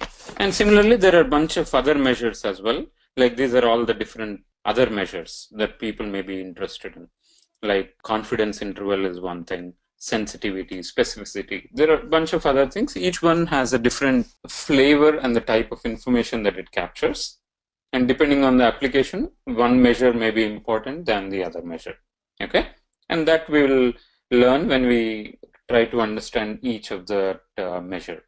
Okay? But the point is, for the given model, you can come up with these kind of accuracy or some other measure, and then based on that, you can compare among other algorithms and then choose the best one that is available in your toolbox. Okay? So that's kind of the life cycle of building a model and then evaluating a model. Again, all of this is just scratching the surface of model building, and in each of the stage, you can go deeper and then get more complexities and learn different layers of these algorithms and evaluation techniques and data preparation and all that. Okay? So that's actually pretty much what I have. The remaining slides are essentially just demo itself. That's how you read the data and then divide it into training and testing. As we said, training to train the model, testing to validate and make predictions, and then evaluate the model. And then you actually do the implementation of the model. Either you implement on your own or use some existing implementations to build the model. Okay? And then you may want to visualize the model, depending on the model, of course. And then finally, you validate how well you are doing for that particular model. And that's the accuracy of the model finally. Okay? And that's it. That would be the end of one model. And sometimes, if the accuracy is bad, then the immediate question is, oh, how can I improve it? Right? Maybe you feed better data, or you tune some parameters of the algorithm. Every algorithm comes with certain parameters. Okay? And then you can tune those parameters to do a better fit. Or you may want to add some new data. Okay? You go to a diabetic specialist and then show your problem setting. I'm using these columns, and then I'm trying to make prediction. Then diabetic expert might say, oh, recent study showed that the number of times you eat in a day also makes a difference. Okay? Then maybe you want to go back and then add another column in your data, number of times person eats in a day. Okay? That would be another column. And maybe you get better results by adding that column. Okay? So you may change the data, you may change the algorithm, you may change the parameters of the algorithm. There are multiple things you can do to improve your performance of your yes, accuracy is the simplest factor everybody can understand. So that's why I gave you accuracy as one measure. But there are other measures as well. Like if you look at our demo, just to give you a hint, there are, so 123 plus 47, we got them right. But at the same time, we made some mistakes as well. The model made some mistakes. And there are also two types of mistakes. And if you notice, there are 24 questions where the model said yes, but the actual answer is no. What does that mean? The patient is fine, actually, but the model said, oh, this patient has a risk of diabetes. So it's a false alarm. It's called as false positive. Okay? So that's 24 of those. And then there are 45 patients or 45 questions for which the model said no, but the actual said yes. That means the patient indeed has a risk of diabetes, but Our model said, no, these guys are fine, don't need to worry, right? And if you look at it, there's a different cost for a different mistake. Like in this case, 24 case, what's the worst can happen? You're mistakenly saying somebody has risk of diabetes. The max that they do is they go for a more detailed test, or they do some dieting or something like that. Hopefully they don't take medicine yet, but they do certain steps. Maybe at that level, it's a less risky mistake, right? Maximum they go to a second test and then say, oh, you're fine, and then everything is okay. Whereas these guys, they had the risk of diabetes, but you're saying, no, you're fine. And that may be a costly mistake, right? Costly meaning there's higher impact, because their disease will not get recognized. They will think all fine and they continue their living style, but then the problem may aggravate and then they have some other problems in future, right? So the point is, different types of mistakes have different cost associated with it in your business. Again, what's the cost of saying somebody is less risky to give a loan, whereas he could not have paid the loan at all? Or the other way around, he was very good borrower, but you said, oh, this guy does not have high risk, and then ignored them, right? What's the cost? Different decisions will cost you differently, right? And then in those cases, accuracy may not be the best measure, because accuracy says all types of mistakes are of equal cost. Whether you do false alarm or whether you miss the actual diabetic patient, they are all of equal cost. If your application is like that, then yes, accuracy is a good measure. But typically, you have different costs for different mistakes. And depending on your application, you may choose a different measure that gives you higher priority for the high cost mistakes and lower priority for the low cost mistakes. Okay? So that's just one flavor. But then there are other aspects to these as well.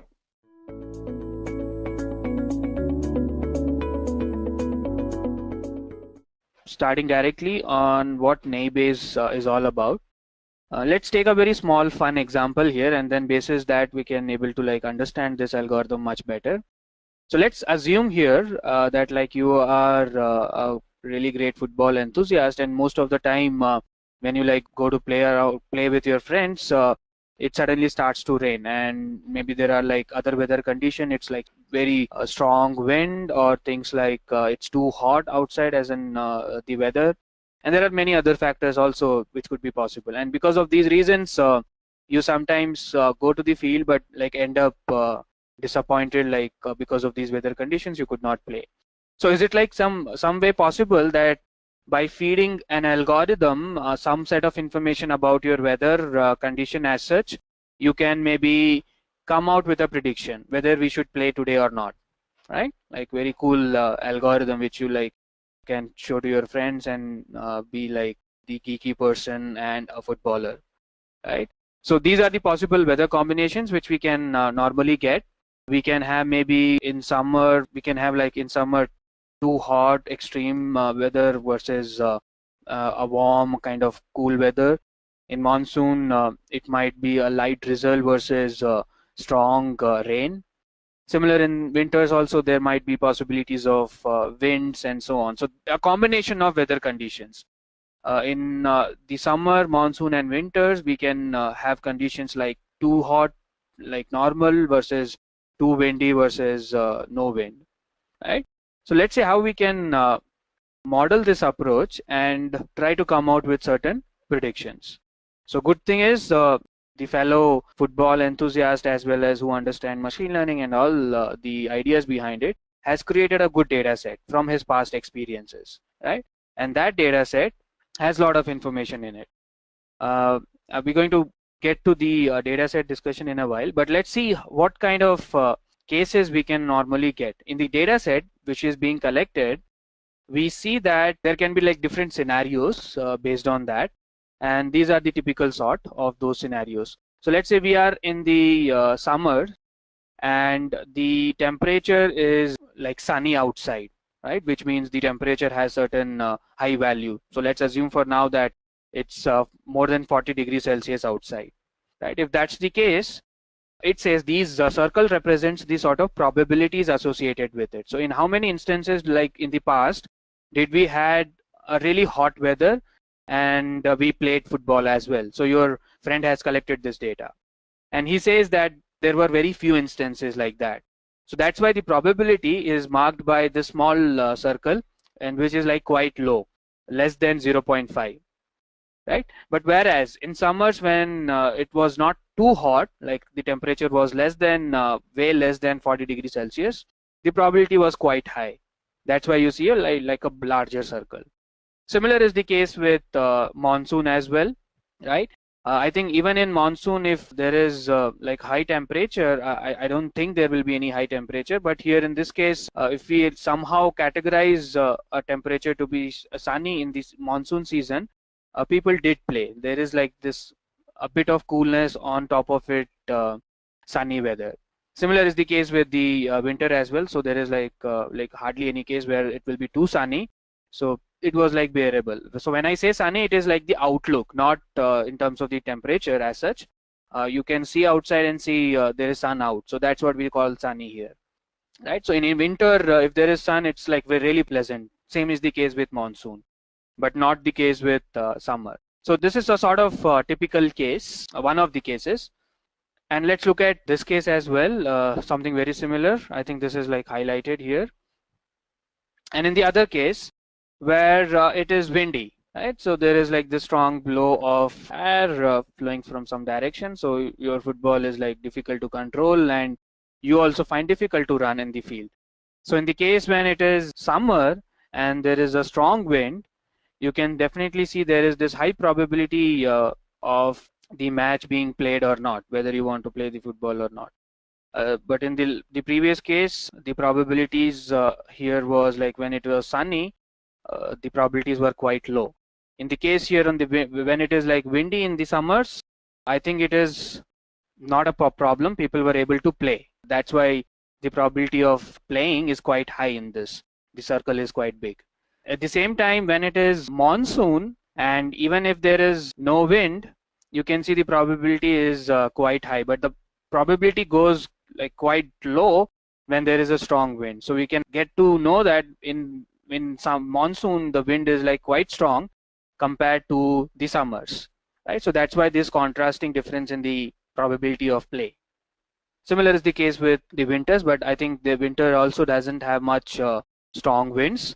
So we were still able to like play. That's why you see the probability like quite high. Okay.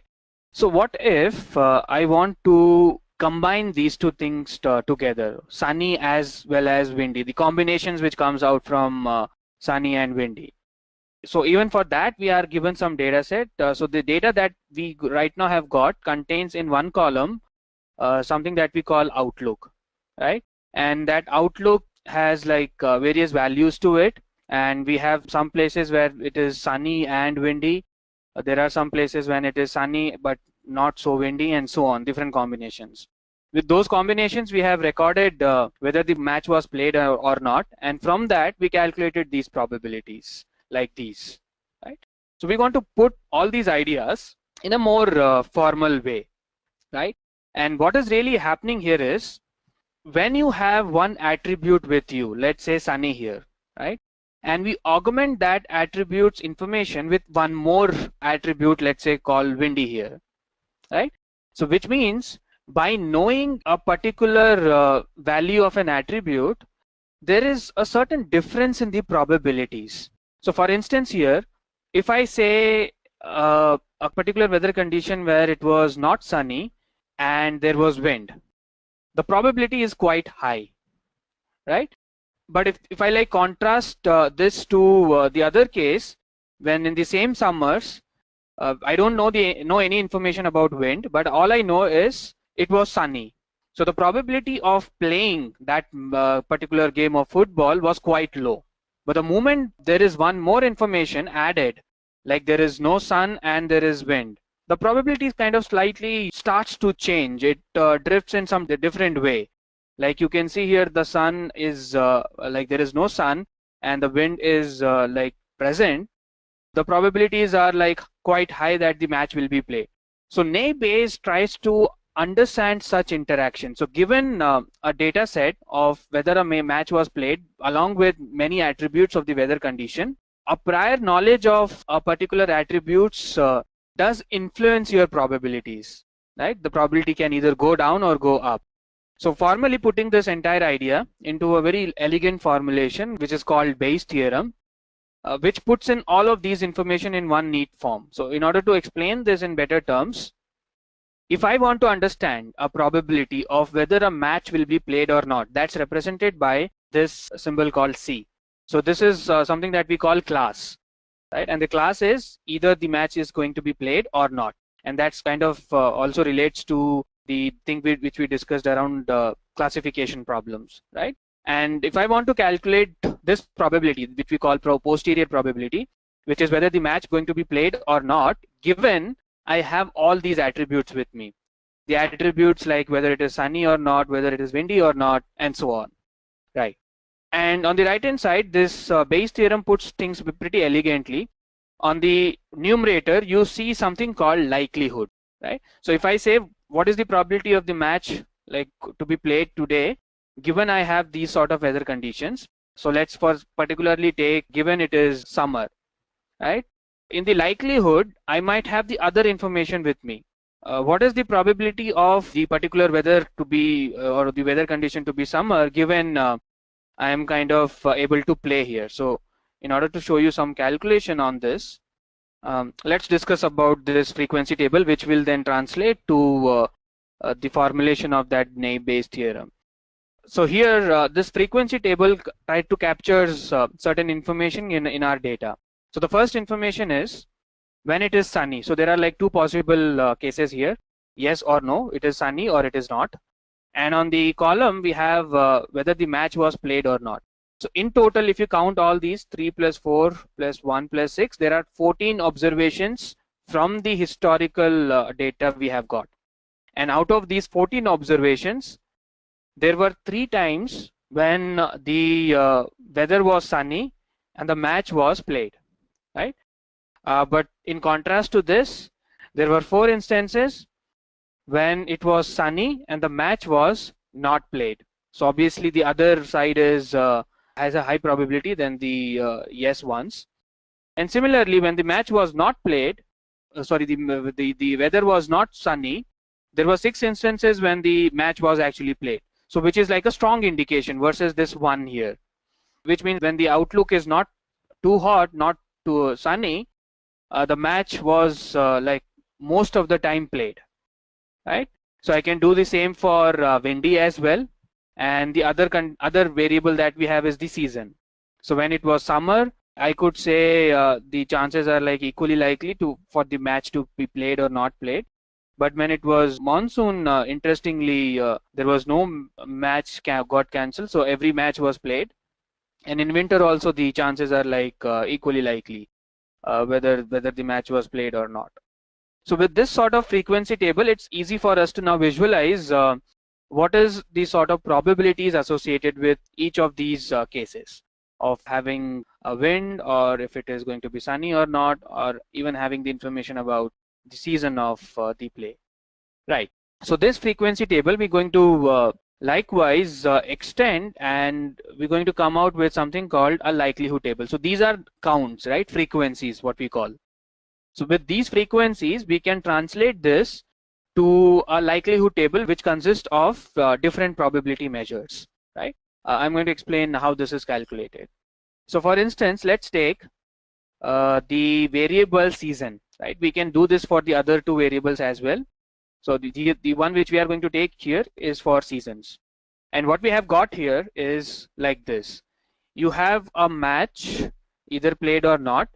So if I like count all the matches which were played, which is this column, irrespective of which season it is. So that's 3 plus 4 plus 2 here, right? There were like total 9 matches which was played out of the 14 observations given to us. And then there are these 2 plus 4, so 2 plus 3, which is 5 matches or plays where like it was not played, irrespective of which season it was.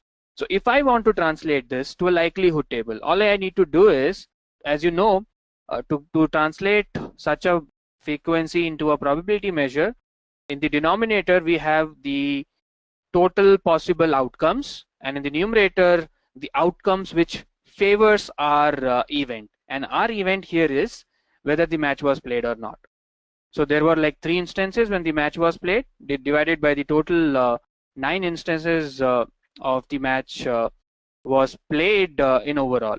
So these 3 instances belongs to the season summer, right? So there were 3 times when the match was played out of all the matches being played in the observations which was given to us. So 3 by 9 is in particularly the score for saying the probability of the season being summer given the match was played, right? So this symbol that you see here, the pipe kind of symbol, it is read as given probability of the season being summer given the match was played. So this can be calculated pretty easily like this, 0.33, and this is what our likelihoods are. So if I like go back a couple of slides here and tell you this particular Bayes theorem. So this portion in the numerator is what we called likelihood, right? And this information is known to us. And what we are really interested in calculating is this posterior probability, which is going to come up after we collect all the data points. Okay, so the next one, the portion which is like the probability of a particular season to be summer, or the probability of our class, which is nothing but whether the match is going to be played or not, is what we call the prior probabilities. We know that, right, from the data. So in this case, there were 5 observations when the kind of attribute value is the attribute seasons value is summer. So we are able to get the probability by this 5 by 14. And remember, these are class probabilities. So the 14 in the denominator is because of the fact that we have 14 observations collected from all these matches. So which is 0.36 here. And similarly, here in this probability of the class, which is whether the match will be played or not, it is an overall level. So 9 by 14 is that probability. So this is the probability of your attribute, which is the season, and this is the probability of your class, which is whether the match will be played or not. And both of these probabilities are something that we know by the name of prior probabilities. These are known in prior, even before we do the sort of calculation from the data that obviously from all of these are coming from the data we have. So if we put all of these into our Bayes theorem, this is what we get. The likelihood multiplied by the probability of your class, and in the denominator you have the prior probability of your attribute, which is nothing but the attribute season here. And in particular, the value which you get is for the summer season.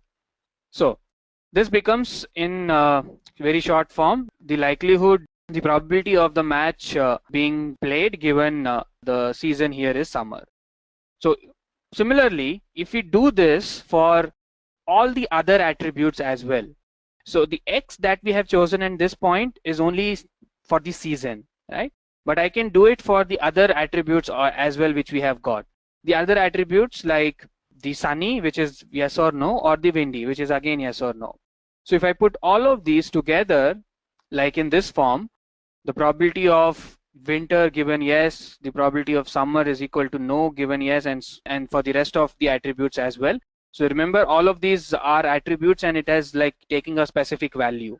So in this case, I'm trying to calculate the probability of the match being played, and there are in total 3 attributes. So that's why you see here the value of season being winter, the value of the attribute sunning being no, and the value of the attribute windy being yes. And this is the prior probability of the class.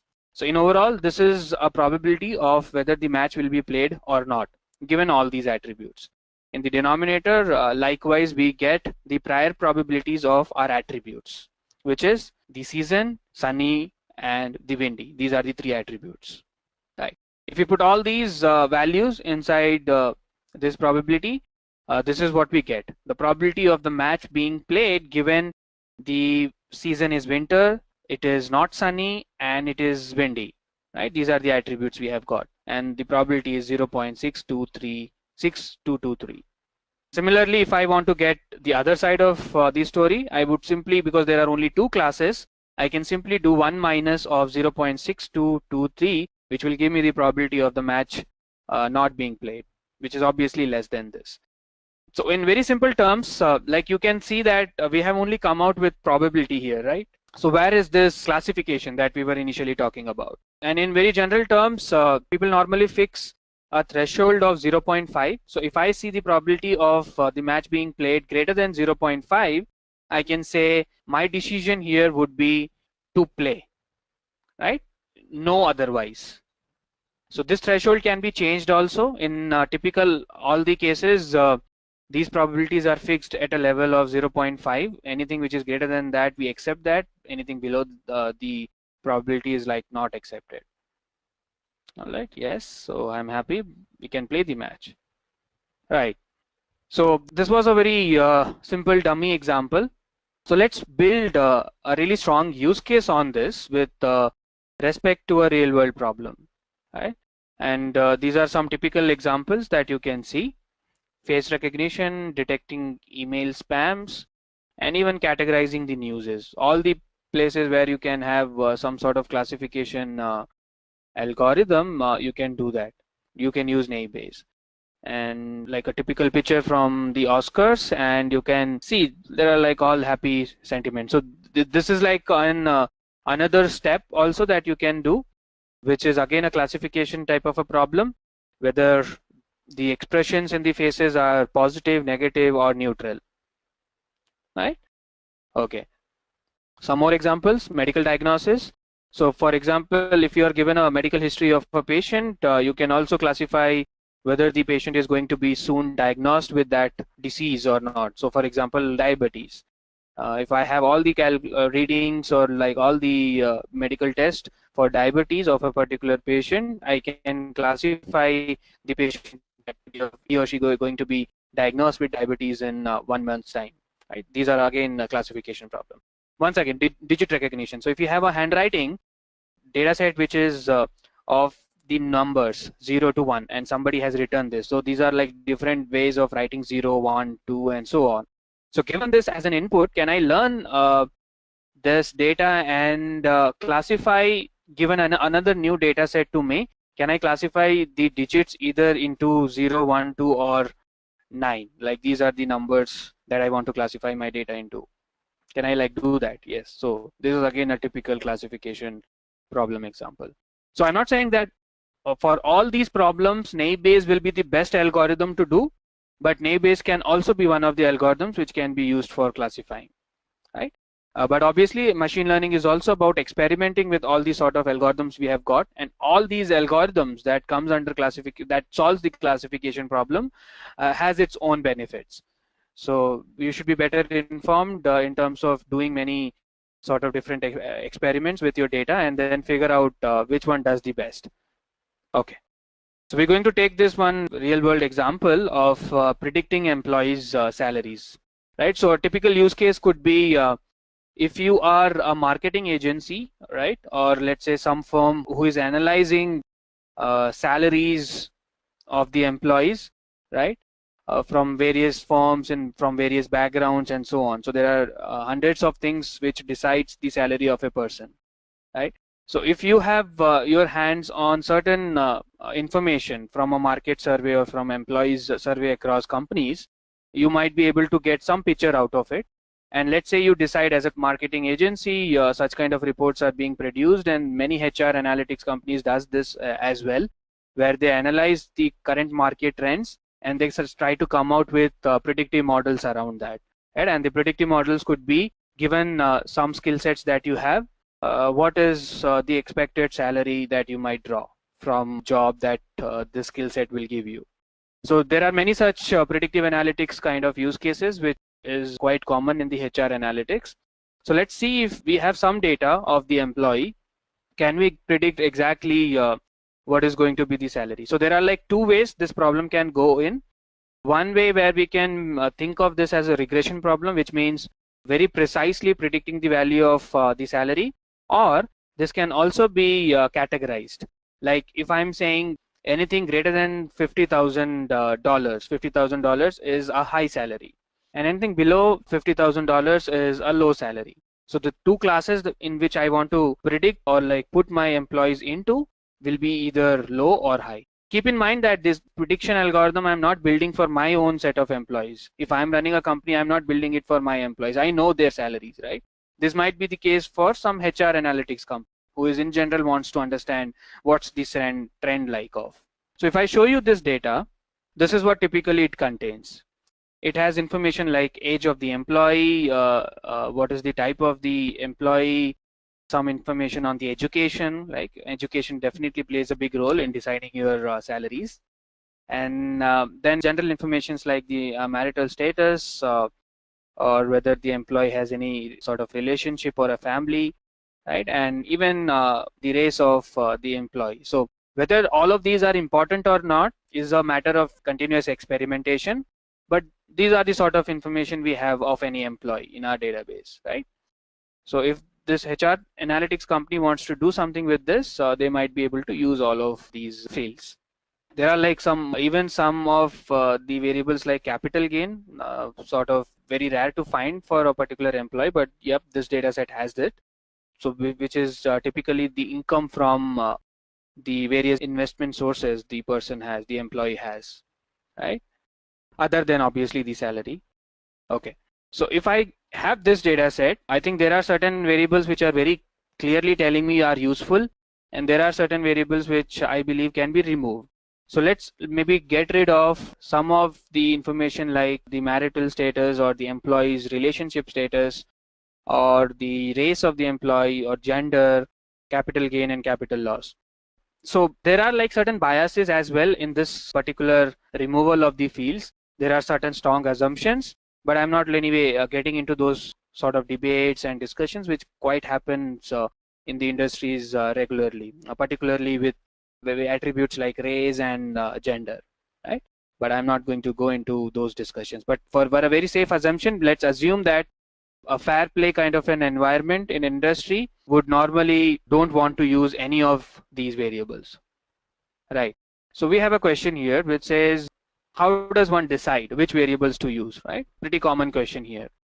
So the first judgment that anybody do on which variables are important is based on domain, right? So, for me to remove these fields from the data point, there is a particular emphasis given on the meaning of these variables. So as an HR person might be able to see these variables and straight away reject that we should not be basing the employee's salary based on these variables. Like, doesn't matter if the employee is married, unmarried, or not in a relationship, or the employees of one race or a particular gender and so on. These should not be taken into consideration, keeping in ethics in mind, keeping in the industry standards in mind, and giving a fair play for everybody to get an equal opportunity. So if I consider in those lines or talk in those lines, domain knowledge helps us to see which variables are important and not. So that's first.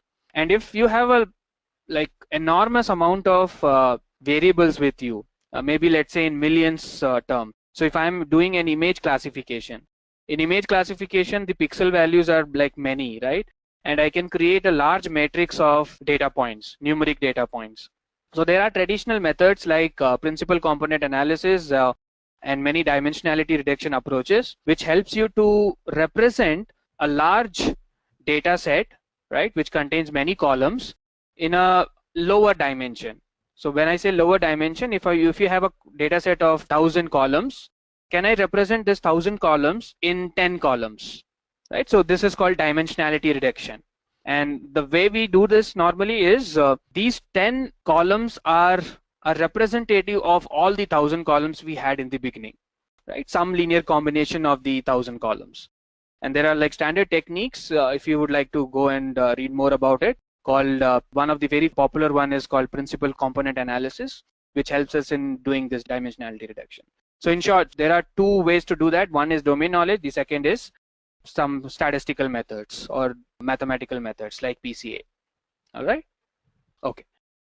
So now let's prepare this data for training our model. So a typical machine learning process flow of coming out with a model, the first thing that we do is to divide the data set into two parts, right? The one which is used for training and we will like reserve a portion of the data set for validating, or what we call testing.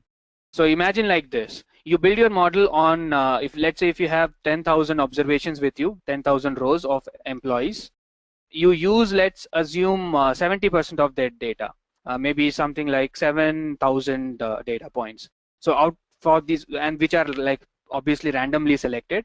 So out of these 10,000, 7,000 employees you choose and train your model. And when you're done with your model, you need to also see how good is this model in terms of deploying it in real world. So I'm going to reserve these 3,000 data points for the later point of time, where I will evaluate the goodness of this model, right? So I'm going to describe that a bit more when we are going to see the demonstration. This is like a standard flow that I'm walking you through first, right? So once we divide this, the next immediate step that we might have is obviously to build the model, right? So here we are going to use a particular function coming from our library. I'm going to describe that during the demonstration and build our model, right? And then comes the other step. After we are done with the model building, we are going to see the output and see if the output is like good or bad, or like in whichever way it is. And then we'll also see what we call the evaluation. Once we are done with the model building exercise, we should be able to find out if my standard metrics on which I evaluate the models, does that tell me everything is good and I can like proceed with this model being deployed in a real world, or like something I need to do about improving the accuracies, right? I'm going to talk about that as well. So there are certain standard ways we can improve, like including Laplace correction or doing some normalization. So I might not focus on that part, but I'll be focusing on building this model first and trying to understand the various accuracy measures, right? And then comes the model validation, which is again based on our test data set, right? Which we reserved in the beginning. Okay, so we're going to discuss about the confusion matrix. What do you mean by sensitivity, specificity, and all that different measures that it gives me. And obviously, if everything goes well, we say that the model has some very good accuracy, and we can trust on this model, maybe at least 80% of the time, or maybe 90% of the time, depending on what is the accuracy. And the most important, or the most sought out sort of the step in this entire model building process is the prediction, where we are like actually looking at a new data set and saying, yes, this is what the predictions are, right? So these are the typical steps involved, starting from data acquisition to predicting the values from the model that we have built. So now I'm going to get to a demonstration in R. So I have here some data points, right? So this is a data set on the employees data we just now looked at. I'm going to show you how this data is like. Let's get the column names. So these are the columns that we saw in the presentation, right? So age of the employee type, education, and so on, right? And as I told you in the beginning, when we are building this model, there are two ways we can build this model, as a regression problem or as a classification problem. So we decide to build this as a classification problem because we are using Naibase. And in order to do that, I'm going to convert this employee salary into a categorical variable by saying a condition. Wherever in the employee salary variable I have a value of like greater than 50K, I'm going to mark that as high, and the rest of it are going to be low, like only two class problem, right? So that's why I'm using a if else here. So let's create this new variable which is called SAL and attach this to our main data frame. So now if I show you the data frame or the data set, this is how it looks like. The age of the employee and all that details, followed by the last two columns where we have converted or like written this particular value, which is, so here we don't have a crisp value. Here we have a value which says the salary is less than 50K, and this is like a good ethical practice as well. When you get a salary of some person, always anonymize it or always like transform it in a way so that the exact values are not known. So if it is less than 50,000 K, I don't know whether it is 1,000, 2,000, 40,000 or like 50,000. It's just a range. And in the last column, we have the variable that we just created by using these values. Okay. So let me like just get rid of, there are 16 variables here. So I'm going to get rid of the one column that we just transformed into something else. So the column which was saying less than 50k and all that, it is removed, and I will keep only one column here, which is the low and high, right? So this is the sort of data set on which I want to train my model. And remember, in the classification problem, the training happens with respect to the class. So when I read this one row, it tells me if you are working for a state government and you have a bachelor's degree with you, so it's not too high, you don't have a master's, you don't have a PhD, like let me ignore these variables like marital status and all, and there are some capital gain values, also the number of work hours in week that you are like working for. So if you have like these values, it seems like the salaries are not so high for that. But maybe if I look at some cases where the salary is high, what is the sort of difference here? I'm just simply exploring the data to generate some intuition for myself. Like, and this is typically happens in every other data set also that you analyze. You need to create a intuition first before you start to build the model.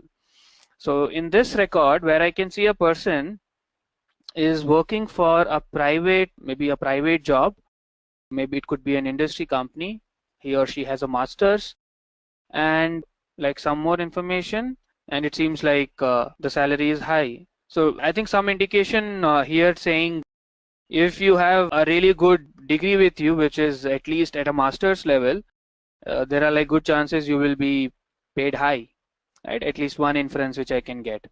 But anyway, we are going to use many of these variables to build our model here. So this is like just one variable that I'll explore and understood something about it. Okay, so now let's do this sort of splitting the data into two parts. So in the slide we talked about this process, right? We are given a data set. I want to preserve a set of observations for the final validation part, right? So to build my data set here, to build my training algorithm here, I am using a function called sample, which simply takes in all the observations I have got here. The number of data points that I have is 1000 observations. So there are 1000 employees data that I have got. So I'm going to randomly select some 70% of these employees to be part of my training data, right? How I am going to do that is to use by using a function called sample, which is randomly selects the records based on a probability, right? And the probability says here, like there are two values to this probability, which is 0.7 and 0.3. So what it means is there is a 70% of the times you want to select 1, and 30% of the time you should select 2 or any other value. So what this means here in the top first, let me separately run this for you and things will be clear. So if I take this example here, and if I run this particularly, you can see that it will generate lots of 1s and 2s, right? What it has done? It has done by taking this input which says in the range of 1 to 2, generate me many such integers like either 1 or 2. I could also have like written 1 to 10, then it will generate 10 random numbers. So for instance, if I do sample of 1 to 10 without specifying any other parameter, it will give me 10 random numbers between 1 to 10, right? So here I'm saying generate only between 1 to 2 and do it like as many a number of times as you have in my rows. So what I am doing here is in my data set we have 1000 rows, right? So n rows give me 1000 as a number there, and I'm going to generate between 1 to 2 1000 times these values like 1 or 2, and the probability to do that is being assigned as 0.7 and 0.3, which means 70% of the time generate me 1 and 30% of the times give me 2. So all I have to do then finally is, based on in which index I have 1 or 2, I'm going to go to my data set and say wherever this sampling function has generated 1, assign that to emp train as my data frame name. So let me run this, and then this, and then this, right? If I look at now the number of rows in my emp train data, right? You see here 688, like pretty good number here in terms of what we were initially trying to do. So very close to 700. right? Because these are probabilities, you will not find exactly 70%, but very close to that. So if I do the same with test, you see here 300 types. So that's how the sampling works. So you can change these probabilities, and based on that it will maybe generate some other proportion as well. Okay, so I'm done here with splitting the file or splitting the observations into two parts.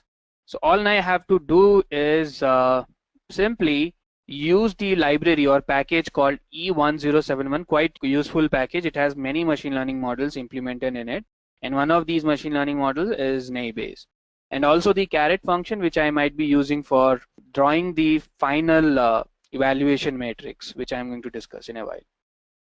So here what I'm saying is there is like a formula type of interface to this function, which means this is my data, right, called EMP train. We know that we have split that in the earlier step, and what it says is use all the attributes given in my data set to generate this model and train it on the variable sal, which is nothing but high or low, right? So putting this dot here means use all the independent variables. An alternative to this could also be like I am selecting a particular variable. So for instance, so I'm going to select a particular, I can run this model and this will be like perfectly fine, but because we decided to run this model for only certain variables, so what I'm going to do is I'm going to print out all the column names of the employee training data. So I'm going to select all these and only keep the one which I am interested in. So let's say age is an important one. Okay, so we'll keep age. Employee type also seems to be important. We'll keep that as well. The serial number might not be required. Education, like very important, I'm going to keep that. Let's say education category also will keep. We are not interested in marital status, but we'll keep the occupation right here. And the relationship of the employees are also not important. Race is also not important. And let's also take out the capital gain and all these values and keep the working hour in weeks and the country of residence, right? So what I'm doing here is I am like simply adding this plus symbol. Don't worry, this is not literal addition. In this interface, in this particular model function like 𝐶𝐬𝐵, the plus simply means the combination of all these variables. Like these are the variables that I'm going to use to build the 𝐶𝐬𝐵 model, and it is going to learn basis the label which is high or low. Right, seems good. So let's run this model. Okay, that's quite fast because of the small number of observations we have. Let's put the summary of this entire model. Okay, so like that's quite a big summary. Okay, let me read some of these for you so that you can understand what it is doing. These are actually the likelihood tables. You remember we in the slide we were like finding out what was the frequency table and the likelihood table.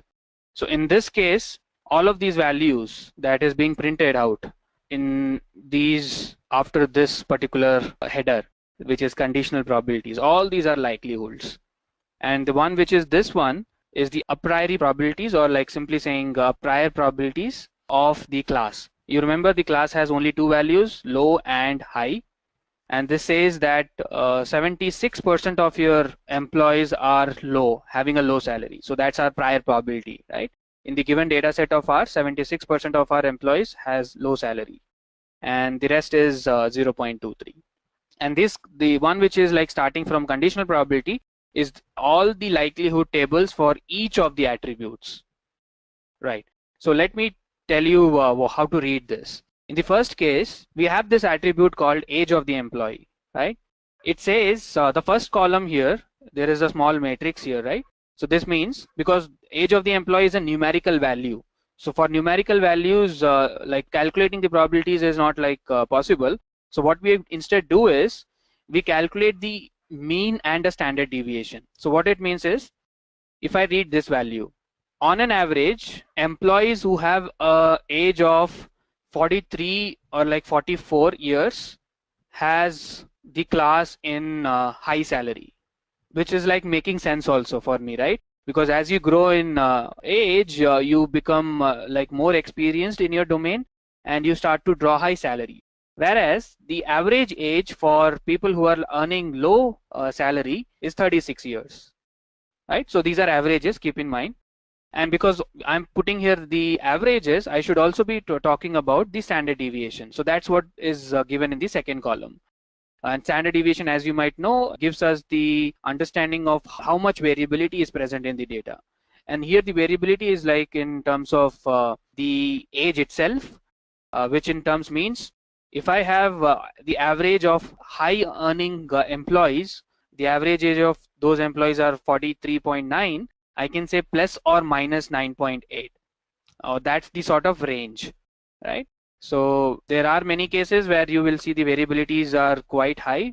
Even young aged employees are earning very high because of their background in terms of academics or something else, right? Maybe they are family wise pretty good and some many other reasons.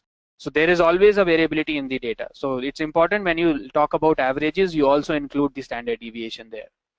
Similarly is the case with the low category as well, low salary category employees.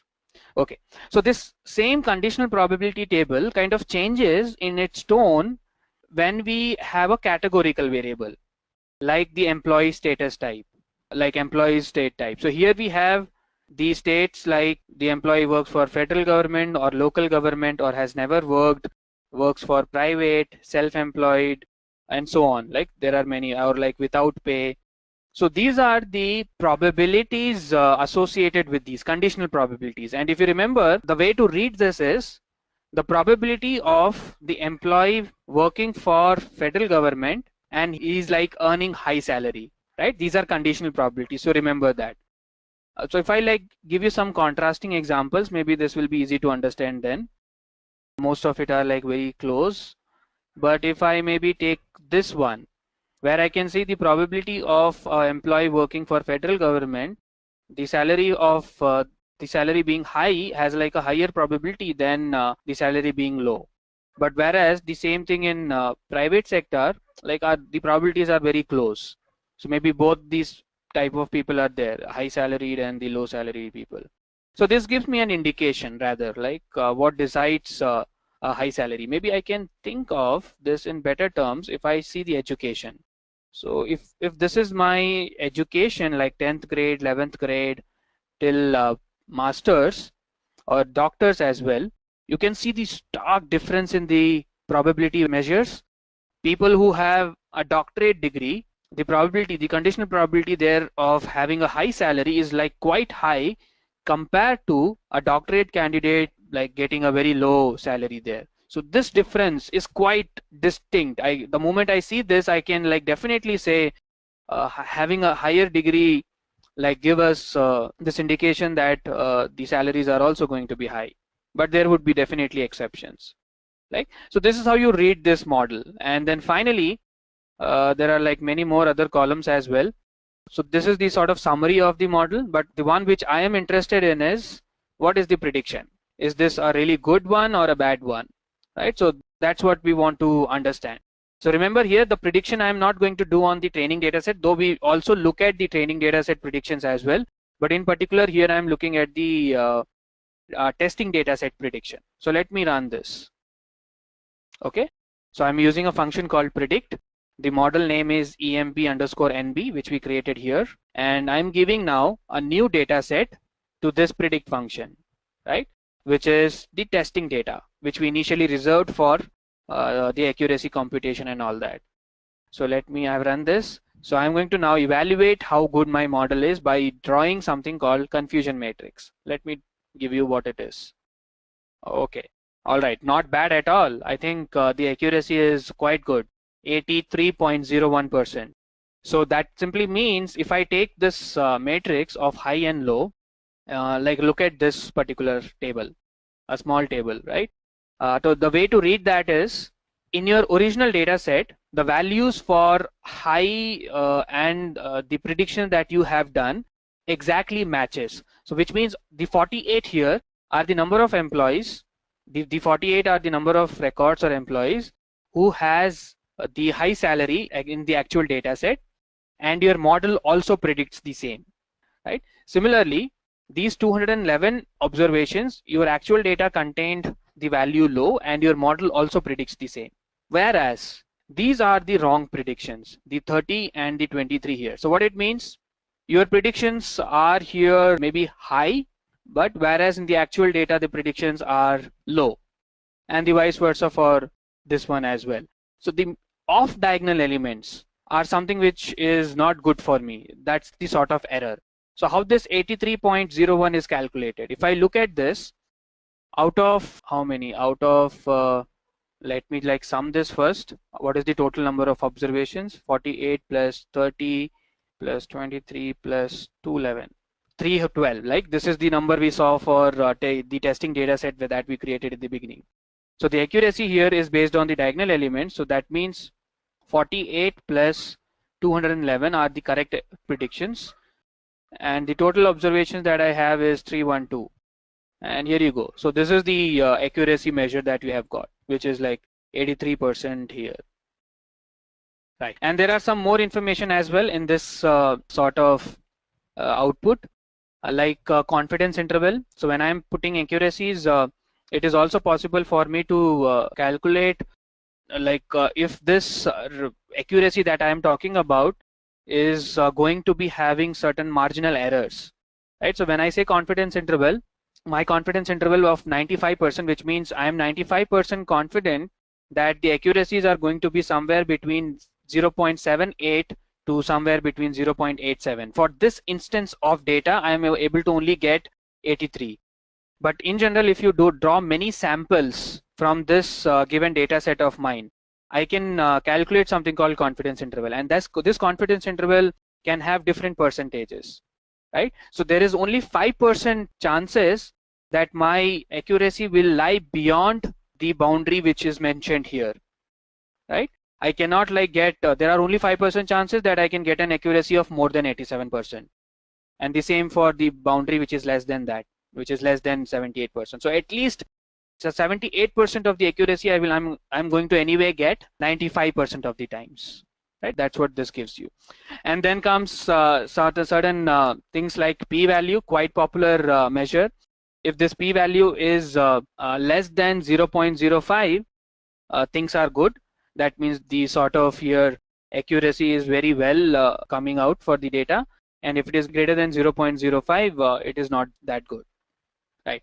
And there is some more stats here, some more evaluation metrics I should call, like the kappa statistic, right? So this statistics is quite interesting if I want to talk about it for a while.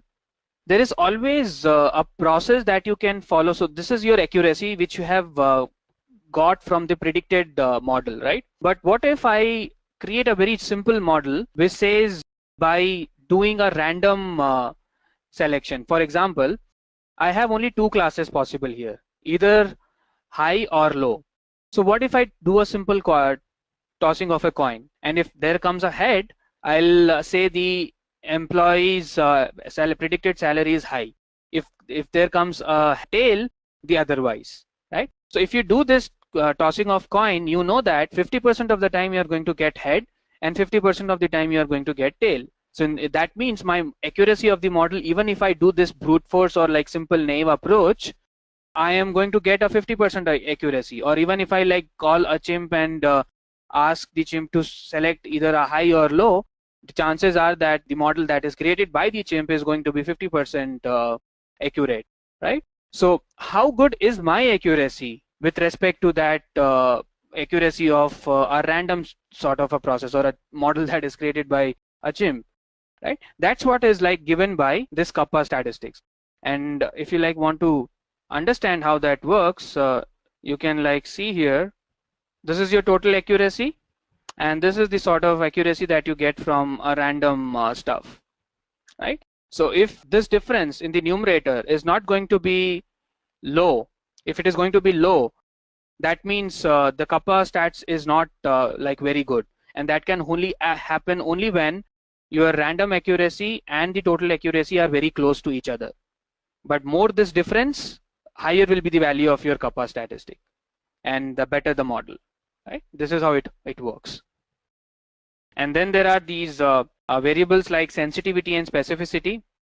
So how these two important measures are like considered normally is in any model that you build keeping a real world context in mind, you have to always make sure that both your wrong classification, like when there is a employee who has high salary in the actual data but you are predicting to be low, and the other case, both of these wrong prediction cases needs to be balanced. I'll tell you why it is important. For instance, if you are building a model for a healthcare data set, wherein the task that is given to you is to predict whether the patient is going to be diagnosed with diabetes or not, right? So now imagine what wrong can happen if you predict a person who is completely healthy, but your model predicts that this person is going to be getting diagnosed with diabetes or maybe some even more dangerous diseases like cancer. So in that case, kind of agony you're going to put to that patient because your model has done that, it's going to be like really risky business for you. The other case is also not good, right? Whether when your patient is actually going to be diagnosed with a particular disease, but your model says that's not the case. So if you want to give or attach this to a monetary value, let's say you do this for a banking system. The same model can also be built for a bank, right? Where a given transaction needs to be identified as a fraudulent transaction or a genuine transaction. If a fraudulent transaction is tagged as a genuine transaction, you are like going to lose a lot of money there.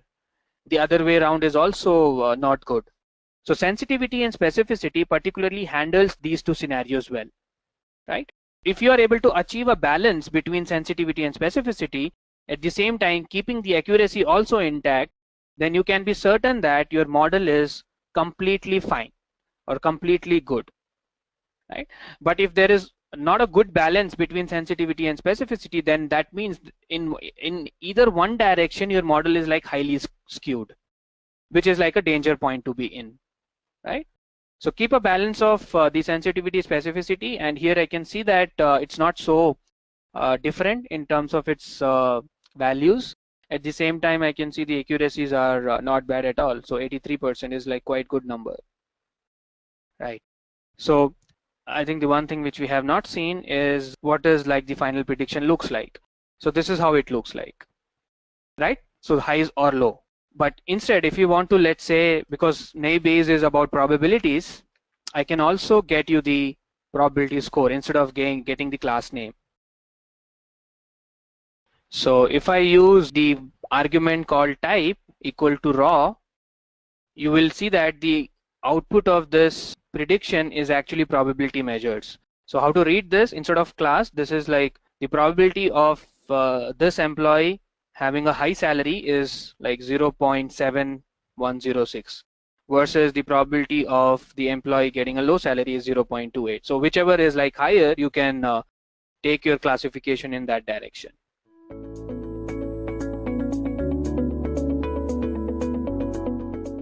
What SVM algorithm is all about. So guys, SVM or support vector machine is a supervised learning algorithm which is mainly used to classify data into different classes. Now, unlike most algorithms, SVM makes use of a hyperplane which acts like a decision boundary between the various classes. In general, SVM can be used to generate multiple separating hyperplanes so that the data is divided into segments. Okay, and each of these segments will contain only one kind of data. It's mainly used for classification purpose, wherein you want to classify a data into two different segments, depending on the features of the data. Now, before moving any further, let's discuss a few features of SVM. Like I mentioned earlier, SVM is a supervised learning algorithm. This means that SVM trains on a set of labeled data. SVM studies the label training data and then classifies any new input data depending on what it learned in the training phase. A main advantage of support vector machine is that it can be used for both classification and regression problems. Alright. Now, even though SVM is mainly known for classification, the SVR, which is the support vector regressor, is used for regression problems. Alright, so SVM can be used both for classification and for regression. Now, this is one of the reasons why a lot of people prefer SVM because it's a very good classifier, and along with that, it is also used for regression. Okay. Another feature is the SVM kernel functions. SVM can be used for classifying non-linear data by using the kernel trick. The kernel trick basically means to transform your data into another dimension so that you can easily draw a hyperplane between the different classes of the data. Alright, non-linear data is basically data which cannot be separated with a straight line. Alright, so SVM can even be used on non-linear data sets. You just have to use the kernel functions to do this. Alright, so guys, I hope you all are clear with the basic concepts of SVM. Now let's move on and look at how SVM works. So guys, in order to understand how SVM works, let's consider a small scenario. Now for a second, pretend that you own a farm. Okay, and let's say that you have a problem and you want to set up a fence to protect your rabbits from the pack of wolves. Okay, but where do you build your fence? One way to get around the problem is to build a classifier based on the position of the rabbits and wolves in your pasture. So what I'm telling you is you can classify the group of rabbits as one group and draw a decision boundary between the rabbits and the wolves. Alright. So if I do that and if I try to draw a decision boundary between the rabbits and the wolves, it looks something like this. Okay. Now you can clearly build a fence along this line. In simple terms, this is exactly how SVM works. It draws a decision boundary, which is a hyperplane between any two classes in order to separate them or classify them. Now I know you're thinking, how do you know where to draw a hyperplane? The basic principle behind SVM is to draw a hyperplane that best separates the two classes. In our case, the two classes are the rabbits and the wolves. So you start off by drawing a random hyperplane and then you check the distance between the hyperplane and the closest data points from each class. These closest or nearest data points to the hyperplane are known as support vectors. And that's where the name comes from, support vector machine. So basically the hyperplane is drawn based on these support vectors. So guys, an optimum hyperplane will have a maximum distance from each of these support vectors. Alright. So basically the hyperplane which has the maximum distance from the support vectors is the most optimum hyperplane. And this distance between the hyperplane and the support vectors is known as the margin. Alright. So to sum it up, SVM is used to classify data by using a hyperplane such that the distance between the hyperplane and the support vectors is maximum. So basically your margin has to be maximum. Alright. That way you know that you're actually separating your classes. Alright. Because the distance between the two classes is maximum. Okay. Now let's try to solve a problem. Okay. So let's say that I input a new data point. Okay. This is the new data point.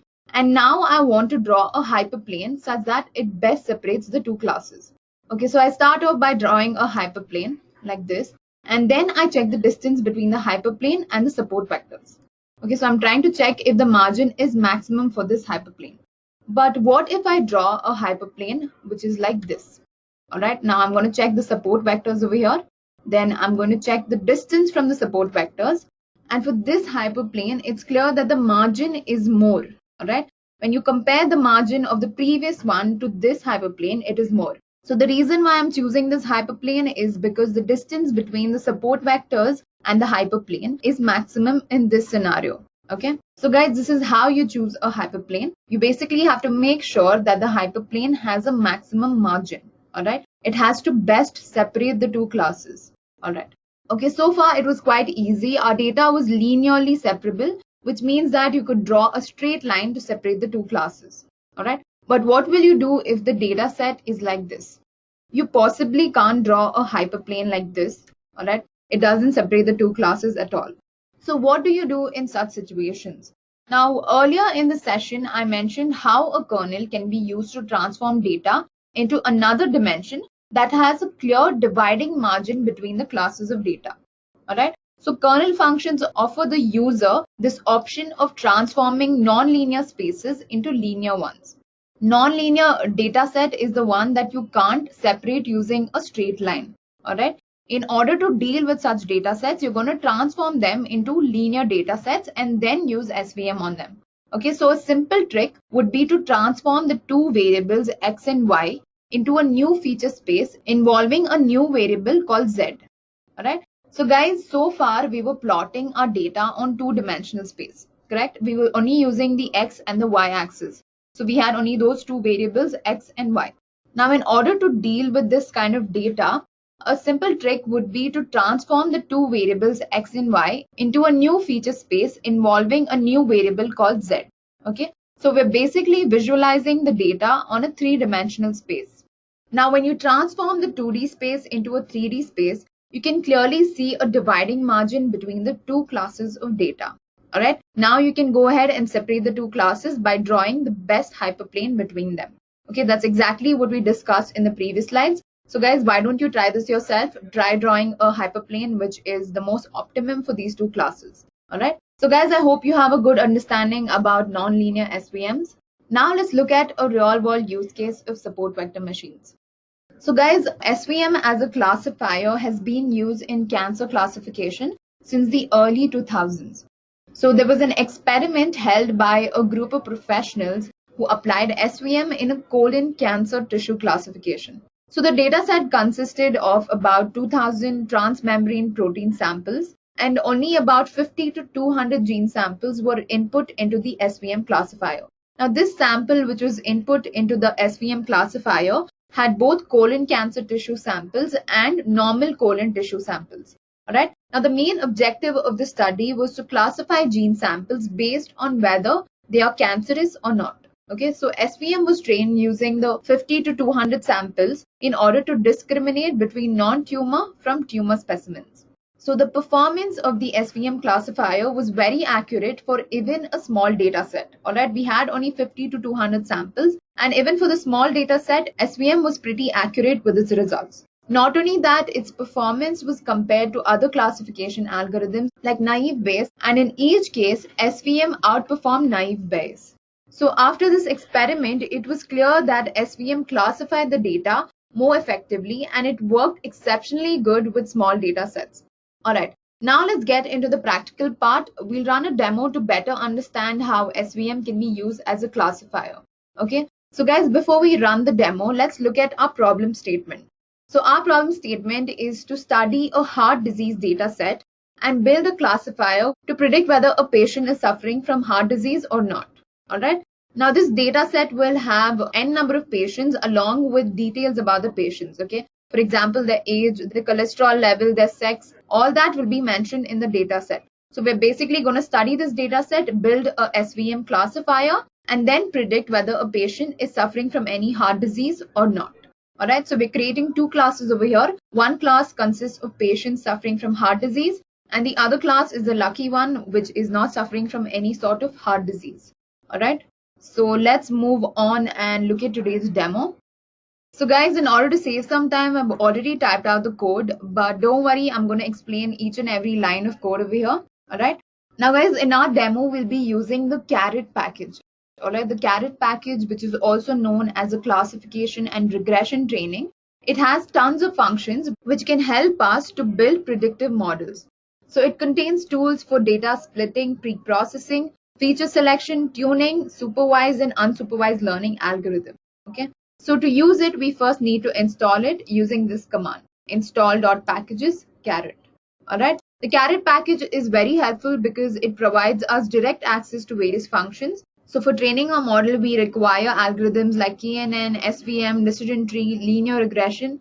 All of these algorithms are already pre-coded in the 𝐶𝐻 package. Okay, so after installing it, we just need to load the package into our console.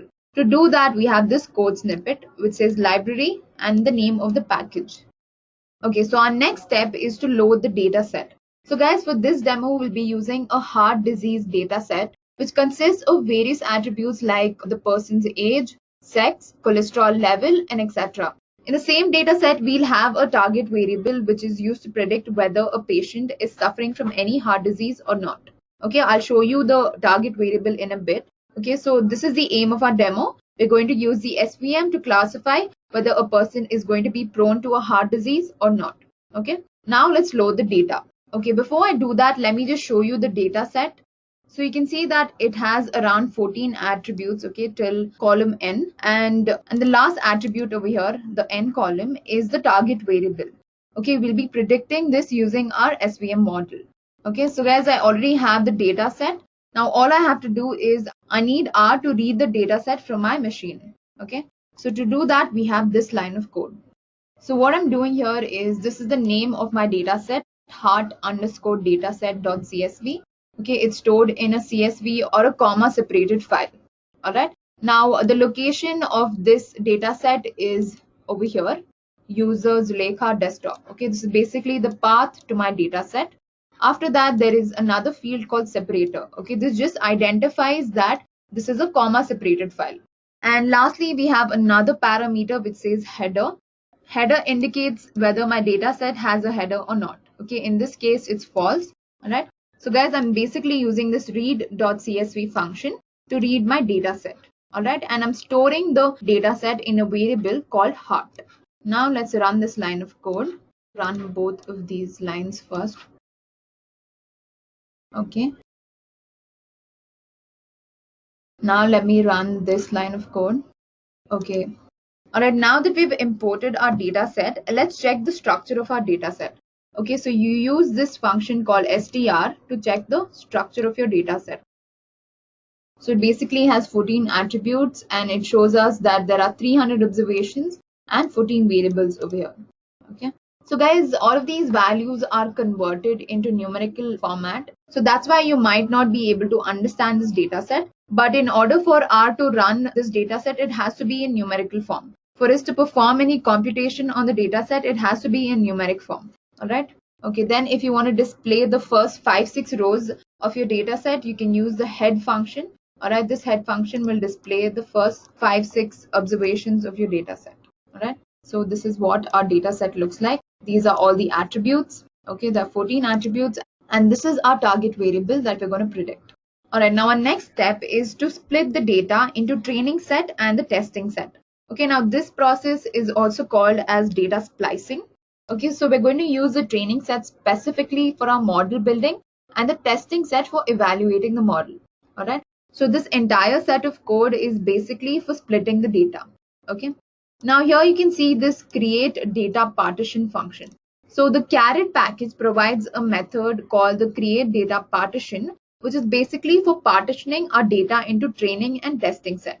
Okay, here you can see that to this function I've passed 3 parameters, y, p and list. Now the y parameter takes the target variable into consideration. Okay, so it checks that within my heart data set v14, which is my target variable. All right, our next parameter p basically holds a decimal value. Now p basically stores a decimal value from 0 to 1. Okay, so between 0 and 1 it has a value, and over here you can see that 0.7 is a value for p. It means that we're splitting our data in the ratio 70:30. Okay, so 70% of our data is going to be used for training and the remaining 30% will be used for testing the model. Okay, so I'm storing this in the inTrain variable. Okay, then I'm assigning a new variable called training, which contains my 70% of the data, and the remaining, that's why it says minus inTrain, which is the remaining data set, which is the 30% of the data, is assigned to the testing variable. All right, so let's run the set of code. Next, for checking the dimensions of our training data frame and the testing data frame, we can use this dimension function. Okay, dim. Okay, let's look at the output. So the training data set has 210 observations with 14 variables, obviously 14 attributes, and 90 observations are present in the testing data set. All right. Okay, now our next step is to clean the data. So if there are any missing values or inconsistent values, they have to be dealt with before we build the training model. Okay, so here we're using the any function, this function, which checks for any null values or any non-available values. Okay, so let's run this. All right, on running this, we get the return value as false. Okay, here you can see that it says false. Okay, this means that there are no missing values in our data set and we're good to go. All right, now let's finally check the summary of our data set to see if everything is correct. Okay, now the output here shows that the values of various variables are not standardized. Okay, for example, consider this v14 variable. Okay, this is our target variable and it holds only 2 values. Either it holds 0 or it has 1. Okay, instead this should be a categorical variable. Okay, to convert these to categorical variables, we need to factorize them. All right, so let's factorize the variable v14. Okay, now this line over here, it basically converts the training data frame v14 column to a factor variable. Okay, So this V14 variable, it will turn it into a factor variable. So let's run this. All right. Now our next step is to train our model. So before we train our model, we'll first implement the train control method. Okay, here you can see the train control method. Now this will control all the computational overheads so that we can use the train function provided by the 𝐶arret package. All right. Here you can see in the next line, I've used the train function. Now 𝐶arret package provides this function in order to train different algorithms. Now guys, this train method is offered by the 𝐶arret package itself. You can use it to train the data on different algorithms. Okay. All right. So first let's focus on the train control method. Okay, this method. Train control method here is taking 3 parameters. Okay, it has a method attribute, number, and repeats. Now the method parameter defines the resampling method. And in this demo, we'll be using the repeated CV or the repeated cross-validation method. The next parameter is the number parameter. This basically holds a number of resampling iterations. Okay, so how many iterations you want to do on this data set, that is the number that this is going to represent. Okay. The repeats parameter contains the sets to compute for a repeated cross-validation.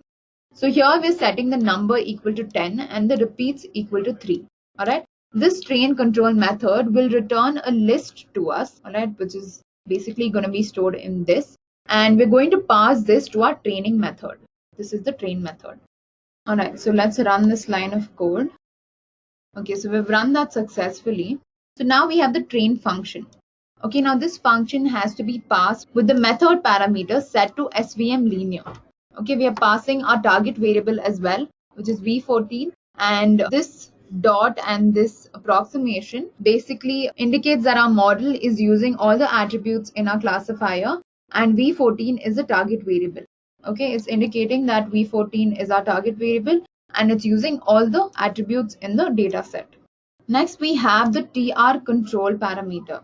Okay, this TR control parameter should be passed with the results from our train control method. Okay, so whatever we ran in the train control method was stored in this variable. Okay, so we're going to pass that variable over here. Next is the pre-processing parameter. This is for pre-processing our training data set. All right, and these two, center and scale, help for centering and scaling the data. Okay, and then we also have the tune length parameter. This parameter holds an integer value. Okay, this is for tuning our algorithm. So let's run this block of code. All right. Now you can check the result of our train method. Okay, it's stored in this variable.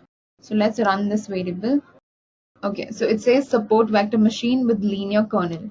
This means that our data was linearly separable, and that's why we use the linear kernel over here. Now here is just showing us the pre-processing results, resampling results, and our sample sizes. All right, and here C value was held at 1 because this is a linearly separable model. Now, since our model is trained with C value as 1, we are ready to predict classes for our test set. Okay, we can use the predict method. This is the predict method. Now, this method is provided by the 𝐶arret package itself, and we are going to pass 2 arguments to this method. The first parameter is our trained model. Okay, what we just trained, SVM linear. We're going to pass that, and the second parameter, which is new data, it basically holds our testing data frame. We created this testing variable at the beginning of a session. Okay, here is the testing variable. We created it to store our testing data. All right, so we're basically going to pass the testing data frame and our trained model. Okay, so let's run this. All right, it's run successfully.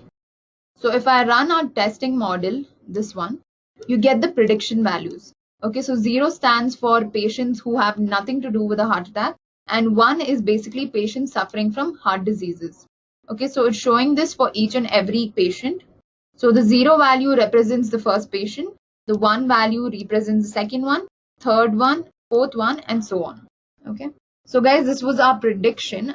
Now let's also test the accuracy of our model. Okay, we're going to use the confusion matrix to predict the accuracy. All right, let's run this line of code.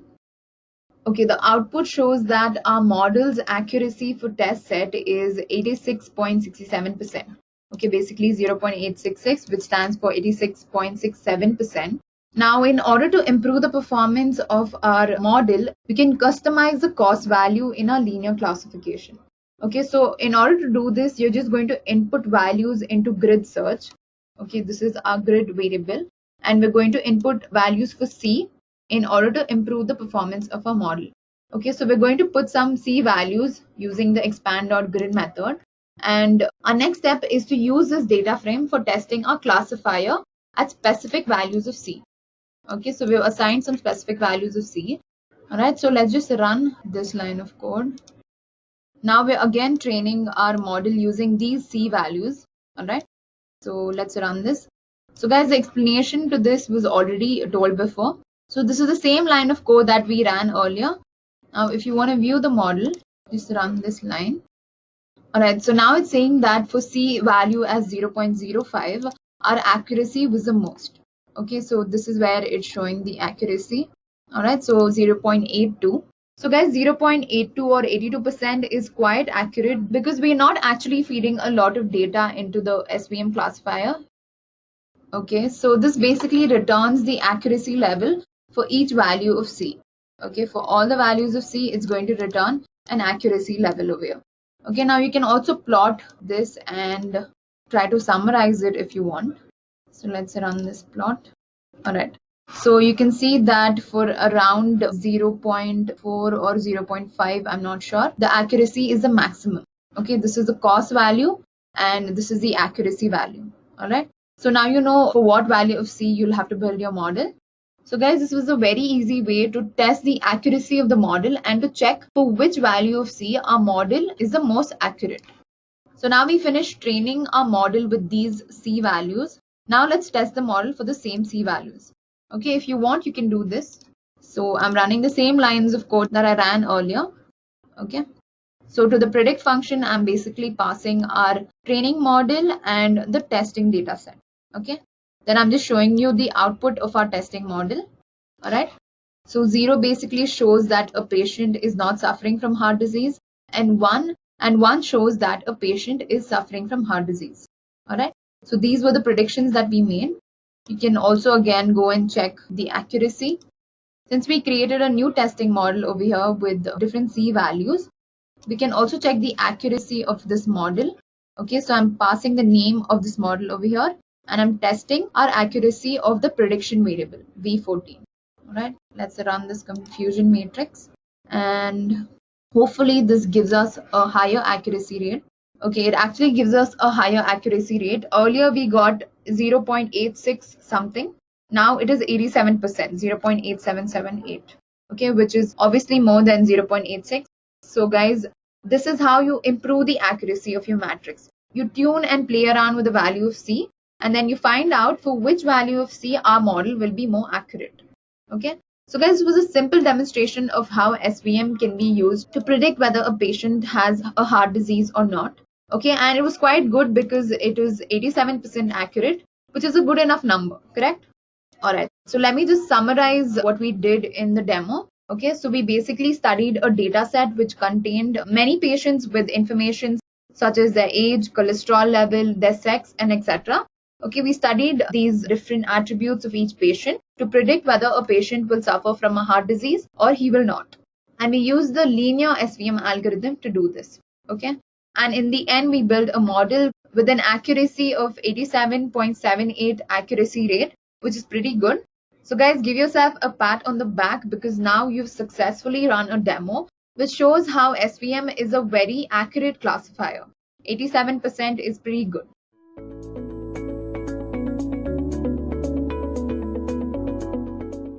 Why do we need time series analysis? So for those of you who are not acquainted with data science, there are quite a few algorithms in data science which can predict values. All right, but why do we need one more algorithm called the time series algorithm to predict values? So let's see with that. So if you would have noticed in other algorithms such as the linear regression or logistic regression, there were two variables, right? One was a dependent variable and one was the independent variable. So you used to predict the dependent variable based on the values of the independent variable. For example, a particular value of x, you used to give a particular value of x and you used to see what will be the value of y. But in time series analysis, the scene is that you will be given only one variable and you have to predict that one variable. Now, imagine if you just have one variable, how will you predict it? Right? And the only thing which will be given in the data set is in accordance with the time that is there, right? So for example, if I own a company, I own a car company, and I say that last month I sold around 23 cars. This month I sold 24 cars. What is the sales that I'll achieve in the next month?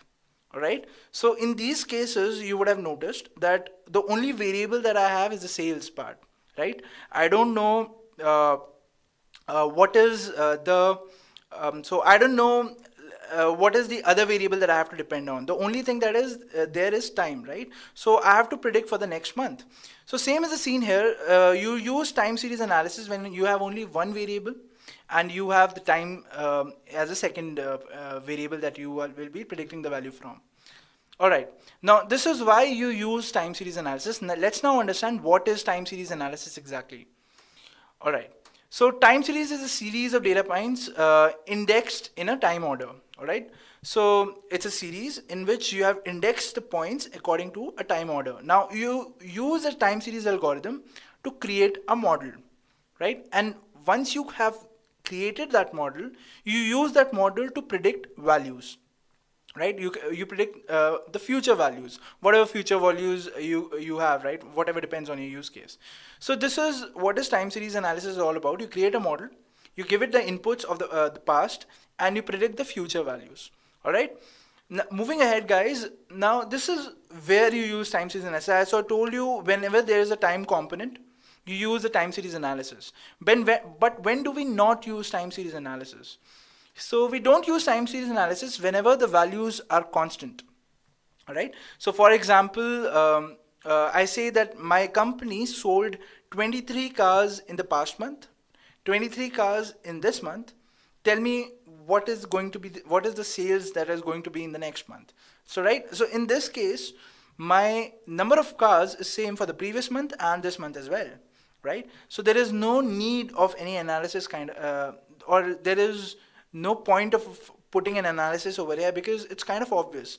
And even if it is not obvious, maybe there is something that is going to be there next month. Maybe there's going to be a discount next month or something like that. But all of those parameters, if you cannot include in your analysis, there's no point in putting that analysis, right? And specifically time series analysis, because it is all dependent on time. Having said that, so like I said, if values are constant, you cannot use time series analysis. Similarly, you cannot use time series analysis if you have, if your value is can be represented using a function. For example, the sin x function, right? So if you have the x value, you can get that value by putting it in the function. Now you can apply time series analysis on this as well, but there is no point because you could have got that value by putting it in the function itself. Right? So like the sin x value or the cos x value or any other formula for that matter. Right? So there is no point in doing time series analysis if you have a formula before that. Okay. Now this is the scene when you should not use time series analysis. But what are the cases in which you cannot use time series analysis? In the sense, you cannot do time series analysis if the data is like that. So there's a concept called stationary. So if your data is not stationary or your data series is not stationary, you cannot apply time series analysis on that. All right. So what is stationary? For the series to be stationary, there are three conditions. So the mean should be constant according to the time. All right. The variance should be equal at different time intervals from the mean. So now for those of you, so mean is basically the average, right? For those of you who don't know what variance is, it is basically the distance from the mean. So each point distance from the mean should be equal at equal intervals of time, and that is what variance is all about. That is how far each number is from the mean. All right. So this is what variance is all about. Then we have the covariance, so that should be also equal. So if these three conditions are met, then only we can say that my series is stationary, and then I can apply the time series analysis. All right. So let me give you an example. So guys, this is my R console, right? Now, if I want to find the mean, so let me first show you the data that I have, right? So this is the graph that my data is representing. So basically, I'll be doing my time series analysis on air passengers today. All right. So this is the graph that air passengers data has right now. And if you want to see the data set, this is how the data set looks. Right. So we have data from 1949 to 1960 for each and every month.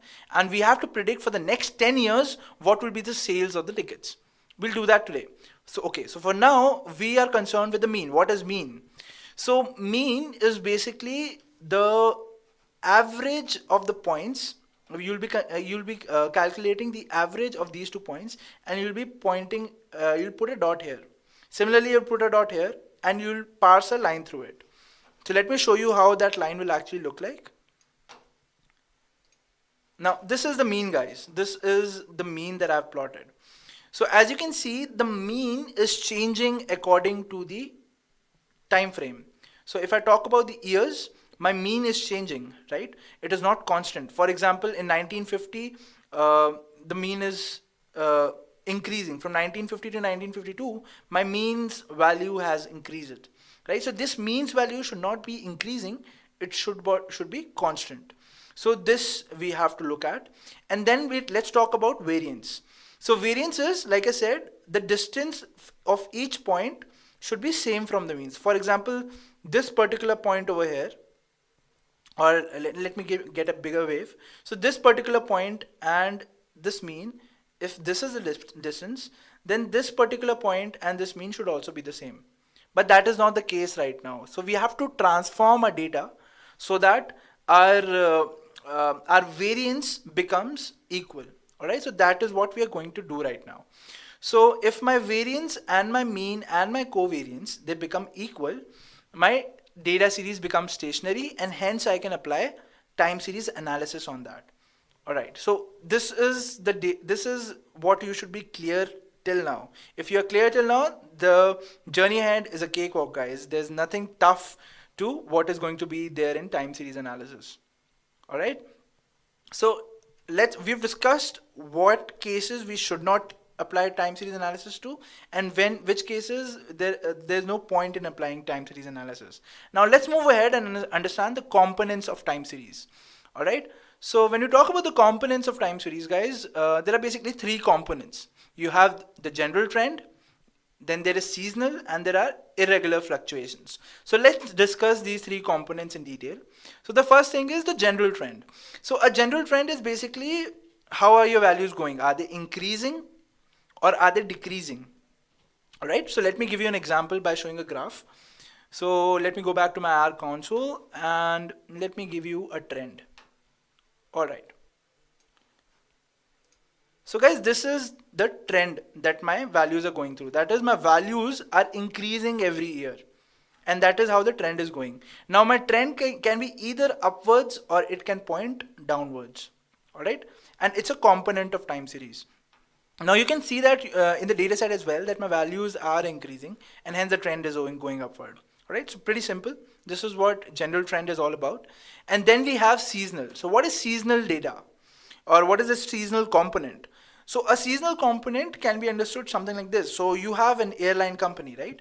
Now you would have noticed that at every festival, there is going to be a peak in the number of commuters that are going to take your airline. For example, near Christmas, a lot of people will be going home, and hence there'll be a spike in your in the number of people who will be traveling through your airline. And hence you would have also noticed that whenever you try to book your tickets in the peak times, that is during Diwali or during Christmas, that the fares are quite high. And they are high because the airlines, they have already speculated that at this particular time, my number of passengers would be more, and hence it is imperative for you to go home, right? And it doesn't matter how much cost they are asking you. And hence that is the time that the airline makes the maximum profit. Right? So this is the seasonal part that I'm talking about. So in a year, how many peaks do you see? So if there are 2 festivals in a year, you will see peaks twice in a year. If there are 3 festivals in a year, I'm talking about the airlines perspective, guys. So if there are 3 festivals in a year, you'll see 3 times that the peak is going to be there. So this is called the seasonal component of your time series analysis. And then comes the irregular fluctuations. That is the random component that is going to be there in time series analysis. So what is the regular component? The regular component is basically irregular component is basically something like say in November you have fog and hence a lot of flights were cancelled, right? And the number of commuters hence goes down. But it is not going to be the same case in say the next year. Maybe next year the fog is not going to be there. All right, so it is not something that is repeating every year, right? It is something that is not in our hand, right? It is something that are uncontrolled circumstances. So when we talk about these circumstances, these are called the irregular fluctuations that you have in your time series analysis. All right, so guys, these are the 3 components that we are going to deal with when we are going to analyze today. All right, so let's start with the analysis now. So here it is, guys. So first of all, you will be importing your data set, right? So this command does that. So you'll be passing data and then air passengers. So we've imported the data set now. Now, if you want to know what class our data set belongs to, for example, our data set belongs to the time series class. So we can check that using this particular command. And you can see that it shows TS, which basically means time series. And then what is the start of the time series? It can be checked from here. End of the time series, it can be checked from here. So it says 1949, first month, that is January, 1960, last month, that is December. All right. Frequency. So frequency basically tells you the intervals that you have. So there are 12 months and hence you have 12 intervals. Summary of air passengers, that basically gives you all that regular thing. That is the minimum cost, the maximum value, the median value and everything. All right. And like I said, so this particular command will give you the mean, right? It gives you a mean of your time series analysis. So that is it, guys. Now let's go on and understand this particular part. This is the most important part, guys. So it gives you a box plot. All right. So let me zoom it out for you. So guys, this is the box plot, and in this you can analyze in which particular month I was experiencing the maximum traffic or the maximum passengers were traveling.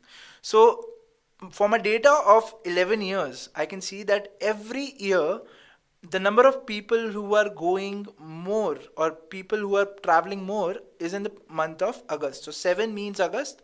So in the month of August and in the month of July and the month of August, my number of passengers who are traveling are more. All right. So this is the seasonality part that I was talking about. So with this graph, you can check the seasonality, and similarly, you can check, one second.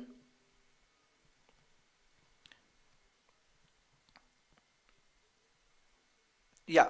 So similarly, you can check the trend of your data.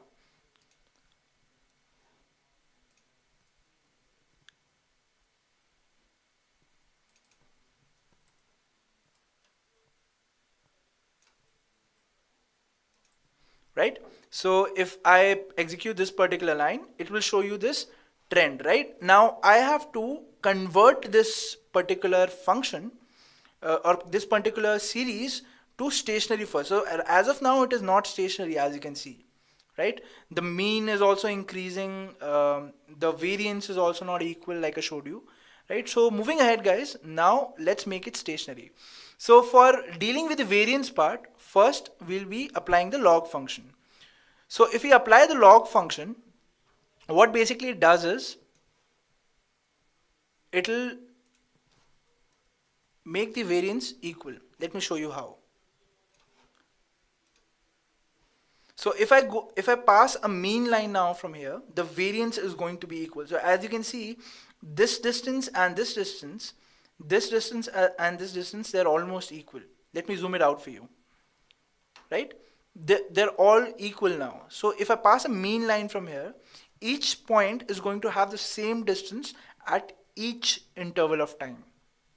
All right. So this can be done using the log function.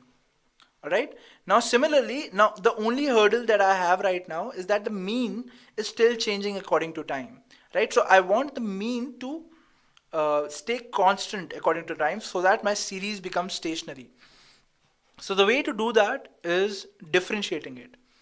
So I'll type in diff, which is the command for differentiating, and I'll plot the graph now. So as you can see, the graph is now, the mean is now constant according to time. So if I plot the mean line from here, it is not going to change with time. At the same time, my variance is also going to be the same. All right, and this is what I wanted. So my series is now stationary, and I can now apply the model on it, the time series analysis model on it. Now when it comes to modeling, guys, there are quite a few models that you can apply to do the time series analysis. You have the ARIMA model, you have the Holt-Winters model, etc. Today we are going to cover the ARIMA model. So let's discuss what ARIMA is, right? So let me first, so ARIMA is basically an acronym. Let me tell you what the full form is, right? So let me go here and type in ARIMA for you. So it is AR, capital I, and then MA, right? So AR stands for autoregressive, all right? MA stands for moving average, and I stands for integration, all right? So AR, what is autoregression? Autoregression is when you're seeing the past values to predict your own value. That is called autoregression. Moving average, there's a formula for moving average using which you take different intervals and you calculate the average. Right? You can go ahead and search what moving average is. So for those of you who don't understand what moving average is, it is okay, guys, because what we want to know is the inference. We have to derive the values from the graph. All right, and that is what we are going to do. So for your understanding, AR means autoregression, MA means moving average, and I is integration. So with these three, we have values. All right, we have some values associated. So with AR, I have the value called P. With I have the value called D, and with MA, I have the value called Q. So whenever I'm applying the ARIMA model, I have to go ahead and include these three values as well, and these values I have to get from the graph that I'm going to show right now. It is called the autocorrelation function graph. Right? Using that graph, we will determine what is the value of P, what is the value of Q, and what is the value of D. All right, so let me show you how you can do that. So first, let us see the autocorrelation function when we are not applying anything to our series, when we have not transformed our series to stationary. So this is the graph. As you can see, the values are exceeding the blue line. All right, so our aim is to keep it under the blue line and invert. So so let me show you how. So if I apply the differentiation and the logarithmic function to my data series and call the ACF function, which will plot the ACF graph, I will get a graph like this. All right. So when I get a graph like this, now with ACF, I calculate the value of Q. As you can see in the comment, I will calculate the value of Q. Q is the coefficient for MA. All right. That is the moving average. So how I can calculate Q is like this. So I'll see the first line, right? It is crossing the blue line. So I'll skip this line. I'll see the second line. I'll skip this line again. So the first line which gets inverted, all right? So for example, this is the 0th line, this is the first line, and this is the second line. So the line which gets inverted, just before that, the line which is there, we have to take that value. So for example, this is the 0th line, this is the first line, this is the second line, right? So we'll be taking the first line or the 1 value. So my value of Q will become 1. Now there is a lot of maths behind this particular graph, guys, but since I'm not going into the formulas, this is the easiest way to understand how you can calculate the Q value and the P value. All right, so like I said, I'll repeat it again. This is the 0th line, this is the first line, and the first line which gets inverted, I will take that particular line and I will take the number which is precise to the previous line for that. For example, the 0th line, the first line and the second line gets inverted, hence I'll take the first line and hence the first value. Alright, so the value of Q becomes 1. Now let's check out the same method will be applied in the partial autocorrelation function graph as well, and from that graph I will get the p value. Alright, now as you can see, this is my 0th line. Alright, and immediately after my 0th line, my first line is becoming inverted. So hence my value of p becomes 1. Alright, so the value of p becomes 0 because this is the 0th line, right? So my value of p is 0, my value of q is 1, and my value of d. So d is basically the differentiation that you do in your function. So for example, my time series algorithm, I did differentiation and hence I got the mean to be equal to or the mean not changing, mean constant to my timeline, right? So the value, now you can do differentiation multiple number of times. So I have done differentiation only once and hence my value of d will be 1. If you do differentiation twice, my value of d will be 2. If I do differentiation thrice, my value of d will be 3. So you do that until and unless your mean becomes equal or your mean becomes constant. Alright, and hence that will be the value of your d. So in my case, the value of d becomes 1. So my value of p is 0, my value of d is 1, and my value of q is again 1. So I'll be using that in my ARIMA model. So here comes my model now. So I'll be applying all of that. So this is the PDQ values that I was talking about. So when you pass this particular function, right, you will be specifying the PDQ values. So this is your p value, your d value, and your q value. So these parameters change according to your dataset. Whatever dataset you're taking, these parameters will change, and you have to get these values from the graph and hence put them here. Alright, so in my case, like I said, PDQ are 0, 1, 1, so I put them there according to that. And you would have noticed that I'm not adding the differentiation part here. That is because I've already specified the ARIMA model that differentiates this particular dataset once. Had I not specified, had I specified 0 over here, in that case I would have mentioned that differentiate this this thing as well. Alright, so I'm not putting that because I've already specified 1 over here.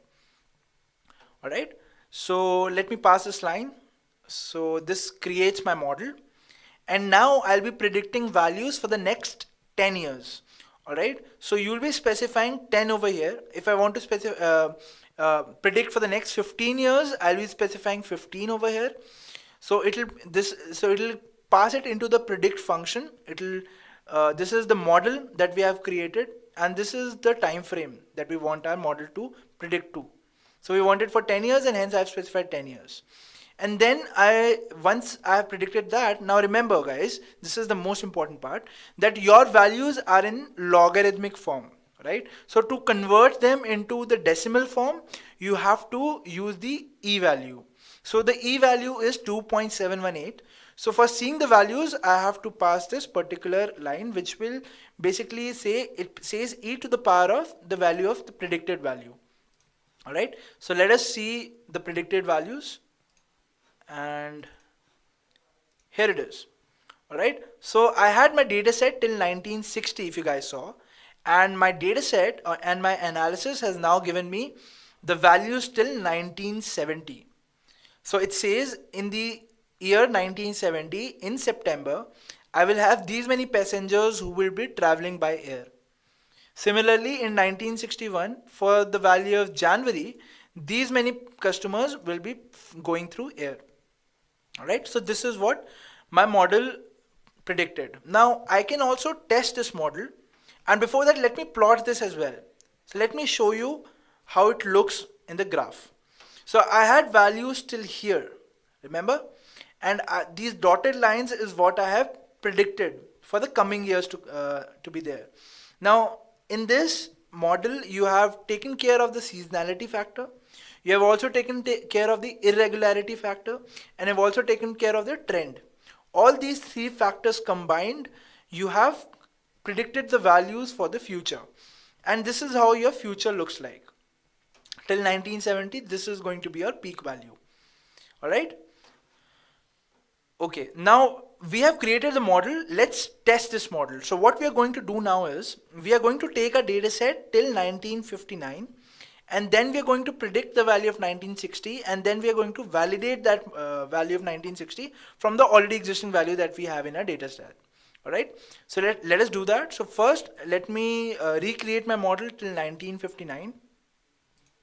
Alright, so here it is. Let me show you the data set that I'll be working on now. It is till 1959. So my data set does not have the 1960 value now. Right, now I'll be creating the model out of this particular data set. Alright, done. Now I'll be predicting the values and changing the values to decimal form. Done. Now let me show you the value for 1960.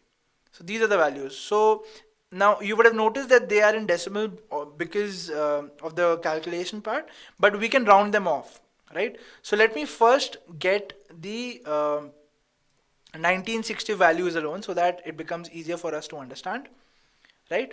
And then let me round them off with this particular command. Okay, so if I see, yeah, so now I can see it pretty clear that my value for January of 1960 it's 419, for February it's 399, for March it's 466, and so on.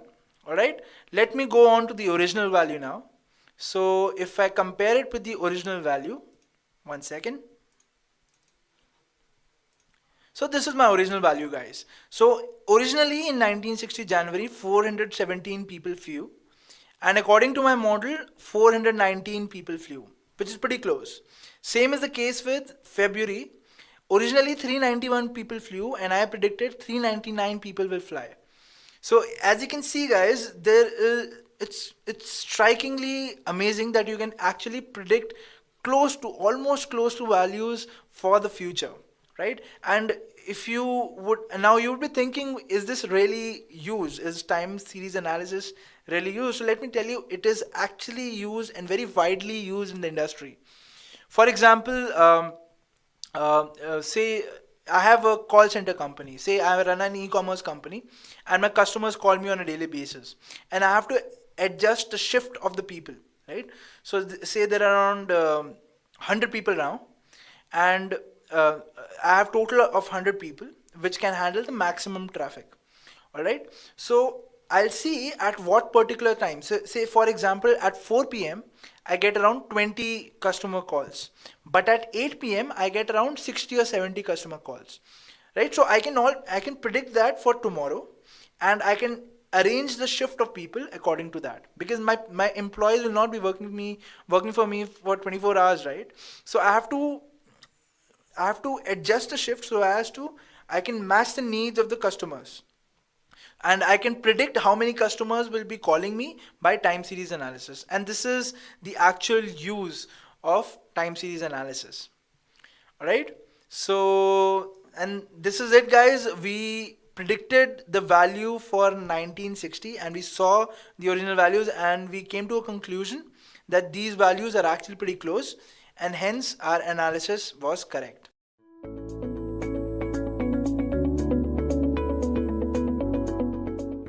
Now let's move on and look at what KNN algorithm is all about. Okay, so let's try to understand this with a simple example. Let's say that we want a machine to distinguish between images of cats and dogs. So to do this, we have to input a data set of cat and dog images, and we'll have to train a model to detect the animals based on certain features. So we can tell the model that, okay, if the image has pointy ears, then it can be used to identify cats. Similarly, we can identify dogs based on their long ears. So after studying the data set during the training phase, when a new image is given to this algorithm, it will classify it into either cats or dogs depending on the similarity in their features. So if the new image has pointy ears, it will classify that image as a cat image because of the feature similarity. Alright, so guys, this is how KNN algorithm works. Now the new input that I provide to my KNN algorithm, it's going to study this input. Alright.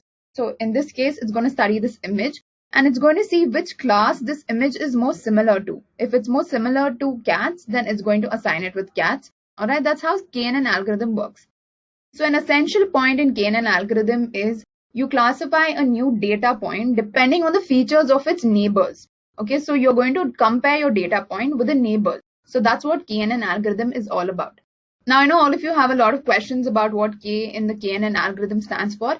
And guys, this was just a brief discussion about KNN. In the further slides, I'll show you an example where I'll make you understand how KNN algorithm works step by step. Alright, now let's move on and let's look at the features of KNN. So first of all, KNN is a supervised learning algorithm. Now at the beginning of our session today, I told you all what a supervised learning algorithm is. It means that during the training phase, when I input a picture of a cat, I'm going to label that image as cat. Okay, so I'm basically telling the algorithm, okay, listen, this is the picture of a cat. And then similarly, if I input a picture of a dog, I'm going to label it and say this is the image of a dog. Alright, so my machine knows that this is a cat and this is a dog. That's what supervised learning algorithm stands for. Okay, now the next feature of KNN is that it's simple. Now the KNN algorithm is one of the most simple algorithms in machine learning. Whenever you give a new data to your KNN algorithm, it's going to check which neighbor you are the closest to. Okay, if there are two types of neighbors, it's going to check which neighbor you are most similar to and it's going to classify you into that group. Okay, that's how KNN works. It's a very simple concept. And the next feature is that it's non-parametric. Now, when I say non-parametric, it means that KNN does not make any assumptions about the data set. Alright, so there are a lot of parametric models like linear regression, wherein you have to take in assumptions about your data set, which is not very effective when you consider realistic data. So there are no such assumptions when it comes to KNN. There is a clear point of view when it comes to KNN. Alright, so the next feature of KNN is that it's a lazy algorithm. Now guys, this does not mean that it doesn't do any work. Whenever a data set is given to a KNN algorithm, it does not learn the data set. It just memorizes the entire data set. Alright, it's not like most of the parametric models wherein you learn the values and you learn the different prediction and you learn the target variables and all of that.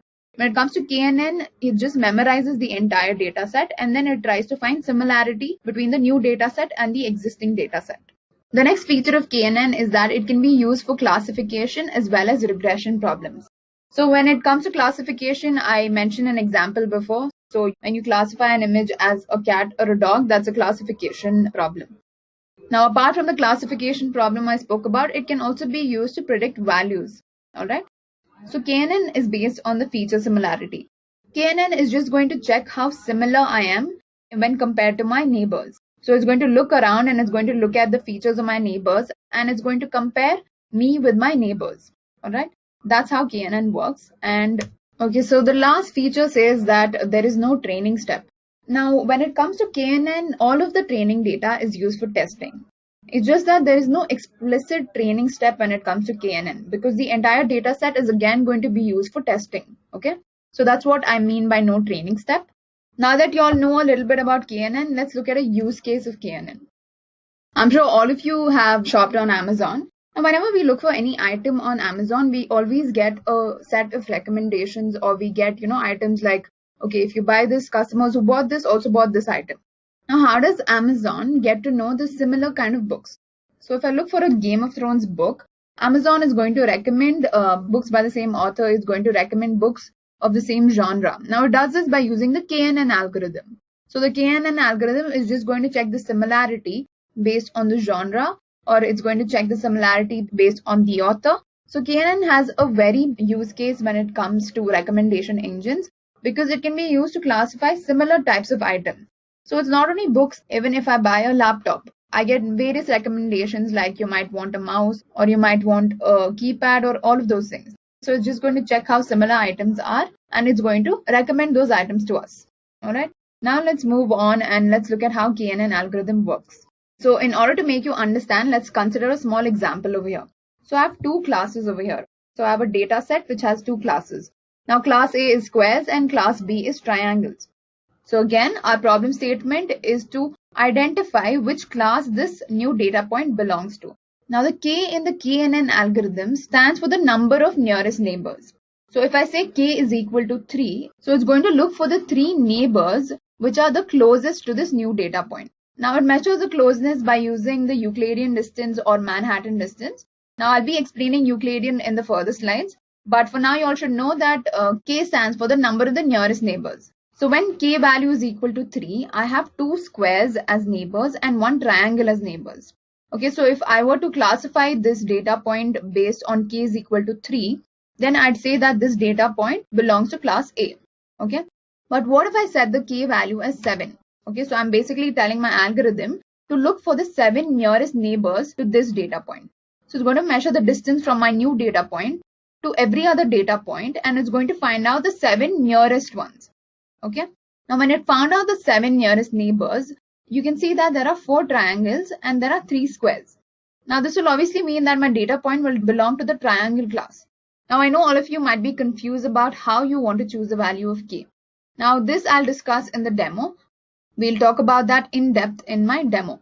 Okay, now according to our k is equal to 7 value, our new data point will belong to class B. So what we're going to do is we're going to assign the new data point into class B. Now why did we do this? We did this because the majority of its neighbors were triangles. So that's how KNN decides. It decides the class of the new data point depending on the class of its neighbors.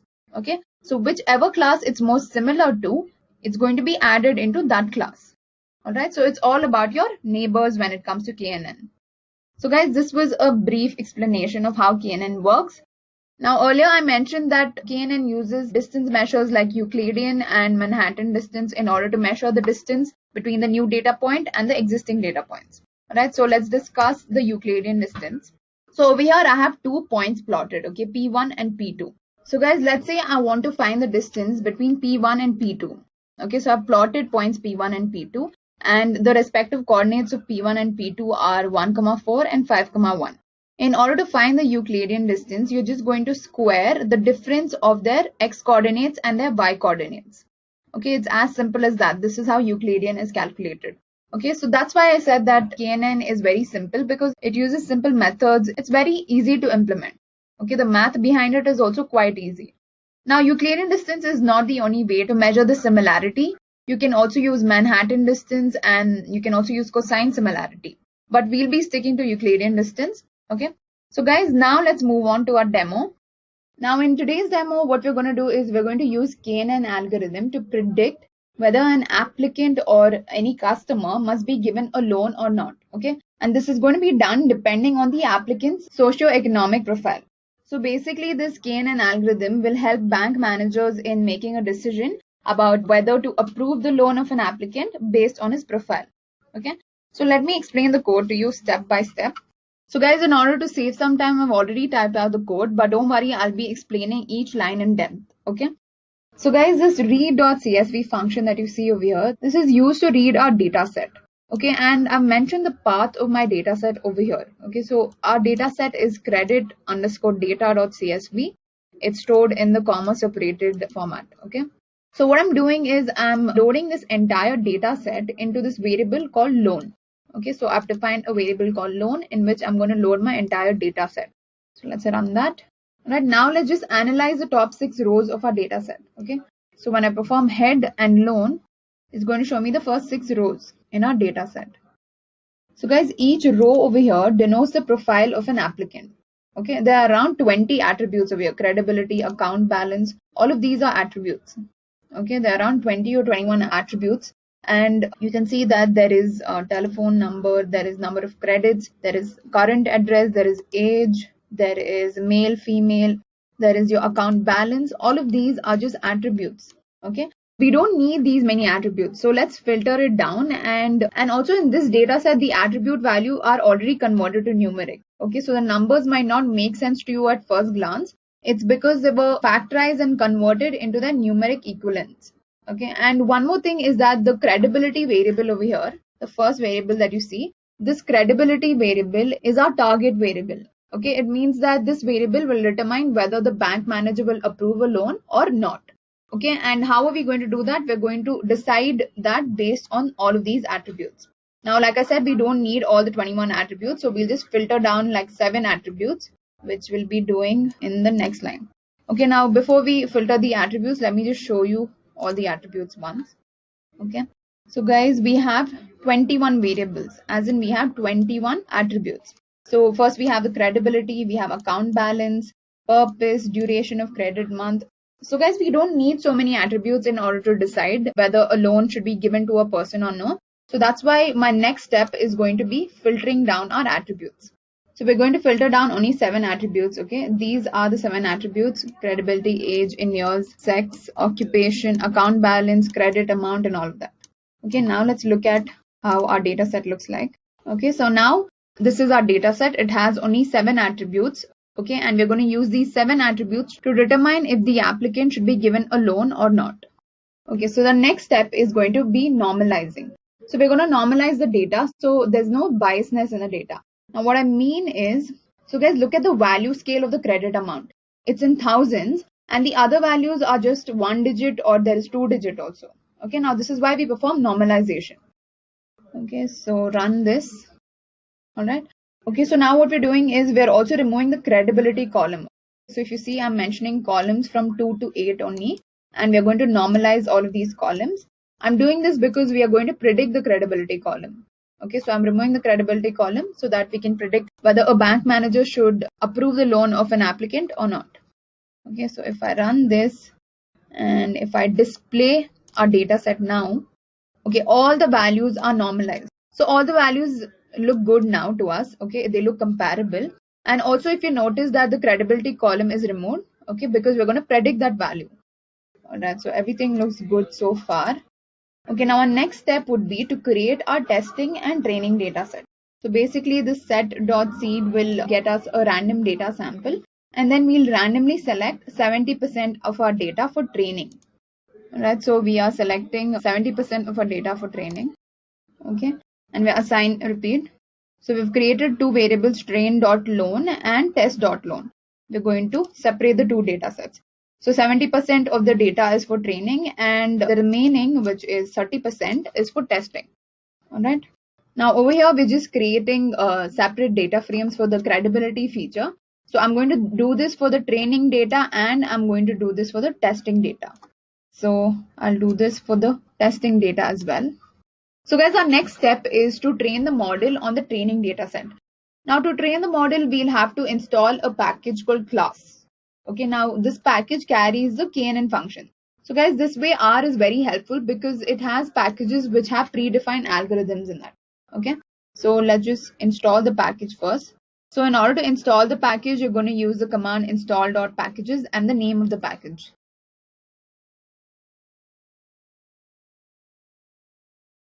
All right, so it's already installed. Okay, now I'm just loading my package. Now this line will basically show us the number of applicants which are there in our data, training data. Okay, so let's just run this line. I'll tell you why we're finding this out. Okay, you'll get to know in my further steps. So guys, we have 700 observations or applicants, which is a good enough number to train our model. Okay, next what we're going to do is before the next step, we have to initiate the value of K. Now to do that, it's often considered a good practice. Okay, in order to identify the optimum value, what people generally do is they take the square root of the total number of observations in that data set. Okay, so we saw that the total number of observations in our data set was 700.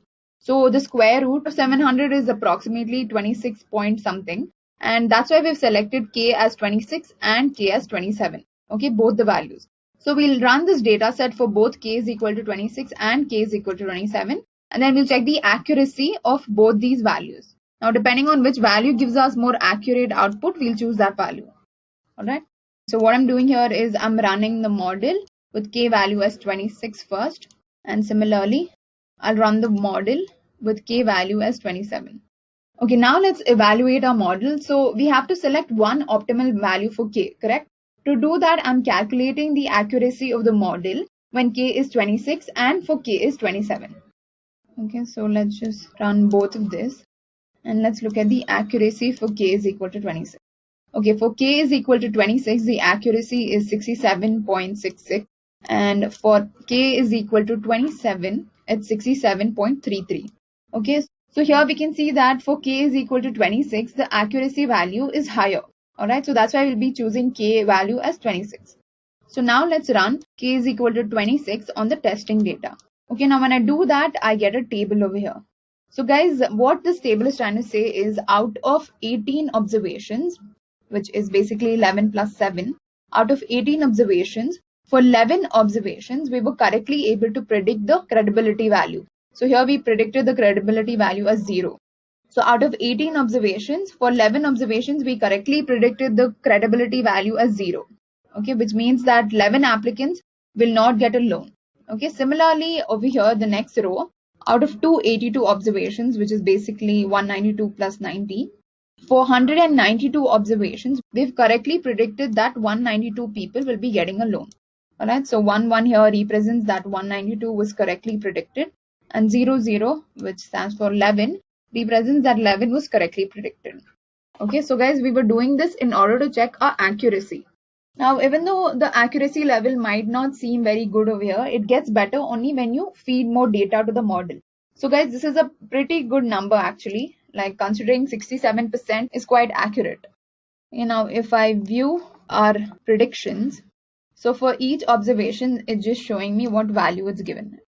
So basically for the first applicant, it's approved the loan. Similarly, the second applicant, it's also approved the loan.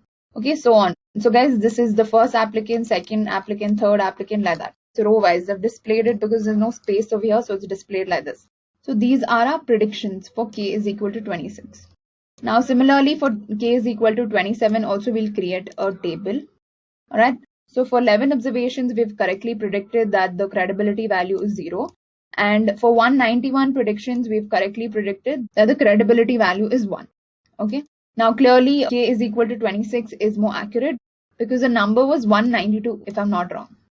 So guys, there's another way to calculate the accuracy. It's done by using the confusion matrix. To do this, we'll have to install the 𝐶aret package. Okay. Library 𝐶aret. And this package carries the confusion matrix functions or the functions that you need.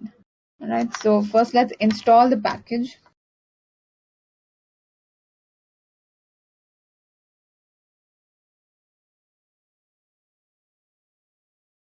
Alright, it's installing the package and then let's just load this package. Okay, now it's just going to build a confusion matrix. So guys, here we were calculating the accuracy for k is equal to 26. Alright, so this gives us an accuracy of 67%. Now this accuracy rate is actually quite good because our training data and our testing data is not that huge. Okay, so the more data you feed to the machine, the more accurate our algorithm will get. Alright, so guys, there's one more step that I've added. So if you want to improve the performance of your model, then you can use the elbow method or you can use something known as a maximum percentage accuracy graph. Okay. So this loop will just give us the best value of k. Okay, it will calculate the accuracy level for each k value. Right, so if k is 1, this is our accuracy level and so on. So if we look at the values, we'll see that for k is equal to 25, our accuracy is the most. Okay, so now we know that we'll have to build our algorithm using k as 25. Alright. Now in order to show you visually, let's just plot this graph. Alright, so this is basically the different k values and this is the accuracy level. This is the highest point, which is for k is equal to 25. So now we know that if you want to choose whether a loan should be given to an applicant or not, we should consider our 25 nearest neighbors. Okay, we should see the properties and attributes of all these 25 nearest neighbors and we should decide whether a particular applicant should be accepted for loan or not. Okay, so guys, I'll quickly summarize what we did in today's demo. The problem statement was to study a bank credit data set and we had to make a decision about whether we should approve the loan of an applicant or not. Okay, and how did we do that? We studied the attributes of the applicant. Attributes such as account balance, payment, purpose, and all of that. But in the algorithm, of course, we filtered this down to 7 attributes. Alright. Now on this data set, you run the KNN algorithm, you initialize the value of k. So we found out the value of k is 26 and 27 initially. But then later on, we found out that this algorithm would be more accurate with k is equal to 25. Okay, so if you want to further improve your algorithm, then you're going to use k value as 25. Alright. Now at the end, you'll get to know whether the loan is approved or it is rejected.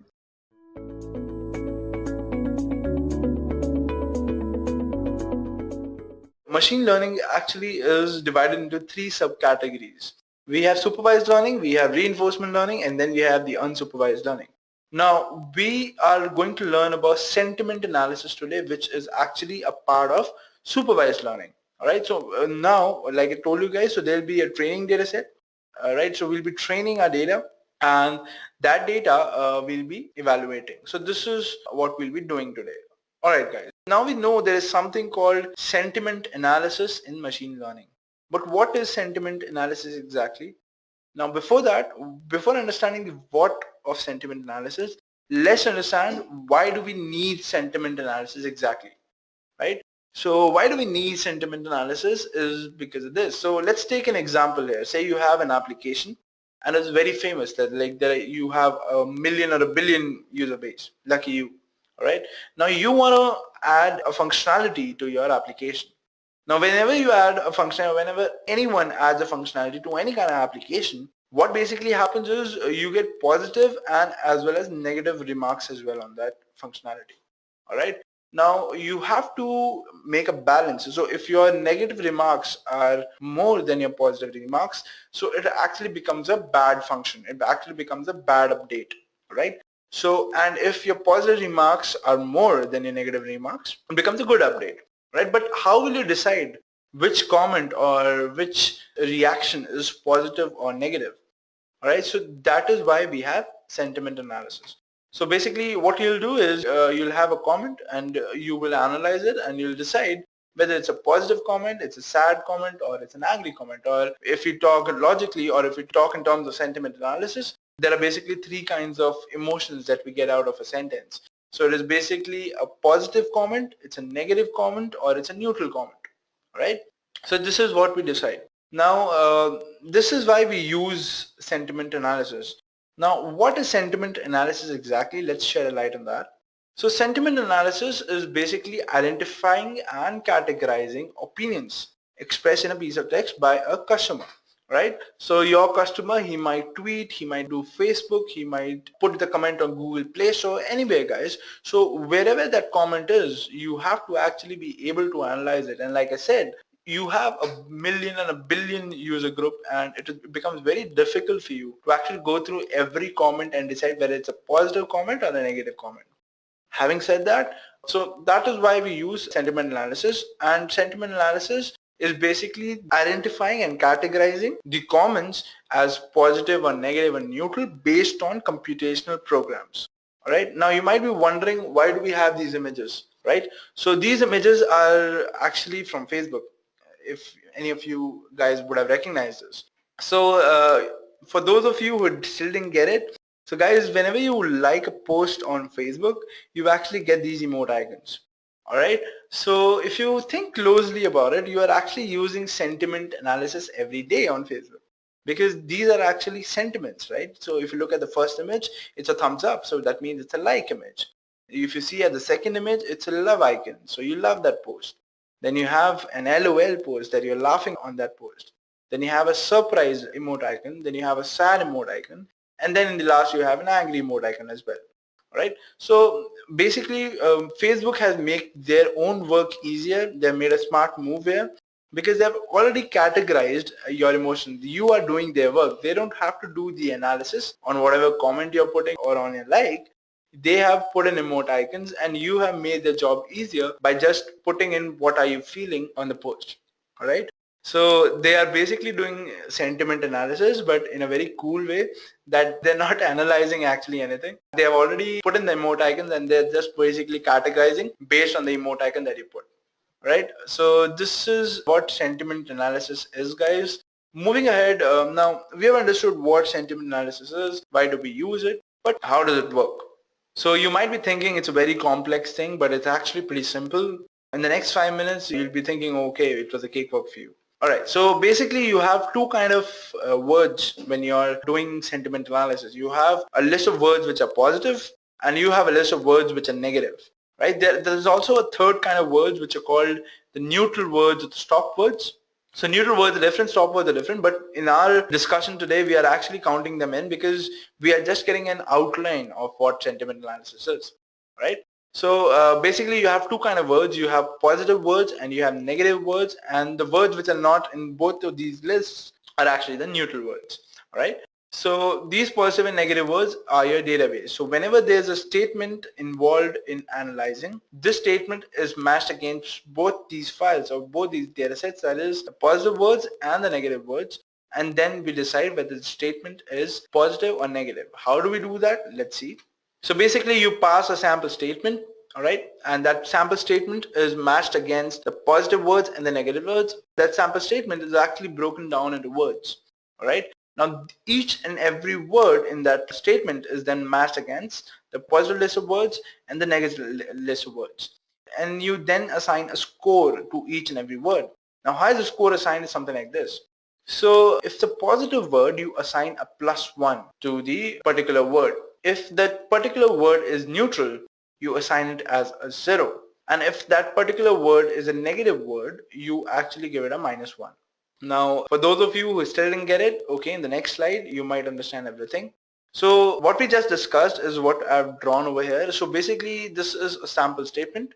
So the algorithm, what it does is it basically breaks the words, all right? So now we have this as a separate word, is as a separate word, as a separate word, sample, and then statement, right? Now each of these words will be compared against positive words and the negative words. So for example, first this will be taken by the algorithm and it will be checking whether it is there in the positive words. If it's not there in the positive words, it will check whether it's there in the negative words. Now if it doesn't find it, whether it's a positive word or a negative word, it assigns it as a 0. But if it does, if it finds it under the positive words, it assigns it a value of a +1. If it finds that if it is under the negative word, it assigns it a value as -1. And towards the end, when all the words are evaluated, it aggregates or it sums all the scores and comes up with the final score. So any score which is above 0 makes it a positive sentence, and any score which is lesser than 0 makes it a negative sentence. So that is how we decide whether a sentence is positive or negative. Yeah, so if you look at this algorithm, it's actually pretty simple. There's nothing to it.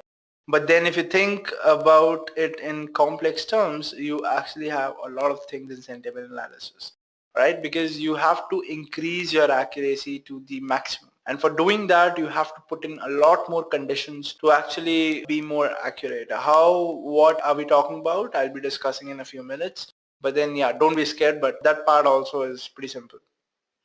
So our next section talks about an example. So we now know how the algorithm works, right? But now let's take a live statement. Let's take a sample statement and let's understand what its nature be, whether it will be a positive sentence or it will be a negative sentence. So let's do that. So our first example statement is the iPhone 7 is awesome. All right. Ourselves, we know that it's a positive comment, but how will the computer recognize it? Let's apply the sentiment algorithm onto it. All right, so first it will split the sentence into words, right? Each word will be separated and each word will then be evaluated. So it will first look whether D is there in any of the positive or the negative words. Oh yeah, so the blue ones are the positive words and the red ones are the negative words, right? So it will compare D with the list of positive words. So it's not there, hence it's a neutral word. iPhone 7, it's not there here, it's not here. It's a neutral word. Is not there, it's a neutral word. Awesome is a positive word, hence a +1, right? Our second sentence is a little more complex. So the movie is not that great. After the interval, it was boring, all right? So not here is a negative word, great here is a positive word, and boring here is a negative word, all right? So you might ask me, like, there's a positive word here, why it's not a positive sentence? So it is because we have to calculate the overall score and we are looking at the overall score to decide whether our statement is positive or negative, right? So it's a -1 here, +1 here, and a -1 here. That comes down to be -1. So this statement is negative. Until now, we have discussed our algorithm is actually working fine for these kind of statements.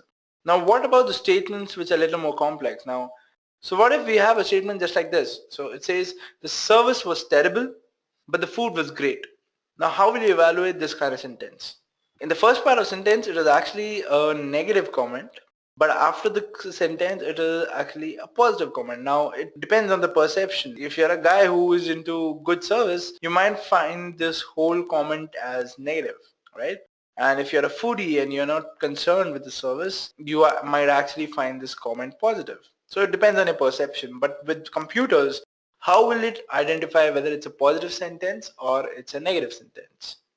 So this kind of case is called constructive conjunction, all right?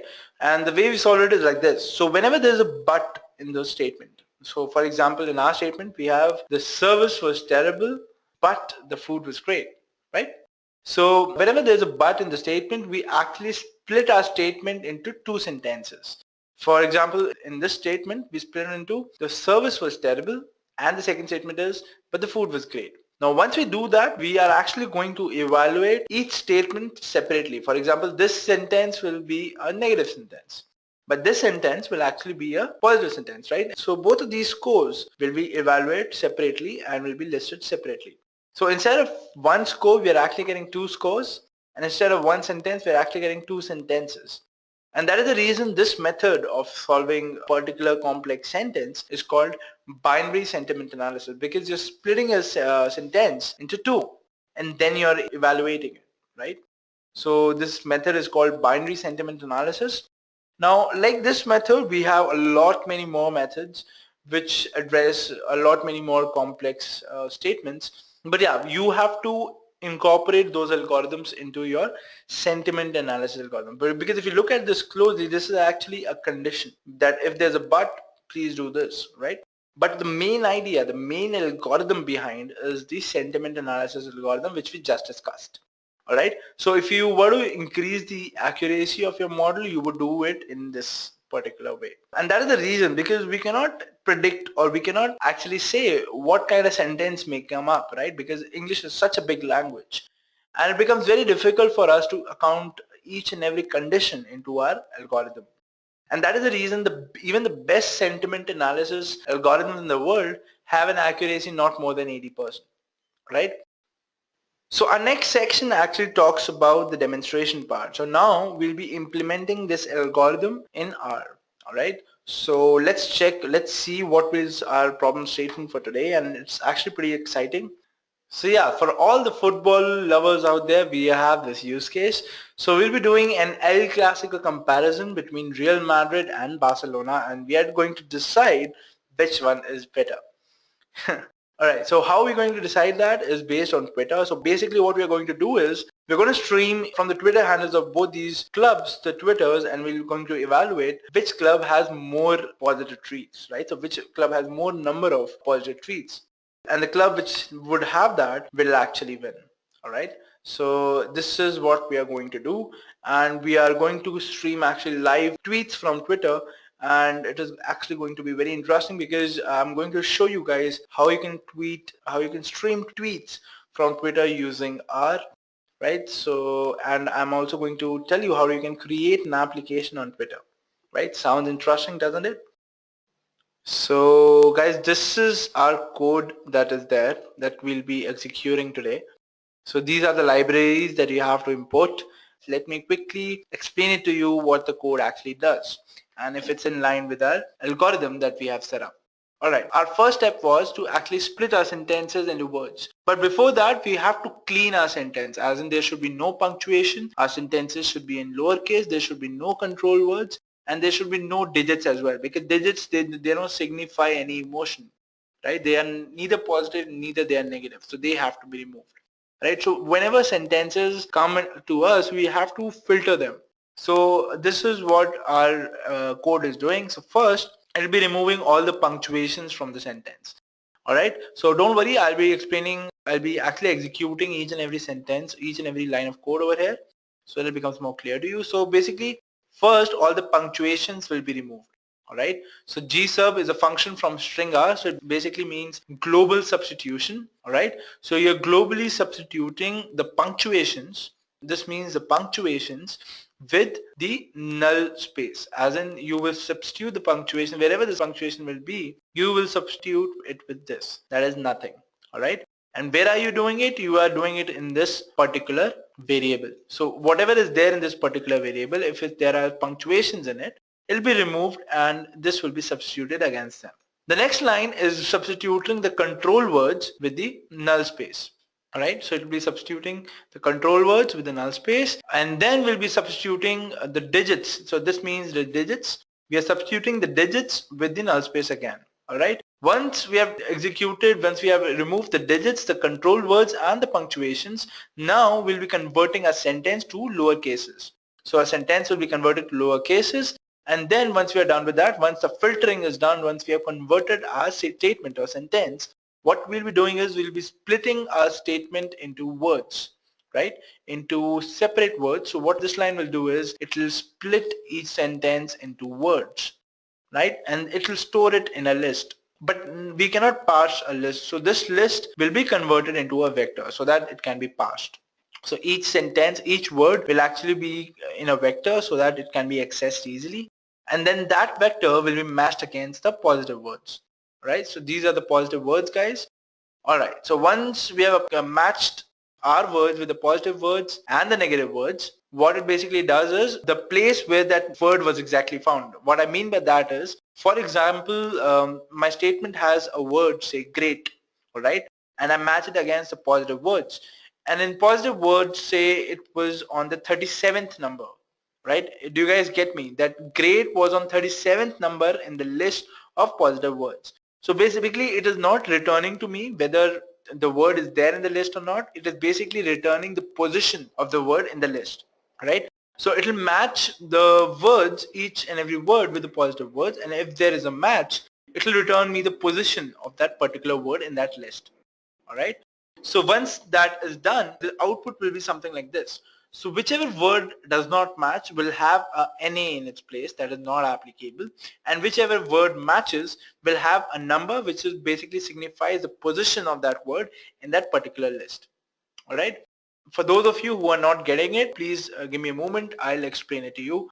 So for example, let's take a example statement that the food is great. Alright, so this is the example statement. Now I want to match this with the positive word. So let me include the positive and the negative words in my environment. Alright, done that. And then let me match my sentence. So before that I have to convert my sentence into words. So let me do that. So basically this will be EX. So since our statement is in EX, we have substituted EX over here. Once we're done with that, we will convert our list into vector. Done. Now we will match it against the positive words. Done. Now let us see what is the output. Now as you can see, there were three words, right? There were basically three words inside. Food is great. So food is not there in the positive list. Is not there in the positive list, but great is there, and it is at the position 857. Alright, so this is the kind of output that we get when we are using the match statement. Now once you've done that, we basically don't want the position, right? We basically want to know how many good words are there or how many positive words are there in the sentence. So for that, what we'll be doing is we'll be executing this particular statement. Alright, so what this basically will do is it will basically see at what positions NA is not there. So let me first show you what it does when we have NA. If you don't have the not, what will it do? So basically this command is saying num, store in num, whenever there's an NA in pos.matches, store it in num. Alright, so what this statement will do is whenever there's an NA, it'll put a true, and whenever there's no NA, it'll put a false. Let me quickly show you what I basically just said, and then alright, so as you can see, NA was there, so it has put it a true. Again, NA was there, it has put it a true, and 857 was there, it has put it a false. Right, but I want that the positive word, which is the 857, which is actually great, should be a true. Right, if I put a not over here, it will basically convert every true into a false and every false into a true. Are you getting me, guys? That if I put a not over here, it will convert the true into a false and the false into a true. Let me show you how. So if I put a not here, right, and execute it, and then I copy paste it here, so as you can see, the true here have now been converted into a false, and the false has been converted into a true. Now why did we do this is this. We wanted to calculate how many positive words do we have in our sentence, right? So now what I'll do is I'll simply write sum of num, right? When I execute that, it returns me a 1. Why did I do that? Is because when I put sum and I put in a variable, it basically calculates how many truths are there in that sentence. Alright, and when it does that, it actually gives out the number of true values. So the number of true values here is 1, right? So it returned me a 1. And in my example, or in my statement, as you could see, there were 1 positive sentence, and hence I got 1. Now the same process, everything will be same. What I'll do is I will do everything same for the negative list of words as well. So I'll compare the same statement with a negative list of words, and then I will get a number, right? So say I get a number 3. So that would basically mean is in this particular statement I had 1 positive word and 3 negative words. In the end, what we'll do is we will subtract the positive number of words with the negative number of words, and the resulting number will be the value of our sentence. So for example, in our particular thing, say there's 1 positive word and then there is 3 negative words. So if I do that, my number is -2, right? So -2 would basically mean that my sentence is negative because it is lesser than 0. And if you think logically, it had 3 negative words and 1 positive word, so it had to be negative, right? So this is basically the logic that we are implementing here. So as you can see, I am doing the same for negative matches as well. And then I'm putting a score. So the score is calculated by the sum of positive matches minus the sum of the negative matches, which will actually be stored in score, and the score will be returned by this particular function, which is score.sentiment. All right, so this is what we're doing, guys. Now moving ahead, I've just explained you how the function works. Now let's look at these lines, right? All right, guys, so in this line, as you can see, it says b score at sentiment, that is, it is calling the function, it is passing the sentences, it is passing the positive words, it is passing the negative words, and then it is passing the progress.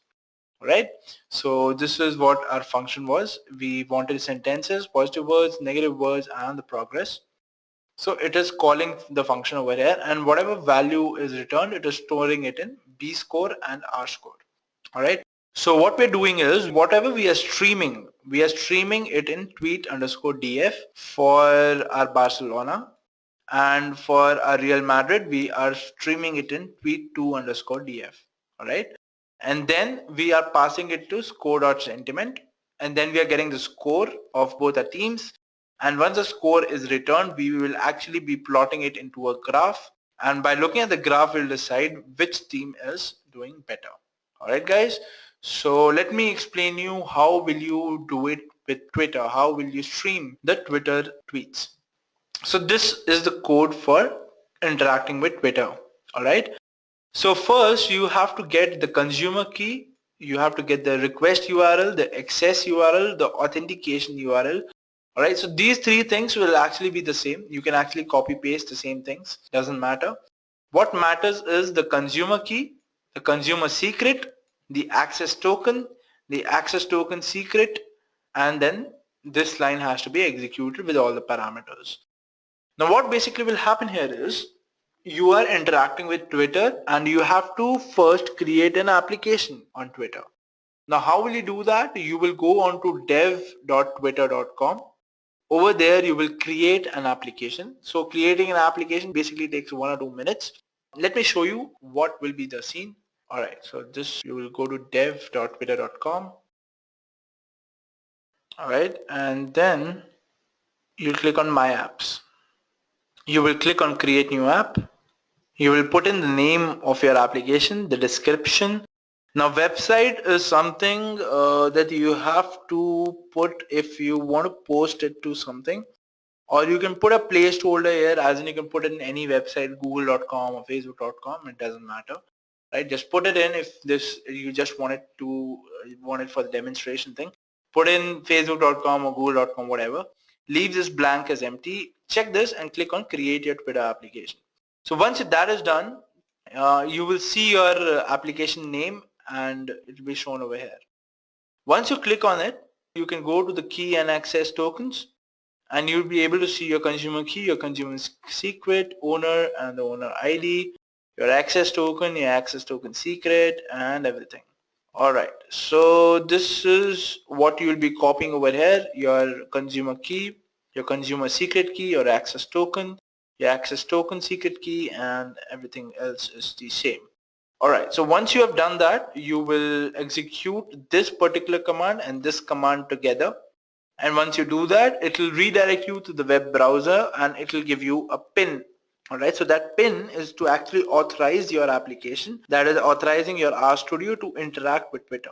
Alright, so once you enter that pin, you will be connected to the Twitter and you will be authenticated, and then you will pass this line, and after passing this line you can actually stream your tweets. So I will be streaming the Barcelona tweets in tweet 1, and I'll be streaming the Real Madrid tweets in tweet 2. So the data that I'll be getting will be in a JSON format. Alright, and I only want to access the tweet text. I don't want the other information, whether it was retweeted, how many times it was retweeted and everything. I just want the part wherein I have the tweet that has to be analyzed. So what I'll do is I will convert it into a data frame so that I can pass the data and go to the text column where the actual tweet is, right? And I will pass the text column of that tweet to the 𝐶𝐬𝐞.sentiment, right? As you can see, tweet_df $text means the text column under tweet_df, pass it to the 𝐶𝐬𝐞.sentiment function, wherein it will apply the sentiment analysis algorithm to it and calculate our particular score. Alright guys, so this is basically our code. Let's execute it. So first let me include all the libraries. Let me clear everything from here, right? And then let me include the positive and the negative words. Awesome. Now let me run this particular function. Run. Awesome. So there are no errors. That means it's working fine.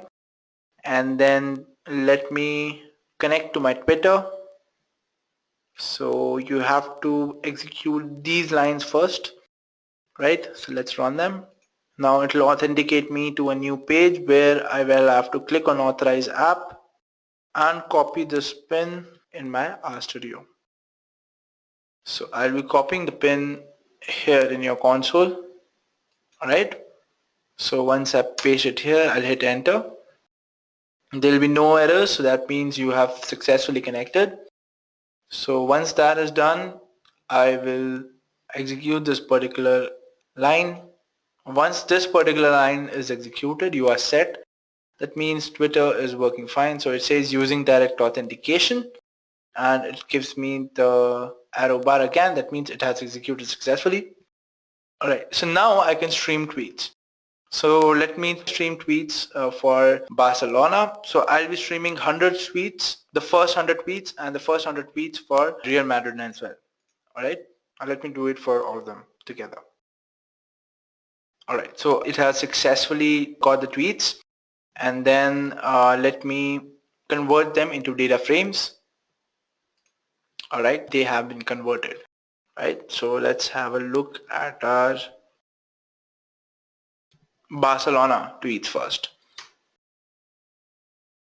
As you can see, these are the tweets, guys, right? So as you can see, Diego is GD, but in front of the boss, Messi, no ASOS. All right, so guys, these are the tweets that we have streamed. All right, now let's see for Real Madrid as well. So it is tweet 2_df $text. As you can see, so Cristiano produced a pinpoint cross. We are back underway at Bunbo. Yellow card for Casemiro. As you can see, we have all these tweets, right? So now what we'll be doing is we'll be executing our function.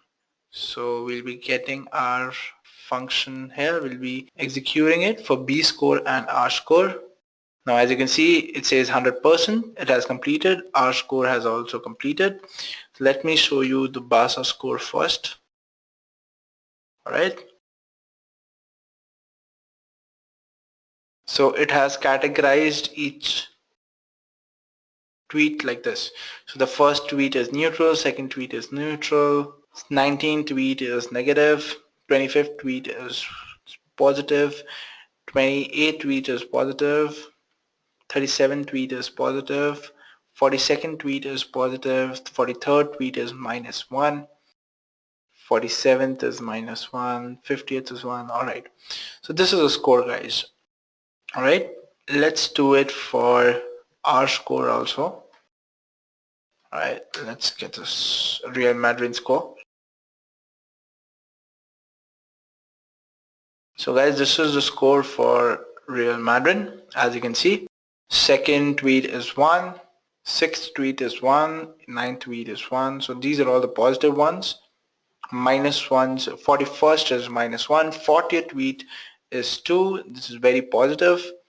And then you have 47th tweet, 49th tweet. Let's look at the 40th tweet, guys.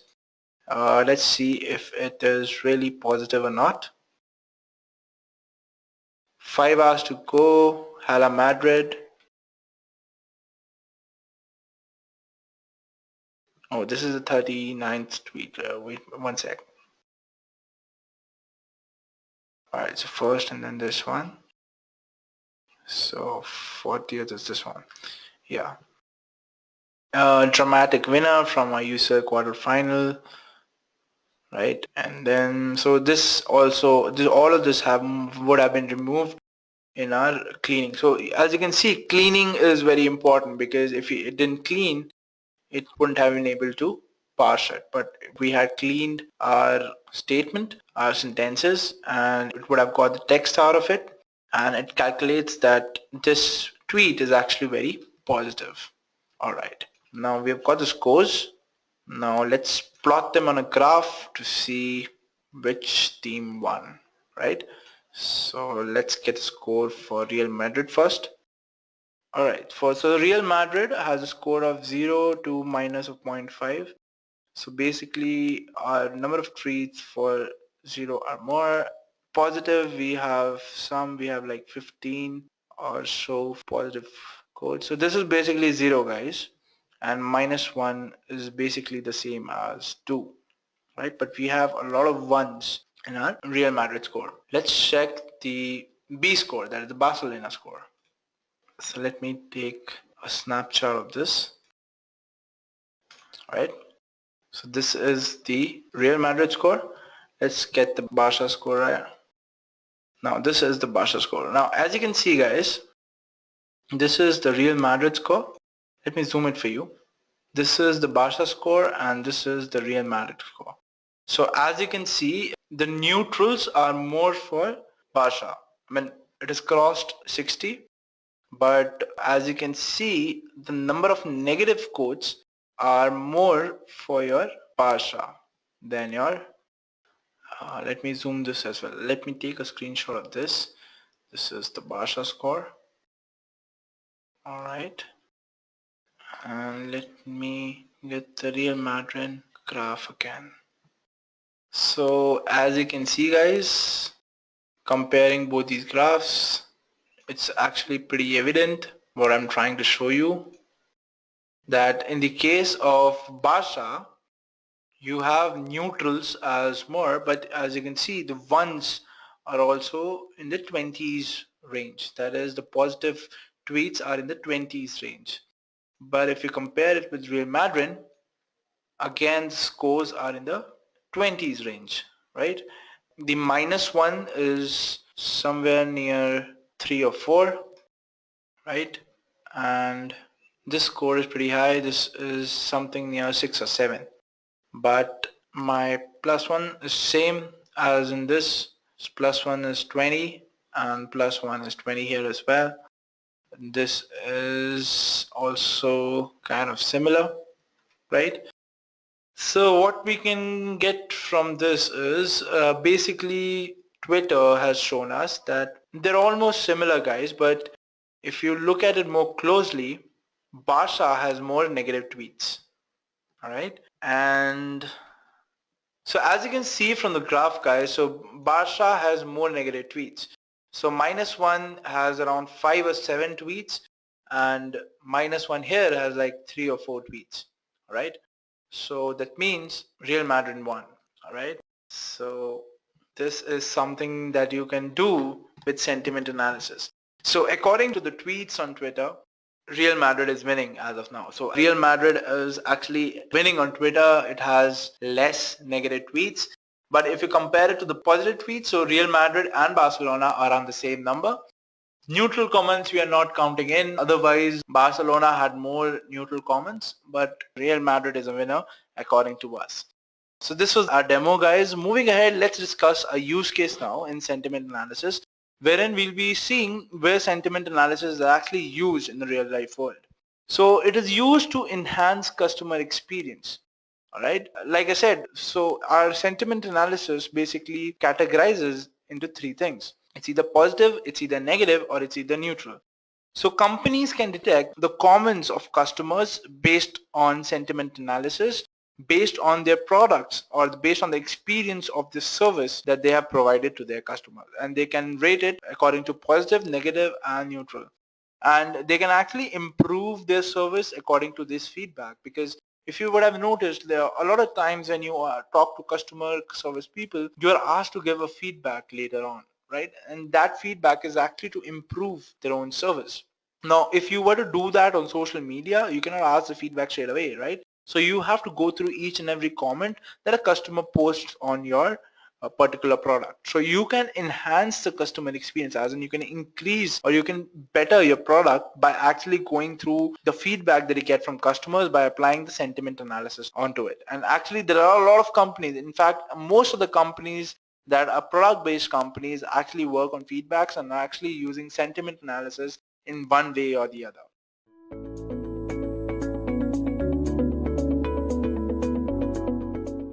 So first of all, let's discuss a use case which is based on supervised learning.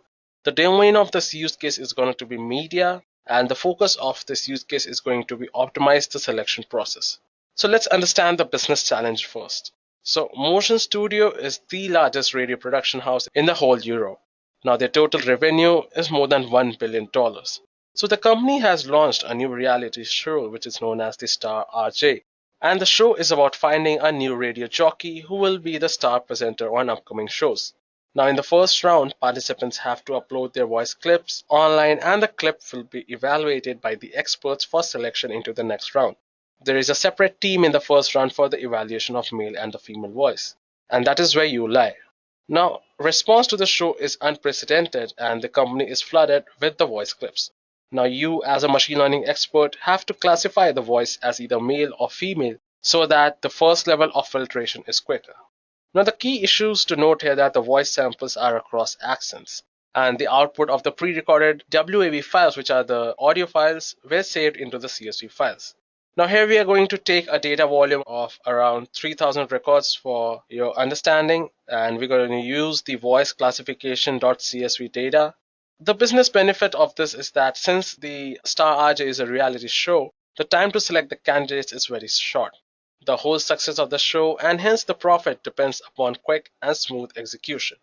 So let me just open a Python 3 file. So let me name it as ml-projects. So first of all, what we're going to do is import the usual libraries. So as you can see here, we are importing pandas as PD, numpy as np. We are importing the matplotlib.pyplot. We are also going to use cborn. Once again, we are going to import warnings to suppress all the warnings which we get. So let me just run it. Now the dataset is the voice data, and this database was created to identify a voice as a male or female. Now based upon the acoustic properties of the voice and speech, the datasets consist of 3800 recorded voice samples. And the voice samples are pre-recorded by acoustic analysis using the C-Wave and the TuneR packages. Let's use the pandas to read the driver data.csv as a data frame called df. Here I'm going to use pandas to get the data, and let's have a look at the data. As you can see here, the data has 21 columns, which is the mean frequency, standard deviation, median, We have the Q25, which is the first quantile, and Q75, which is the third quantile. Here's skewness, kurtosis, the centroid, mean, minimum, maximum. Now let's have a look at the number of records. So it should be around 4,000. So it's 0 to 3,167. And as you can see, it has total 21 columns. All those columns are here. Now let's check the basic distribution of the data to understand the data in a much more deeper way. So as you can see here, we get the count, the mean, the standard deviation, the minimum, the 25, 50, and the 75th quantile, and we get the maximum value for each of the columns. So as earlier I said that we have to look for irregularities in the data. So next what we're going to check is that if there is any null values in any of these columns. So as you can see here, there are no null values or any missing values. Next what we're going to do is get the shape and the distribution of the data. So for that we're going to use the df.shape, and let's have a look at the data. It has 3,168 rows and 21 columns, and the total number of labels, we have the total number of males and the total number of females. So that we can determine with the label, female and the male. Now another way to get the data shape is through this one also. So as you can see here, as y is our output and x is our input, so the X shape is 20 columns, so as the last column is our output or the expected output. So what we're going to do is convert the label column, which is the male and the female, to 1 or 0 for easy encoding. So what we're going to do is from sklearn.preprocessing, we're going to import the label encoder. So we're going to create Y as the last column. We're going to get all the rows except the last column. Now we're going to get the data of all the rows, all but the last column. So the last column is going to be the output, which is the Y. And then what we're going to do is perform the label encoding on Y as well. So next what we're going to do is scale the data to be between -1 and 1. Now I'll tell you why we are doing this later on. So we're going to import the sklearn.preprocessing and standard scaler, and we're going to fit the X into the standard scaler transform.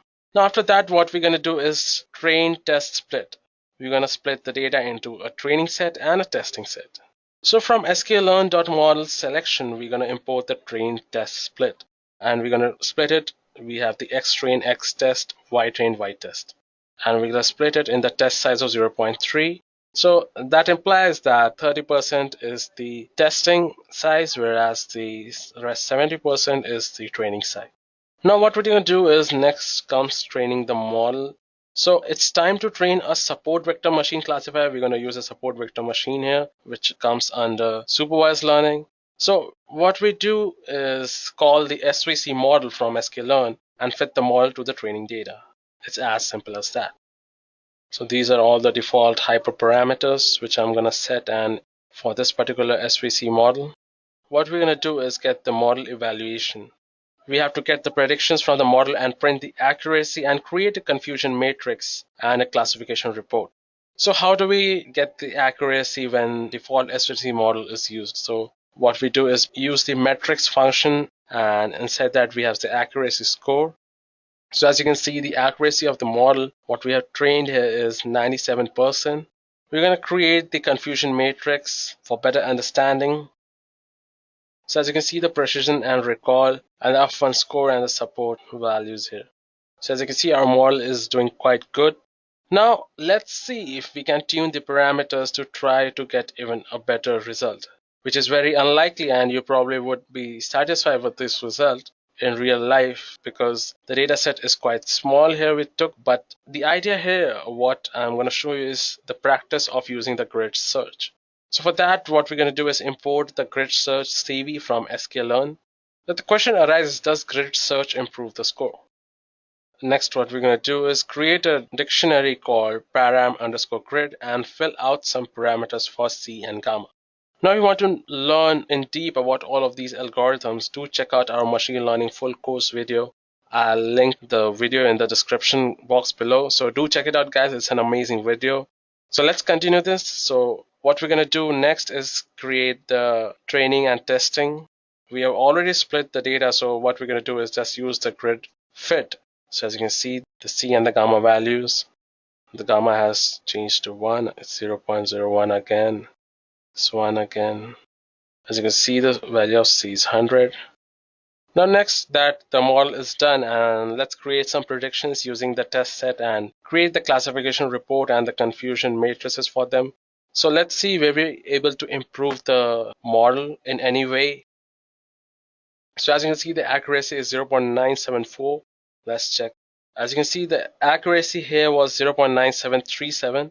We have 9747 here, so just a little ahead of the SVC model which we created. Sometimes the grid search may give you a better result than any other supervised learning algorithm, in this case the SVC, but it's usually not the case. So what you need to do is check for both the algorithms, as it does not take a lot of time, as you can see, to train thousands and thousands of data.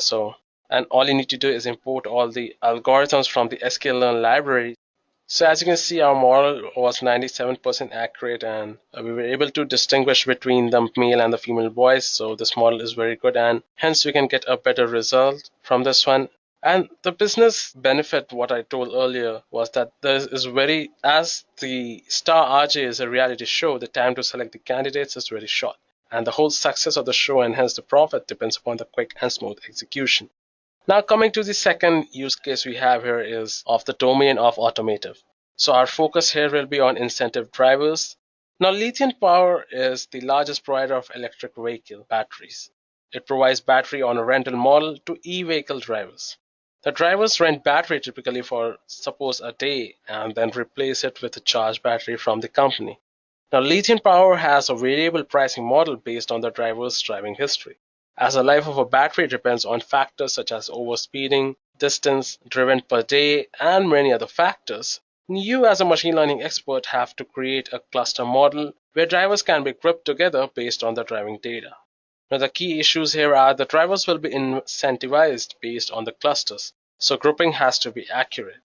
We have the data stored in a driver data.csv file, and if you have a look at the fields here, so we have the unique ID of the driver, we have the mean distance day, which is the mean distance driven by the driver per day. We have the mean overspeed percentage, which is the mean percentage of the time our driver was above 5 miles per hour, the speed limit. Now the business benefit here is that increase in the profits up to 15 to 20%, as the drivers with poor history will be charged more. So that will help the company to increase the profit and reduce any loss by giving the same prices to every driver. Let's see how we can solve this problem using unsupervised learning. So what we're going to do is import the usual libraries, and I'm doing it in the same notebook. Here we have used the sns.set for plot styling, and we import filter warnings ignoring. Now, for the sake of simplicity, we take only two features, which is the mean distance driven per day and a mean percentage of the time the driver was 5 miles per hour over the speed limit. Now, first of all, let's get the data in the data frame using pandas. So as you can see here, we have the first 5 data. Let's check the number of records we have here. So we have 0 to 3099, that's 4000. We're going to describe the data set. So we have the ID, mean distance data. We again get the count, the mean, the standard deviation, the minimum value, the 25th, 50th, and the 75th quantile, and then the maximum value. So here we are using the k-means clustering algorithm. So what we're going to do is from sklearn.cluster, we're going to import the k-means. And then what we're going to do is create an instance of a k-means model with 2 clusters. Now, an important thing in k-means is to decide how many clusters you're going to make. So for simplicity, we're going to take 2 clusters here. So now what we're going to do is fit the model to all the data except for the ID label, because ID is not required for clustering. So as you can see here, we have the cluster centers. So next what we're going to do is check the labels of the data input. Now we have to check the size of the label, and it should match the dataset count. So as you can see, it matches the 4000, which is the total data count. Now to know the number of drivers in the first and the second quarter, we have to find out. Let's see how we can do that. So we're going to use the k-means label, and we're going to use the unique function. So as you can see, we have 800 and 3200. Now what we're going to do is plot the cluster and see what is the inference you can draw. So with that, we're going to plot the data, and we're going to use the sns.set for styling. As you can see here, the data what we have is somewhat a little bit arbitrary. So What do you think, guys? I think the number of clusters should be 4. So let's see if we take the number of clusters as 4 and see the output. As you saw initially, we had 800 and 3200. That's a pretty huge difference we have here. So let's see how much more we can classify. So as you can see, we have 2700, 600, 400, and 100. Again, let's plot this particular model which has 4 as a number of clusters and see what we can infer from this one. So as you can see now, you see the data is evenly clustered and has a particular area where it is defined. So the company can make profit now by looking at the distance traveled per day. The driver who travels the maximum and which has the lowest overspeeding limit will get the maximum discounts, whereas the drivers who drive slow and have done a lot of overspeeding will have to pay more for the batteries. Now let's move to another use case which is of the domain logistics. So our focus will be finding optimal path. Now BlueX is a leading logistic company in India and it is known for efficient delivery of packets to customers. However, BlueX is facing a challenge where its delivery vans are taking up suboptimal path for delivery. This is causing delays and a higher fuel cost. Now you as a machine learning expert have to create a machine learning model using reinforcement learning so that the efficient path is found through the program. Now the key issues here are the data has lots of attributes and the classification could be very tricky. Reinforcement learning is tricky, so the expectation is to come up with a sample flow, and full-fledged implementation will be done by the team later. We'll have to hard code the sample data. If we talk about the business benefits, up to 15% fuel cost can be saved by taking the optimal path. So this is a very important thing or a very important concern for the whole company, which is the BlueX. So let's see how we can implement the same using the reinforcement learning method. Let's just import the required libraries first. We're going to use the network X library here and the PyLab. Now these are the points on the route which one driver can take. Now the driver has to go from 0 to 7. So let's plot a node graph for all of these points and see what we can infer from this. Now what we're going to do is create a matrix for the number of points in the graph. So in this case, we're going to use 8. So let's define the number of points first. It's going to be 8. Now what we're going to do is create a matrix X into Y. So for that, we're going to use the np.matrix method. Now next what we're going to do is assign values to the path and points so that the optimal path is chosen. So we're going to assign 0 to the paths and 150 to the goal point, and this is how Q-learning works. And if you have a look at the R matrix here, so as you can see here, it's -1 and 0 and 150. So -1 does not provide you any value because that's paths you cannot take directly. So now in the above matrix, what you see here, the y-axis is the state or where the driver is currently located, and the x-axis is your possible next action.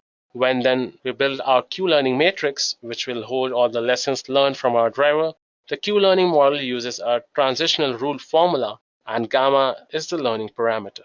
Now if you want to know more about reinforcement learning and Q-learning, do check out our machine learning full course video, or we have a separate video for reinforcement learning as well. So do check it out, guys. I'll leave the link to those videos in the description box below. So as you can see here, we're gonna use the learning parameter, the gamma, which is 0.8, and we're gonna define the available actions, which is the current state, the next state in which we can do the returning.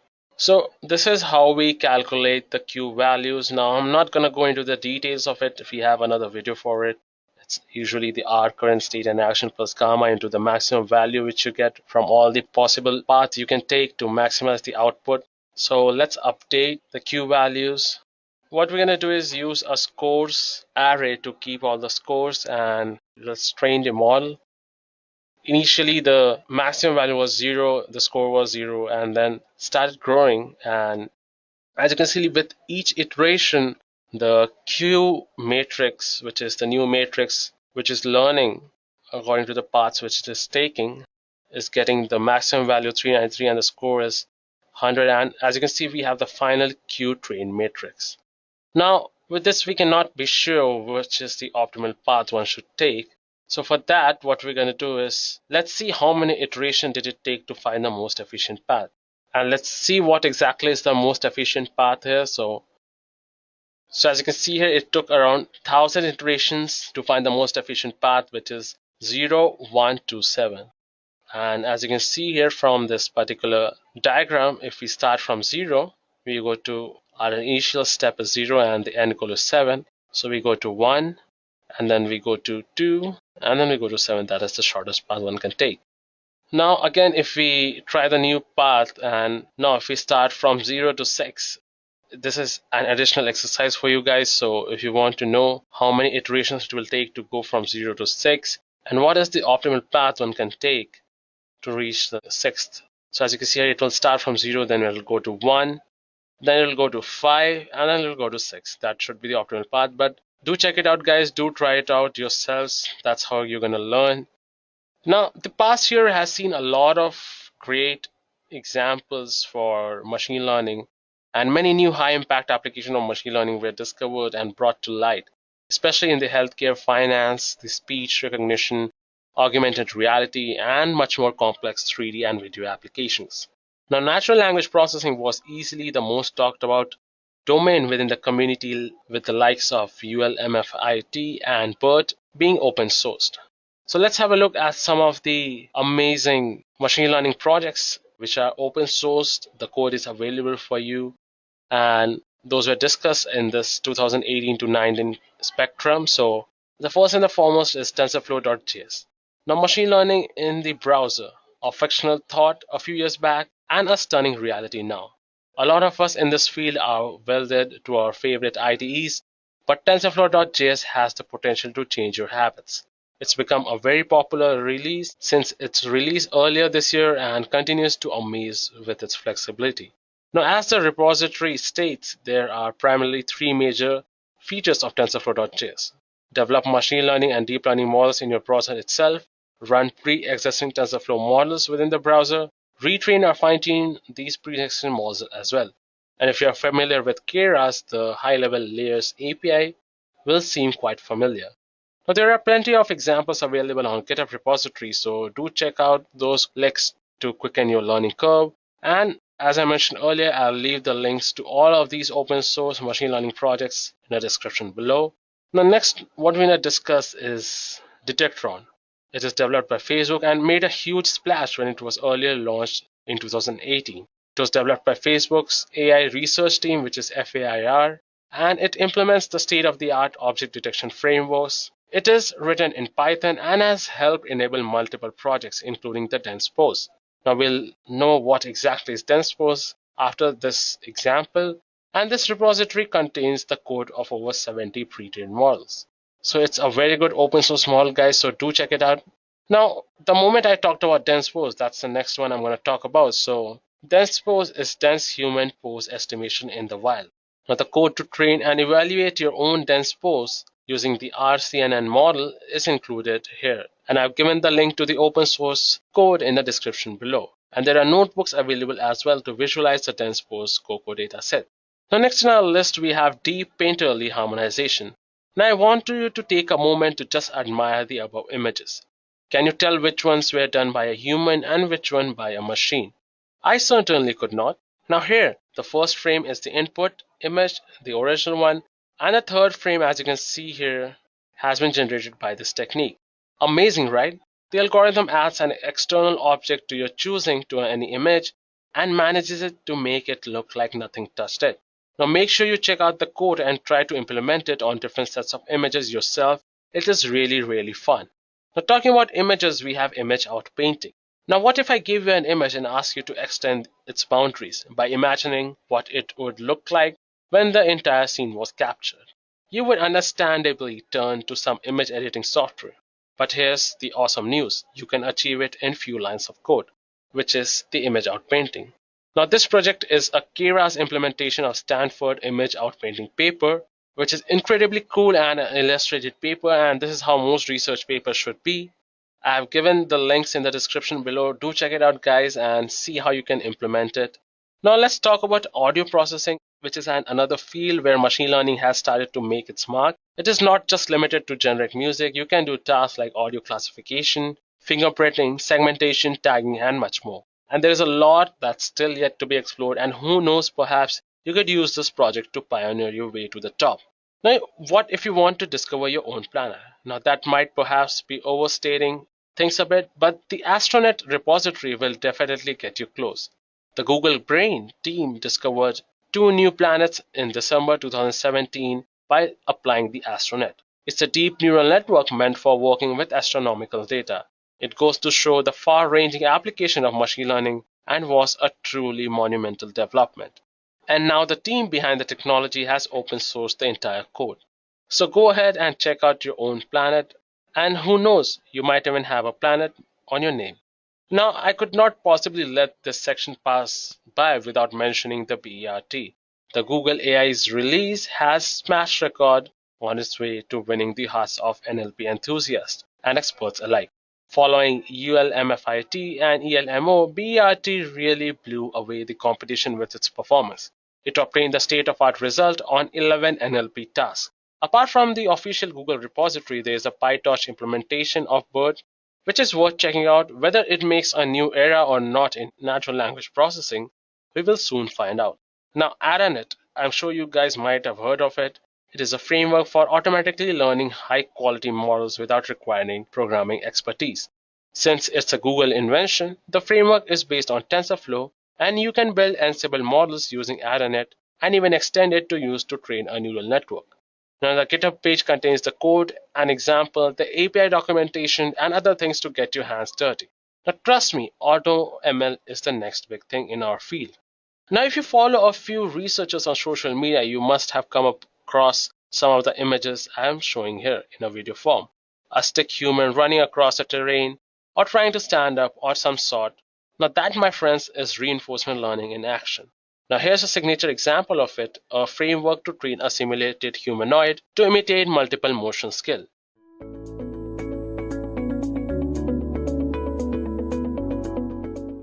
Let's understand how data science came into existence. Do you guys remember when most of the data was stored in Excel sheets? There were simpler times because we generated lesser data and the data was quite structured. Back then, we used simple BI or business intelligence tools to analyze and process the data. But times have changed. Over 2.5 quintillion bytes of data is created every single day, and this number is only going to grow from here. It is estimated that by 2020, 1.7 MB of data will be created every second for every person on Earth. Can you imagine how much data that is? How are we going to process this much data? Not only that, the data generated these days is mostly unstructured or semi-structured. So in order to process such data, we need more complex and effective algorithms. We need a more advanced field. This is exactly where data science comes in. Data science is all about uncovering findings from data by exploring data at a granular level to mine and understand complex behaviors, trends, and inferences in the data. It's about surfacing hidden insights that can help enable companies to make smarter business decisions. For example, I'm sure all of you have binge watched on Netflix. Now, Netflix data mines movie viewing patterns of its users to understand what drives user interest. And then it uses this data to make decisions on which Netflix series to produce. Similarly, there is Target. Now, Target identifies each customer's shopping behaviors by drawing out patterns from their database. All right, this helps them make better marketing decisions. All right, now let's move on to our next topic. So guys, before we start comparing between machine learning and data science, let's try to understand the different fields which are covered under data science. Now, data science covers a wide spectrum of domains, including artificial intelligence, machine learning, and deep learning. Data science uses various AI, machine learning, and deep learning methodologies in order to analyze data and then extract useful insights from it. To make things more clear, let me define these terms for you. So artificial intelligence is basically a subset of data science which lets machines to stimulate human-like behavior. Okay, so they try to mimic human-like behavior. Machine learning, on the other hand, is a subfield of artificial intelligence which provides machines the ability to learn automatically and then improve from experiences without being explicitly programmed or without any human intervention. Now, deep learning is a part of machine learning that uses various computational measures and algorithms inspired by the structure and function of the brain called the artificial neural networks. So guys, to conclude, data science involves the extraction of knowledge from data, and in order to do so, it uses a bunch of different methods from various disciplines like machine learning, artificial intelligence, and deep learning. A point to note here is that data science is a wider field and does not exclusively rely on these techniques. Okay, there's a lot more to data science, and in fact, there's a lot more to machine learning, AI, and deep learning than just the data science part. All right. Now that you have a clear distinction between AI, machine learning, and deep learning, let's discuss the use case. Okay, here we'll be seeing how data science and machine learning is used in the working of recommendation engines. So before we start off by comparing data science and machine learning, let's look at what exactly a recommendation engine is. So I'm sure all of you have used Amazon for online shopping. Okay, so guys, have you noticed that when you look for a particular item on Amazon, you get recommendations of similar products, right? So how does Amazon know this? How does it show you items which are relevant to your interests? The reason why companies like Amazon, Walmart, and Netflix are doing so well is because of how they handle the user-generated data. All of these companies are data-driven companies. So the key to their business has always been data, and that's the reason why they're growing so much. Now, a recommendation system basically filters down a list of choices for each user based on their browsing history, based on their ratings, based on their profile details, transactional details, cart details, and so on. Now, such a system is used to get useful insights about customers' shopping patterns. It provides every user a particular view of the e-commerce website based on their profile, okay, and it allows them to select relevant products. For example, if you're looking for a new laptop on Amazon, there is a possibility that you might want to buy a laptop bag too. Now, Amazon will decide this possibility by studying the details of similar transactions. All right, it maps similar transactions together, and then it suggests relevant items to you. All right, now let's see how data science and machine learning are used to build a recommendation engine. So guys, this is the entire data science lifecycle. Now, it starts off with the business requirements. Now, before you even start on a data science project, it is very important that you understand the problem that you're trying to solve. All right, so in this stage, you're just going to identify the central objective of your project. In our case, the objective is to build a recommendation engine that will suggest relevant items to each customer based on the data generated by them. Now, the second stage is data acquisition or data gathering. So after you define the objectives of your project, it's time to start gathering the data. This process is also known as data mining. Data mining is basically the process of gathering your data from different sources. Now, one more thing to note here is that data sources can be of two types. There is explicit data and implicit data. Now, when it comes to a recommendation engine, the explicit data includes all the data which is entered by the users, such as the users' ratings and comments on the products. Implicit data is the purchase history, like your cart details, your search history, and all of that comes under implicit data. Now, collecting such data is easy because the users don't have to do any extra work since they're already using this application. All right. Now, the next phase after data acquisition is data processing or data cleaning. So guys, usually you'll never have data stored directly in a database. Okay, if you're very lucky, only then that's going to happen. Otherwise, you'll need to scrape the data. All right, this is where you transform your data into the desired format so that you can read it. Now, data cleaning is considered one of the most time-consuming tasks in data science. According to a recent survey, it was found out that about 50 to 80% of the time goes in data cleaning. All right, this can be a very tedious task because you don't know what are the relevant items and what are the missing values. Okay, so you have to remove all the irrelevant items or all of the inconsistent data. Okay, these inconsistencies have to be identified and fixed in this stage itself. For example, if you're filtering the needful logs from the less needful ones, or if you're trying to identify fake reviews, or if you're trying to remove unnecessary comments or missing values, all of that is dealt with in this stage. All right. So after you're done with your data cleaning and your data processing, your next stage is the data exploration. This is a very critical stage because here you try to understand the patterns in your data and you try to retrieve any useful insights. Now, in our case, since each user might have a different taste or they might have a different opinion about an item, their respective data sets will be different. Okay, so each user will have a different data set depending on his likes and his dislikes. This is how you perform data exploration over here. You need to find patterns or behaviors of a particular customer, and such information is used to grow the business. So only after you know what a customer likes or dislikes, you'll be able to suggest or recommend something to them. Alright, this is exactly how data exploration works when it comes to a recommendation engine.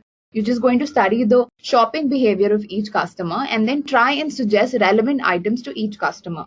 Alright, now let's move on to the next stage, which is the data modeling stage.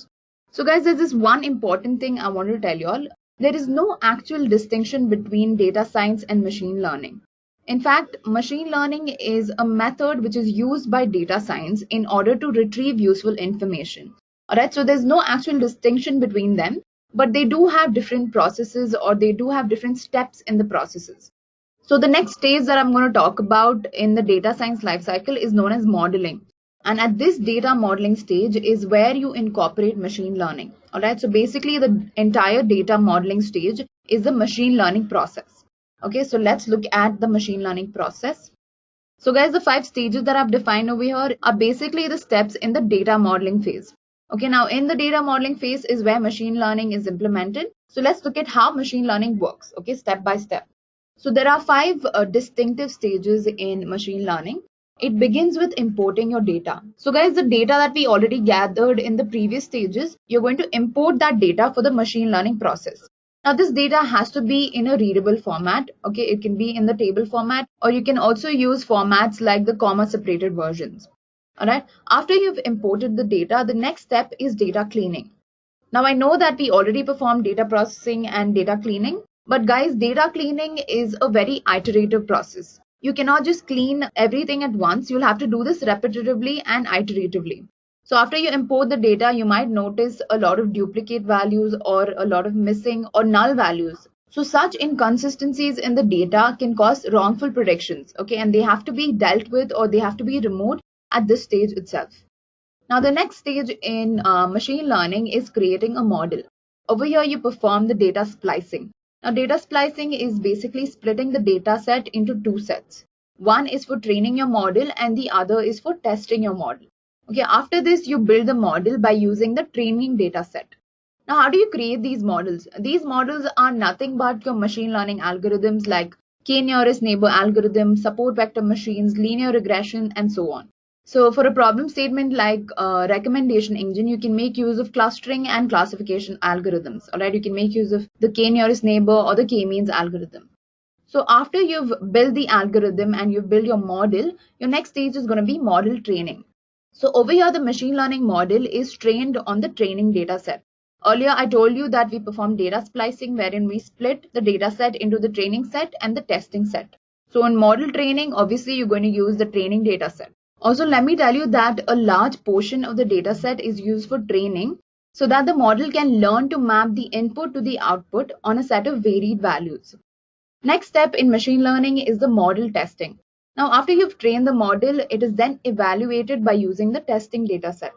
At this stage, the model is fed new data points and it must predict the outcome by running the new data points on the machine learning model that was built in the earlier stage.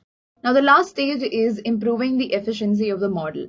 Right, so after you create the model and you evaluate it using the testing data, its accuracy is calculated. So guys, a lot of methods can be used for improving the accuracy. You can make use of cross-validation techniques and all of that. So after you improve the accuracy and the efficiency of your model, you can finally come back to the last phase of the data lifecycle, which is deployment and optimization. Okay, so the aim of this stage is basically to deploy the model into the production environment. So basically, this is your endpoint wherein you deploy the recommendation engine on your e-commerce website or on any sort of data-driven website. All right. So apart from deploying it to production, you must also check the performance of your model. Okay, so the users must validate the performance of the model. And if there are any issues with the model, then the issues have to be fixed in this stage itself. All right. So guys, that was it for our use case. We basically studied the entire data science lifecycle and the machine learning process. So guys, I want to conclude that data science and machine learning are interconnected. Okay, since machine learning is a part of data science, there isn't much comparison between them. Okay, they are separate cycles, but they are used together. Okay, so machine learning aids data science by providing a suite of algorithms for data modeling, for decision making, or even data preparation. Okay, on the other hand, data science, what it does is it stitches together a bunch of ideas or a bunch of algorithms drawn from machine learning to create a basic solution.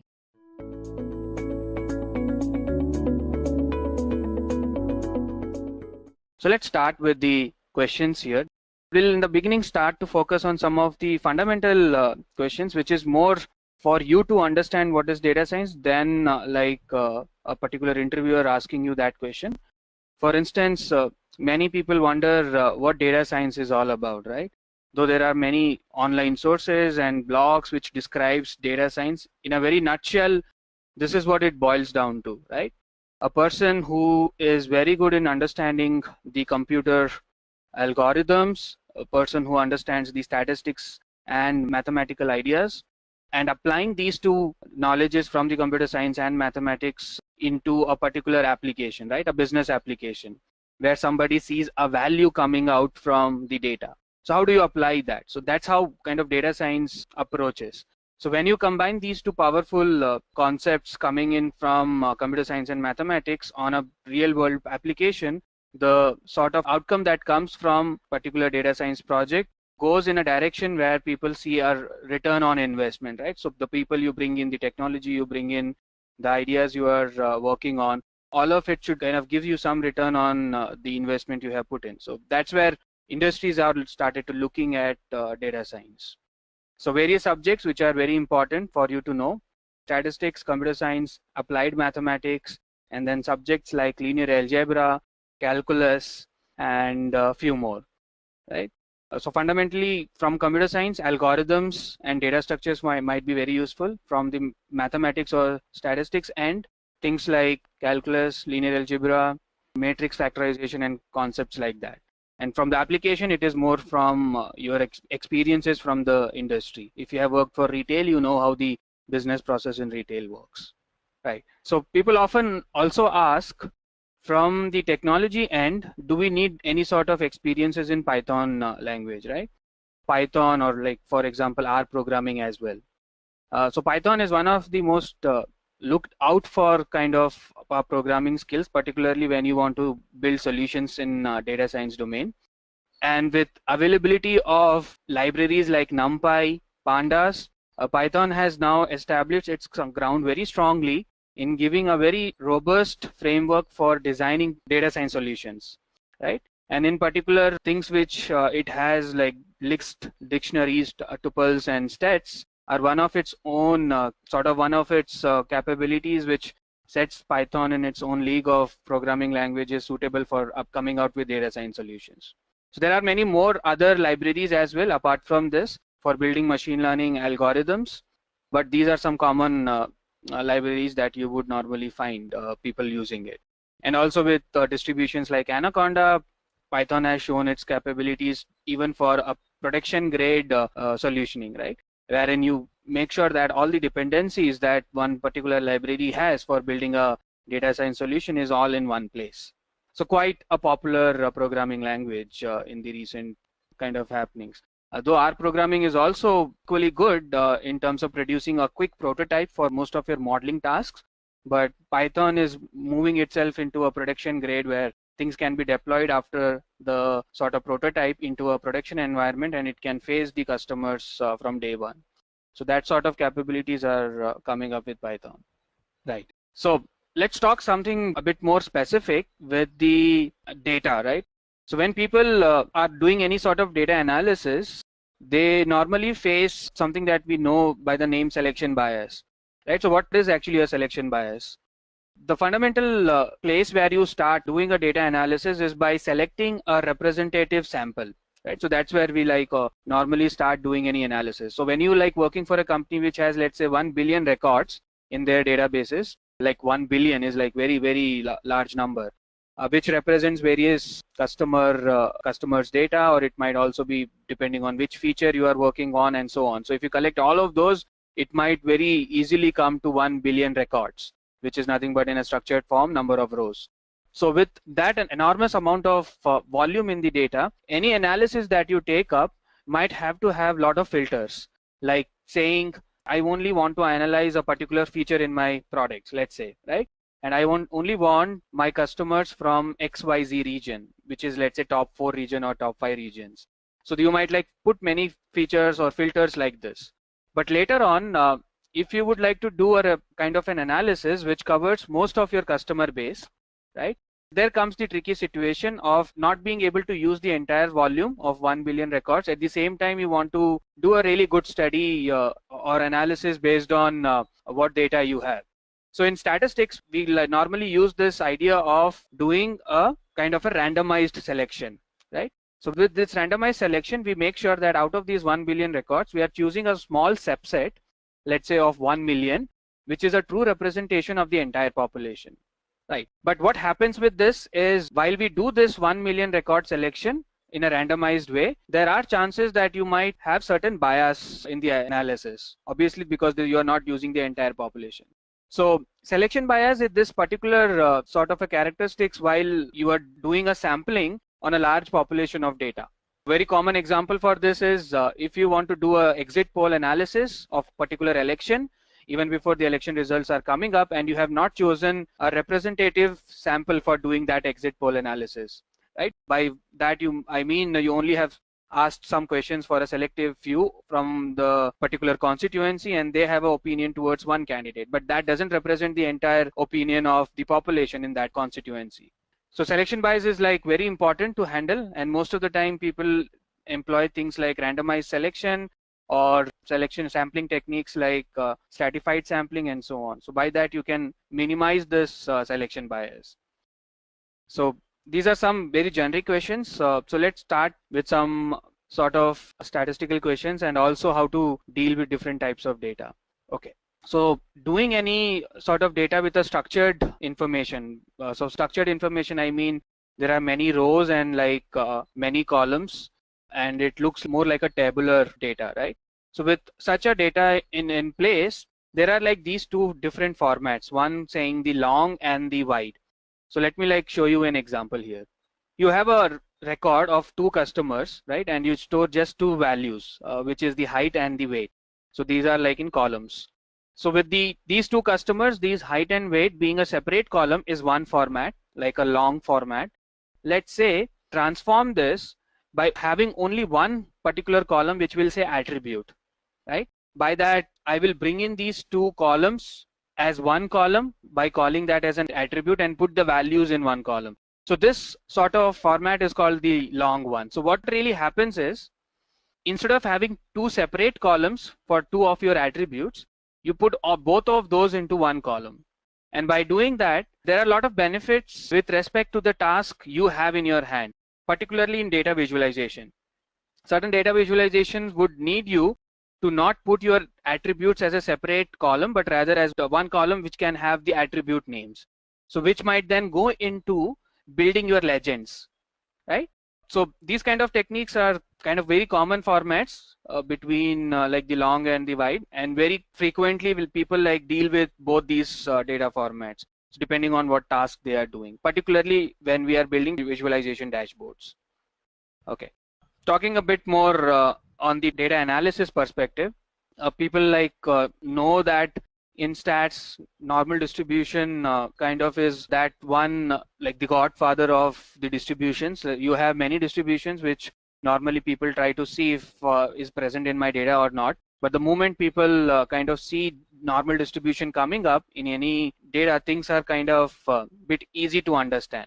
And in typical case, any distribution, any data distribution that you would like to find out given data for analysis, it gives us a lot of characteristics around what the data is about. If I'm, let's say, analyzing the salaries of the employees in my company, right? I might see that there are some employees who are in that, like that thick crust in the center, where majority of the people are sitting with a moderate level of salary ranges. And then there are these sort of extremes on the left and the right. So you are like very commonly people refer whenever you talk about salaries to a bell curve. right? And then they start talking about top 25% of the performers in my company, the bottom 25, and the middle one, which you like are sort of the normal performance. So this sort of bell curve distribution is very commonly understood and as well as used in doing many data analysis. So is the other distributions as well. But normal distribution has its own significance. So when somebody asks you around anything around normal distribution, the first thing you should visualize is the symmetrical bell-shaped curve, right? And the moment you get that bell-shaped curve in your imagination, start thinking of certain properties, like what is the mean of a normal distribution, what is the standard deviation of a normal distribution, and in particular a special case of normal distribution which we call the standard normal distribution. So in that standard normal distribution, we know the mean is exactly 0 all the time, and the standard deviation is exactly 1, right? So there are different places where normal distributions are kind of used, and if you are comfortable with ideas like central limit theorem or the law of large numbers, you might want to relate that as well to normal distribution, particularly the central limit theorem, right? But the idea is a distribution which is symmetrical around the mean. So that's what a normal distribution is. So depending on which variable you are trying to analyze, even a given data set, whether it could be like an employee's salary or your sales for a business of yours, right? Or your number of, let's say, interactions of the customers on your product. So any variable that you define can have a symmetrical bell-shaped distribution, which we normally refer by normal distribution. And the moment we understand that something follows a normal distribution, all the properties of that distribution is like revealed. So that's sort of the importance of doing any analysis around the distribution of data. And normal distribution, like very common one. And in many statistical techniques, in even model building exercises, if you have anything in a normal distribution, many other possibilities of applying certain modeling techniques comes out evidently there. And also there are many other modeling techniques in stats and machine learning where there is a fundamental assumption that things should follow a normal distribution. If it is not following, then the model is wrong. So there are many use cases of knowing what normal distribution is. But in simple terms, it's a symmetrical bell-shaped curve. Right. A/B testing. So quite a popular approach, people particularly who are working with product, right? And what happens is when you are as a company having many features inside a product. For instance, if LinkedIn is a company which has a web page, right? It has a lot of features inside that. You have some jobs portal in LinkedIn. You have places where you can connect to your professionals in the similar industry. You can also read about the posts people are doing in the portal and so on. So there are different places in the website with many features. So what happens is if LinkedIn as a company is looking for some changes, for instance, changing the entire website's design and aesthetics, or changing one particular feature inside their website, right? So these changes are normally accompanied by sort of a process called A/B testing. So what happens as an analyst, you might be working with LinkedIn and say, on a fine day, they might come out with a new feature, new design, or new sort of changes in their website. So you as a person would tell, okay, this is my framework for testing this new change by defining a metric. So my metric would be in simple terms saying, if I change this website from A to B, is my number of footprints on the website going to go down or not? So this is my metric. And if I successfully establish the fact that after rolling out this new website, my number of customers who are going to visit my website is not going to go down, I can be confident that, okay, fine, this works. Now roll out this new feature. So in this framework, we normally have two set of users to identify the particular risk associated with getting this new feature into the platform, and in which we in a randomized way put one user group and expose them to an older website, and another user group and expose them to the new features, right, or the new website.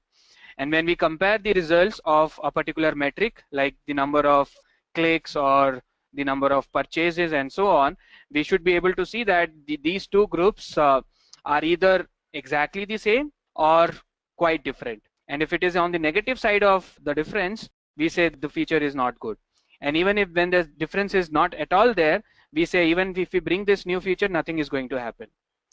So this A/B testing framework is quite robust in its own way, right? And a very common question, if you have like worked as data analyst or if you are expecting to be like sitting for this data analyst kind of a role, knowing A/B testing framework is very important. Okay, so sometimes also when you do these kind of A/B testing sort of analysis, people normally come out with sort of saying what should be the sample size of my users whom I should be getting to participate in my A/B testing framework. Or also when you are building some models, you might see that there are certain statistical measures which has to be evaluated by the end of model building exercise. Like if you're building a machine learning model, let's say, and you want to see if those metrics on which I'm evaluating are really good or not, right? So in that, sensitivity is one of those methods or like metrics which we normally evaluate. And I'm going to show you something that we normally refer by the name confusion matrix. So I'll spend some time explaining this and then come to what do we mean by like sensitivity. So let's say you are building a model, right? A model for predicting whether a particular customer is going to purchase from my platform within 1 month or not.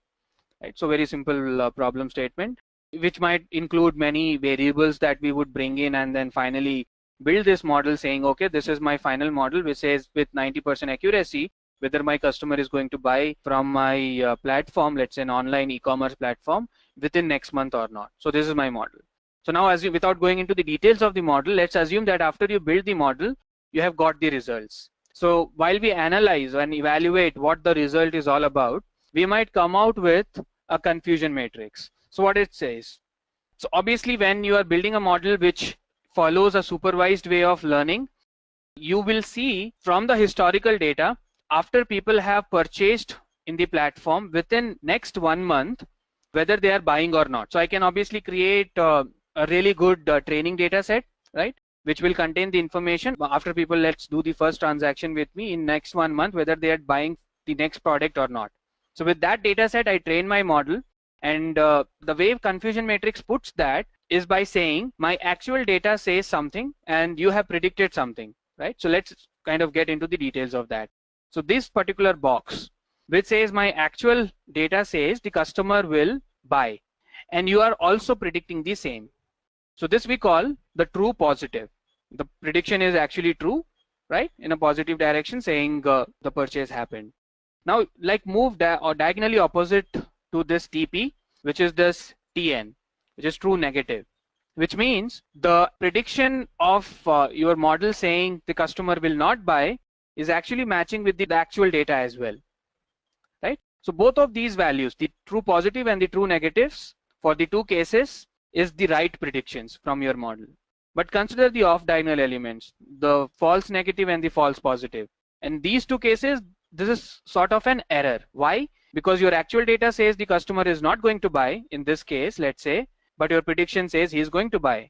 So the prediction is actually positive, whereas the actual data is on the negative side. So this is a false prediction, right? So you have your, in this case, your FP, which is the false positive cases. And on the off diagonal element, if you look at this one, which is FN, which is your false negative, for the cases where you are predicting the customer is not going to buy. But in the actual data, it says that customer actually has bought the product. So in this case, the model is wrong. So the type 1 and type 2 errors needs to be taken care of when you are building any machine learning model. If these errors are low, then your model is going to move towards that 100% accuracy mark. But normally any machine learning model has its own limitations. So particularly, there is one metric which we refer by calling sensitivity.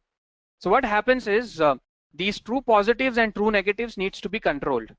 Right? If my model is very good in true positive ones, like the positive cases of when the customer is buying, but it is doing very bad job when the customer is not buying, the cases in which the customer is not buying, then the model has some sort of issues, right?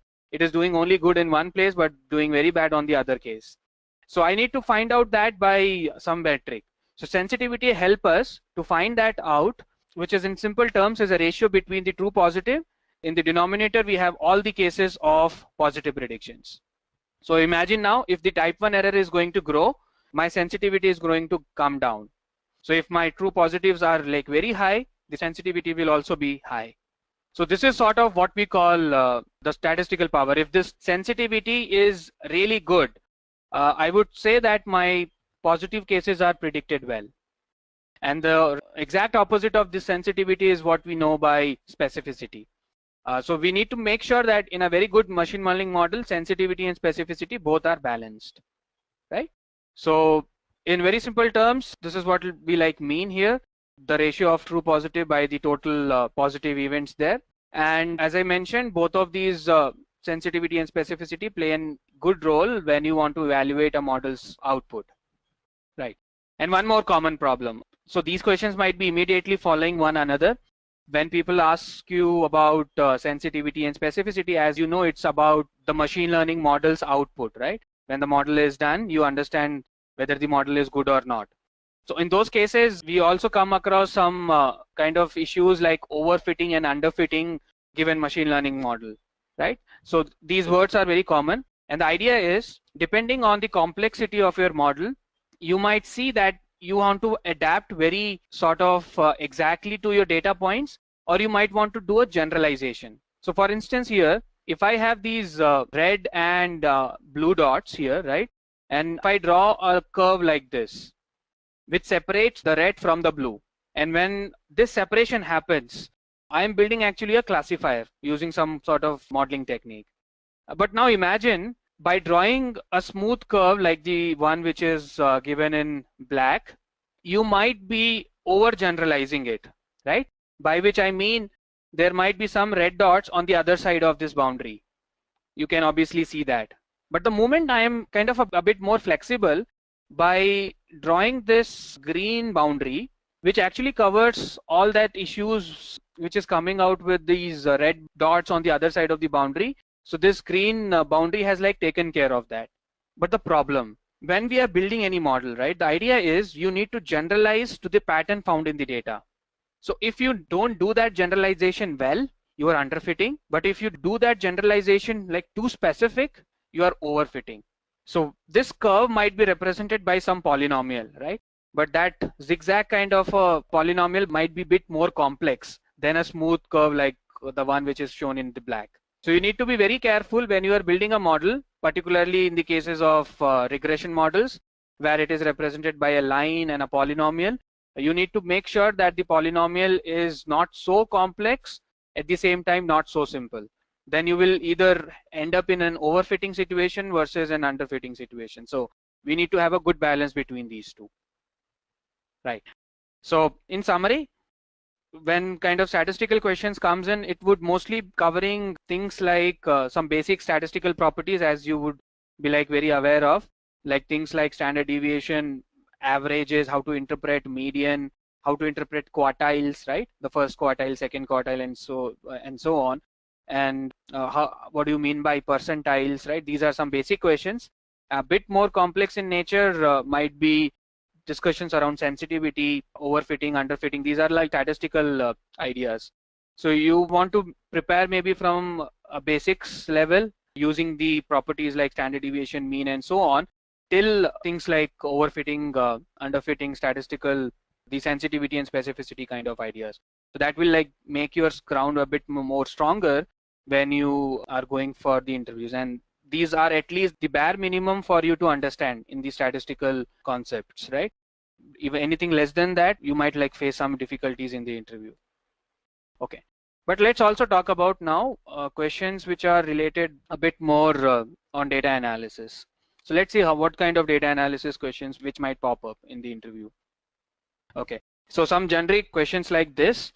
People normally do analysis on structured data, which is in rows and columns, but there might be cases when the data is not so well structured, and those places the data might be textual. For instance, in Twitter, right? If you're doing any sort of algorithms like sentiment analysis, quite commonly known algorithms. So in that case, the sentiment analysis could be for a brand, for an election campaign, or maybe something else around your product features and so on. So text analytics in its own are really large domain, and in Python as well as R, there are a number of libraries. So in particular, R has libraries like TM, right? The text mining package. Python as well, we have packages like pandas, packages like the NumPy ones, right? And also packages like NLTK, which is built only for a natural language processing, so it can deal with many different sort of text mining approaches or text analytics approaches. So in comparison, if you talk about, as I said, the robustness in Python is much more than in R, but in terms of features, both are powerful enough with the libraries and packages that it offers, right? One of the fundamental sort of starting place when you do any analysis. So when you are given a data set and you are asked to do some sort of basic analysis of what that data tells you, maybe typically of questions like, I am in a retail business and my sales in a particular region is going down. So this is an analysis that is expected out of you, and you need to dig through in understanding what really is the problem in the sales going down. So if this is sort of the data which is given to you, you might want to first look at the transactional data which is present in the system. Then you might also want to go to data outside of your network. Maybe you might get the sentiments of your customers from social media platforms and so on. So there will be different sources of data that you will collect. But oftentimes collecting the data is not only the task, right? And not like only building a model or doing statistical analysis might like come very later in the stage. But what comes before that, after you have collected the data, is to make sure that the integrity of the data is maintained. You get rid of all the unwanted noise from the data, and then finally prepare the data for doing the sort of modeling exercise or doing descriptive analytics on top of it. So this cleaning and understanding the data, doing a lot of explorations with plot, in essence takes close to 70 to 80% of your time in any data analysis task. So if your company maintains the data in a very well structured way, this kind of heavy time which we spend on data analysis might be reduced, or the data cleaning might be reduced. Otherwise, you need to like take this up for any new project that you take up, for which the data is not available in a prior, or you don't have like any pipeline which do this cleaning. You have to write it down of your own. So very, very important. If you don't do the cleaning part and understanding the data well, the analysis or the models that you build might end up giving you a very, very bad performance, right? So very important. As I said, 80% of the time people normally spend on this task, right? And oftentimes when you are analyzing things like the example I told, my sales are going down, what do I do?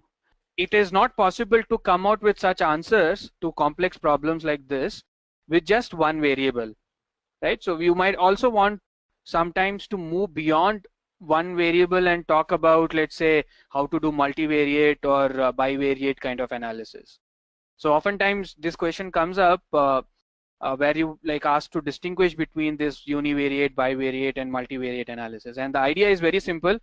In any sort of analysis, it is not only one variable which kind of decides the end output of your analysis, but there are multiple factors involved. So when there are multiple factors involved, you might also want to look at things like correlation. There are multiple variables. You want to see if there is any correlation between these things. Sales are going down, but because of what? Is it because my sales representatives are not going to the market, or is it my products are bad, or is there some other reasons? So with all the variables in one place, you might want to go and dig deeper to see if there is any relationships coming in the variables or not. And when we collectively get all these variables together and do some sort of coherent analysis around the problem, you come out with a really crisp answers to what you are trying to analyze, right? And moving on, there is also times when people do some sort of grouping, right, with the data. You do a sampling, right? You get a data set in your system or in whichever servers you are doing the analysis. But in that, there might be many number of times when even the randomized sampling of getting the true representative from the population like that might not work well, right? So in those cases, you might want to do some sort of systematic sampling or maybe a cluster-based sampling as well, wherein you might decide to say, I want to analyze the issue with only 5 regions in my mind, and with the 5 regions, I'm going to form different clusters. Or in the systematic sampling, you might also want to say that with the 5 regions that I have got, I might want to analyze only for one product, right, which is not doing that good in the sales. So these kind of sampling techniques, like the cluster-based one or the systematic sampling techniques, and there are different names for this, people might be able to give a very good interpretation of what really went wrong in whichever sort of analysis you're doing. So one example is like sales going down, but you can adapt this to other analysis as well. But the idea is instead of doing a randomized sampling by which we are not very sure which kind of data is coming in the data set which we want to use for analysis, but if we do it in a cluster basis, a cluster or a systematic sampling, you know exactly which clusters or which sort of regions in this example you are like analyzing, and in your end of the analysis you'll be very able to say this is not like a randomized sample that I have taken, but from these 5 regions. So there are many different ways of doing clustering, cluster or sort of the systematic sampling, which kind of helps in this particular final end results of your analysis, to put your end results in the right perspectives, right? Instead of doing a randomized sampling. Okay, one more quite a useful sort of an idea, kind of widely borrowed from the field of linear algebra, and this is a bit related to what we earlier saw between moving from one variable to multiple variables, right? And eigenvalue and eigenvectors, kind of a concept borrowed from linear algebra, helps us to bring in some way a linear combination of different variables together. For instance, in some complex analysis, it might happen so that given a data set, it might have many columns, right? Let's assume you have a data set with 1 million rows, and let's assume 10,000 columns. So, and these 10,000 columns are some features. There are complex problems like that. But in most often, like most of the time, not all the 10,000 variables are useful, right? The input variables. So what we can do is, we might want to transform this data set in a lower dimensional space, by which we mean this 10,000 columns can be reduced to, let's say, only 100 columns, right? So eigenvalue and eigenvectors are these ideas which helps us in this transformation. And the idea is, can this 100 variables be represented as some sort of linear combinations of the 10,000 variables? And if I'm able to do that, my dimensionality is reduced, the time I take to do the analysis is kind of also reduced, and the representability which will come with only 100 variables will go up, right? So quite a powerful idea, eigenvalues and the eigenvectors. And as I said, the eigenvectors is kind of that linear combinations of many kind of variables there. And this calculations around eigenvectors normally happens for a correlation or a covariance kind of a matrix, which, as you know, the measure correlation is also about how two variables are related, or how strongly two variables are correlated, right?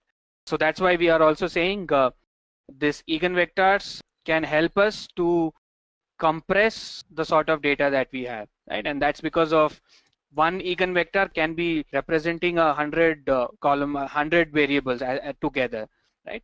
So that's sort of how it works. Quite a powerful idea, and commonly used methods for reducing the dimensions of a large data set, like the PCA, principal component analysis, is actually based on eigenvalue and eigenvectors. So if somebody asks you about eigenvalue and eigenvectors in an interview, also talk about the PCA, principal component analysis, which is actually based on these two concepts. So that gives them a good idea to the interview. You know about eigenvalues and eigenvectors, and you are also able to think of its application, like in PCA, right? So we talked about this false positive and the false negative cases in our confusion matrix example. So this is exactly the same. We also talked about the type 1 and type 2 error. Okay, so but let's now also drill further and say examples or kind of scenarios when the false positives are important and scenarios where the false negatives are sort of important. And by the term importance, we mean, are we like allowed to do this mistake? If we are building a machine learning model, are we even allowed to do a mistake on either of the cases, the positive or the negatives? So for instance here, if I take an example in a medical domain, where we have, let's say, a process called chemotherapy, which is normally given to cancer patients, which is a radioactive kind of a therapy which kills the cancerous cells, right? So it is very focused sort of a therapy on the cancerous cells. So what will happen if you like predict, let's say you are building a model for detecting cancers, right, given a CT image, and this model would obviously not be 100% correct. All machine learning model has its limitations, but you are here required to predict this whether a patient has cancer or not, and based on that, radiologist might decide that whether the chemotherapy is right for this patient or not. But imagine now, if you have predicted somebody to be positive for cancer, but the patient is actually not having the cancer cells there, right? So in those cases, you might end up saying, let's go ahead with the chemotherapy, but the side effects of chemotherapy are like very, very adverse, right? Because you're giving these therapies on the healthy cells if the patient is not having the cancers. So in these cases, sort of the false positives becomes a bit more important. So it will be absolutely fine if your model says the patient doesn't have cancer, even if there is like this slight possibility of cancer present in the cells of the patients. But in that case, you are not like exposing the patient with a chemotherapy there, right? Which is like more harmful than saying that the patient doesn't have the cancer, right? So in these cases, the false negative, though the false negative itself is not so good in this case, but at least with this particular example, the false positive gets the importance than the false negative.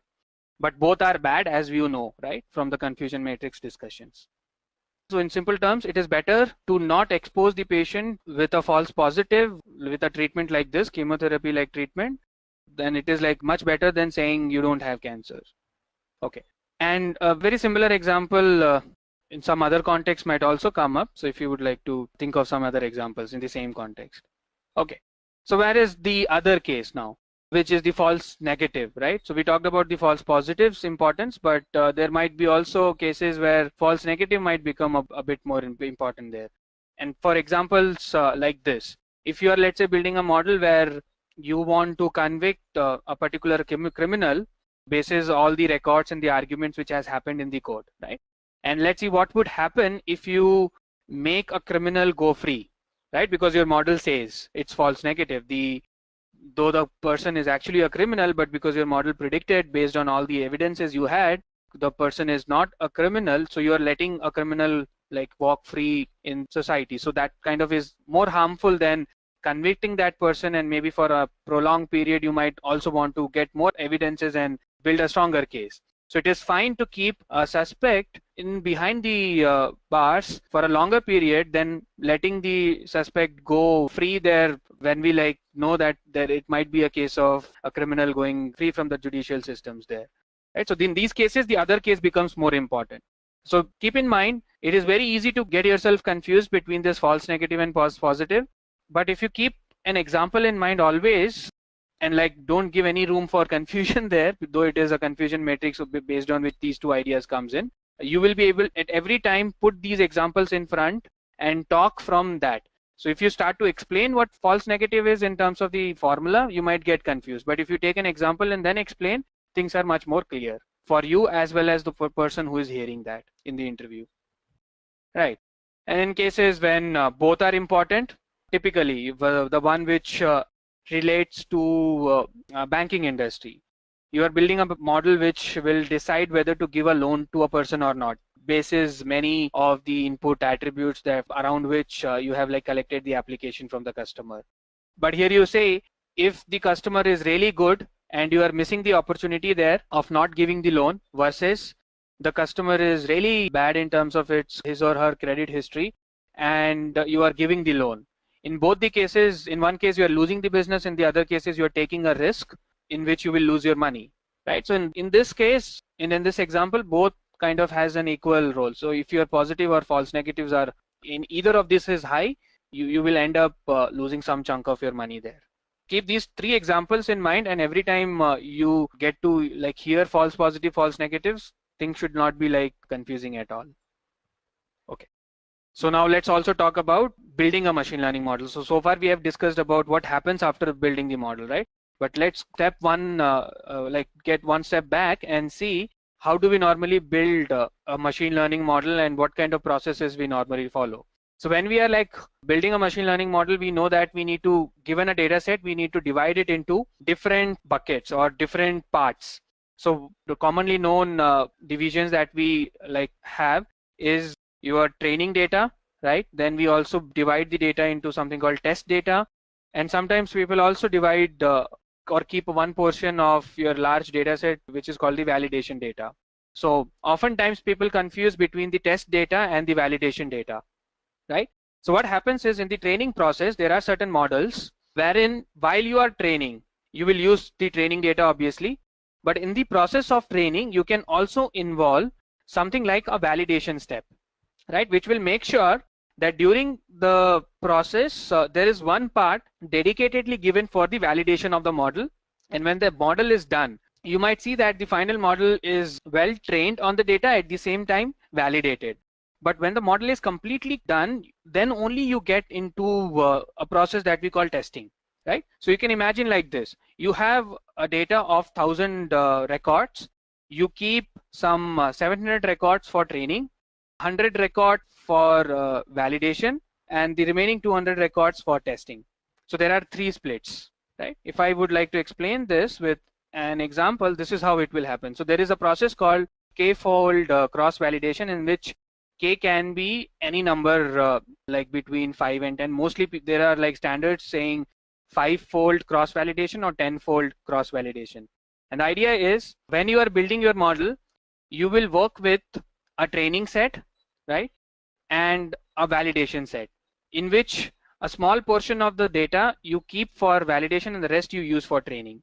So what you see here, test set, can be like replaced with a validation set, right? And you can see that this is a rolling sort of subset, and you keep changing it in each fold. So you go for the first fold of the iteration, you keep one validation set, and the rest of it is the training set. And the next fold, you move this window to another subset, and the rest is training data, and so on. And when this model is done using this k-fold cross-validation approach, in the end you will get a model which you can then use on the testing data to see if the accuracies are good or not. So this kind of brings in a lot of performance improvements. People have also found validation set to be a really good way of tuning the parameters. In many machine learning models, as you might know, there are something called parameters, typically in the neural network models. And these parameters need to be tuned as the model is kind of proceeding.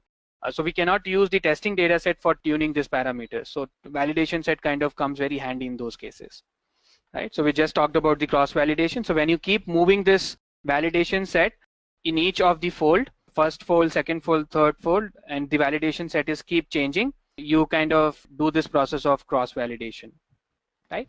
And the idea behind doing cross validation is to see how well is your final model generalizes to the data that you have. So independent of which data you use for training, your model should generalize. Because oftentimes it happens when you train your machine learning model, it works very good in the training part, but when it comes to the testing, the model does very bad. The same problem with the overfitting and the underfitting cases. So in this approach of cross-validation, you have made sure that your model has trained on various subsets of the data, right? And in the process, we also have this small validation set so that every stage of the cross-validation process, you are able to use a different subset. So that means you have trained your model very well. So irrespective of which data you use, your model is going to do well in the testing cases. So that's how cross-validation brings in the capabilities.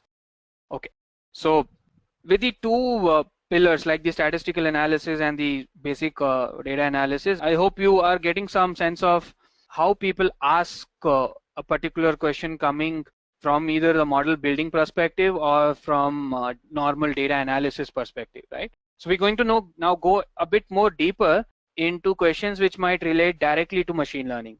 So these are all the most questions that you have seen so far are either saying how do we do analysis after the model is built, or how do we normally perform simple data analysis like A/B testing frameworks and so on.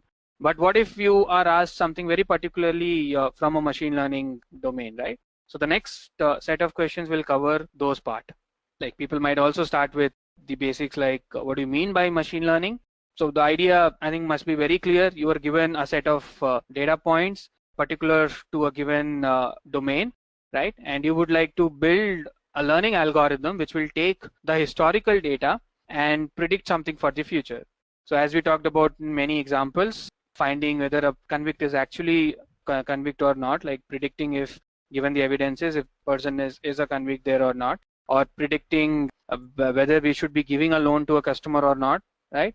Predicting the onset of cancer in a given patient by using the given patient's historical records and so on. And now this algorithms are now even becoming more complex, like it is starting to work on speech data, face data, which are mostly used for biometric authentication systems, right? So many use cases coming up from various industries, right?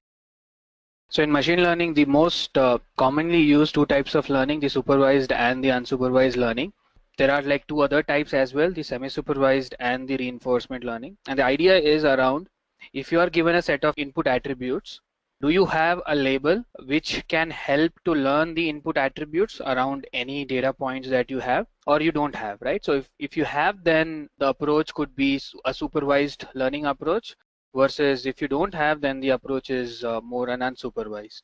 So some examples of the algorithms are like support vector machine, regression, naive-Bayes, decision trees. All of these are the supervised learning algorithms.